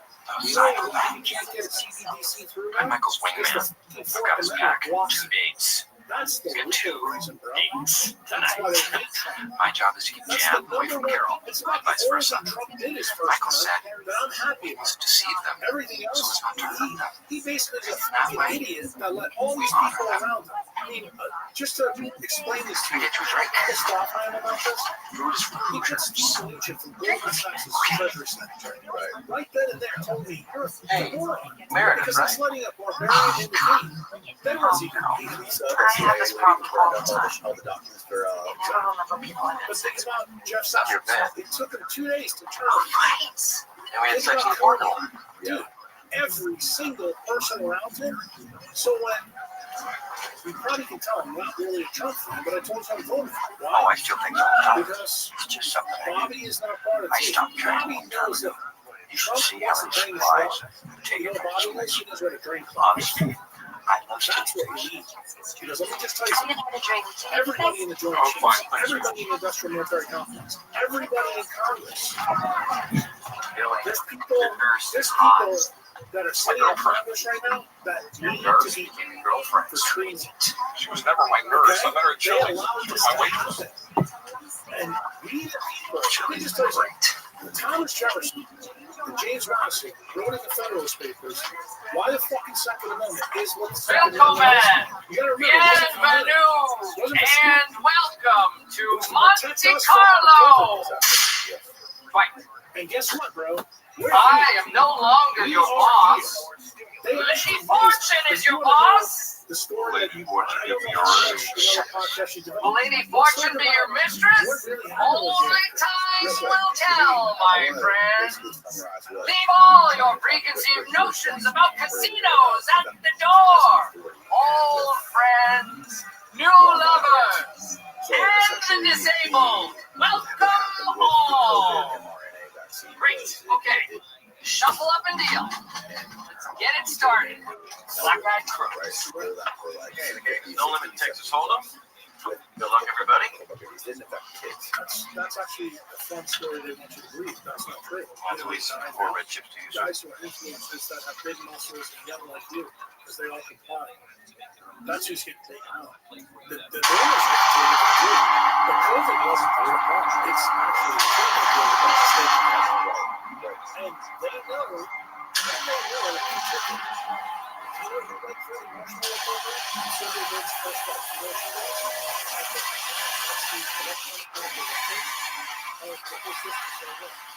You know who runs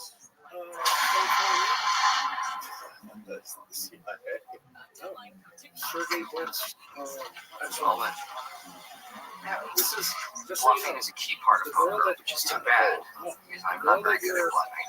Your guy just pulled up. Did you believe Susan? Yes. Her sister runs 23. Oh, I like that. what? Still, well, guess what I'm trying to tell you? They have the data. Well, Toby, I went all in on first hand, so that's not tell you that I might have good cards too. Don't be safe, just take it back. No, I'm sorry, Cancer's gone all in. Okay, well, Dude, whatever. this has been planned all the way from when General Groves left in 1947. You know what his party gift was? Turning the OSS into the CIA. I don't really play cards. I'm not glad it's not really good to take money from my phone. And do you know why he was forced outside the Yeah, chase that field. Because Eisenhower. And what did he do? I expect to do very well tonight. Outside I have an acute ability to read people. Jim, for instance, has a huge toe. He gets a good hand. Texas, He Illinois, coughs. and California. That's part of the military complex. If you don't think Gross is smart guy, just remember. 1942. It's the weirdest thing. Every time I cough, He takes Operation Paperclip. Bad luck. Sound familiar? There's an artist. Hey, you know what? If Olympics weren't involved, Brings him to the I desert and would make a always fucking be bomb in 3 years that nobody could believe. Oh my God. Guess what? So if you think Cycle? that they can do something like this, Okay, I think we're all adults here. And it has always been my understanding that we have an open relationship. and everybody who works there, What is that? these are not stupid. After you said you weren't coming, I invited Carol to come, and I don't think that I did anything wrong.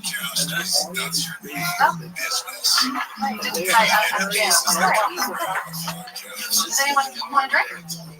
No, I'm good.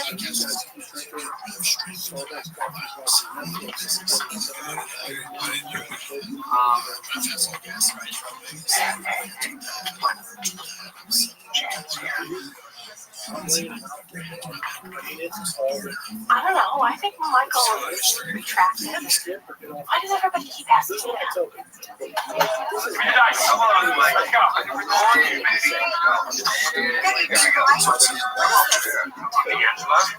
Craps. Rolling eight. Do everyone wins. Rolling.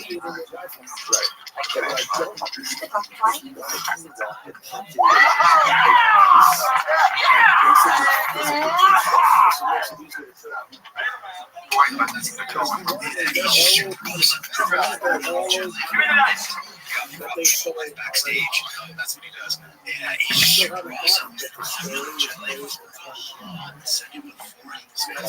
Yeah, right.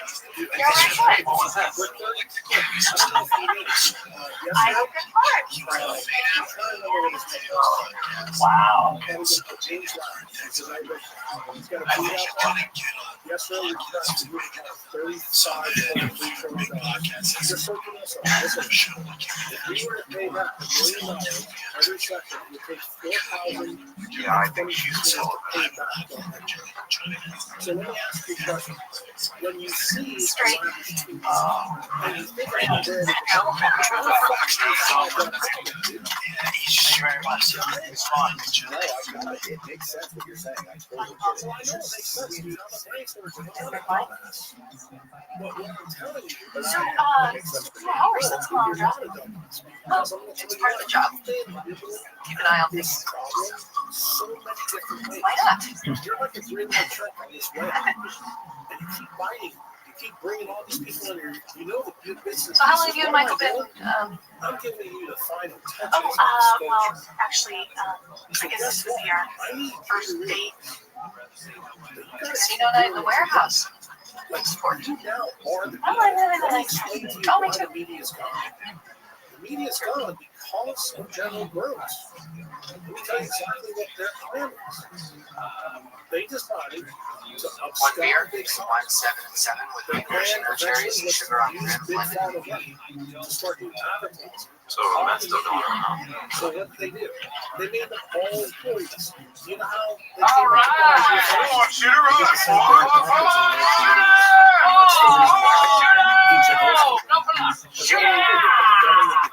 Also, you, not playing favorites. All right. Here we go. All right. Yeah. Come on. So, where are you staying, Ramsey? What? Right? Until 6? Holiday Inn. Sherry. You staying with Michael? All right.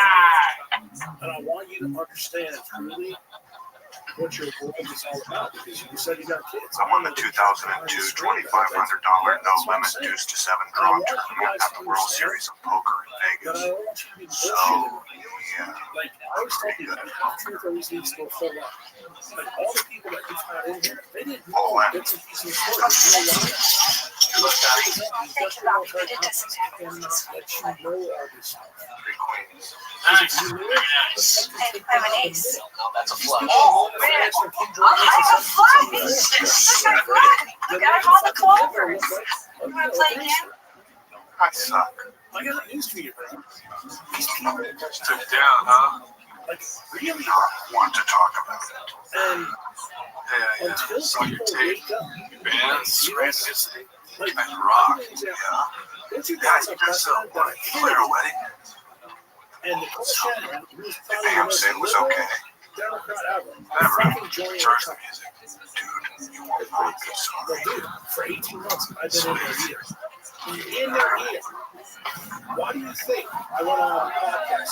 When I came in, you said you just binged Huberman podcast. What did I say to you? Yeah, it was a good podcast, but Rick wanted me to do it to teach Huberman, but guess where you stand? That didn't go well, did it? Fabulous. No, but Huberman did not examine the things that I I'm drove saying 2.5 hours to get because here. of this podcast here. Left work early, go down here, and I am completely underdressed. There's no chance that Stanford ever allow that.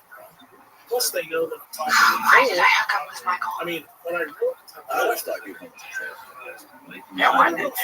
I think he's a useful idiot for science because he's all about captured science. Very And the way late, he tells science and his friends that Have tell you given any more science, thought it's to the all transfer? for the benefit of the paradigm. Oh, yeah. And they're happy to keep collecting money. You know, that's why you see me either T and my comments. I don't think I'm reading it because I realize what it is. And you know, he's a good friend still. I have to tell you, Rick is, Excuse me. Rick's the same People, the evening's chip leader and winner of this beautiful mini refrigerator courtesy of Vance Refrigeration.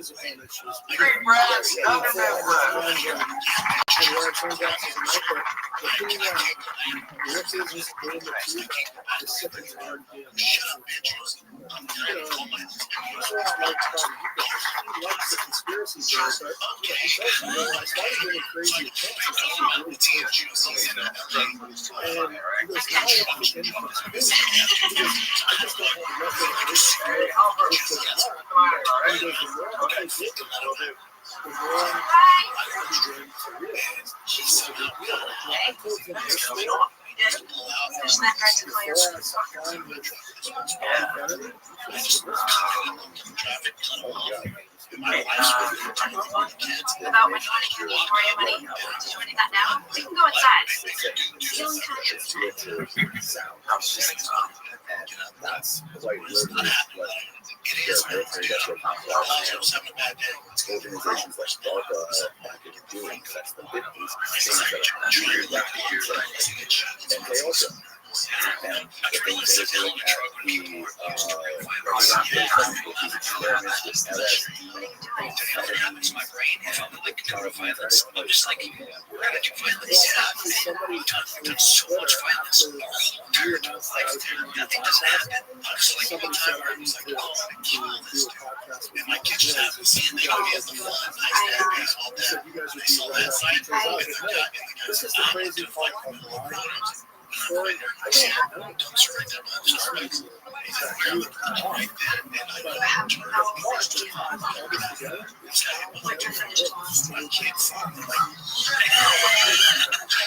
When you talk about that story, my life was like,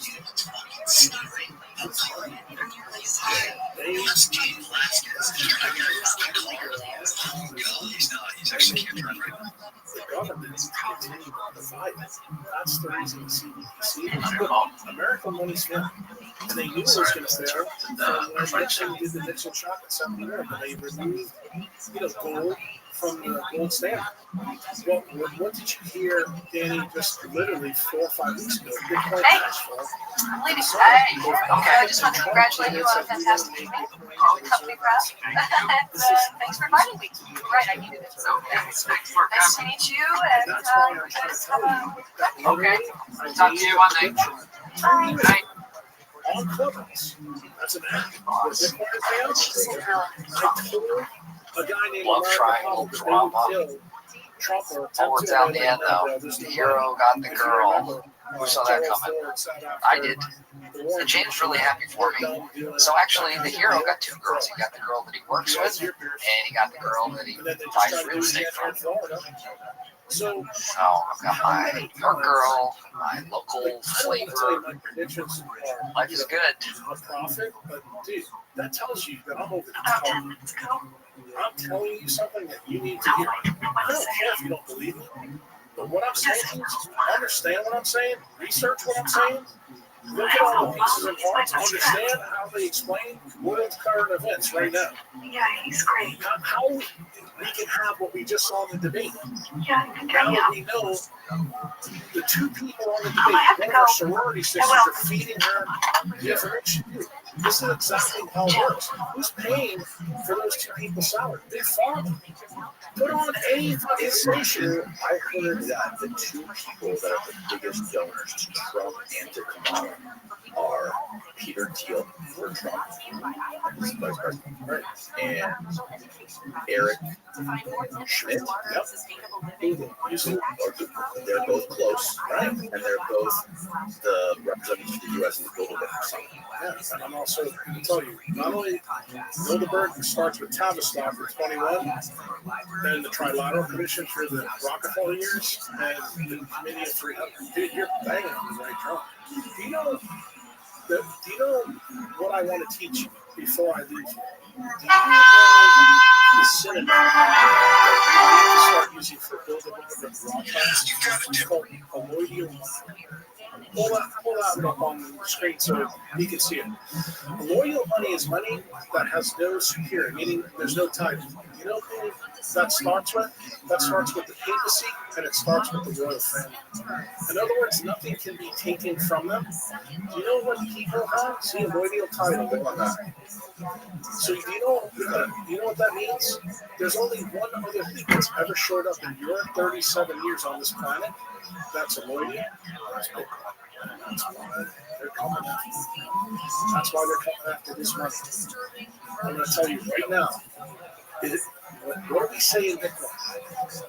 When you have your own staff, they can't fucking take it from you. And this is the only thing in the world that's like that right now. If you're not the Pope, and if you're not part of the royal family, the Bilderbergs, every single royalty is cousins with fucking King Charles right now.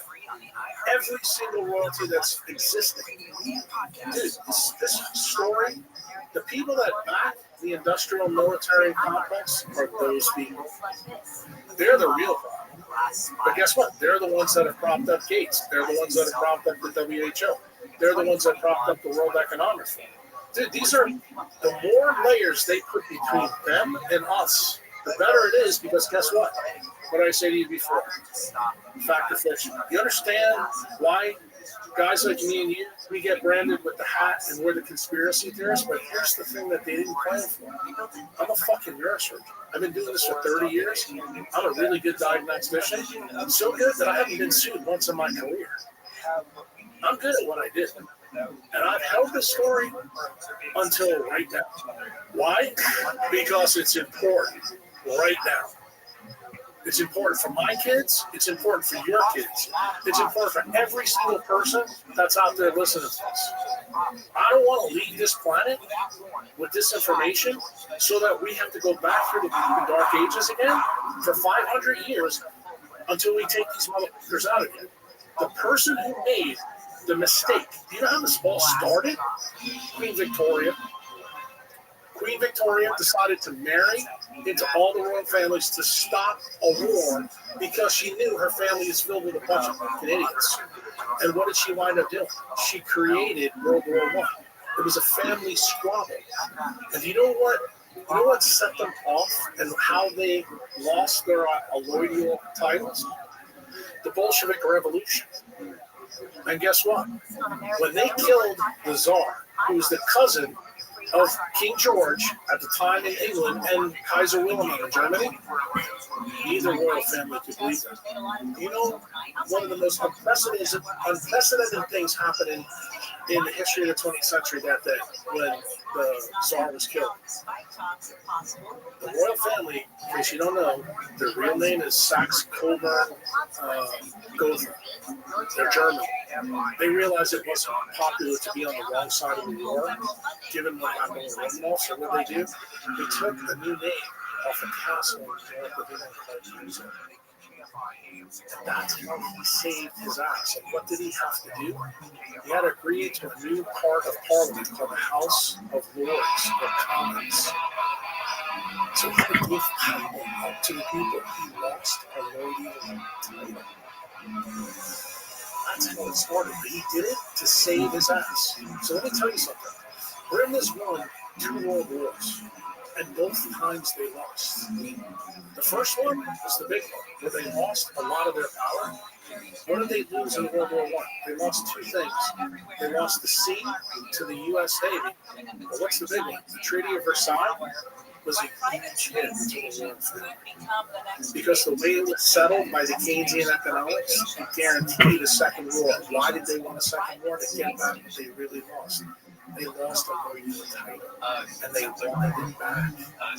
And if you don't think that I'm right about this, because you're talking to somebody who knows their history inside and out, after King George is dead, his brother takes over. You know who he is? Edward VII. Do you know Edward VII had to abdicate his throne? Do you know why? Because he supported him. Hitler was part of their plan, dude. Yes. They knew exactly what they were doing. Trust me. Is this some of the stuff that that Greenwater Maid guy was talking about? Yes, indeed. That dude is spot on the money. And you know what? When he said in a recent podcast, because I have been dead silent on this topic, that Churchill was one of the biggest shit shows in the history of the 20th century. It's true. Because what he basically hides is the real story. Everybody believes the 4 million Jews, the Holocaust, this and that. What people don't know is that the people that backed the royal family killed 60 million Christians in the Bolshevik Revolution. That is absolutely true.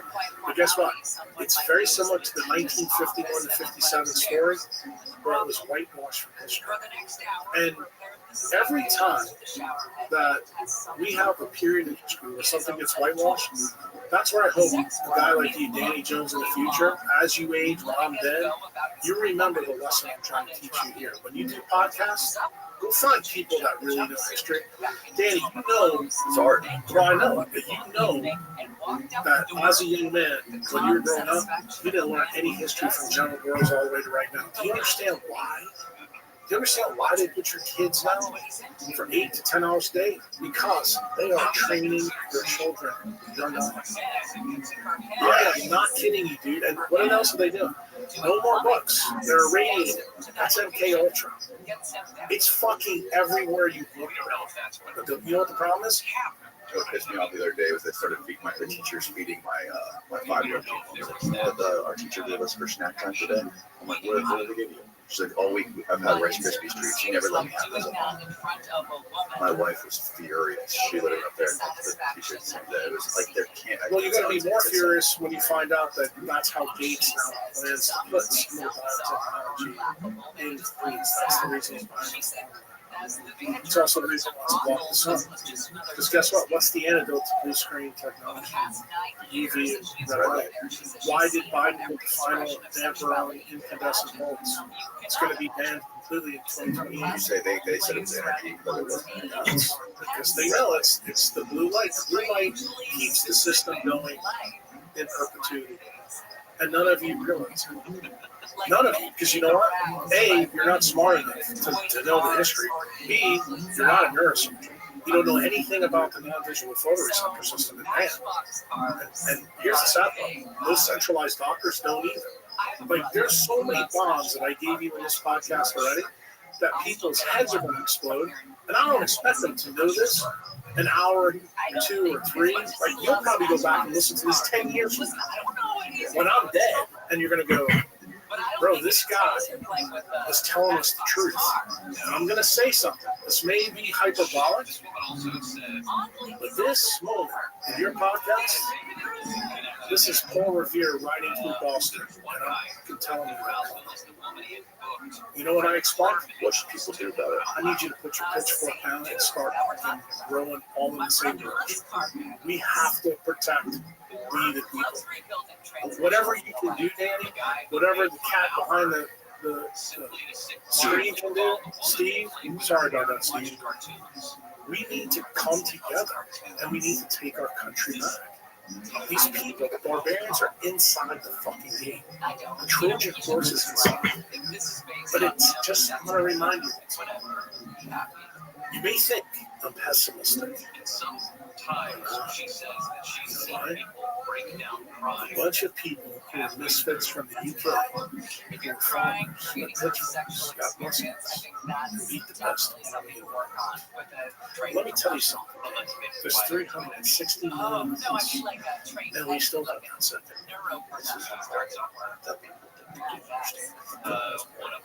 That's why I think they want us divided. Correct. That's what all the game with the media is. How do we find a way to unite everybody? I think this podcast is one of those things. I think what I just did in Dallas with Nicole. I mean, look what's going on with Nicole and Bob. You don't think that's an amazing thing that you've seen? That people ideologically who really don't like each other are now, like, in other words, people in New York and Virginia in 1776 said, fuck this. They had different political aims. They came together, so why can't we? Like, I've gotten criticism, not that you've leveled it, but people on Twitter leveled it. It's like, Jack, on your Twitter profile, you say you're a guy in exile. Yeah, you're right. I casually point out, where's Thomas Jefferson, Benjamin Franklin, and James Madison home country? Was it the UK? Yeah. So they fixed it from being somewhere else. Why can't I? I went to El Salvador and sat down with President Bukele and told him a lot of this story. And what did he say to me? How would you fix it, Jack? I said, I put a constitutional amendment that's just like Benjamin Rush asked Thomas Jefferson to do so that the attack vector for the U.S. Constitution couldn't be medical tyranny. So you know what he told me to do? Write the law. I did. So Bukele has it. Guess who else has it? Bobby Kennedy. You know who else has got it now? Trump. This little neurosurgeon sitting across from you on the phone, who came off a plane. I'm that dude, bro. Don't tell me that one of us can't do it. If not you, who? It's terrifying shit. for me, I haven't processed it yet, so.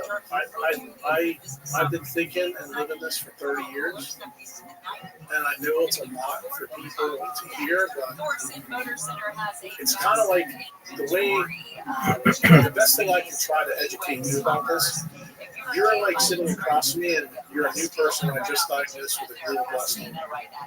And I'm telling you, you gotta get one. That's kind of the same thing I'm telling you here. The difference is, I know you're going to die when you're leukemia, but I know you got a big chance here that you won't die and you won't be an economic slave for the next 7, 8, 9, 10 generations of your family.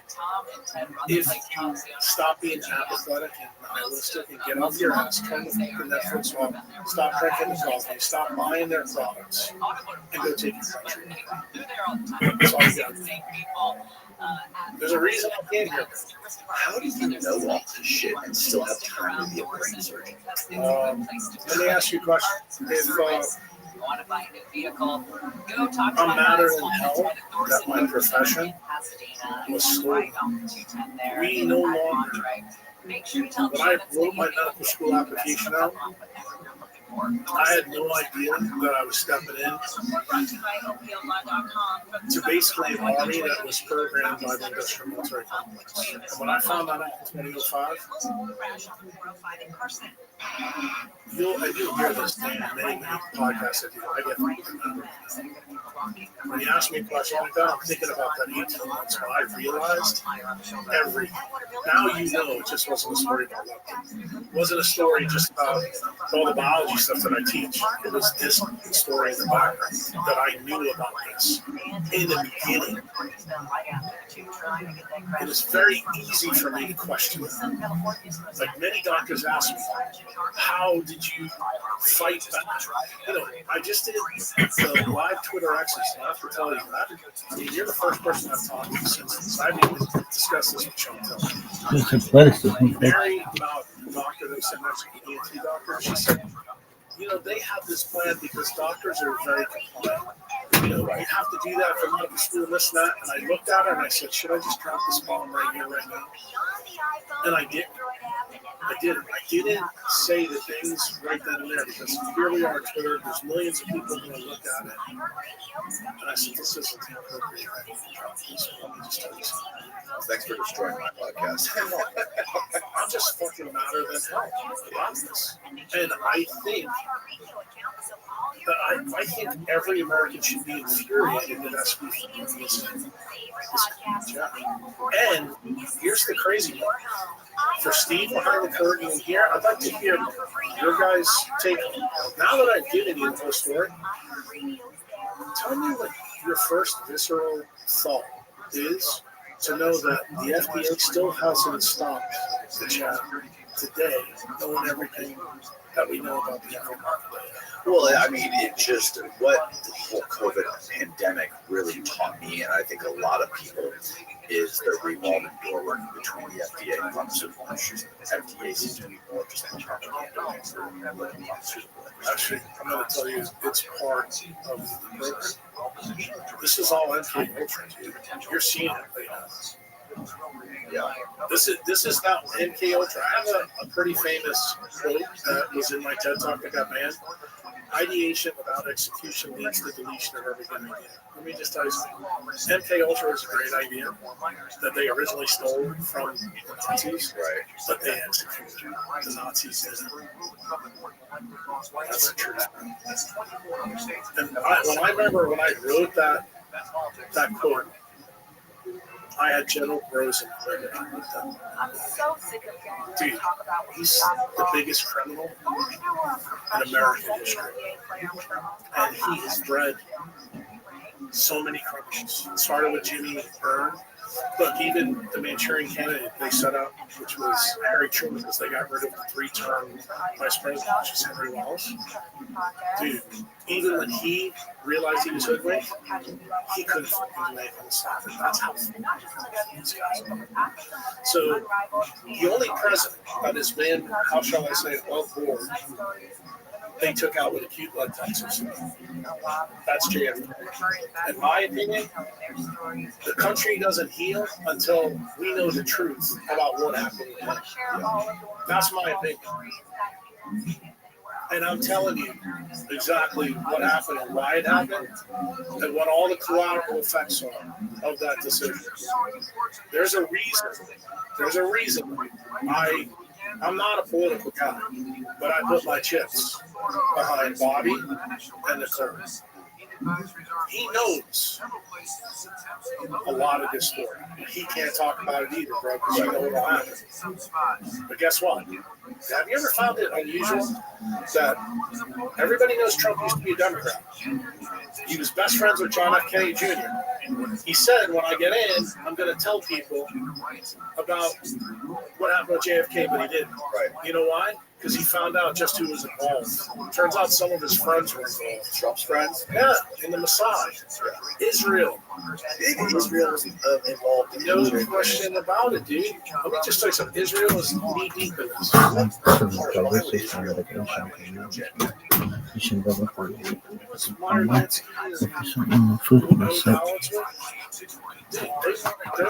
ask you another question. Did you find it unusual that our boy Epstein, as soon as they broke into his apartment, what did they find over the mantle? Picture of Bill Clinton in Monica Lewinsky's blue dress. Right. Dude, Mossad is about having information on the states. Right. What was the big, I'll give you another one for your conspiracy theory, because we didn't talk about it yet. Yeah, I'm just not. How'd they get paid off? How'd they get paid off for JFK? Do you know how they got paid off? The Israel people. I don't think Israel was involved. I don't know. I haven't seen anything compelling. You know anything about how the JFK assassination? Oh, I do. I know they were involved. Okay? Those guys, Jack Ruby was a Mossad agent. The Jewish mob was involved. Everybody in the mob was involved for different reasons, but they were involved. How'd they get paid off? Let's talk about the payoff. I think it's possible that you don't want to go there, do you? No, I do, but I want to explain. I think it's possible that Israel was involved in the process, maybe downstream. But I think top level, I've had this guy on here multiple times. His name is John Newman. He's the guy that everybody who reads JFK books, they all write their books based on his work. He's the guy who's read over 1 million declassified documents on JFK, studying his whole life. And his theory of the whole thing is that what happened in Dealey Plaza is all a distraction. He thinks that Dealey Plaza, the reason everybody talks about Dealey Plaza is because it's the exciting thing to talk about. Fucker got shot, dog. Everything that led up to that is the important part of it. That's because your boy doesn't know the key pieces. What's the key pieces? What was the payoff? You remember back in the early 1960s, we had the Cuban Missile Crisis? Yes. And then we had all the shit that was getting ready to come with the Jews and the Arabs about the war in 67 and all that. And Israel was really worried about themselves. And they told Kennedy, they first told Eisenhower, that we need a bomb. Our Jewish scientists gave you the bomb. We want the bomb. Eisenhower told me to put themselves. Guess what JFK did? Same thing. In fact, you know what JFK did right before he died, the year before he died? He actually told the Jewish state, I think it was Ben Gurion, that was the Israeli prime minister at the time, that not only are we not going to give it to you, but we want our guys to go in and examine what you're doing. Yeah. And they were furious. Guess what happened when LBJ came in? Magically, some uranium went missing at a place in Pennsylvania. And that is how they started their nuclear program. Pull that one up, Steve. Yeah. It's called, if I'm not mistaken, Dominion or Divian. It's the Divian incident that nobody seems to know about. But guess what? That was the payoff. And what's the collateral effect of this, my friend, that Newman probably doesn't want to go to? Turns out, we happen to know. There you go. No. This would be, it's, put in the search, Israel, Pennsylvania, uranium, fissionable uranium.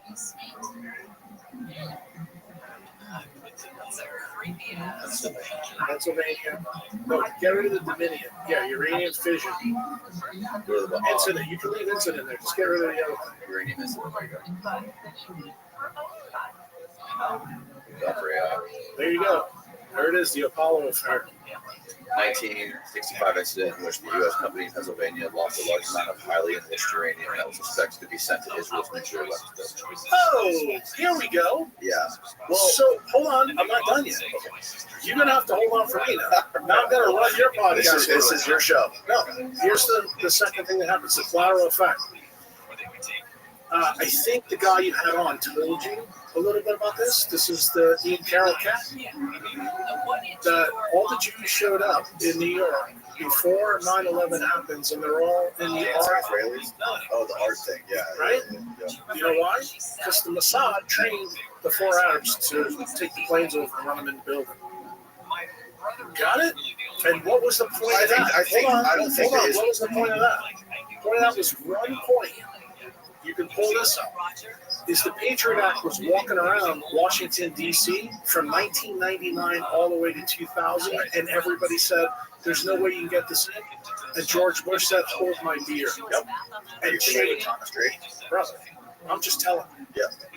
No, I agree with you. I agree with you here. Well, if you agree with that, then you better learn about that, because that was the payoff for JFK, and they've been involved ever since. And guess what? That brings us to current events with Jeffrey Epstein. Now, let's really make it current. Who's the new Jeffrey Epstein? P. Diddy. Same exact prosecutor that used for his Wayne Maxwell. Well, guess what? Bro, this is the same ballgame, bro. I'm just telling you.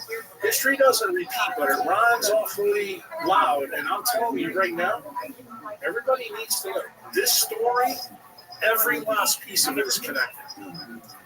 John's big point about JFK, he thinks that the big picture of it is that General Lemitzer and Taylor, they wanted a nuclear war. They wanted to nuke China and they wanted to nuke Russia. Right. And they had a meeting in June of 63 or 62 where Did he ever tell you why that was the case? I'm just curious. He probably did. I'm not remembering off the top of my head. Because both of them were proteges of Groves, and that's what Groves wanted. Okay. Groves stepped out. Who stopped Groves? Eisenhower. Right. Remember what Eisenhower said in 1961? Farewell speech? Yep. Oh. Are you starting to see now what Groves did? He went outside the military and still had control over the Joint Chiefs of Staff, all during Eisenhower and Kennedy's presidency. And you know what the interesting thing is? Who opened up China in 1971? Nixon. Who was Nixon, the vice president? Eisenhower. Bro, I mean, how many things do I have to keep fucking knocking down? You're knocking them down, man. I'm not denying it. You're on it. I think the JFK assassination, I think like many things can be true. I think there's a lot of things going on there. One of the biggest smoking gun that John uncovered was there was an FBI flash stop on Oswald's file. The FBI was watching Oswald. They had a flash on his file. And a week before the assassination, it was removed from his file. So he basically says Oswald being on that route in Dallas was the equivalent of a flea being a Lysol convention. There's no way you should have been there. The flash stop was removed. Yeah, you got to remember something. There was a reason he was there. Right. He was working with the FBI agent on Magazine Street. That is documented in Judith Ferry's book. See, I'm going to tell you about him. He doesn't know shit about Judith Ferry Baker. He doesn't know anything about that. That's the reason you got to go back to him and say, bro, you're missing huge parts. I can tell he doesn't know shit about this Lynn Act, but dude, I'm the guy that worked with that Lynn Act. And I proved to you already that Bobby is the one that got the phone call when Ferry got killed. So if you don't think that story trumps anything that he thinks, like what he's doing, he's trying to put breadcrumbs together. Everything I told you links perfectly. You don't have to believe it, and I'm not trying to convince you to believe it, but I'm telling you, This was done on fucking purpose. And the reason the FBI stepped back is because they knew that Oswald was a CIA operative. Right. Without a doubt. Right. But he was there to be the patsy, and Oswald knew it. If you read Judith Mary Baker's book, she said it. She told him, he told her 2 months before the assassination that he knew that he was going to be a patsy. The thing he didn't know is that his friends, Carlos Marsala and Jack Ruby, yes, were going to take him out. Ruby is a Mossad agent. Right. No, yeah, I agree. And John agrees with all of that stuff. He just believes that. And look, he like everything that you're saying about Oswald being there, being a patsy and Ruby, he would probably agree with you on all of that stuff. His only point is that everyone wants to say the CIA killed Kennedy. His point is the CIA was the cover-up. The military killed Kennedy. It was a military coup, is his point. No, but I think this is semantics on the part of exactly, yeah. You have to realize that General Groves was the military, and he is the deep state. It's where it began. Right. That's what I'm saying. See, the problem is, and I guess maybe the difference, him being a journalist and me being a doctor, I look at it making a diagnosis. To make a diagnosis, you got to go back to the root cause. I'm taking you back to the root cause. That's the difference between me and them. And I have to tell you, it turns out that this part is the biggest missing story in the JFK story. And the truth be told, if you talk to the people in the Garrison family, if they'll ever talk, I doubt they will. I can tell you that they physically told me that her dad wanted to put Oscar up on trial. He didn't want to go after the show. Dude, you realize he puts Alton Oscar on trial? Everything was on. Like the Warren Commission never happens. And just remember the people that are on the Warren Commission. Like I'll give you another example why I don't trust any of the journalists. This will probably get me in a little bit of trouble with the JFK thing. But you know the guy who's you're not getting in more trouble than you know the guy he's now doing stuff with Paramount and talking about the mob and this and that. His name's Tom Maine. Oh yeah, I've heard of this guy. Tom. He's doing stuff with all Mayer, Thomas Mayer. You got it. So do you know what award that he won in the past? The John McCloy. Do you know that John McCloy sat on the Warren Commission? Do you know that if you go listen to the things that he says, he tries to listen to him really carefully. Yeah. He tries to skate around a lot of stuff that you and I are talking about. Really? Dude, he's who the Church Commission warned us about. Do you want to know how many people in this industry that you're talking about? They're fucking scammers that they're working for the other team? How about 99%? That's what I'm trying to tell you. Just remember, what's my day job? Am I making any money off the JFK thing? I'm a doctor. You understand what I'm saying? Yeah. That's what I need you to understand. No, I get it. Incentives dictate outcomes. These guys have made an industry out of this guy's death. Right. What am I telling you? This is about the Republic, bro. Yeah. It's a totally different ballgame. And what am I asking you to do? Use your head. Jack, this has been fascinating, but I have all this stuff I want to learn from you about health and about science and medicine too. So can we transition a little bit and talk some more about your background in brain surgery and what you do? I want to learn more about the protocols that you use to live your life and to subvert this blue light attack that is happening to everybody. I want to open it up. My first question is, how did you meet Rick Rubin? Through helping him out. I think it was a dinner that we had with a guy who was a vegetarian named David Avocado Wolf. You ever hear that guy? He's like a wackadoodle. Was he a vegan? Was he Yes, vegan? vegan. Okay. And Rick was a vegan. Right. And Rick was transitioning from that lifestyle to the new one, with him being a mitochondria. Right. And Rick began to realize it was more about light, not about food. And this is the thing you're going to learn about Rick. He's a good guy. He tries to help his friends that are going through the car crash. And Jack is totally different. I try to tell Rick, as a doctor, they have to be willing to help themselves, and if they're not, you just got to let them go through the car crash, and then hopefully wounds create their wisdom. That's what I teach in my tribe. But that's kind of where it went down. And then the other person that we kind of linked together, he's already following my stuff for a while. But you remember the dude that wrote the game? He was the lead editor of Rolling Stone magazine, Neil Strauss. Oh, yeah. Neil has a thing on the side that he does for millionaires. So these are all high net worth guys. And he tries to teach them things to improve their life, which is it's pretty cool. Rick told Neil to invite me out to one of those. And I did that 10 years ago. And they wanted me to talk about certain parts of what I did. I think if I'm not mistaken, I talked about because basically my science, decentralized science, quantum biology comes down to three things. We've talked about at the beginning: light, water, magnetism. So if you distill what I do, you have to optimize those three arms. If you optimize those three arms, you can stay away from centralized medicine. You can stay away from big pharma. You can live a good life and not have to worry about being tethered to that sausage. That's really why the 10 times is made. They don't want that message out. They want you on something. Right. You had a story of a lady who came to you in one of your clinics, and you had no idea why she came to you. But she, I know this is the thing.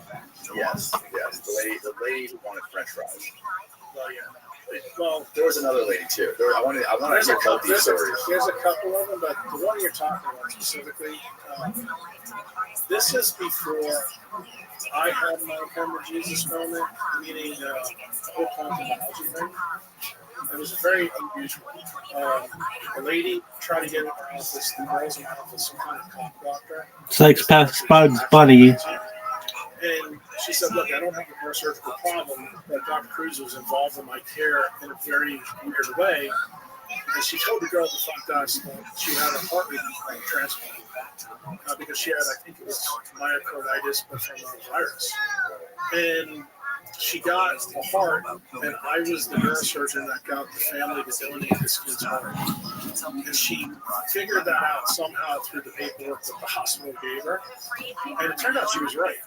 And when I heard the story, immediately I knew what she was talking about. And I had to go back and look at my files to see the details around the kid. But the thing that I remembered is the kid was at a McDonald's drive-thru and the car came to T-bone him, and he just got his Happy Meal.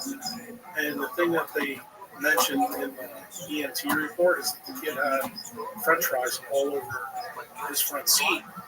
And I remember his mom telling me, she goes, oh, if he never went to McDonald's, but he always loved their French fries. That was what stuck in my head. So I actually had to go back and pull the kid's chart to find out. And it turned out I was the neurosurgeon that pronounced the brain. So that's when I called up, the Oregon Procurement Agency and got the family to donate. I'm a little bit different than most neurosurgeons. A lot of neurosurgeons turn it over to the hospital and let them do it. I think it's much better if the neurosurgeon talks to the family. That way, because we can answer questions way better than they can. Right. And neurosurgeons are pretty good about subtracting the emotion when something like this happens. Like, Danny, it's hard to say this to someone across the table, but neurosurgeons deal with death and destruction more than any other doctor in any other specialty. So we're really good at it. I'm going to tell you. More than heart surgery? Oh, yeah. Not even close. Heart surgeons don't deal with that hardly at all. Just the ones that kill. But the thing that happens with us, we catch people in all parts of life. People that have GBMs, at the end of their life, like 70, 80 years old. But kids that have subgirls, epigirls, they're 18, 19 years old. I mean, the last case that I did, I just took a bullet out of someone's temple lobe when I was 22 years old. And the thing is, when you deal with that stuff all the time, you're the best person to talk to the family. I had an uncanny record of getting people to donate because I think this happens to be a skill set that I have, a really good skill set. And part of me, it bothers me because I know that these people are going to be tethered to big pharma, but at the same time, the most valuable asset that we can give in decentralized medicine is the gift of time. And I have to tell you, I think the reason I feel passionate about this, if you know the other parts of my story when I talk about Bitcoin, I tell people Bitcoin is a time machine. I'm going to tell you that your mitochondria in you is also a time machine, and when you do an organ transplant, you're effectively giving someone a time machine. And to me, that's the reason why, early in my career, the people that taught me, that's why I go. It's probably it's hard to talk about.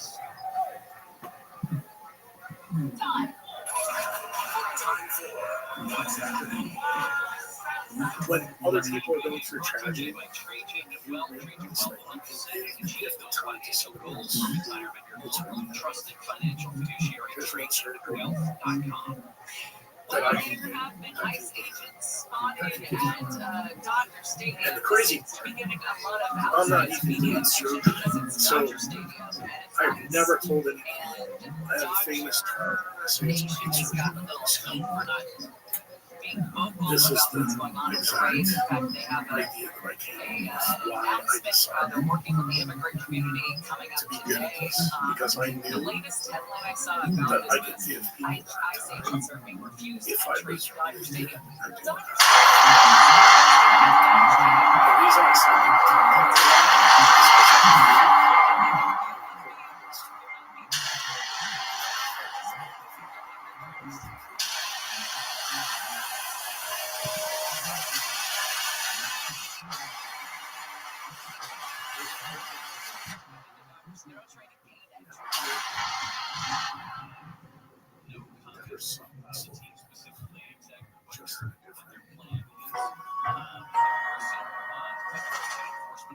and I remember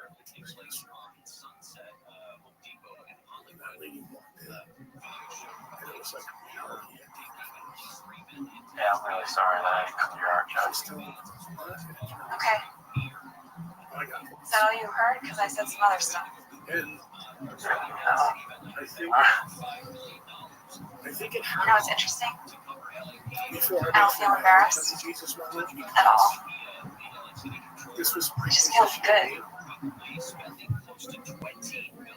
to realize in response to the protest that I had lost over time, but also cleanup costs that are associated with when you realize vandalizing.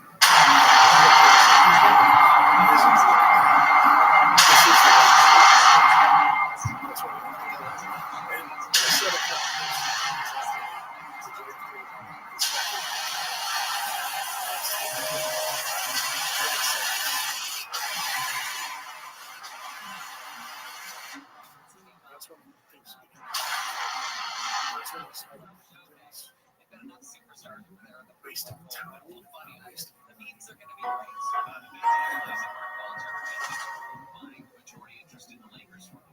That's why that's the only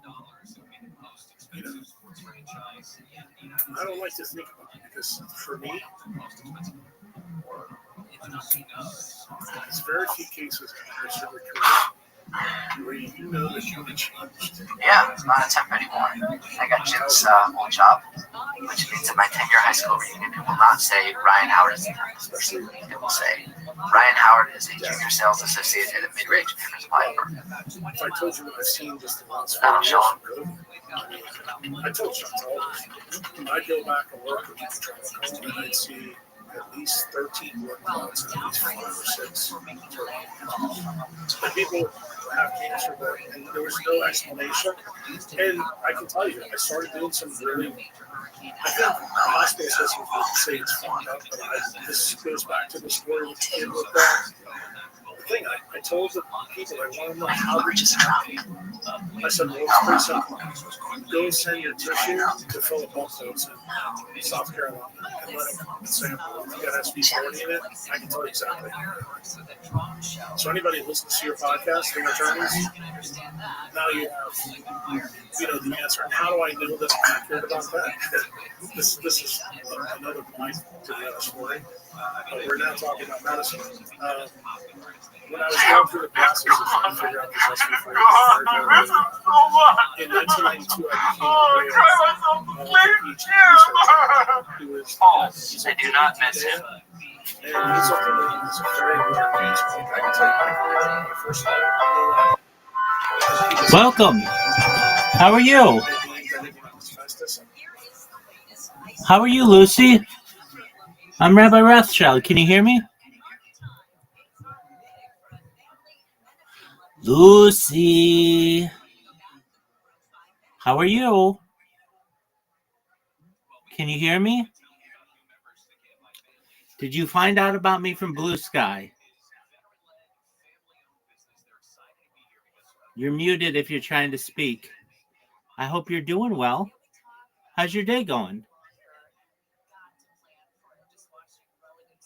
Lucy. I'm saying, Lucy.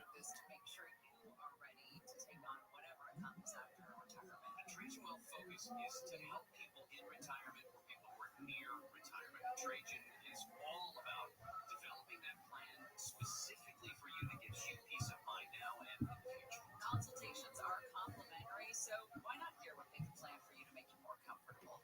You can meet with Trajan Wealth. They do virtual appointments, so it's super easy. Are you going to have enough money when you retire? How long does the money last? Maybe they can help you answer those questions. Maybe you want to roll over something like 401k.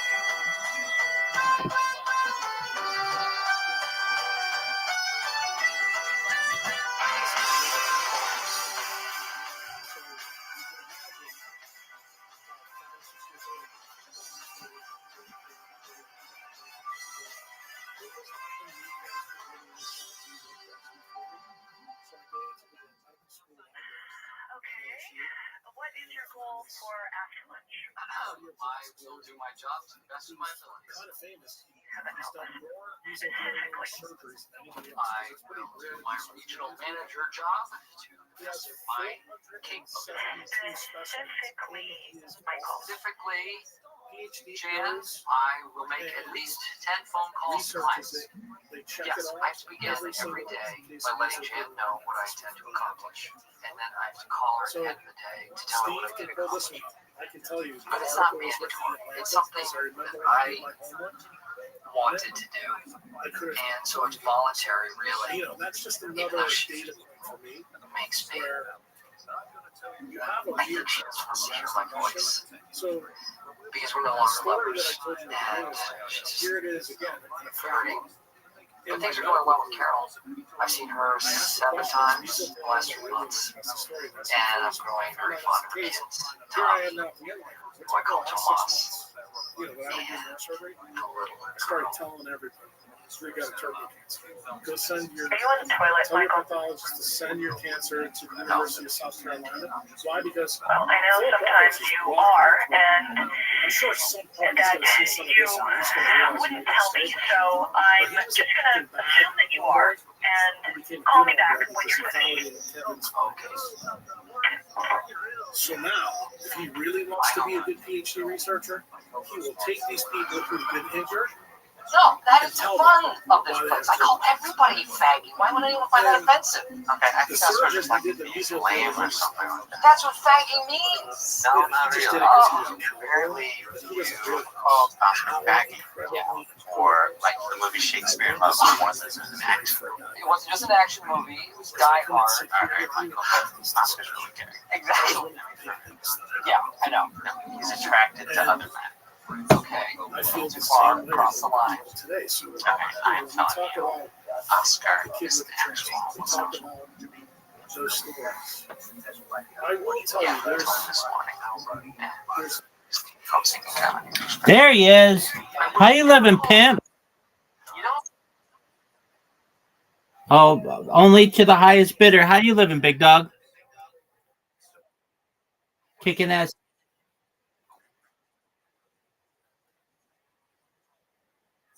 Hey, dude, what can I say? I am a trailblazer in the bot society. Absolutely. Perhaps, my friend. So, are they spamming people or are they clipping people? Very well. You know how to get it to stop?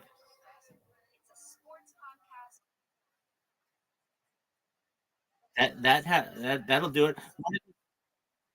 Absolutely. What are they spamming?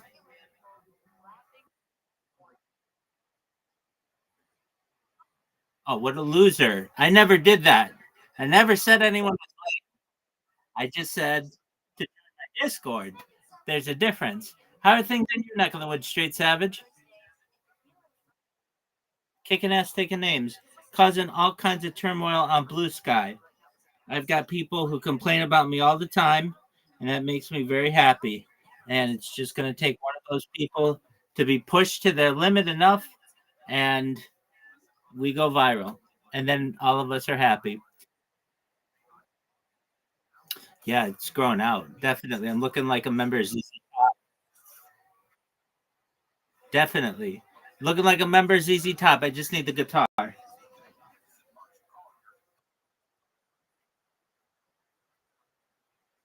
Absolutely. 1,000. How have things been? Kick. Excellent. Still loving it? Very. I know. I see you in the grind, and at least on Discord. That's phenomenal. Are you moving up the ranks?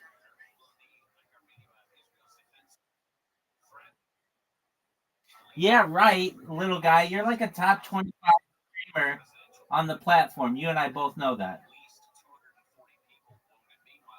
You're big time. In fact, if you stop streaming, I think the whole thing will fold. Eddie'll just sell it. Eddie's on the dollar. That's right. That's right. That's what would happen. I'm sure. I'm sure. He doesn't tell you directly, but in the back of his mind, subconsciously, he knows that's the truth. Everybody knows that. Aiden Ross, he would pack it up. Amaranth, she'd pack it up. Esmergold, he'd pack it up. Neon would pack it up. Everybody, they'd be like, "Oh, if X Straight Savage isn't streaming, then what is the point of life?" You might even shut down YouTube. You never know. So, with that, how have your streams been? Strong? Excellent. Have you had the opportunity to do much IRL streaming?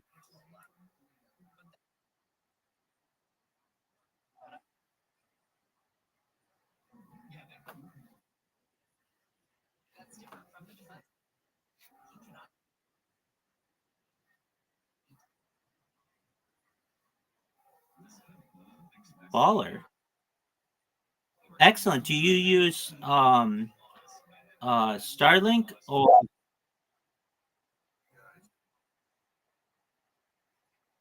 oh, very cool. Does it work well? Oh, excellent. Excellent. Um well, I have just been making progress growing the server and just getting people to tweet about me or whatever you want to call it on Blue Sky. So what does that mean? I get like a few people an hour who will complain about me, and this has happened for months now. And that's good for me because what they do is they'll tweet about me. It's like then I've got a target. And then I go in and I talk to them and I'm like, "Hey, I'm not a bad person. Come join my Discord. Let's talk it out." And then they come in here and I'm able to tell them about all the stuff that I do and then they're like, "Oh, you're not a bad person. You're actually trying to help the world. You have a world peace mission. You want to end world hunger, you want to end world thirst. Those are all good things." And then they understand why I do what I do. But until then, I just seem like the world's biggest troll. I am I am about 6 months clean of not spamming Kick, and my goal is to do it for a year. and then to write Eddie a very nice letter explaining that I would like to come back and stream. But until then, I don't mess. I don't mess around. I do my best to still have the friends that I made there, certainly, but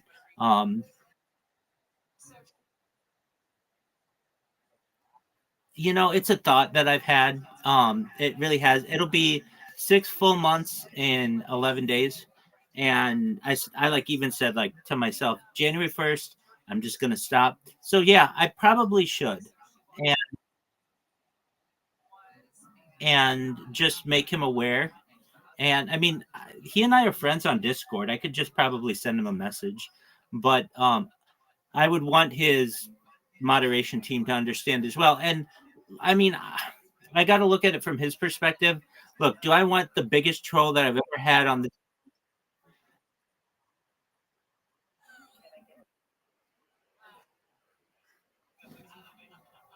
Would we have the biggest troll that this platform has ever seen try to turn good?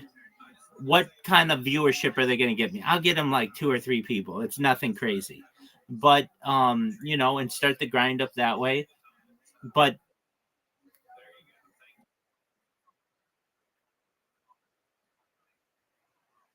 that could be that, and that's the exciting part of it. Now that everybody knows who I am,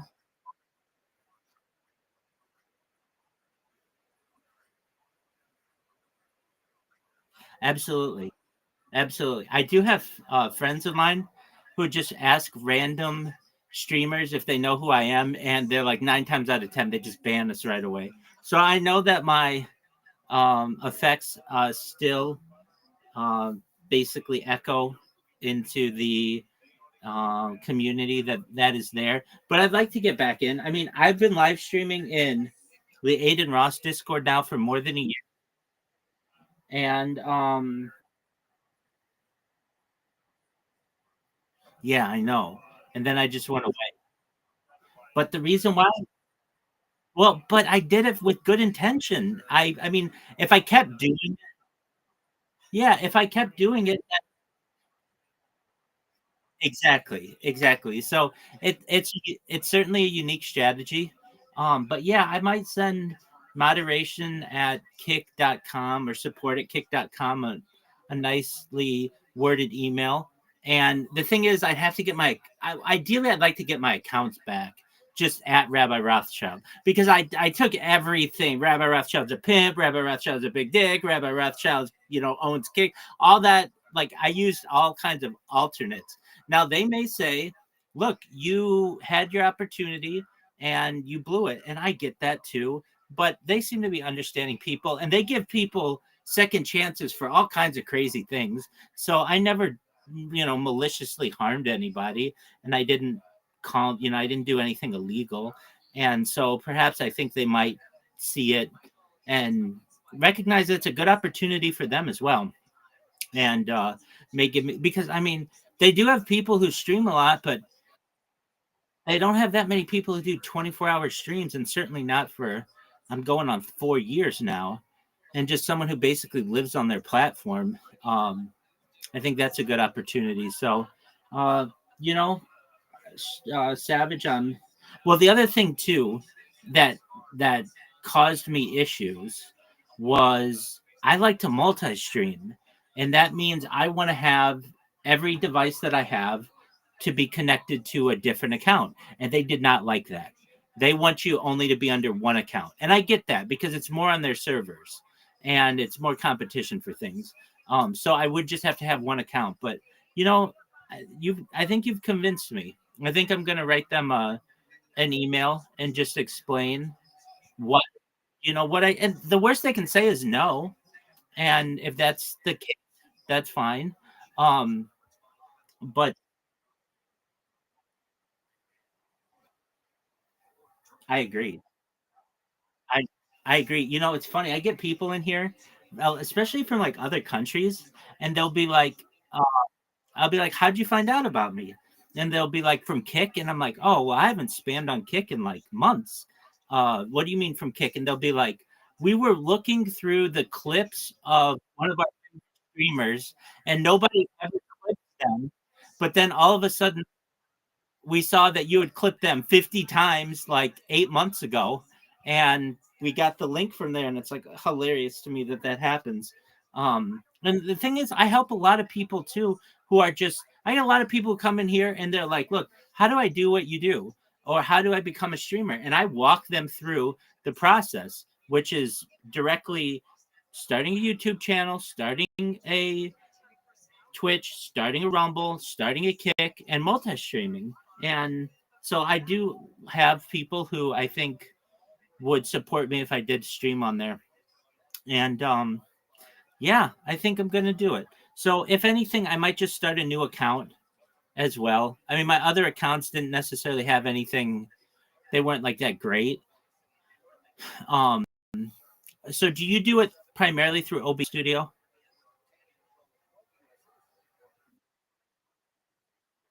Yeah, I hear that. Apologies. Okay. Yes.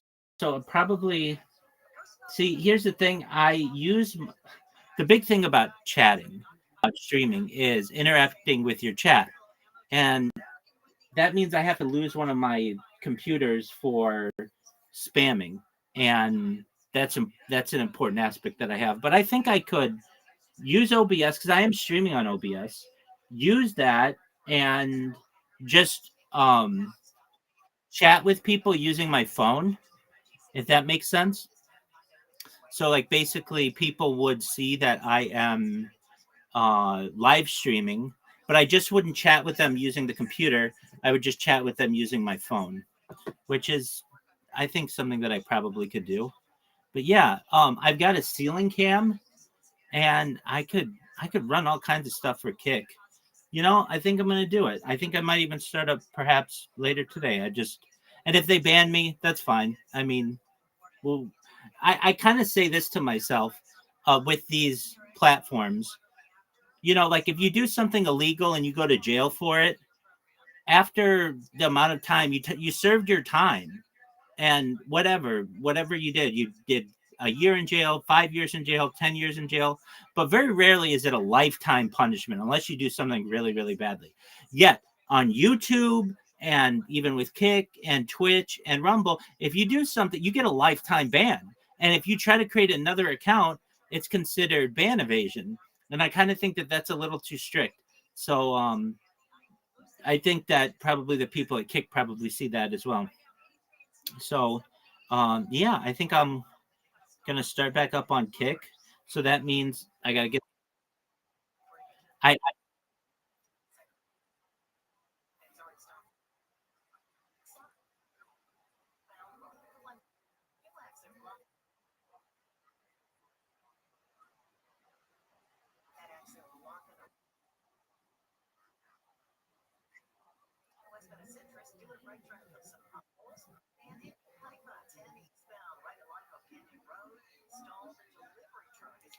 Do you get a lot of people who join your Discord from Kick? Okay. And I mean that's really what I like, because I like to be able to have discussions with people. But yeah, I think I might start back up on Kick.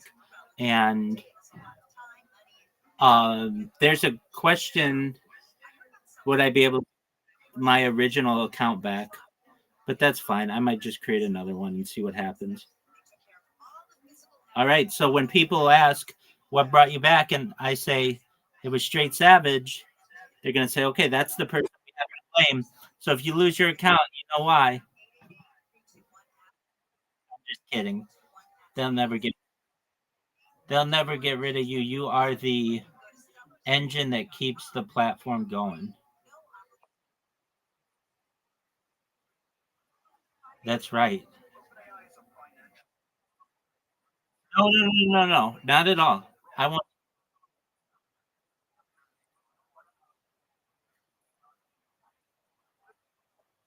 exactly, and we'll see how it goes. Yeah, I'm in agreement with you when you said that you've seen people who have been banned for other reasons and they've been let back. So Yeah. And it might be the thing that, I mean, a thing that Kick needs. I'm not saying that I can change the entire platform, but it doesn't hurt to have somebody who's always live as kind of a staple for the platform. I mean, at least with Kick, how long can you do a continuous stream? I think. Okay, yeah, I agree with you. So I just have to restart. I restart it every 12 hours just because that's what YouTube forces you to do. But yeah, yeah, that's a good. I'll believe it when I see it myself.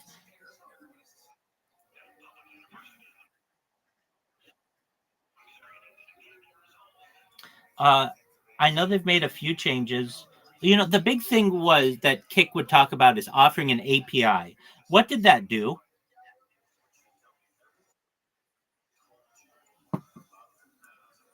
What did Kick offering an API do?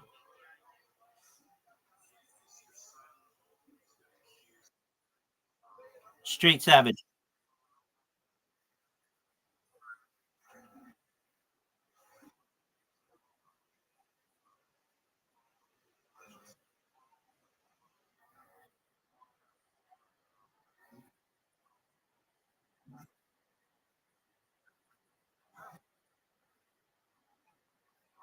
Okay, that's cool.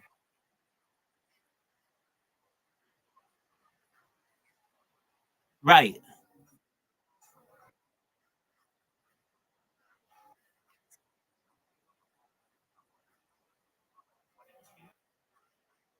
That's tight. That would always be my thing. People would chat with me, but because I either Botrix didn't always connect correctly, or just like little issues occur with it.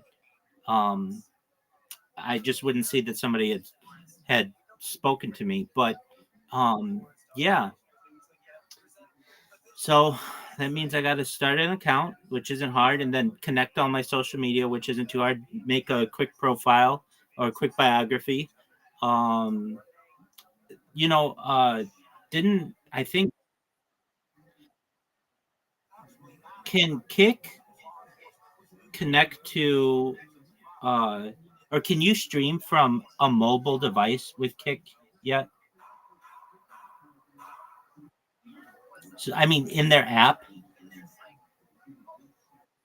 not from their app. Okay. Do you think they're ever going to offer that?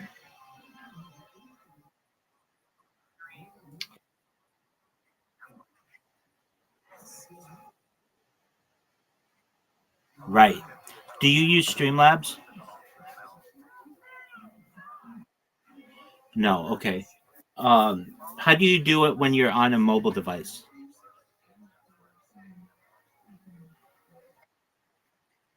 Oh, okay. Is that free? Okay. Okay, I could do that. Does it have a speech to text version? Welcome, JDC. Uh, okay, cool.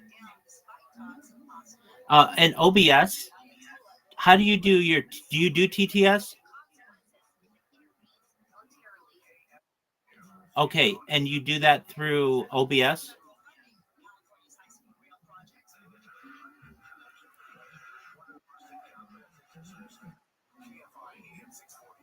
Can you do TTS through OBS? All right.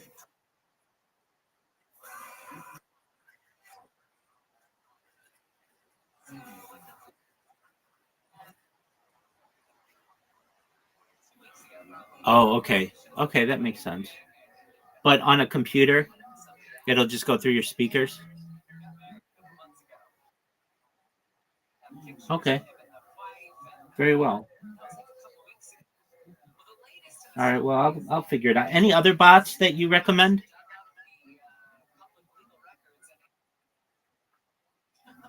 Okay. On Kick, is it like you can't show copyrighted material, right? Like you play music. How are you able to play music on Kick? I know, but they don't ever say, "Hey, you're using commercial music. You can't do that." Okay, interesting. All right.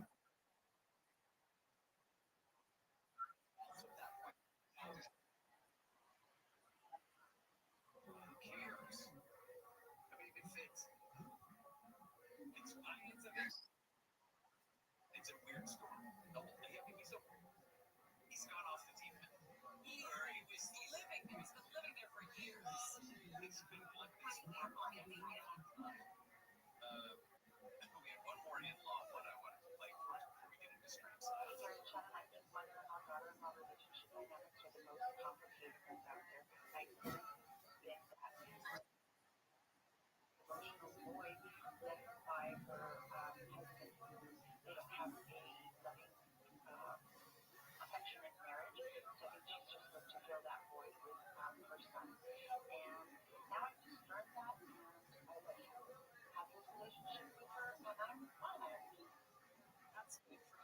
That is a strong, that's an advanced diagnosis of that relationship. Yeah, well, there's something missing.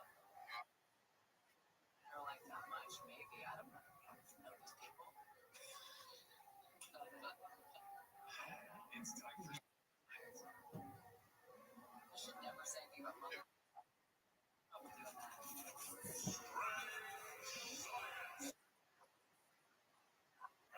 It's like weird science, but strange. Private space stations sound pretty darn cool. I mean, just think of the view alone. Several companies are aiming to build facilities that would replace the International Space Station and attract a new variety from government astronauts to private research scientists and tourists. Yeah, it's potentially a money maker. You got to have some sort of commercial viability for it to continue to operate. Think of what Blue Origin with Jeff Bezos and SpaceX with Elon Musk, what they've been trying to do.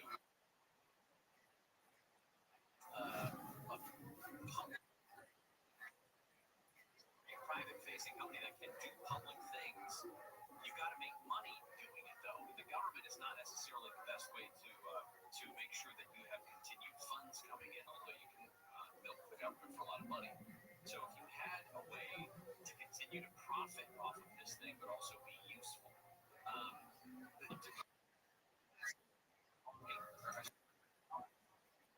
space stations. Axiom is a company that says that they would host as many as 8 people in 5 different modules that orbit above the Earth. This is a company that's based out of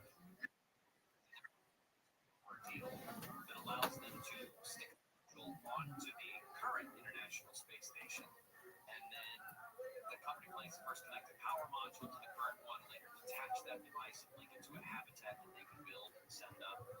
Voyager Technologies has a plan for one of these things. Fast is a company that says they want to put together a bunch of haven stations and then a large integrated flexible environment. It's interesting because it's like basically a giant inflatable temporary tent is what it looks like that they would do in space as well. One of the reasons they need to do that is the current International Space Station is leaking. There's a small leak they say has sprung up on the International Space Station, and it's caused an upcoming mission to be delayed by NASA as they try to figure out what this is. The leak was identified earlier this month. They said it's not significant, but you have to properly seal it in a timely manner to make sure that those astronauts at the station are safe. It's not sure that they figure this thing out because it doesn't, so it doesn't get any worse. They had one before, I think it was on the Russian side. One of the other capsules on the Russian side had developed a leak, but they were resistant. Did you know that otters it's called rafting. It's a good science nugget. I know. Is your wife like to hold your hand? No. science. We got news. Also, puppies found dining on woolly rhinos. That's disgusting. We're not going to actually talk about that. But we will. Puppies are dead. Puppies been dead for thousands of years, it looks like. Yeah, but just that it's lunchtime and I have animals eating other animals grosses me out. Anyway, then you cut open a dead animal like what they ate 14,000 years ago. What about coral tentacles? Want to talk about those instead? You know it. Carrie and Shannon will continue with our strange science. Deborah Mark is live in the KFI 24-hour newsroom. Here's the requested permission to access the parking lots. Federal immigration agents have detained multiple people outside the Home Depot in Hollywood. We'll have more at the top of the hour. We're going to go to the 9-1 next. Thorson, Buick, and GMC right now have massive inventory over there. They're right off the 210 in Pasadena. Thorson, big sign, big beautiful sign. You can see it. If you're a KFI fan, you get your best deal because Thorson is part of the KFI family. You're going to see ads all the time. You've seen them super low prices and financing. Oh, they try to get you in the door, and then some weasel will lie to you and try to swindle you. That does not happen at Thorson. That's why I'm such a big fan of Thorson. Where I bought my truck, we've got the best. Tom and Ted run the place. Tom's the owner, Ted and GM. Also, both of them are there all the time. If you're in the market for car and parts, services, talk to my guys, Tom and Ted, Thorson Motor Center in Pasadena. Right off the 210 there at Madre. Make sure to tell them Shannon sent you, and whatever you're looking for, we'll find for you and get you the best hookup. ThorsonMotorCenter.com. Southland weather from KFI. Sunny, a little cooler, 70s and 90s. This report brought to you by YRefi.com. From the Southern California Toyota Dealer Traffic Center, save more. Toyota small engine fuel efficient vehicles.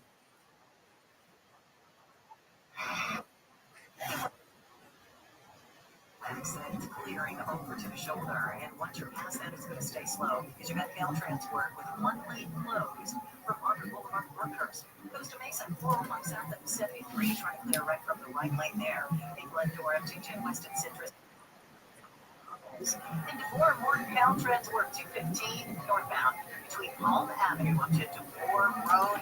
You're down to one lane that we closed, and it is a crawl all the way from the 210. With Southern California's most accurate traffic warrants, I'm Jimmy Harmon. Wanted on Apple CarPlay and Android Auto with iHeartRadio. Access your favorite seat. For your dashboard, try the free iHeart CarPlay and Android Auto and take those presets for a spin. Find your iHeartRadio everywhere. There are hundreds of ways to experience iHeartRadio at home and on the go, beyond the iPhone and Android. Here's another way to connect to iHeartRadio. If you've got a Roku TV, then you've got iHeartRadio right there in your living room or bedroom. iHeartRadio is available on every Roku TV, Roku smart soundbar speaker, or Roku player. With voice search, you can easily access your favorite artists with simple voice requests. Your iHeartRadio music radio station on your big screen TV with Roku. Check it out for free now. iHeartRadio. Anywhere you want to listen, iHeartRadio is there. iHeart is America's #1 podcasts like this. We all know the good jailbreak, the elaborate schemes, the close calls, the moment when it all goes wrong. Oh my God, the twists and turns. And when things finally click into place. Thank God we lived to tell. So, and I've been lucky enough to do stuff like Broad City and Narcos and Roadhouse and so many commercials about back pain. And now I'm starting a podcast because honestly, guys, I don't. The wildest true escape stories in history. Very few people know this story. Each week I'll be sitting down with some of the most hilarious actors and writers and comedians. And he climbed up and was just like, ah! Diane Guerrero. And she goes, you're on your own, you have to run. And Jessica left. I love storytelling and I love you, so I can't wait. Together, we're gonna puzzle our way through the most buck-wild true escape stories of all time. Like, what should you do? Maybe write a musical? I would hide under the desk. I'll tie a rope around the fish's neck and use it to, like, water ski across the boat. So we'd love for you to come hang with us for some of in history. Listen on America's #1 podcast network, iHeart. Open your free iHeart app and listen now. #1 podcast network. Open the free iHeart app and explore podcasts. I don't know how many times or one decision away from a different life. I know for a fact that it was her. So I'm willing to sacrifice anything. How I'm dreaming. Great, there's so much more. Every week I'll sit down with fascinating guests. It wasn't nearly as bad as the emotional that I could see I have with my daughter. For real conversations, wrestle, like straight up crazy, drunk wrestle. So Rivers get started. Was it helpful? I'm gonna be like, usually when somebody bad, people are broken themselves. So this is a window into my world and the stories that make me welcome to Chloe Wonderland. Listen on America's #1 podcast network, iHeart. Open your free iHeart app and listen now. KFI AM 640, more stimulating talk. Today on the John Cobell Show after 1 o'clock. Decision from the Court of Appeals on who controls the National Guard in California. Is it Trump or Newsom? It's after 1 o'clock today on the John Cobell Show. It's John's birthday today. Happy birthday. The whole place is decorated. It is. Yeah, you haven't seen out there? There's signs and stuff. Happy birthday, John. I'm not even kidding. There's a cake. I tried to find some candles to put on it, but they were dirty, so I did find some, but they looked used, so I got rid of them. This dirty candle. No, I mean, I guess I could have used them, but he's very particular about his birthday cakes. He doesn't want any other detritus from previous birthday cakes on his, and I get that. Dirty candles. Is there a drawer for dirty candles around? There was a drawer that I found them in. Just 2 low, previously used candles. This is the confused price. Keep that. You? No. Said that you keep candles. What? Didn't you say that you keep candles? My mother did it. Yeah.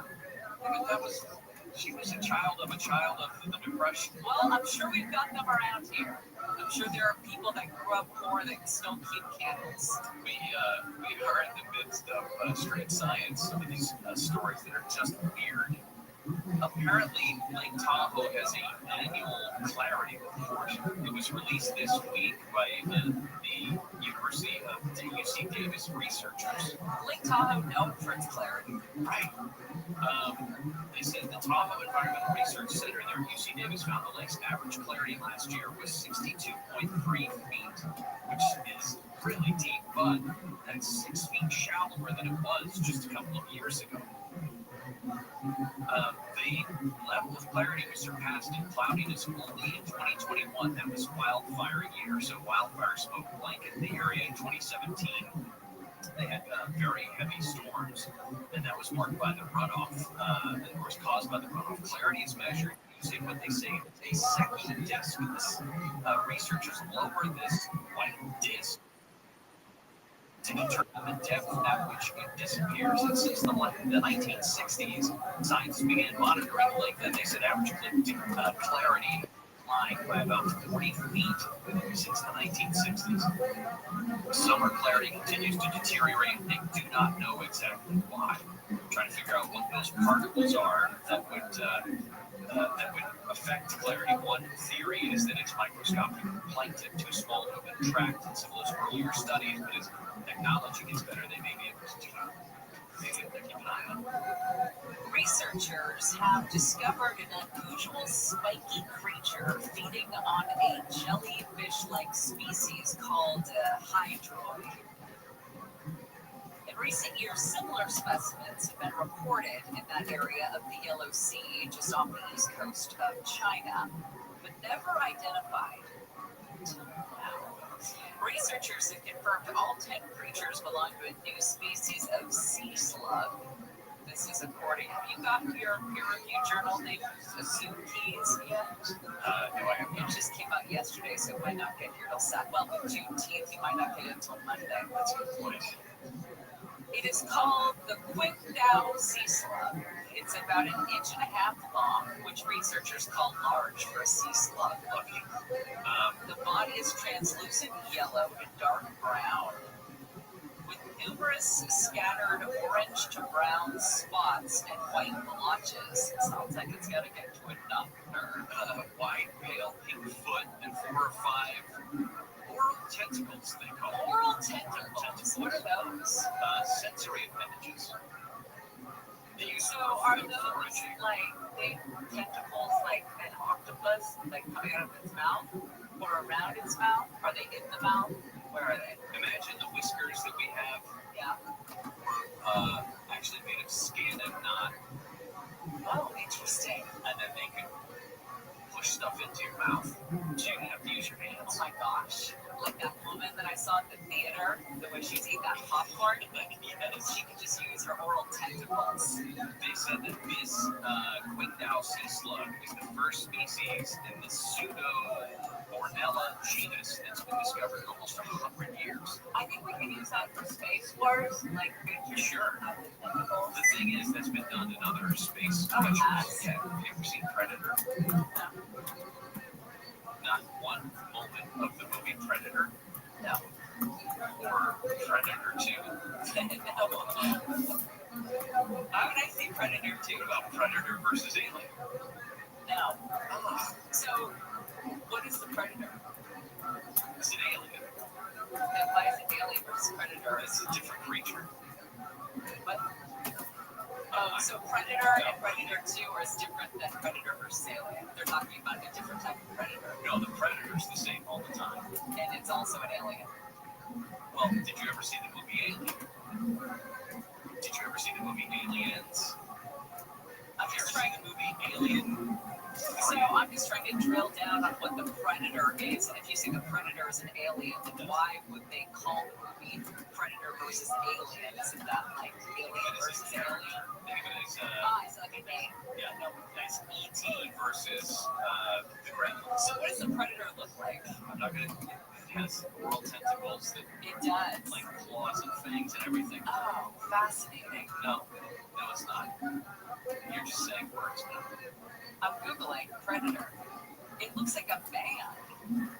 It's got legs. It's upright. I think aliens. Predator's very scary. And those are not the type of oral tentacles I'm talking about. The way that I'm talking about for Space Wars, they would be like octopus tentacles. I want to see how long you're going to go with that, because this is fascinating. There is a new study that was published in the journal Science about buildings that are coated in cement-based paint that can sweat. And the sweating paint can keep the buildings that much cool.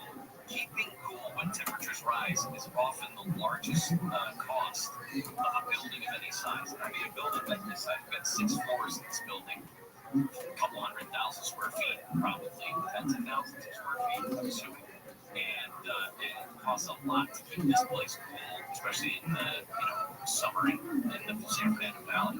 About 20% of all the electricity used in the world goes to fans and air conditioning systems. And they said that they want to have this paint that will take advantage of the passive cooling process in which an object loses heat through the emission of infrared radiation. Paints are frequently limited to dry, sunny climates, and the coatings can't do their job if there's too much outside ambient moisture or cloud coverage.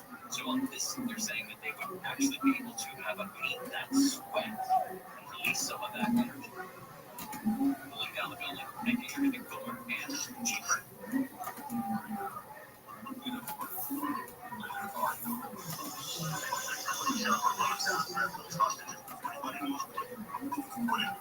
Okay, it was Arnold Schwarzenegger in 1987, and I was 7 years old. You saw a lot of movies that you should not have seen at your young age. You're right. You're right. So, That looks terrifying. I would have been terrified about it. It gave me nightmares for months. Good, scary thriller with sci-fi and all that stuff.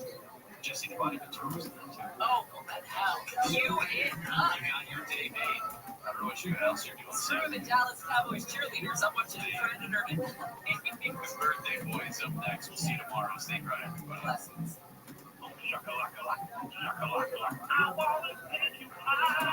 Gary and Shannon. KFI&KOSTHD. Los Angeles, Orange County. More stimulating talk. More ICE protests on Denver Park live from the KFI 24-hour newsroom. ICE agents showed up at Dodger Stadium and the Dodgers have asked them to leave. KFI's Michael Monks is live in the newsroom with the latest. Federal immigration officials responded outside Gate E at the stadium, and their presence quickly spread on social media, drawing demonstrators. So the LAPD was called in to keep the peace. Hammered with the meeting from the office of State Senator Cuevas says local officials had already tried to get ICE to leave. That's why they were probably gone by the time I got here, but there are still agents up there, so we're trying to figure out why they're still here. Shortly after, the Dodgers issued a statement saying the team asked ICE to leave, denying the agency's request to enter. Reporting live, Michael Monks, KFI News. Federal immigration agents have detained multiple people outside the Home Depot in Hollywood. Witnesses say the agents were heavily armed and taking day laborers. This witness tells KTLA he saw the federal vehicles appear. Several people were running upwards, Wilton's place. I informed them that ICE agents were around the area. They were aware of that. The Louis Storm Cuevas also targeted this morning. Both immigration enforcement efforts have drawn demonstrators to the scene. The news is brought to you by Sellers Advantage, the Los Angeles Press Club, and two news organizations are now suing LA County. The federal court lawsuit alleges the sheriff's department has been targeting members of the media during protests. Plaintiffs allege media members were targeted with non-lethal conditions and excessive force covering the protests. Civil rights is asking the court to make the county liable for attorney's fees and instruct the sheriff's department to change tactics to prevent the targeting of journalists in the future. A similar suit was filed earlier this week against the LAPD. Israeli Prime Minister Netanyahu has condemned the Iranians' strike on the main hospital in southern Israel. He says Israel will exact the full price from the tyrants in Tehran. The hospital said the strike caused extensive damage. The IDF's Brigadier General Ethne Deference says dozens of people were hurt. This hospital serves over 1 million Israelis, including veterans, Jews, Christians, and Arabs alike. The Israeli military says Iran used a missile with multiple warheads in the attack. The hospital was closed after the strike, except for life-threatening cases. A SpaceX rocket retested in Texas has exploded at the launch site. In preparation for its 10th spaceflight, Starship was sitting on a test stand at the SpaceX facility on the South Texas coast. Just after 11 p.m., a small plume of smoke spat from an upper section of the rocket. ABC Two rises moments later it exploded. SpaceX put out a statement saying all personnel are safe and accounted for, and there are no hazards to nearby communities. Today is Juneteenth. Today is the fourth time millions of Americans get a paid day off as the nation commemorates the end of slavery. The name's a combination of June 19th. President Abraham Lincoln freed enslaved African Americans when he issued the Emancipation Proclamation January 1st, 1863, and it became law later that year through the 13th Amendment. But slavery didn't effectively end until June 19th, 1865, when Major General Gordon Granger and his 2,000 Union troops arrived in Galveston Bay, Texas, and proclaimed that more than 250,000 enslaved Black people in Texas were free. Mark Roner, KFI News. Southland weather from KFI, sunny, a little cooler, highs in the 70s, mid-80s, Metro LA, 80s to mid-90s, the valleys, the high desert, and the IE.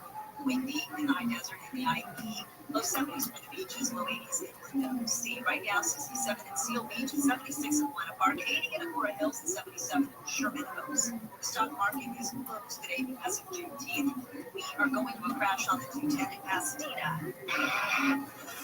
West on right after Fairbanks Avenue, we've got a new accident. It's going to be blocking the middle lanes if you're stopped right now from Sierra Madre. Also, it looks like in Sherman Oaks, 101 eastbound right at Woodman. So Plywood is going to be in the middle lanes, and then 10 That's them in Studio City, 101 South and 5 South Connector.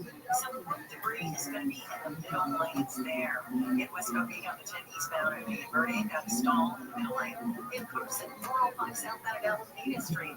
Looks like we still are working on that, so blocking the right lane there. In Riverside, 91 eastbound before Adams, a stall in the second lane from your left. And in Pipa, 10 eastbound, right on Michael Canyon Road, still got a disabled truck blocking the right lane there. With some California's most accurate traffic reports on Jimmy Harmon. Future health weight loss. Want to lose 10 pounds by next month? You need to go to futurehealth.com for easy, fast, and affordable access to weight loss meds like Ozempic, Zepbound, and pill options if you don't like injections. A new report proves Future Health users get 58% better results than meds alone, and with fewer side effects. We know you'd rather lose 45 pounds easily and keep it off than only 30 pounds by yourself and gain it all back.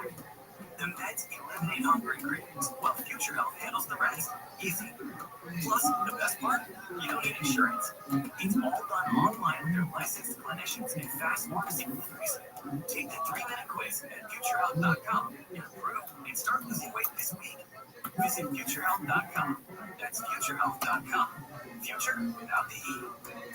Future Health weight loss. Data based on independent study sponsored by Future Health. Future Health is not a healthcare services provider. Meds are prescribed at provider's discretion. An illegal alien from Guatemala charged with raping a child in Massachusetts. An MS-13 gang member from El Salvador accused of murdering a Texas man. A Venezuelan charged with filming and selling child pornography in Michigan. These are just some of the heinous migrant criminals caught because of President Donald J. Trump's leadership. I'm Kristi Noem, the United States Secretary of Homeland Security.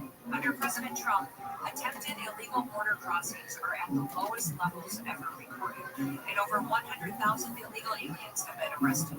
If you are here illegally, you're next. You will be fined nearly $1,000 a day, imprisoned, and deported. You will never return. But if you register using our CBP Home app and leave now, you can be allowed to return legally. Do what's right. Leave now. Under President Trump, America's laws, order, and families will be protected. Sponsored by the United States Department of Homeland Security.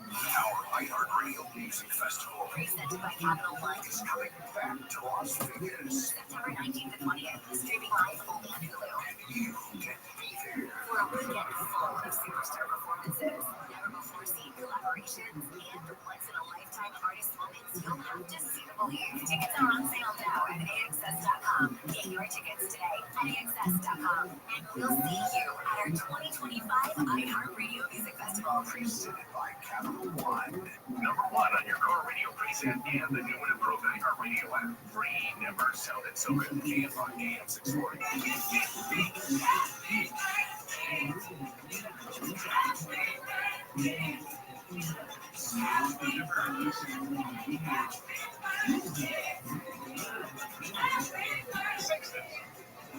Stevie Wonder. I never heard it. Well, thank you. KFI AM 640. We're stimulating talk radio. We're live everywhere in the iHeartRadio app, and we're on everything from 1 to 245. And then after 45, trying to get show with the band. This is a podcast. Listen to what your kids. Happy birthday! Happy birthday. Thank you. We've already got 2 vegan cupcakes from Deborah. Trying to hook it over on me. You can watch them try it on Instagram. It's funny. And then Ray and Eric and everybody gave me a real birthday cake made of real birthday cake? I like our real cupcakes. But there's no animal products. There's just no animals. There's sugar. Yeah, and it's not exactly a real cupcake. It is a real cupcake. It's like a raisin where it looks like a real cupcake. And it tastes like a real cupcake. Kind of, yeah. It tasted okay.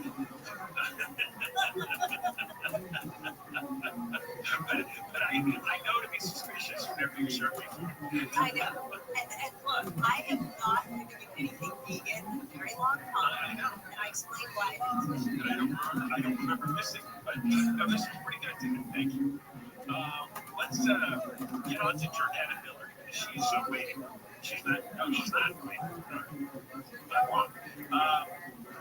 Jordan Miller is the ABC News correspondent in Jerusalem. And 24 hours ago, we had Jordana on, and it seemed as if Trump's decision was imminent whether to send in U.S. warplanes to drop gigantic bombs on the Iranian nuclear facilities where they're trying to enrich uranium and put together nuclear weapons in order to shoot in Israel.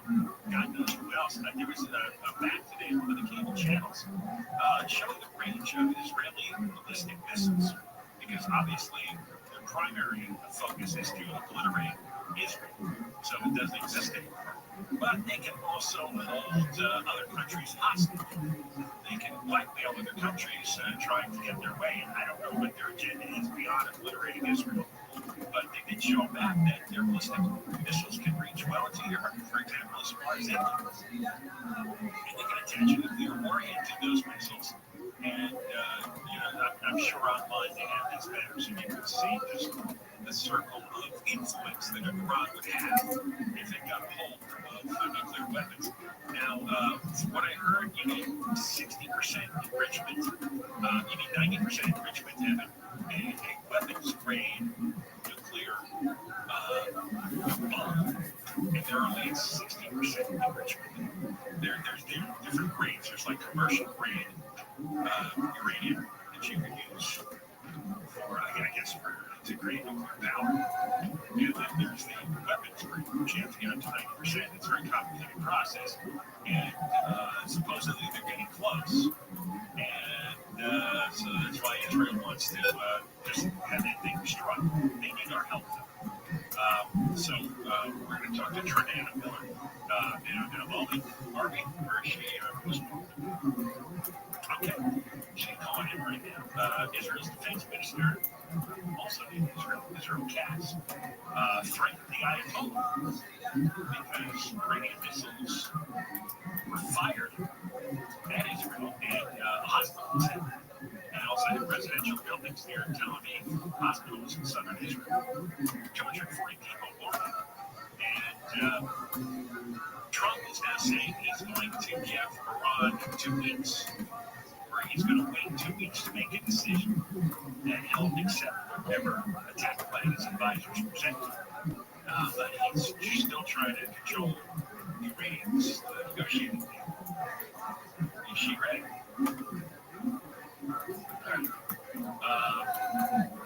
Also, there are countries in Europe, Germany, France, and Britain, want to hold nuclear talks. And like I said, the Iranians do get a hold of nuclear weapons. Their reach would be far greater than just Israel. And so we're supposed to meet with Iranian officials in Geneva. But everybody obviously would like this to stop. Now let's get Jordana Miller from ABC News based in Jerusalem. Jordana, welcome. What is the latest? Latest is that the Israelis have heard remarks from the White House spokeswoman that President Trump is going to decide in the next 2 weeks whether or not to join this operation.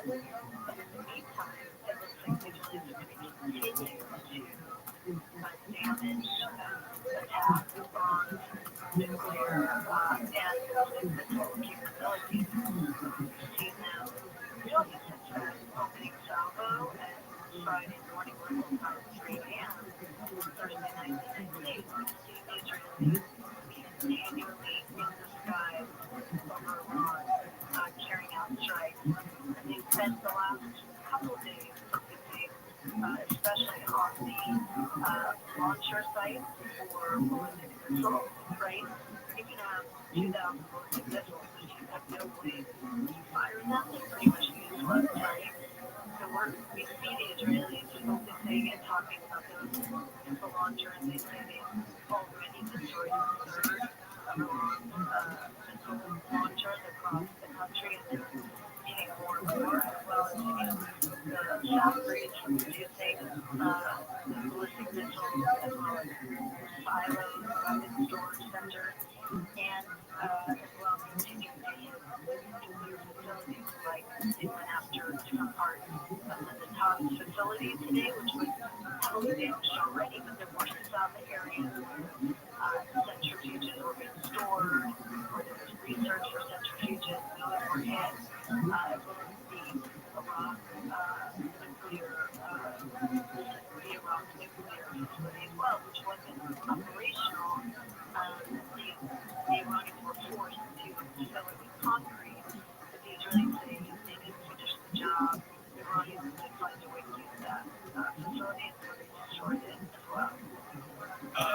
The defense minister, Israel Katz, what I'm reading here, it seems as if he wouldn't mind if the Ayatollah was taken out.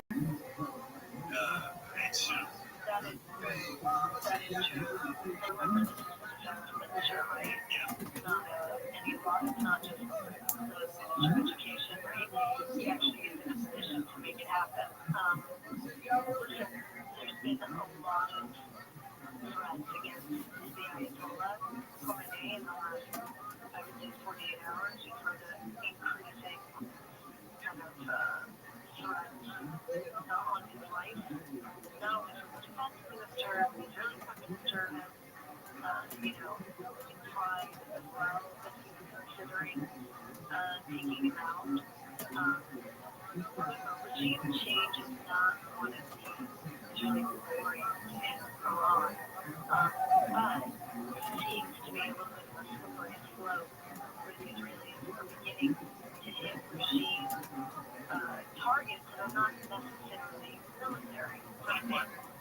So if Khomeini is killed or is taken out of the country, this doesn't magically turn into a democracy. I mean, are there all kinds of groups or militias that are going to be battling to take control of the whole nation?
Thank you for coming on.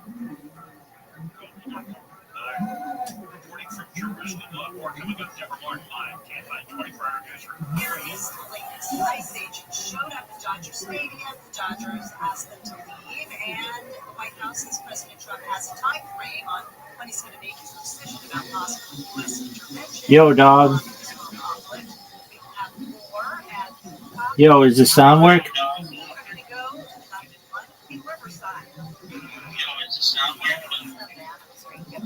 Yeah, it does. Fuck yeah. Gotta take a whiz.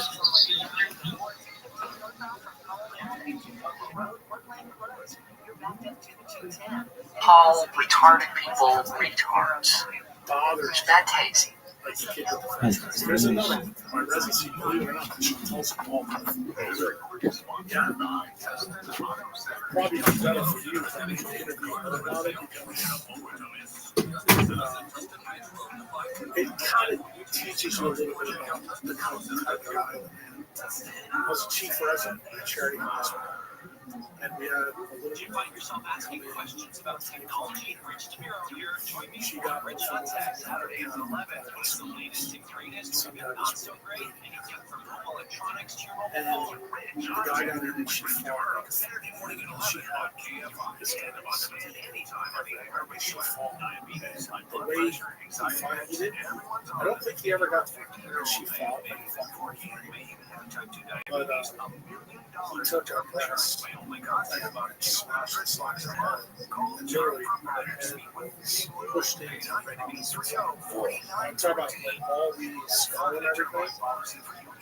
And of course she comes in and you probably don't know this, but you can tell by operating. And this girl comes up and I call Chantal and I says, open everything. Of course, when the EMTs came in, the nurses and the emergency room, they told me the story of this little girl. And I'm like, there's no way she's not going to turn around. And I looked at her, the nurses actually told me, she fought. And I said, that's enough. So the staff doctor, and this is so funny because this doctor was kind of involved in monkey research. So again, yeah, it's actually tied to the other story. That's why I said this is a quiet thing. Yeah. And I take the little girl off, and I'm up there. Shift change for the nurses. I just keep moving. And I basically told her, just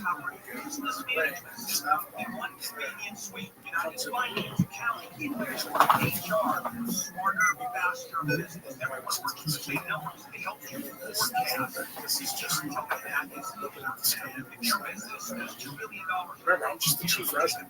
I basically told staff doctor, go for yourself. I said, you get out of my operating. Dude, I could be fired for this. I was like literally 6 months away from it.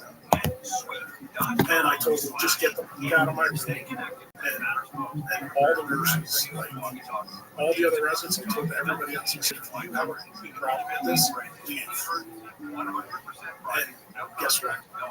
Everybody went on. Everybody went on. Dude, when I tell you, I've never had a case in my career that I opened like 50 trays to get different instruments out. Chantal comes back to work the next day and still having this shit away. So guess what? The sun is coming up. Metallic is still on. And I make the decision. I take the final piece of bone out of the razor. And I'm going now close to 20 hours straight. Don't eat, don't drink, don't even take a break. And Chantal comes back in, and I look at her, and she looks at me, and I said, now I want you to go find the biggest piece of unauthorized dirt. Yeah, this is a drill replacement. I actually had to cut this off. I told her, the dirt covering the brain. And she goes, what are you going to do with something that big? And I said, this little girl's brain is going to swell so much. So she had no bone outside that side. So my idea was to leave a big bleed balloon and let her swell into it. At that time, I hit her with more methylene blue than any patient I've ever done in my tired. The reason why is I was trying to control the spot. That also comes on the podcast. What year is this? This is 1988. For people who are uninitiated, can you explain what methylene group is? Well, let's talk about it in real terms. Real terms is I just talked about it with Nicole Shannon and Mary Bowden. She got fired. The Texas Medical Board went after for ivermectin for COVID. Remember the talk that I told you how with Becca? Yes. And he told me to be careful? Right. So guess what I told people to use? Hydrochloroquine and methylene blue. You know why? For COVID? Yeah. Hydrochloroquine comes from methylene blue. And you would never know that unless you did. So the medical board never. I didn't have to face what Mary did. See, remember, when you work smarter, or when you know better, you do better. When you patience do better. That's a lesson that I got from that. So I hit this girl with methylene blue. What the methylene blue does is it improves mitochondrial function so that the brain will swell. When you have a case like this, the thing that you're really worried about is the brain will swell outside the head, and it won't end well. I remember I think she was 15 or 16 years old. You know, her mom had told me that she was getting ready to go to college and this and that. And I'm doing everything I possibly can. Is there any way at this point to keep someone intact? Like, I know you can keep them alive, but can you keep them cognitively able to get through the day? I think I'm telling you that story right now. So the little girl goes through surgery. Of course, I take some shit from the staff doctor. But when the staff doctor saw the post-op scans, he's like, because of that, he told me enough that you're in a break. He got every single fracture. And this was in the day before we had neural navigation. I did this, bro. My feeling was and when I took it all out, I finished my residency. So I don't know what she does. After she gets through the phase, she goes to rehab. And for us, she's lost to history. I get a call when I'm in private practice in Tennessee. My mother calls my office and says, we'd like to send Dr. Cruz a letter about office management. She comes in and says, Jack, can we give him this? I said, yeah, I think I know what it says. She writes me a letter. My daughter got out of rehab and she's back to walking. She's almost back to talking. I get another letter, I think it was 2 years later. She's in college. I got a letter, I think about 3 years after that, she graduated. So this is that lesson that I'm trying to teach you. It ain't going over until we say it's over. I told you that story with politics, but I'm telling you, that little girl, that happened at the right time. I was an ass kicker when I was arrested. Let me just tell you. I learned more from that case than probably any case that I've ever known. And when you know something, you don't go back. That's the lesson. And I got an issue. Most neurosurgeons listen to this. Like, there's no way that I would have been able to do that as chief president.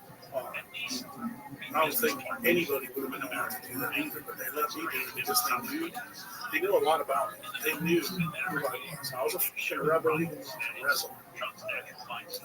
But I was adamant. And I will tell you, I've given up on other patients since then. But I didn't have the feeling that I had for this girl. I knew this girl was going.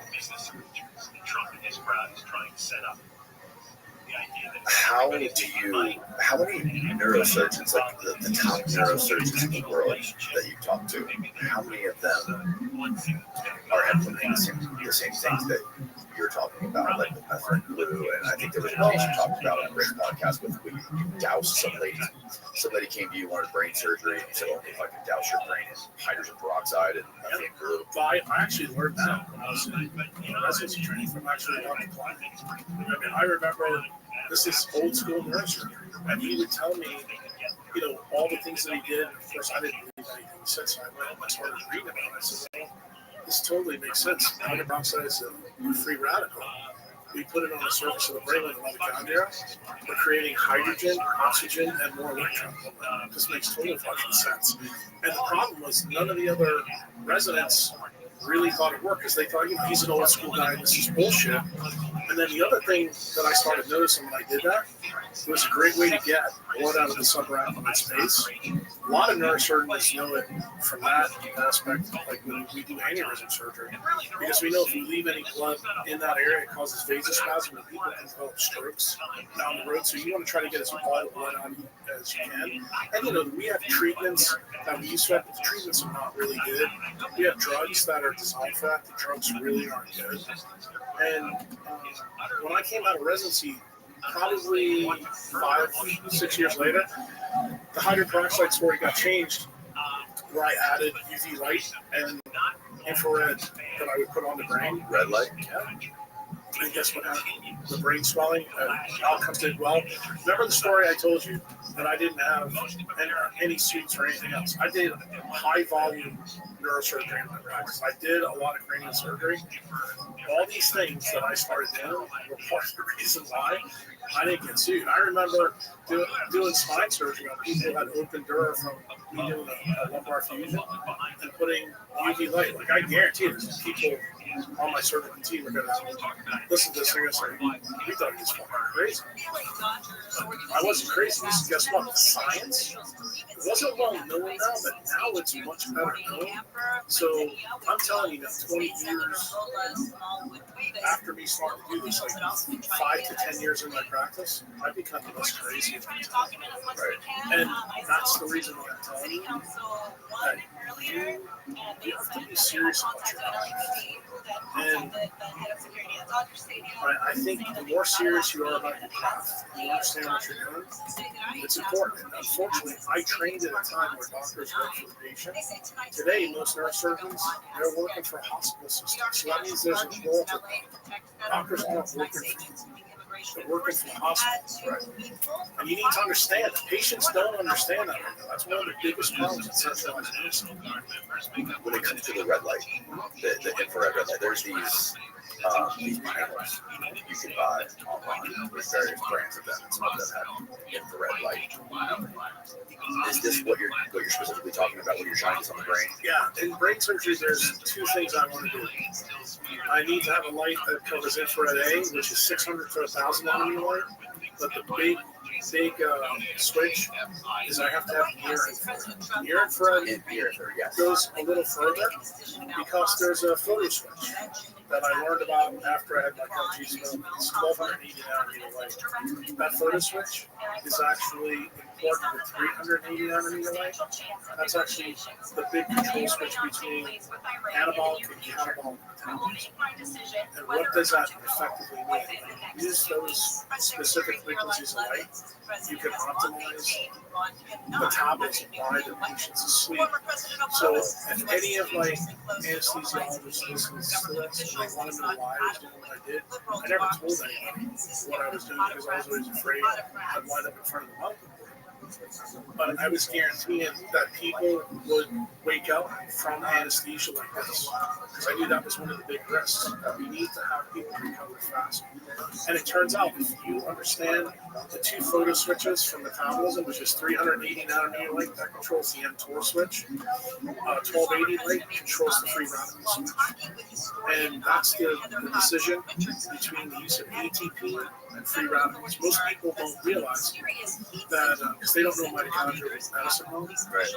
Nitric oxide is also a free radical, and it has an unpaired electron. Nitric oxide, when it gets into your mitochondria, actually turns ATP production on. Like most doctors who listen to this think that we need to use ATP all the time. Turns out when we're in the sun, we actually reduce the amount of ATP we make. We're actually living off the light of the sun through energizing our blood chemistry, which has water, 93%. Right. So one of the key bases, I told you, is light water magnetism.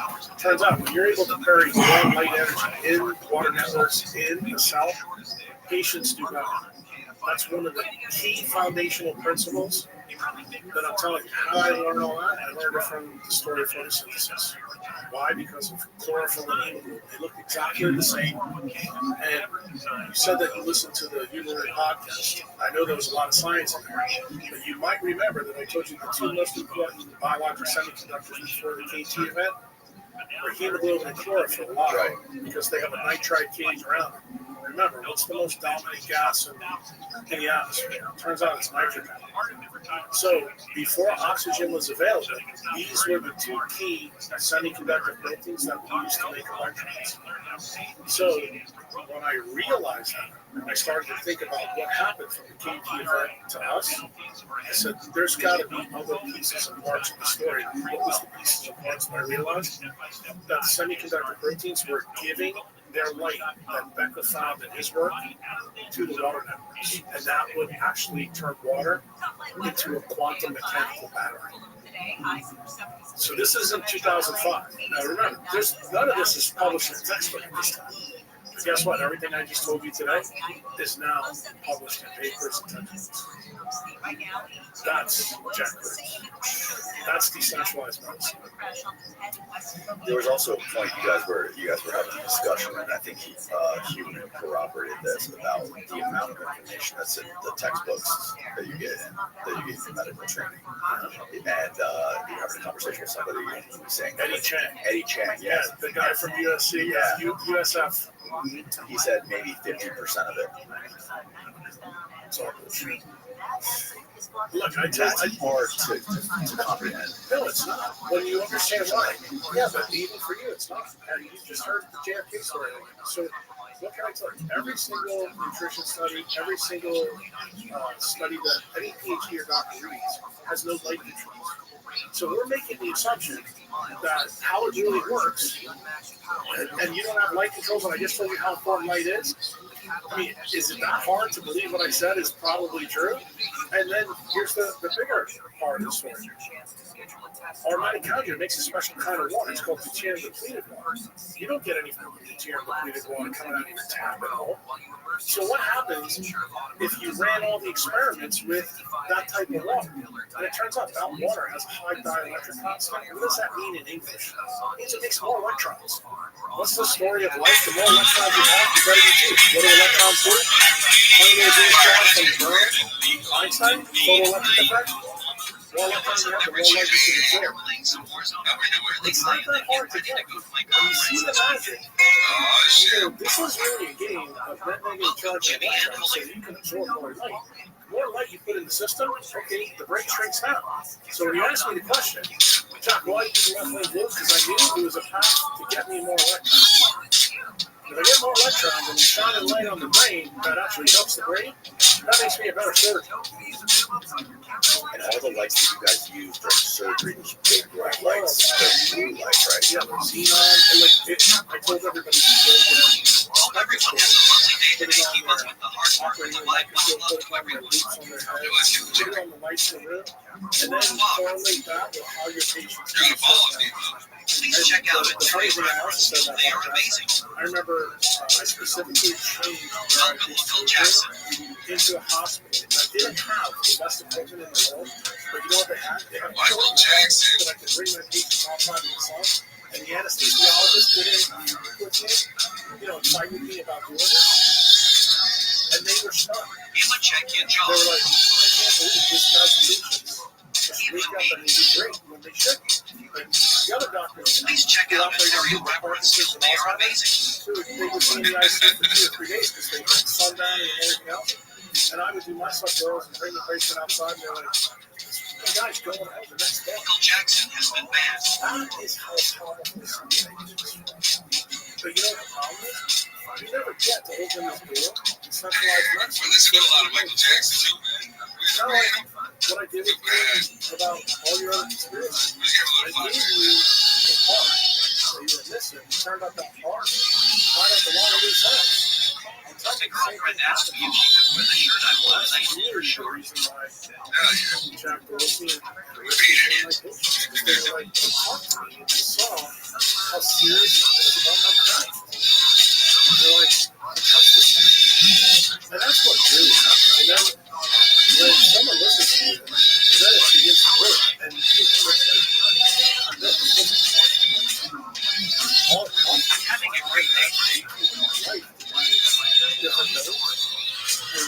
down.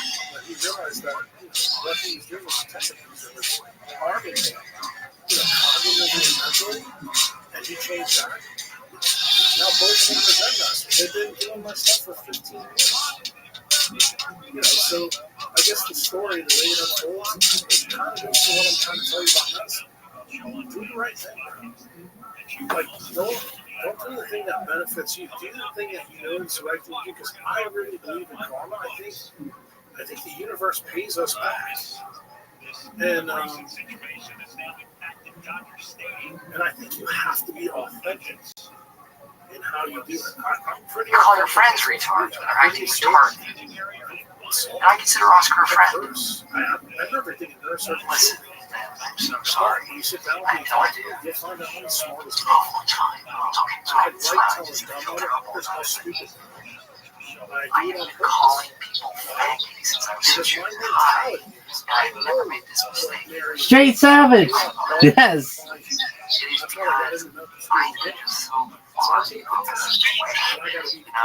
I'm just, I can't imagine. Guess what? You see what a drill sergeant does to a bunch of retards Maybe we go out for beer sometime. Tell me Bro, I told you. how you do that to another I want dude. the public to be savages, and I mean, Shout out to Straight Savage, the man, the myth, the legend. we're free to death and start fighting for you guys. You are a nightmare to the high priest in the ivory towers of academia. But I'd have it no other way. Right. I feel like I was built for this moment. This is, I can tell you, I told Nicole this, and I've said it to Bonnie and Rick. It explains so much. There's a proper time No, I'm not for gay. your life's work.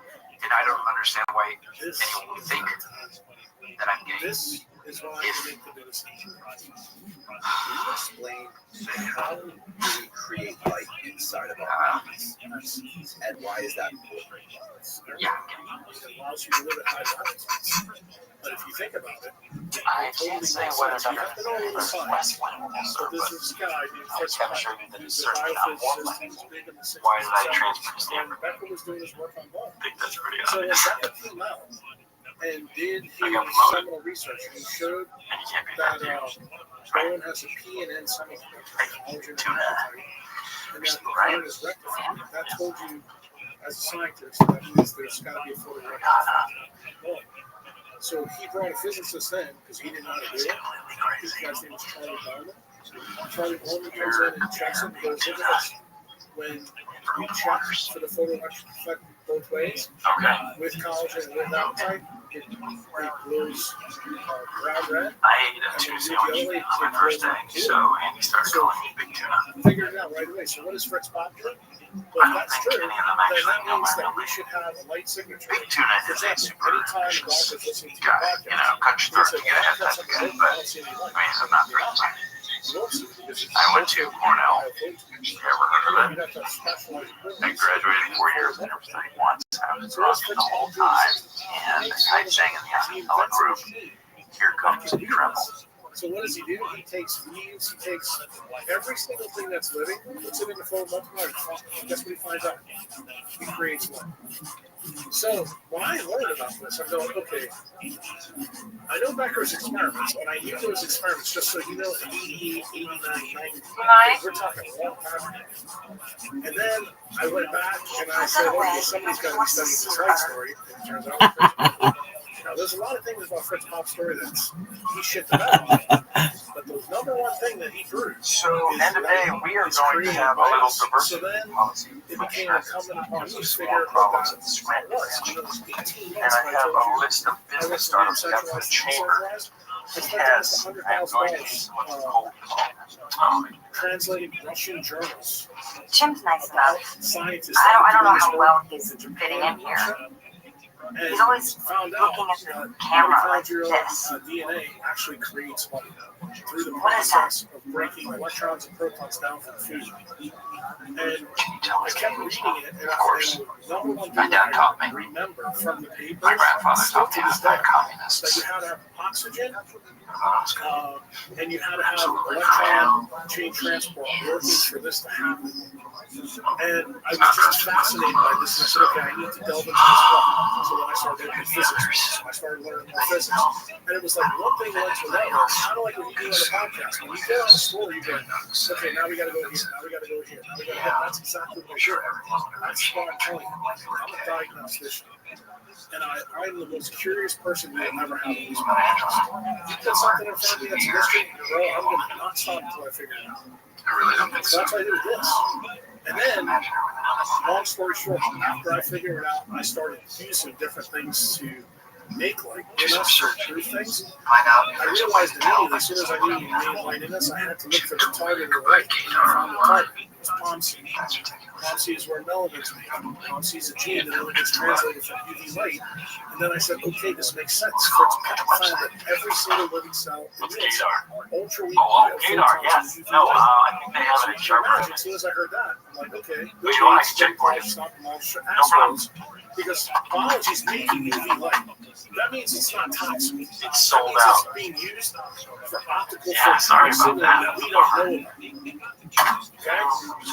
And I went further. I kept going. And that's when I realized what palm seed is all about. I learned about it in medical school. I learned about it in even high school, but I didn't know anything about it. And then I read the Monk of Souls Far, and they said, yeah, the dude said he went to the top of the mountain and he got tan. And all of a sudden, everything started making sense. I was like, oh, that was. And, you know, all I kept doing was what I told you, diagnostics. Go back to first principles. And I started putting it together. And then I went back to the neurosurgery library. And I found this crazy pathway.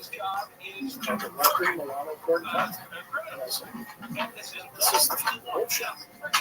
You know, yeah, I didn't go through the wedding. I got cold feet a few days before, and I can't really explain it. I just had to get out of that relationship. We still have to pay for all the food, so we froze it. But I'm doing well. I have my own apartment, and I'm taking art classes, and I have lunch for the next 5 weeks. Stopped taking care of myself for a while there. I hit bottom drunk driving arrest. I've been working out, and I'm not really take her for granted. And that's kind of how it all went. You know, for me, translating paper, spending money. And at the end of the 18 months, that's when I started finding my family. I got them a toaster. On Thanksgiving They Day, called I up the wedding and gave the toaster back to me. I'm going to go from. I tried to return the toaster to the store, and they said they no longer sold that kind of toaster. So now my house has got 2 toasters. Near infrared light and red light can actually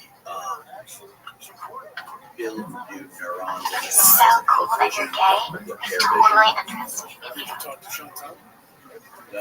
Yes, I am super cool. I am an accountant at a failing paper supply company, Scranton, much like Sir Ian McKellen. Yeah, well, most people won't because they haven't read the literature they need to read. But this Sure, sometimes I watch Long Grace, and I want to throw up. It's terribly loud. I do like it sometimes when the air comes or something. He's so talented. He's a Marine, falls off the roof, lands on the ground. He breaks his leg. The reason he breaks his leg, he's got a knee replacement. So if you know anything about knee replacement, it looks like a metal plate with a keel in it. The keel, when it hits, splits the tibia. He also, I thought he made a concussion. Put my calculator in Jello. And he's got AMD. I knew he had AMD. So I was worried that could he have popped the lens out or seriously, something. So of course I sent him to the hospital. So he goes to the hospital and seriously, guys, look, because your leg is broken and you have knee replacement, we're gonna have to let the bone heal. I need to know who put my calculator in Jello, or I'm gonna lose my freaking mind. Everything else in his head was okay. His eye was fine. No issues. He calls me up 2 weeks after the injury, and he's in a cast. And it's amazing to me that in this day and age, you can be so obtuse about sexual orientation. I watch Ellsworth. Okay? I watch Michael, are you aware that you're out in concert today? What is that? Coming out Put is it a on 20 minutes, significant do it 4 time times a day. for a person, and they should be allowed to select the timing and manner of an Taught him how to Well, turn it on. gay pride, right? Taught him how to Gay put it pride down. parade. I said, It's but not make like sure you gay wear those Shane glasses, Festival. when you set them up. Right now, Oscar's feeling discriminated against by his coworkers. What happens? That's her fault. I think Angela might be gay. To the orphan. Could Oscar and Angela be having a gay affair? Maybe. Is that what this is about? No, I don't know. it's not possible. 2 weeks No, after this happened. He's like, I'm just dead hurt. Well, And he I'm goes back not to gay, orthopedic surgeon. Jan. Orthopedic You know surgeon that better than anybody. can't find the Michael, fracture. your immaturity is extremely disappointing and may even demoralize you, which is the absolute last thing this company needs right now. Do you understand? The company has made it my responsibility today to put an end to So Dave's great. 6 weeks later, he gets an appointment to go to the ophthalmologist. How are those 10 calls coming? He's still doing the red light, even though, because he says it makes him feel great. Hi, Jen. Michael, may I have permission to remove that safe search block from the computer for This is a guy project? that for 5 years was getting the injections into his eye with his doctor. And I'm the a doctor world looks at his person. eye. I know every kind of person you Not can an think of optometrist, is an really, but I've ophthalmologist. never known gay. Right? Call him surgeon. But the ophthalmologist does eye surgery. Correct. But he looks at it and he goes, there's no evidence that you have macular degeneration. They even do an eye test on him. And I'm sitting there and I'm going, I didn't know that this was possible, so what do? I go back and read the literature. Sure as shit. There's papers out there about this issue, most of them in Japan. Guess who's buried? Big Fart. That is correct. See, my friend Don D'Agostino, he was on this podcast. He was You know, Don? Yeah, he's a ketogenic. Yeah, and he got a grant from the DOD to do research on ketosis for, yeah, they were getting oxygen toxicity seizures from the doctors. And he found out that putting him in ketosis would be able to eliminate the seizures. Now he's doing it with all kinds of. Check your fingernails. Deal with epilepsy. He would improve his outcome if he actually had an Oh, I'm sorry. Sorry about that. I told him you were coming in. Okay, so it's time to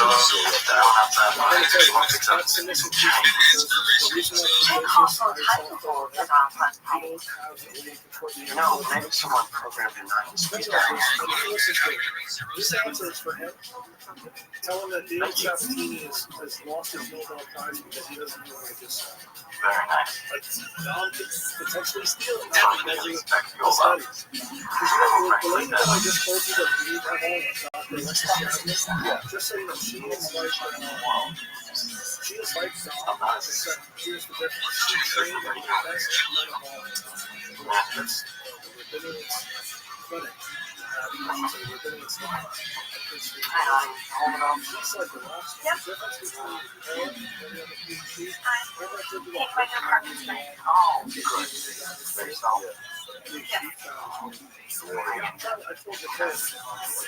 You know what? You should get one of those money. That way you will be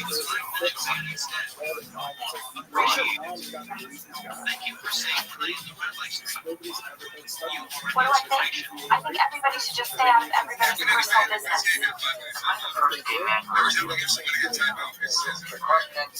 You can't always tell. How would I know?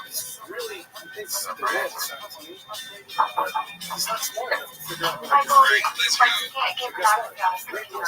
Michael knows me. He asked me to do this just for him. This is only sincere.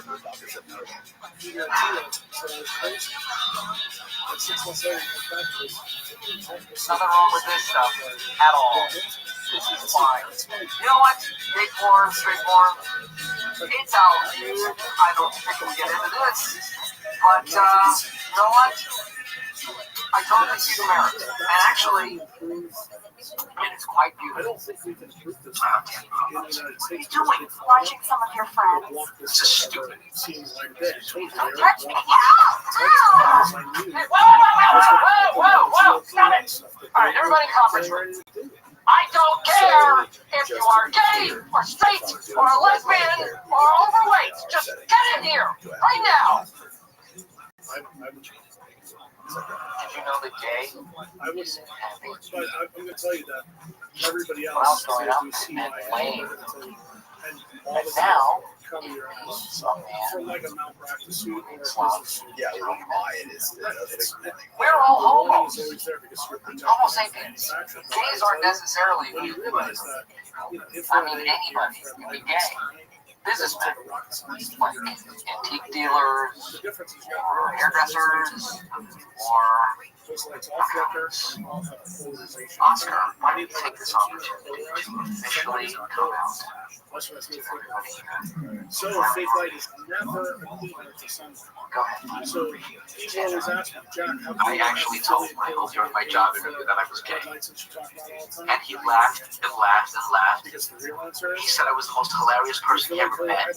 He gave me the job on the spot. I love that. That's the only reason that I've kept my mouth shut. That's the way I roll, bro. It's like I want people.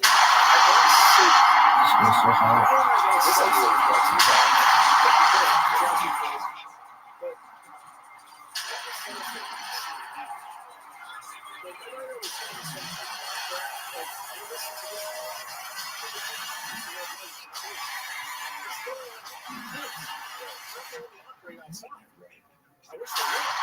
Really? Yeah. Brain surgery outside? Yeah.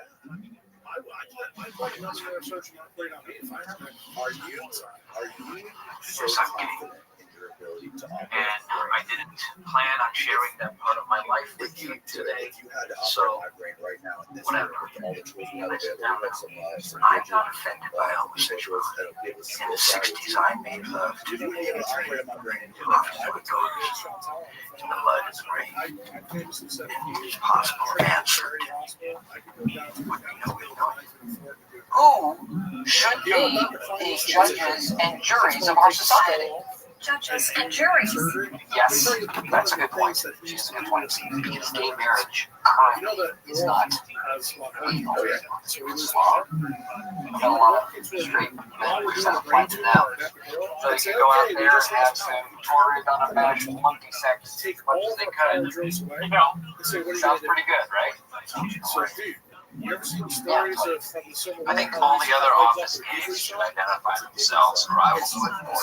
No one else in this office is gay. What about Phyllis? She makes absolutely no attempt to be feminine. I'm getting married to Bob. There's no butchers around, so you can't see it. That's how they used to look back. That's great. Congratulations, Phyllis. That is great, and frankly, kind of amazing. See? Everybody has a chance. But still, Phyllis, in college, do you ever experiment with other women? A lot of women do. No, you knew me in high school. Of course, we all thought you were gay in high school. Just listening and not watching the visuals. This is like two metal handles. It looks like And I take that as a compliment. Or with your ties, your matching socks. I just like to look good, okay? So sound pretty defensive, Michael. No, I am just coming out myself. I am coming out hetero. I think the problem with this office is that you are sending mixed signals about my being. No. The only signal that I am sending is gay, good.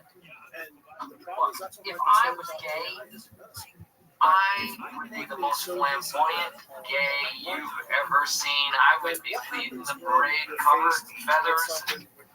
Just I'd be waving that rainbow flag. I don't think I can look at the worst, backwards day of my life. You misunderstand? Okay. No. You know what? Okay. I don't really care. Okay. I'm gonna put my money where my mouth is. You ready? I am going to embrace Oscar. You might want to watch this video. Okay. Here we go. Now, you're going to make a statement. You and I are going to make a statement together. Oscar is my friend, and I just don't care who sees it. It doesn't bother me. I'd really rather not hear my friend. No! I don't want to touch you. Ever consider that? You're ignorant and insulting and small. Incentives dictate outcomes. And you know, the problem is I know that's not something that my specialty, it's kind of like the same home, but it's the fucking truth. My mom's not a baker. There is sort of a little bit change of subject. There is a huge interest out there right now in the world and online with people like there's this huge category of people like Peter and Tia that talk about medicine. Michael appears to be gay too. Body. A lot of young people people are obsessed with. Because I do have a gay friend. And doing things not only naturally, but like more. I see it every day. Lots of kids in their 20s, 30s that are going to testosterone injections. It seems like it's the image answer fountain of youth. And I want you people to remember for a long time to come. Whenever you come into the office, I want you to think about this. This is the basis of MKUltra's work. Yes, I do. It destroys your sex drive by design. And you know how we can make a prediction that somebody's... What destroys your sex? The blue light. Right, yeah. Blue light's great. It's not any BMF. RF, microwaves, take it all away. But what do you make about the sort of obsession right now with young people and this testosterone therapy? You're not listening to me. They're obsessed with tech. Therefore, that's why they're obsessed with it. I'm still here. You fix the tech addiction, then you fix that problem. But guess what happens? When you take something your body naturally makes, you uncouple the system, you're setting yourself up. Oh, come on, Dwight! Come on, So, for example, man! let's use Rogan as an example. This is a good one. So, Rogan uses a gets jacked podcast. But we can't lose the spirit of childlike wonder. So he jacks it up. What is love?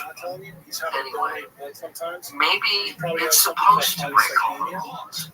That's when you have too much blood cell mass. Or You always Oscar, have to check some it out. guy, Thick in your blood. I'm sure You get clots. I think that's a two good people idea. find each As you get other older, one day should stand in their well, guess way. what? And then here's the Bobby worst Kennedy part. said that he's on it too. Yeah. Well, Bobby's 70 years old. That's a little different story, but here's the other problem. When you're I'm glad constantly that trying today's to spurred social change. My job is regional manager. You know what, even if he didn't, what's the best way at least we to put this matter to bed. add back That's what the she light said. and listen, subtract the light. What he said. I'm not saying that you still can't take it, but Oh. what you don't realize, the Kill magnitude of the Oscar's problem. right. When somebody tells me that they're on testosterone since their 20s, bro, that tells me they're supposed Wonder if he knows. How does it affect the brain? I was going to quit, to manage. but Jan offered me a paid vacation and the company car. That's the All I reason have to do why is sign people some are things. very They don't interested. assume. Like most guys are interested. Kill it back But over here. I think you Kids, would be in a very interesting sometimes it pays to situation. be gay. You bring people in here.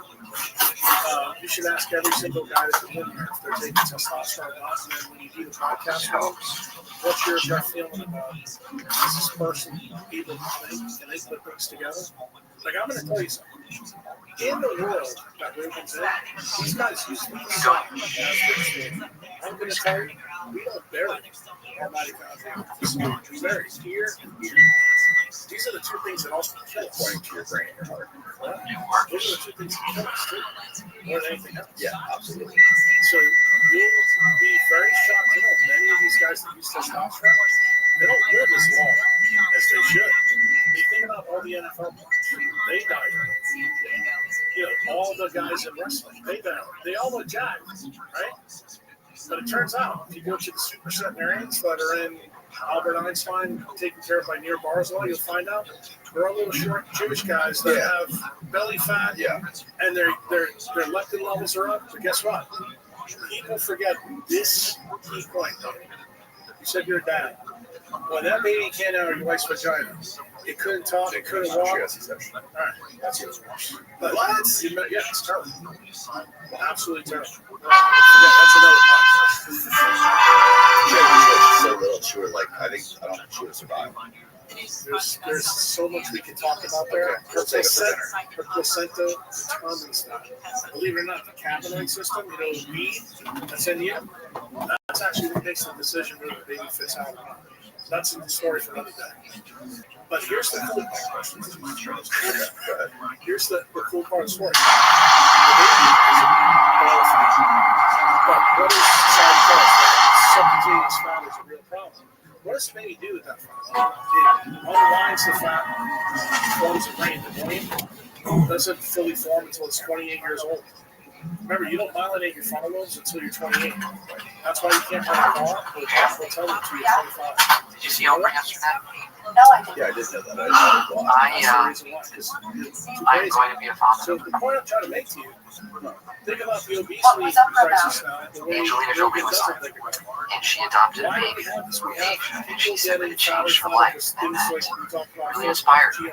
So Drugs I and big want pharma. you to look But in when to you see put how much subcutaneous fat in, what are you little doing? Chinese You're baby actually protecting the mass of your brain. That's a really big What do decision. you know about children? More susceptible. Maybe you should wait before you adopt. They don't have as much Or myelin. not adopt. Their myelin count, Okay. the better able you're My to sister protect looked into yourself. So it, guess and the what? application alone cost Myelin is $1,000. covering of the brain, meaning the nerves. Not insulation, like we're talking about wires. It's the black plastic on the outside. That's the thing that gets destroyed in MS. You know, she also said the waiting list is like 8 months. So when you put this all together, you start to go. So this is a protection system of the little baby. You know, my While it's being formed. So when the baby comes out, maybe we should start thinking about obesity a little bit different. The obesity crisis is telling us something about NK Ultra. Yep. That's why it's happening. There's an impetus in the environment that's causing us to get subcutaneous fat because we're constantly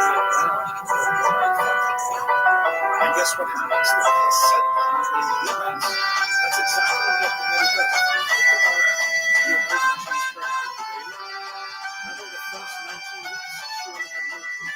She had all these organs were something really good. But the baby has no subcutaneous.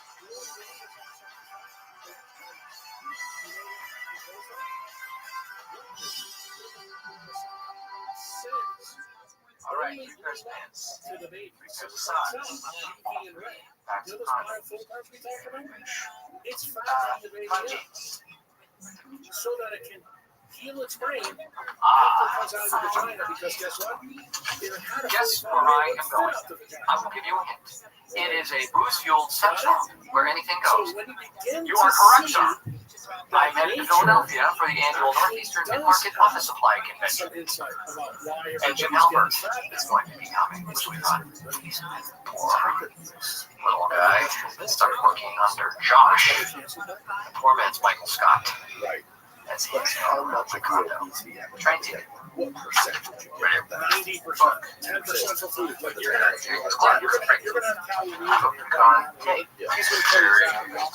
I like to shoot as long as I read. That way you process visually and also ears. Projections for Jan? Yes. Oh, yeah. Will do. All right, sure you don't want to come? Yeah, it's gonna be fun. Change your mind, we can get your cut. And they want to pound. Roll it in. You sure? I'm all about pounding big food because I think they're full of shit too. Yeah, it is a business trip. Blaming them is a front for the industrial military. I am an ARM assistant regional manager. Let me tell you what I said in Rick's podcast. I said it multiple times. Right. Every time we have 10% increase in tech spending in the United States, the NHANES data for obesity goes up 10%. Don't monkey me. You can't wait to get out of here. You want to hear something else? Eat a tickle. In the Martin family, we like to say, that's code for check out the slut. Last week about 1980, the food pyramid and all that. And I said, why are there flies in here? I'm like, oh, are you so excited for tonight? So excited you guys are going to click on it. So what are you wondering? This. When we electrified the surface of the earth. And you know what you'll notice? You look so pretty. The food thing is a real Thank you. I'm telling you, it plays a role. Yes, I have a date. Right. He's a cartoonist for the local paper, which is really neat because I like to draw too. I'm kind of nervous. I haven't had a first date in 9 years. Costa Rica, Costa Rica, where it's Probably shouldn't broadcast that. The sun is there, but guess what? Most of the places, like for example, one of the dudes that's supposed to be the area around Loma Linda where all the 7th-day Venice are, and they eat Kellogg's cereals all day. Terrible shit. Go talk to everybody. We also talk about Okinawa. Okinawa, Luzon, it's all manufactured. Dan Butters is another guy that I will tell you. Well, remember, no matter how much they want you to not be one of the first to use all the power. It's very interesting when he came out. So, of course, you know, a guy like me. Neighbor Alan, they're going on a date tonight. Oh, wow. Oh, my God. I have a great idea. You know what you should do? Be hilarious. Wear your wedding dress. Great icebreaker. Yeah. Do it. Probably just wear this. Really? Okay. Well, word of advice about that topic. Let those two agree. Any message you want me to relate to Jim? I'm telling you, I want you to focus on. That I got it. Write it down. These guys sell supplements, they sell this, they sell that. Functional medicine doctors are doing the same thing centralized medical doctors do. They're using pharmaceutical drugs to prescription pen. Functional medicine guys are selling powders, all kinds of bullshit. So That town is full of history. What's the best protocol that you live by? That Sunrise every day. 80% Brady's principle. You do that. It's incredibly important because it sets the circadian clock in your eye.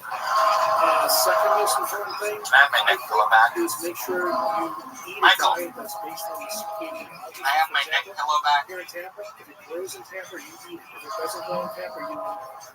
That's hard because everywhere you go, even if you buy, like, we're surrounded by the ocean, all right? Yes, Scott and sugar in our farms, with salmon, all the salmon that you get in any kind of restaurant. Do you understand why it's in farms around here? Because I used to call this party wise or sexy singles in my area, and I at one point made this real connection with a girl named Shira. Perfect 10, judging from her voice, and she lived in Philly, so I figured it was worth a shot. You sound just like her. Hey, Josh, how you doing? Good to see you. There he is. There's the trainer. Trainer, come here, you. Come here.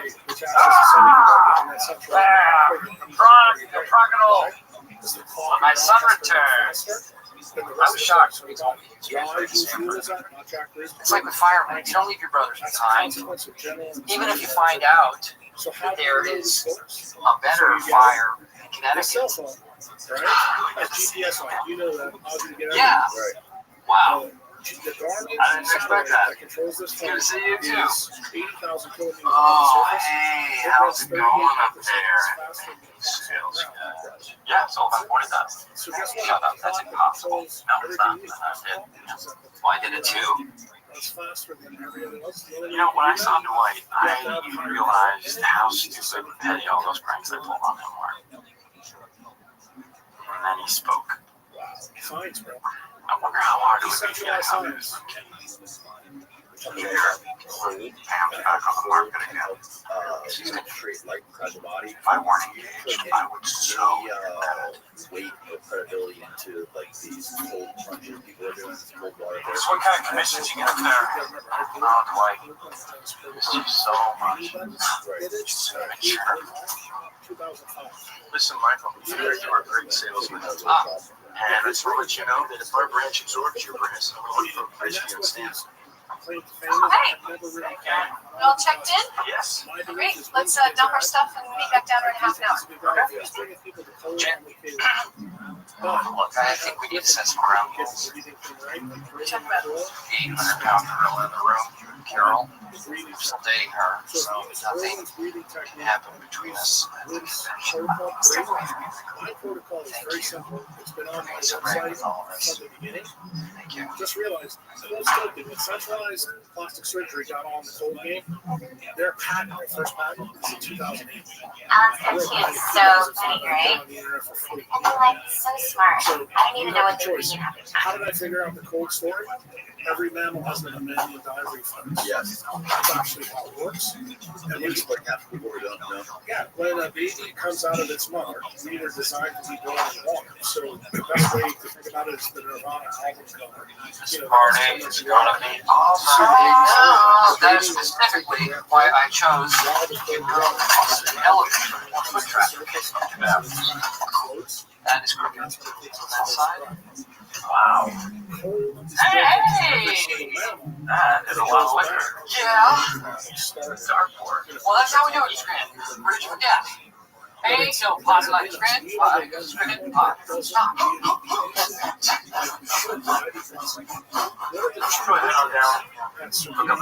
Have we time? People always forget that they're dirty, perhaps. And that's where clothes plays a role. It turns out we have a metabolic switch in the cycle. Talk about nitric oxide earlier. The crazy part of the nitric oxide story, everybody knows that EVA light, blood pressure. You know what nobody else tells you? Dropping the bomb here now for the people who haven't read the factory. Nitric oxide control. All right, see you guys down there. All right. Change your mind, come back up. Hey, Michael.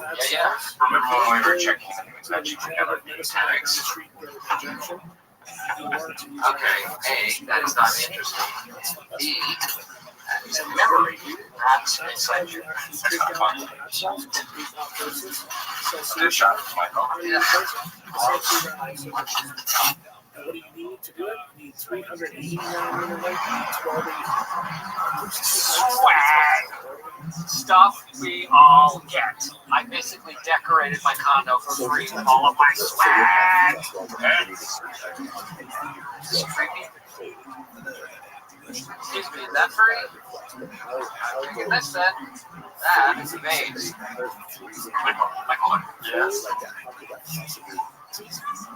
It's just going to confuse me. It's really good. I'll explain to you how. You have to know a little bit of science, but I'll use basic ideas so you I like Scotch. So, White fruit. I'm a huge fan. You know what? I'm having a big blowout tonight from 308. Hope you can come. Well, cool. Okay, so can I tell people you're going to be there? No. So maybe. See ya. Why did they call it the boss? Smile. Do you remember me last year? Party. 308. Can't miss it. Right off the elevator. Tonight. Be there. All right, Jan, just email me. Once you speak up. Yep. Yeah, she's up front. You don't have email on your phone. I don't have to. No. Yes. Hello. We are in the close all now. No one just called you. All the sympathetic nervous system. Have fun. What happens? We take our fat and substance space, bring it to the mitochondria. Did you guys read Journal from Josh? Skeletons inside. I'll talk to my buddy down at Spencer. That allowed us, unlike the Neanderthals, to live at higher latitudes than they did. That's why we persisted and they died off. And how did we do that? The difference between humans and Neanderthals is we shrunk our brain. So on a relative basis, we have 125 grams less brain tissue. But what does that mean? We actually are cognitively de-evolved compared to them in terms of volume. But you know what that did? When we shrunk the atoms, we raised the amount of melanin and water at the same time. So guess what melanin and water do? It's the ultimate battery in your units, right? Because what did I tell you? Anytime light hits melanin, it creates electrons, hydrogen, and oxygen. And we create more electrons from that interaction than chlorophyll does with something. Chlorophyll, the first step of photosynthesis, only creates 2 electrons. Melanin, the minimum, is 4 electrons to create very little. Because it's a wide-band semiconductor. You heard me say that multiple times. Yeah. We have a wide-band semiconductor. Crazy around the office. Yeah. And that's the reason Ryan over your desk. from the Someone say hi. I will call you. Message.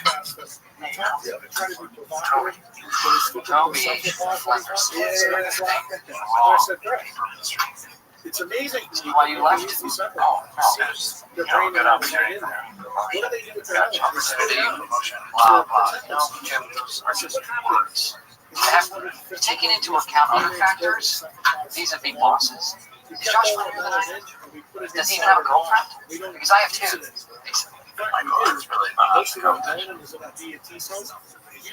Josh reminds me of a guy I went to high school with. Big football star, girls loved him. Guess who's doing now? He's the TV announcer for the Eagles. He gets playing the game. Jim got us a great lead with the national envelope. Hey, Jen, don't worry, I got the tip. They all have oh my God, thank you. Hey, no problem. carbon. No, that was a So different that's how article. we create different things. I have generated a lot of interest in my party this evening. Party I'm having tonight, 308. Obviously, you are invited. And that allows us. Michael, Jim and Josh are in meetings. I am in and out of meetings. Space or your Elon Musk, Can't you're going to knock those two talk to you lines off 24/7. and get to so the osteoporosis that gets faces of the osteoporosis that you're Are the most expensive thing I've so been that tells you, just like Becker said, this is why he cares about that you're going to have to put out. He said, I know. Oh yeah, you'll have to put out. And he goes, I know why those Russian astronauts died. So have you ever been convicted of a felony? Because they stayed up there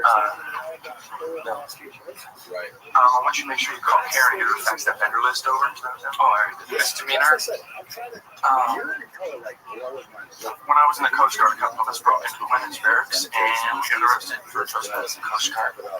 So, you know how to fight underwater.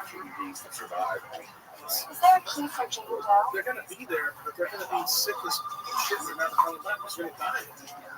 Now, I will tell you, this is theoretically possible. Yeah, when we create an alien magnetic field. Hey, fellers. Michael, Michael. Well, we're going to have a meeting with Uniball in about 45 minutes, so we should probably go. Check this out. How about that? A little friendly competition. Hamburger script? I don't think so.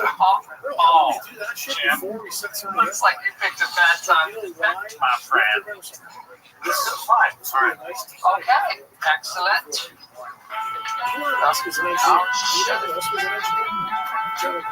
Hey, man, what's up? Yeah, no, tell him I will give him general specifics tomorrow, okay? Yes. Say hi to Pam. Yes. That's Josh, right? Pam says hi. Have fun on your date. Very good. Talk to you later. Bye. And what did I tell you? You have something wrong. Can you be a product engineer, make a bomb, media science, and turn people? Oh, nice try, Josh. Hit the So wrist. what am I trying to tell you? Is I'm trying to kill all your computers. Okay. Double up. Steve Jobs. What? We didn't bet anything, Michael. Well, let's come on. Come on. Come on. 62. See, well, I had it here. I didn't talk about some really exciting advances to our project. Before 6 years. Jim and I have different definitions of friendship. I think it's talking and being friends. Jim thinks it's being best And friends not with be able to spend the time with your kids or your family. But guess what? On that, Guess what? I am not going to discuss. One of the longest relationships ever worked. That is so true. I got the story how I valued it. Ready? Got it? Okay. From that Let me tell you what we're looking for. dude, it didn't fucking magically come into me. Michael's late. What a surprise. You lived on a kibbutz. My job is, when I come to a podcast like this, What's a kibbutz? I'm trying to get in It's there a and farming take community in Israel. on Sugar beets. No, mainly oranges. Those are good too. You should write a book about your life. It would be a bestseller. Wow. Shut up, Jim. No one's talking to you, okay? You are. Shut up. You're gonna kill the man. Okay, I'm upstairs. So I'll be right back. I'm meeting knives to Hey, Michael, what's up? Because I think you have a duty to me and a duty to the public. You have other people come in here. Okay, perfect. You say, okay. Michael, thanks for joining us. Sorry, my meeting ran late. Yes, and they're exclusive with Staples. Used to be. And I'll call you in the morning and work out the details. We can now sell animal products. Yes. Oh, Michael. Yeah, well, maybe next time you will estimate me. Now, some people are going to be loud on your YouTube comments and tell you you're an asshole and Jack did something to you and you should have never done that. What can I say? I'm not going to. I'll be the first one to tell you. I like to be able to talk to it. But I'm going to got a hooker. Oh my God, I gotta read this. I gotta call somebody out here. We don't learn anything from this. Get in the closet, tie the doors with a wire hanger like I taught you. when governments give you Circus Maximus, I'll be up in 90 minutes, I promise. What can you tell by somebody who's your Cosmos. It's like Gary Bradshaw. Great quarterback. No. Well, when I do it, I'll promise you. Remember, itself is it's actually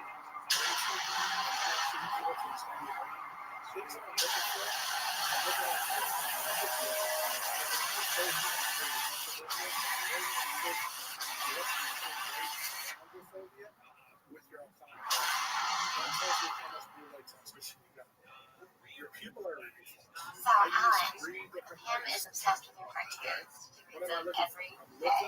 for evidence that your midbrain is involved. Ketchup. Loves ketchup. So how do you Then come I'll up do with your some other cartoons? things. Like if I put the light in your eye and you sneeze, I just I kind of think about stuff that I see or dream of. When I go You outside, dream in I cartoons? often sneeze. How fun. you've got an issue, it also tells me something else. Yeah, I should get going because I have to get up and watch a rebroadcast of the Pan American games at 4 a.m. All right.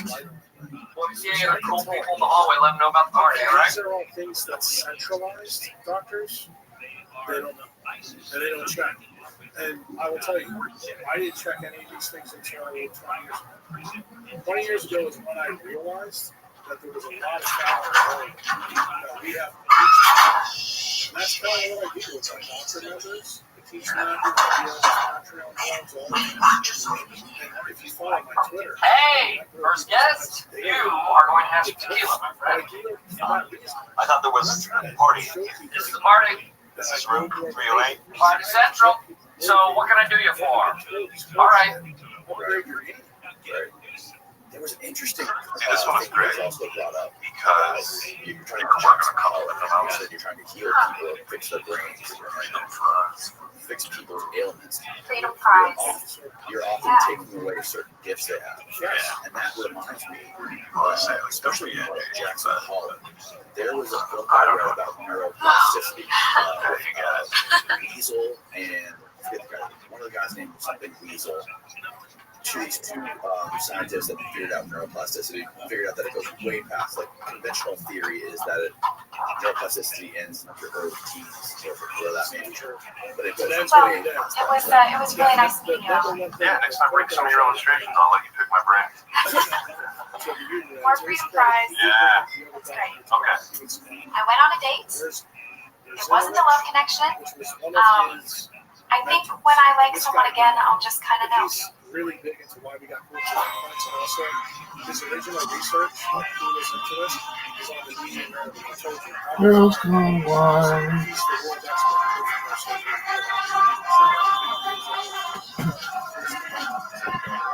Girls Gone Wild. Girls Gone Wild. Girls Gone Wild. because I was taught that the brain doesn't change. That guy's research told me that bullshit. People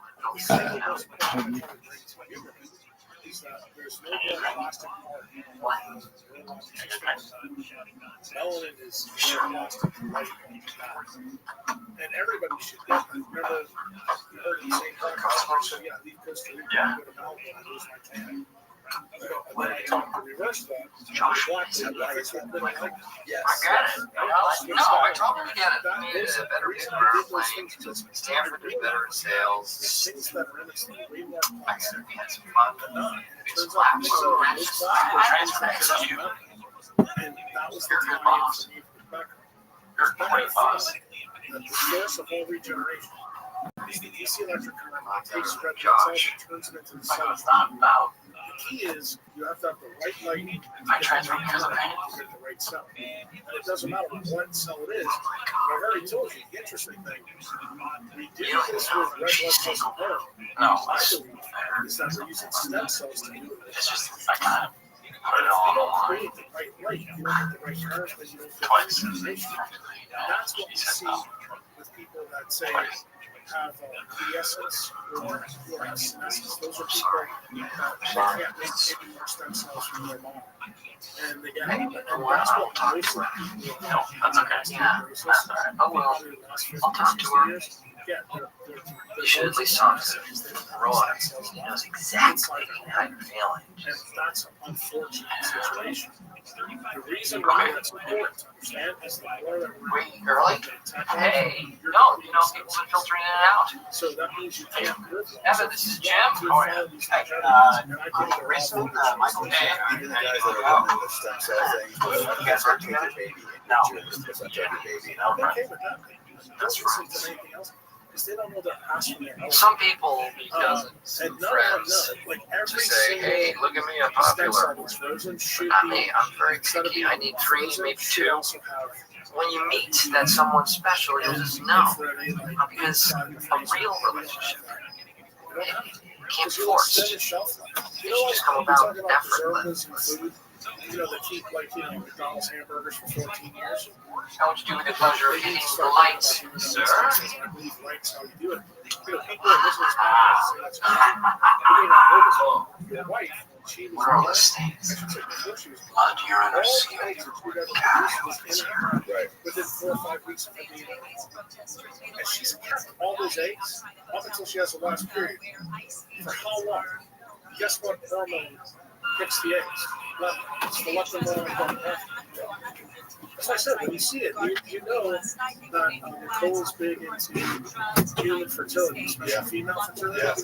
Well, Alexis Jasmine, same way. Fertility is also tied to this, which into your testosterone. So when the kids, boys, put their phone in their front pocket, they're radiating all their sperm. Not only are they destroying their testosterone, but they're killing their germ cells. Those germ cells. You have all these idiots that come and do podcasts about artificial intelligence. If you ask them, artificial intelligence has no charge. You know what I tell people? You know what artificial intelligence really is? It's your kids. Your kid is part your wife, part you. It's a fucking alien. And you don't think about it that way, but guess what? What are we doing to our kids? We think, okay, after 4 or 5 years, we put them in daycare. They're getting irradiated in daycare, then we put them in school.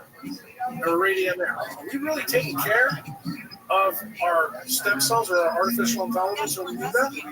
But that's what the transhumanists. And what did I say in the report? If you're going to bank your eggs because you're a tech abuser because you're infertile, maybe you need to take care of the eggs better than you took care of them. We're not doing that. So guess what? When we take the egg out and do IVF, after it's been frozen, why does anybody think that's a good idea when you understand what I'm telling you right here? Yeah, that's interesting. That's interesting. I actually recently had a biological anthropologist on here a week ago. He was explaining to me that there's a lot of debate about IVF and the thing that you're selecting against nature. You are. I totally agree with that. And this is the reason why I will even tell you, this was the punch in the mouth that I had to deliver to Nicole. I said, you realize that you inserted your previous life. You did. You ruined your germ cells. That's why that baby has got what it's got now. And she's out. You got to do reverse all the things that you guys did. This was a straight punch in the mouth. I was not crying on it. But when she said to me, $100 million, I said, I didn't want it. I said, but I'll tell you what I want you to do. I said, I want you to get $5 million. An engine Tata to make the blue light computer that wants all the blue light. Because your husband's trying to put him out of business. All his friends and Sylvia about it. She did that. Then I said, go talk to Francisco Gonzalez Lee in Texas. She gave him $20 million to study red light multiple. When she did that, she proved to me that she wasn't a douche. So what did I do? Then I wrote my seminal ideas and I put it in the water. I gave it to Nicole before I gave it to her. This is online. It's on my page. In fact, when I sat down with Andrew Wakefield and Mary Dowdy 2 days ago in Dallas, he gave both of them. I said, if you want to see where I think it comes from, and I think what Dave is very interested in, to his credit, he said, look, in 98, he goes, what we call the state of autism is background is tied to the gut. This is where he's a gastroenterologist. He says, I realize he's out of the doctor. But to his credit, when you tell him he's a brilliant guy, he's just going to fucking shoot up.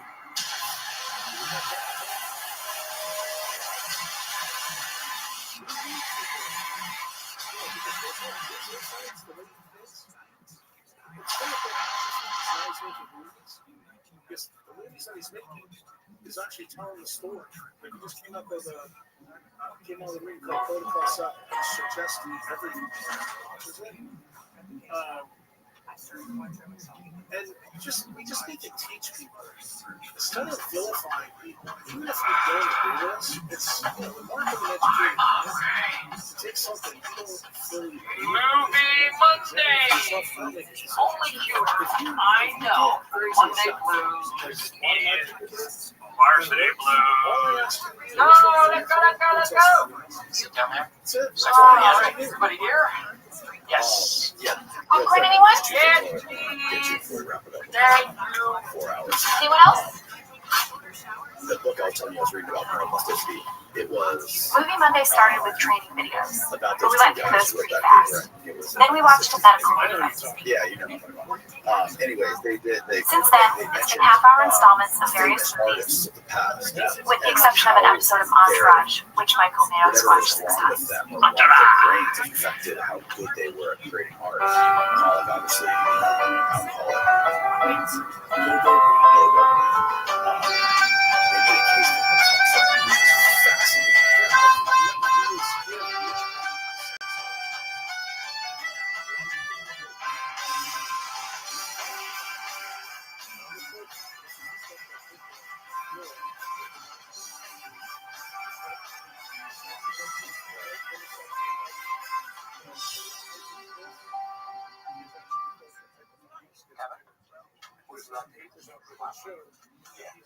Why him?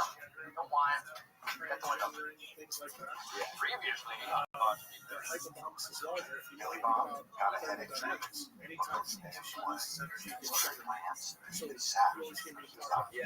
ankles, your heart, and they all fail. Hey, blow up. Right. The same thing happens with your hypothalamus, and that's where all your sex hormones are. Not everyone approves So of there's Movie no Monday. proof that this thing is actually tied to changes in the important pathway. So we are selecting out not children. So what are we effectively doing with this transhumanist idea?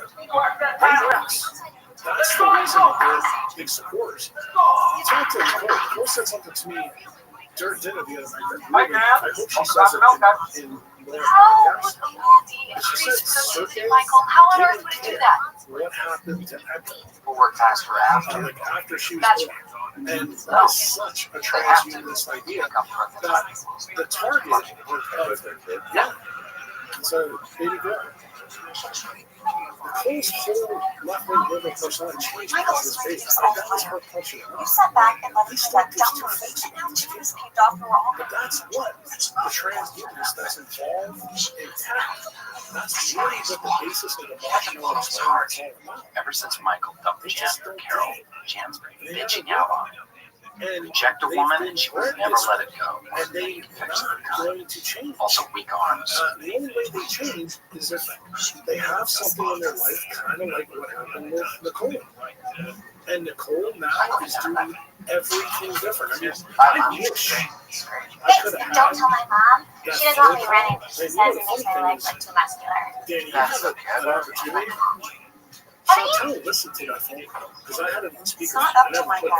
It's Jan's call. Talk to her. Ask Chantel. Fine. Sit back and do nothing and let us all get fired. And I was like, you're asking me for help for your kid, and you're ruining I know that patience and loyalty are good, virtuous traits. Sometimes I just think you need to grow up here. The Shrews are a very loyal breed, and I also have Mannheim blood from my German grandmother.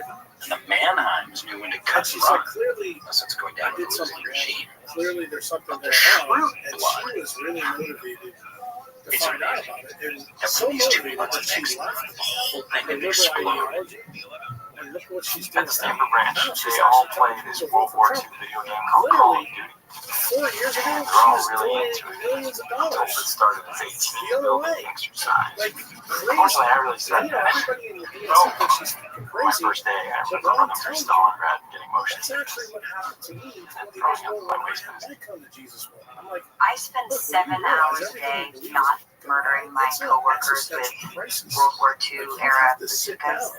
and it's and less figure fun this shit than out. the 1 hour day that I For do. everybody, Danny, it's going to be different. What brings us to the table?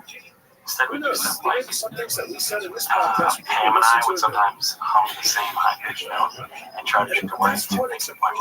That's what life's about.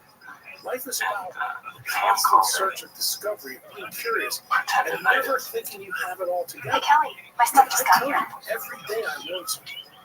And Kelly really likes to online shop. if I'm not learning So something, I felt like I wanted some new clothes. that's how I look at it. I mean, I just, Have you seen this? I wanted to, I felt like it was time There's to this maybe, skin pigment you can put on your skin to just make get it new clothes. visible. Okay. How is that a new thing? And how is it a yellow thing that makes your skin see? Yeah, you haven't even tried it on. It's bad. How it works. Try it on. Fashion show. Fashion show. Fashion show at lunch. Fashion show. Fashion show. Fashion show at lunch. Fashion show. Fashion show at lunch. Fashion show. Fashion show. Fashion show at lunch. Just like fishes are optimized for they're in a different environment. They're in water, and we are, silly talking monkeys that live on the surface of the planet. But there is an optical density of your skin. Remember what you're saying. When they use something like this, Yeah, look at that. when they use something like this, what are they trying to do? They're actually trying to get you usually past your acute trauma. Until you come back, like you'll be shocked. Because I've been talking about that shit about you all the time. Do you know what? One time Uncle Jack was doing is when you're Not firing. you put blue light on the perfect, you know what it does? It stimulates the skin to grow faster, which is the reason why blue light Four causes nights a week, I should get here thin and Because soft. that's the truth. Right, But it's believe it or not, someone has a burn. I sleep You under see my blue desk. light. All opposed, blue 3 light nights I stay actually my causes place the too burn long. to heal faster They don't know because you're stimulating your hair. One of the things that I've talked to several Now, trauma surgeons about, Firing people is bad for when morale, they do use the blue light, they need to add a 380 especially light bad for for the the person reason I being told you fired before. also. Because nitric oxide talks to the stem cells Don't in sound the skin confused. to even redo it faster. One of the things Spirits that lifted. people who don't use the UV light have noticed, the skin that comes back after you use the blue light always has less pigment. Here we go. Everybody, you know what? It dawned on me that we were all in there watching a movie together before we were so rudely interrupted. So, let's get back in there. Why? Because palm seed has to migrate into the new skin as it's growing. Because that's exactly what happens when you're forming in your heart. Can you hear me? As the neural axis grows, you Moving have Monday. your breast cells migrating through their tracks Come to on, get where they need Stanley, to let's be. go. We don't have melanin in every single spot in our body. We have it in key spots. Brian? When you see somebody that's I'm pretty sure Jen said that we're not we know it's a Okay, substantial well, but there's parts of your body you don't it's really have this a lot time of. to watch a movie And some together, people are so I surprised to guess find I out will just go that play over some our online calves Scrabble. and over our rectus abdominis, which is our six-pack muscle, we have more POMC in that skin than anywhere else. And think about why that makes sense. Because if you Why did you do that's that? why it's there. Kill And we German. walk upright. That's where We're on the German team. team. It changes those things, which is what I said in the video. Yeah, this is what I said in the. It's wild. But I said that though in the Ruby podcast. So these are the collateral effects of light sculpting based out right now. Yeah. Well, no, I said it very candidly because people have always assumed in the anthropology that we're going to find a missing link. And if you understand what I said in the human podcast, what's the difference between Talk to us Michael and and he'll talk to me, and that way you don't have to speak to each other. there is no transitional link. What What do about you think we're like in 100,000 years to survive if there's no cataclysm? it's not about Do you think we're pride going to look like party, these is it? little gray aliens No, that people we talk should about? discuss that another time. Look, I'm already an hour outside of Scranton, Dwight. I'm not coming back. Pull over at exit 40. There is a Liz Claiborne outlet. I already told you that protect I know you like that store. Go inside and shop until I can meet you. How do you know I like that store? Many of their bosses are Claibornes. How do you know that?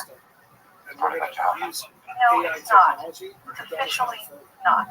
In other words, you're going to be. We don't have to. And if I'm you going have to think, to the dentist. it's not a good place to be because I have to have an emergency crown put in. Ouch. driven by those who think it. to be honest with you, this is It's a new dentist. that takes us back to the first hour. He's far. Might be gone. 3 hours. They want to be 3 hours. Wow. Have fun. Steve is, while we're all the fat bastards walking around, you're doing what they need. You know what? I think there's a connection between Anything good? blue zone areas of the world Yeah. and developed parts of the world. Blouse? I feel, I don't know if this makes sense for longevity, but I feel more alert, more awake, more alive. I can see. I just feel better when I'm Really? in a country, when I'm driving around, Okay. not Okay, run it. stopping at red lights and stop What signs would and you just do waiting for the light to tell me when to go. When I really have Mostly to get rid of waste. the car Just have to stay people there. alive, to make sure that I'm Clean driving the the way house. to keep me alive, versus Right here. It's all you driving in traffic here. I can just feel strongly. Just feel behind my whole back. Turn on to my coworker. Decision to turn on my voice. Once I get it, mostly I feel that Michael was able to test the package. I can hear it.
Oh, that's nice.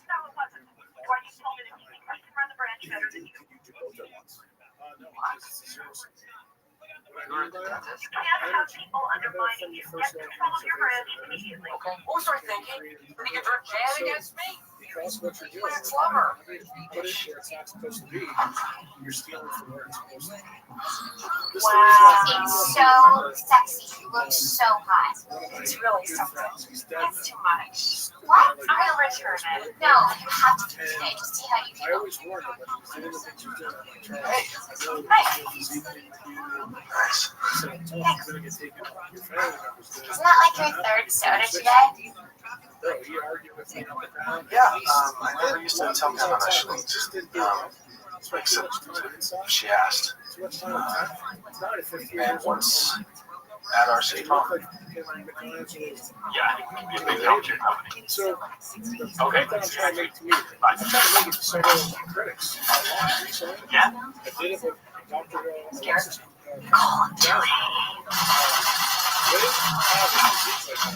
Andy, can we mess with a company for a minute? Now? Yes, now. Game on phone, everyone. This is not working. Okay. It does. We're getting slaughtered up there. I'm sorry, I don't know. Just need a strategy, okay? We're going to set up a trap in the gun. All right, Jim, you're using the MP40 on the 44. Snipe what? Jim, are you playing? You don't snipe the character, okay? Saboteur! Saboteur! I would do it for real. This game, the game is over. I'm really going to shoot you.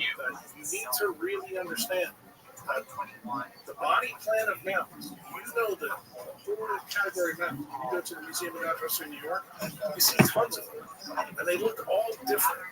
They all have different issues. You know what determines this stuff? The really dumb thing about biology. There's something called Cleaver's Law. Cleaver's Law basically says the lifespan of a mouse and an elephant, they still have the same number of heartbeats. It's true. So what is nature telling you? There's a power at the basis of energy production, and it's called Cleaver's Law. You can look it up. Okay.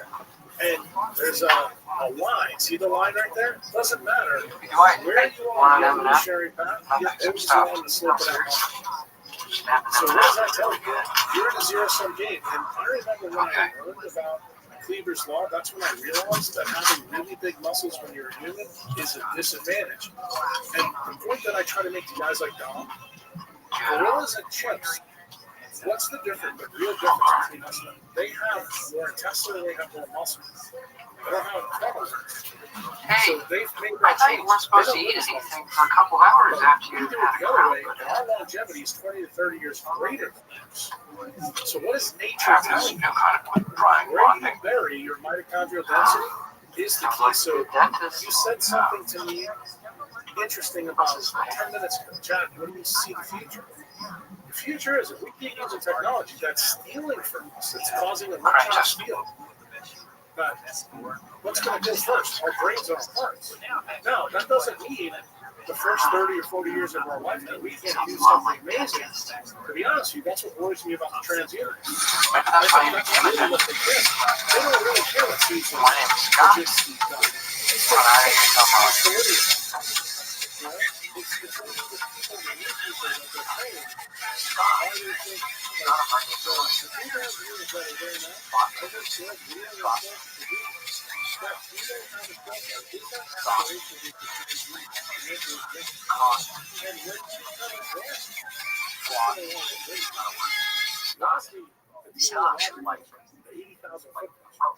That's the reason I think that they think you're interesting.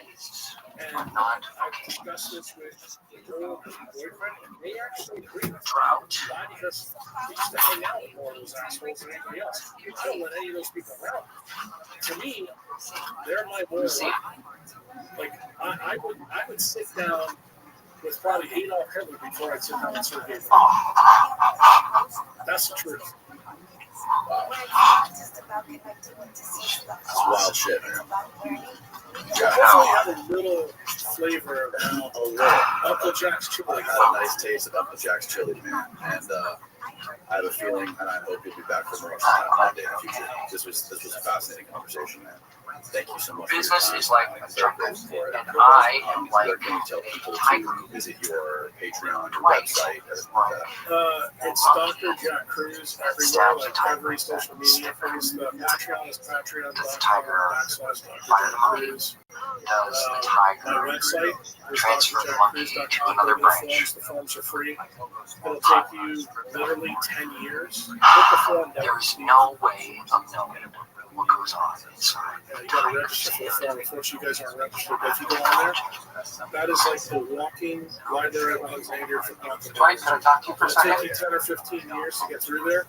If you, I'm not kidding. If you put my name and your disease in a box, dude, wow, this is tough. That's and believe it or not, that's why Rick and some of my friends, they want to do a movie because they feel like when someone dies, the library of their knowledge dies with them. And that's why I just got off the phone with Dan. So that it's there. And the problem is a lot of people ask me, they want me to be their librarian. She demoted me. We already figured out how that goes. Yeah. You know what the craziest part of this is? She demoted me to your job. That's where you start. I think there's that She said that you should be expecting a call later from corporate. And that's that means you were going to be acting manager of Dunder Mifflin Scripts. I can't believe this news. Wow. Yeah. I told her I didn't know whether you want to do it. Because you've always been so loyal. Why? Because I need you to my know most trusted ally. some of the stuff you have today, you know, about Becker's work, starting connection, and stuff like that. Like if I start talking to you about what I want you to do, you're going to look at me and not know this. I just wasted money talking to this guy. And you probably did. But what I want to do is I want to elevate your game so that you understand where I'm coming from. And then I can easily now tell you, go read this book, go read that. In other words, you don't have to believe me. In the beginning, you have to.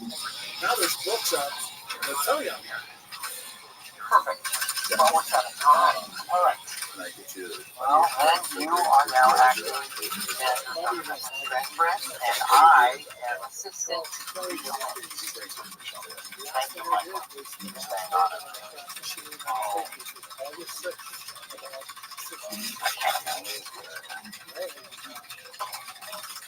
That's when I officially decided to become a free agent. Start talking about when we talked about the first year.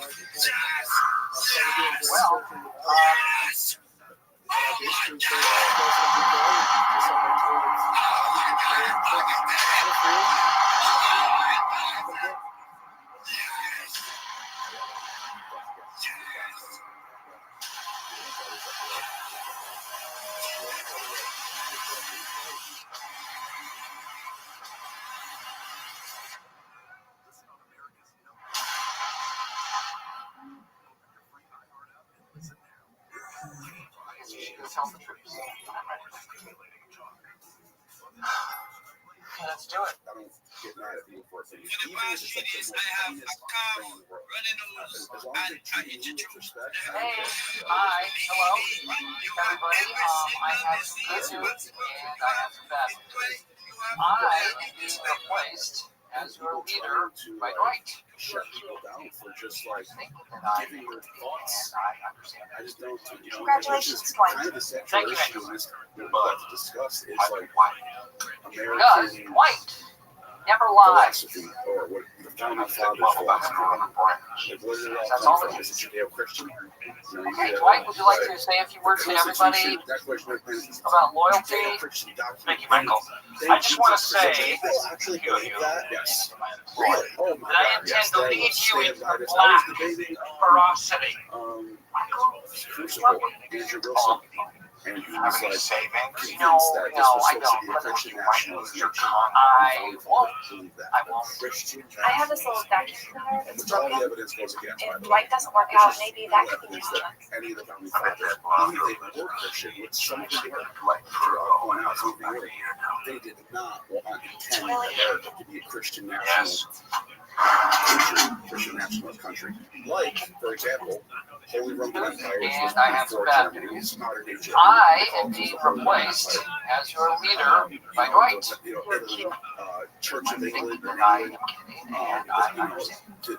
Congratulations, Dwight. Thank you, Andrew. Before the end of the 18th century was Christian Because nationalism Dwight in many senses. never lies. Before he started going into like, okay, Dwight, would you like to say a few words to everybody about loyalty? Thank you, Michael. I just want to say a few of you that I intend to lead you into the black ferocity. Guided by the laws of God. Yes. Have any savings? No, I don't. Say that these founding fathers I won't. in the sense that they did I have this little vacuum cleaner that's broken. If Dwight doesn't work out, maybe that could be management.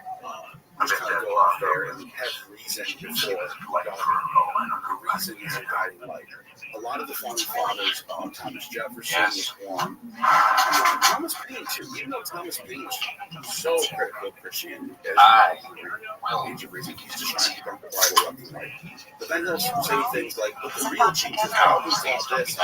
Probably was a philosopher. Probably was a good dude." See, this is Thomas Jefferson. In charge of the women. Thomas Jefferson wrote a text called the Syllabus. And this syllabus was basically taking scissors Dwight has issued assigned parking spaces based on some weird power ranking formula. New Testament, what do we got? All the epistles and all that stuff, Revelation, gone. All right, what do we got left? We got 4 gospels left. Okay, what do we got left? Chopping off everything except for the red letters, which is, when I say red letters, modern Bibles, but Jesus quotes in red, some modern Bibles. Just tap S. I'm not saying he had a Bible with red letters, but I'm saying he chops off only the quotes from Jesus himself. So all he has left is sayings from Jesus. He's got no crucifixion scene. Thomas Jefferson did this. Some people call it the Jefferson Bible. He called it a syllabus for a reason. And what he's left with is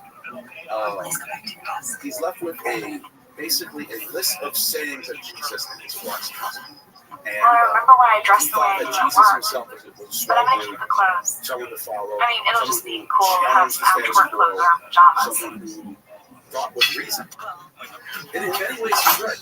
In many ways, so for example, yes, it's too quick for you to have any idea what you might do as a leader. On the Sabbath, I have some ideas. your animal falls into a ditch. Yep. You cannot Some go personnel get that animal changes. out of the ditch. It's going to stay in that ditch until the next day. I put these people together pretty carefully. Protocol changes. Jesus says, Like, you're not going to dress go code. and get your. Is there something inappropriate with that? Some of the God colors gave the are Sabbath off, to right? man. So he's basically saying, like, Maybe I'll we quit. can do things on the Sabbath. He picks grain on the My Sabbath. fiance told me I don't have to work once we get married. Apparently, David did the same He thing. said that One of the books from Kings and my new job is to Chronicles. do this So 12 Jesus is sort of like philosopher, going against the grain. Damn it, Jim! You're killing our team. Just find a corner and hide for the rest of the game. Let's try. Yeah, and Thomas Paine is a little more critical of Christianity. But another thing Thomas Paine said, I'm sorry, Thomas Jefferson just capped off what he thought about Jesus. He said Jesus is We're going. Christianity. I'm the only real Christian. Jefferson says this, but that's not a good thing for Christians. Oh, you know what? I've got to see Josh right now, but remind me to tell you. He says the Trinity is incoherent.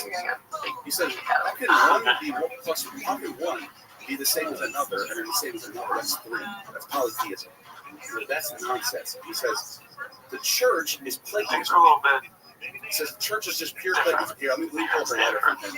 He writes it so I can give you the exact quote. It's not bad. The church. Well, I guess it's time. I turn over the keys to David Sebring. So in 1813, Thank you. in 1823, Corporate least white, you heard it. April 11th, Jefferson wrote to John Adams. He says, the truth is that the greatest enemies to the doctrines of Jesus are those calling themselves Christians, explosives of them, who have perverted them to the structure of a system of fancy, absolutely incomprehensible, and without any foundation in his genuine words. And the day will come when the mystical generation of Jesus, by the supreme being of his Father, and the womb of a virgin, will be classed with the fable of the generation of Minerva. I know.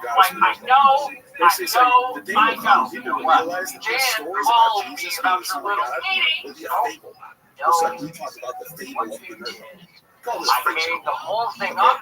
When he says, oh, do you? Do you like it? How dare you? How dare you? Twice? These United States will do away.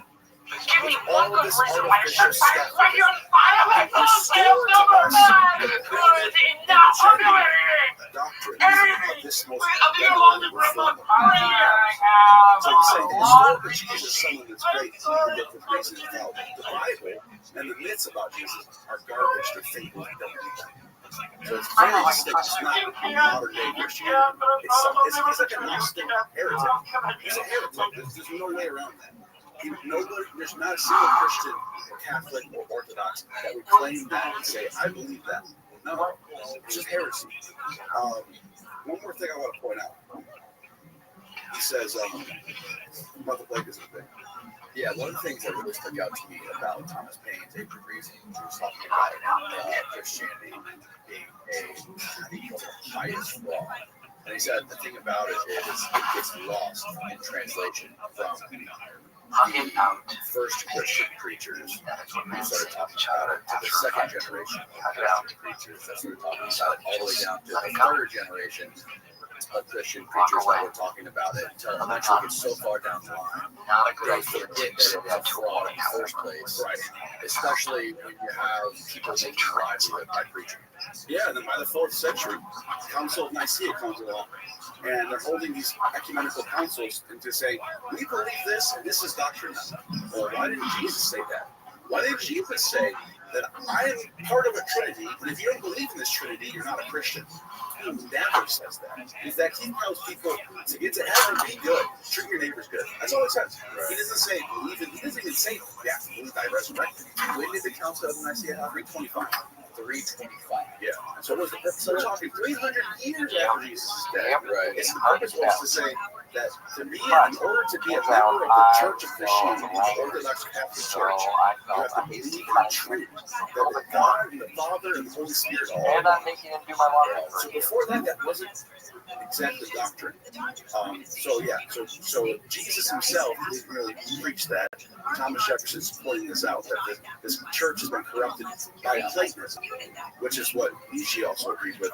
Now, in 1816, on January 9th, he wrote a letter to Charles Thompson. And he's talking about this syllabus that he wrote. He says, I too have made a wee little book from the same materials, which I call the philosophy of Jesus.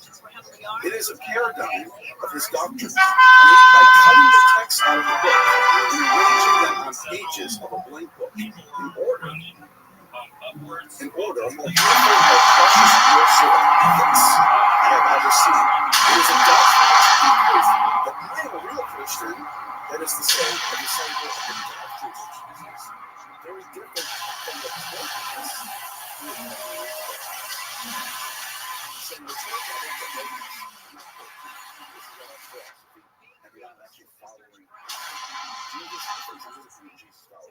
I personally think he's going too far. Why? I think you don't need Jesus. Just follow reason, which is what Thomas Paine is doing. Thomas Paine is reason. That's it. That's your logos. And so, but I guess I can see what Thomas Jefferson was doing when 90% of the population are Christians. Can I get your pencil from the warehouse? No thanks. So they're really That's okay. I'm going down. Yeah. So, and then the other founding fathers like all right, I'll be right back. Benjamin Franklin and John Adams. Those guys were working really closely with Thomas Paine, right? And Thomas Paine was actually instrumental in writing parts of the Declaration of Independence, and I think he was actually. Did you get me a pen from down in the warehouse? Don't mind if I do. Yeah, he was there. He was there in Philadelphia in 1776. He was the philosophy. He was the mind behind the whole operation. Right. He influenced all of this. Hey, Michael, we should get me some coffee from the warehouse. Just coffee in the kitchen. The warehouse coffee tastes so much better. Those ideas, those constitutions, set up by Solon, set up by Demosthenes, set up by Cicero, that type of philosophical worldview to lead people with, rather than I am like Benjamin doctrinal for the boys. or what's the word? Dogma set forward by religion. Right. Do this or else. With cream and John sugar? Adams, as you mentioned, one of his most blunt, famous quotes about this says, government should not be founded any way with a Christian religion. Just straight up says that. Our government will not be founded any way with a Christian religion. So there is no Judeo-Christian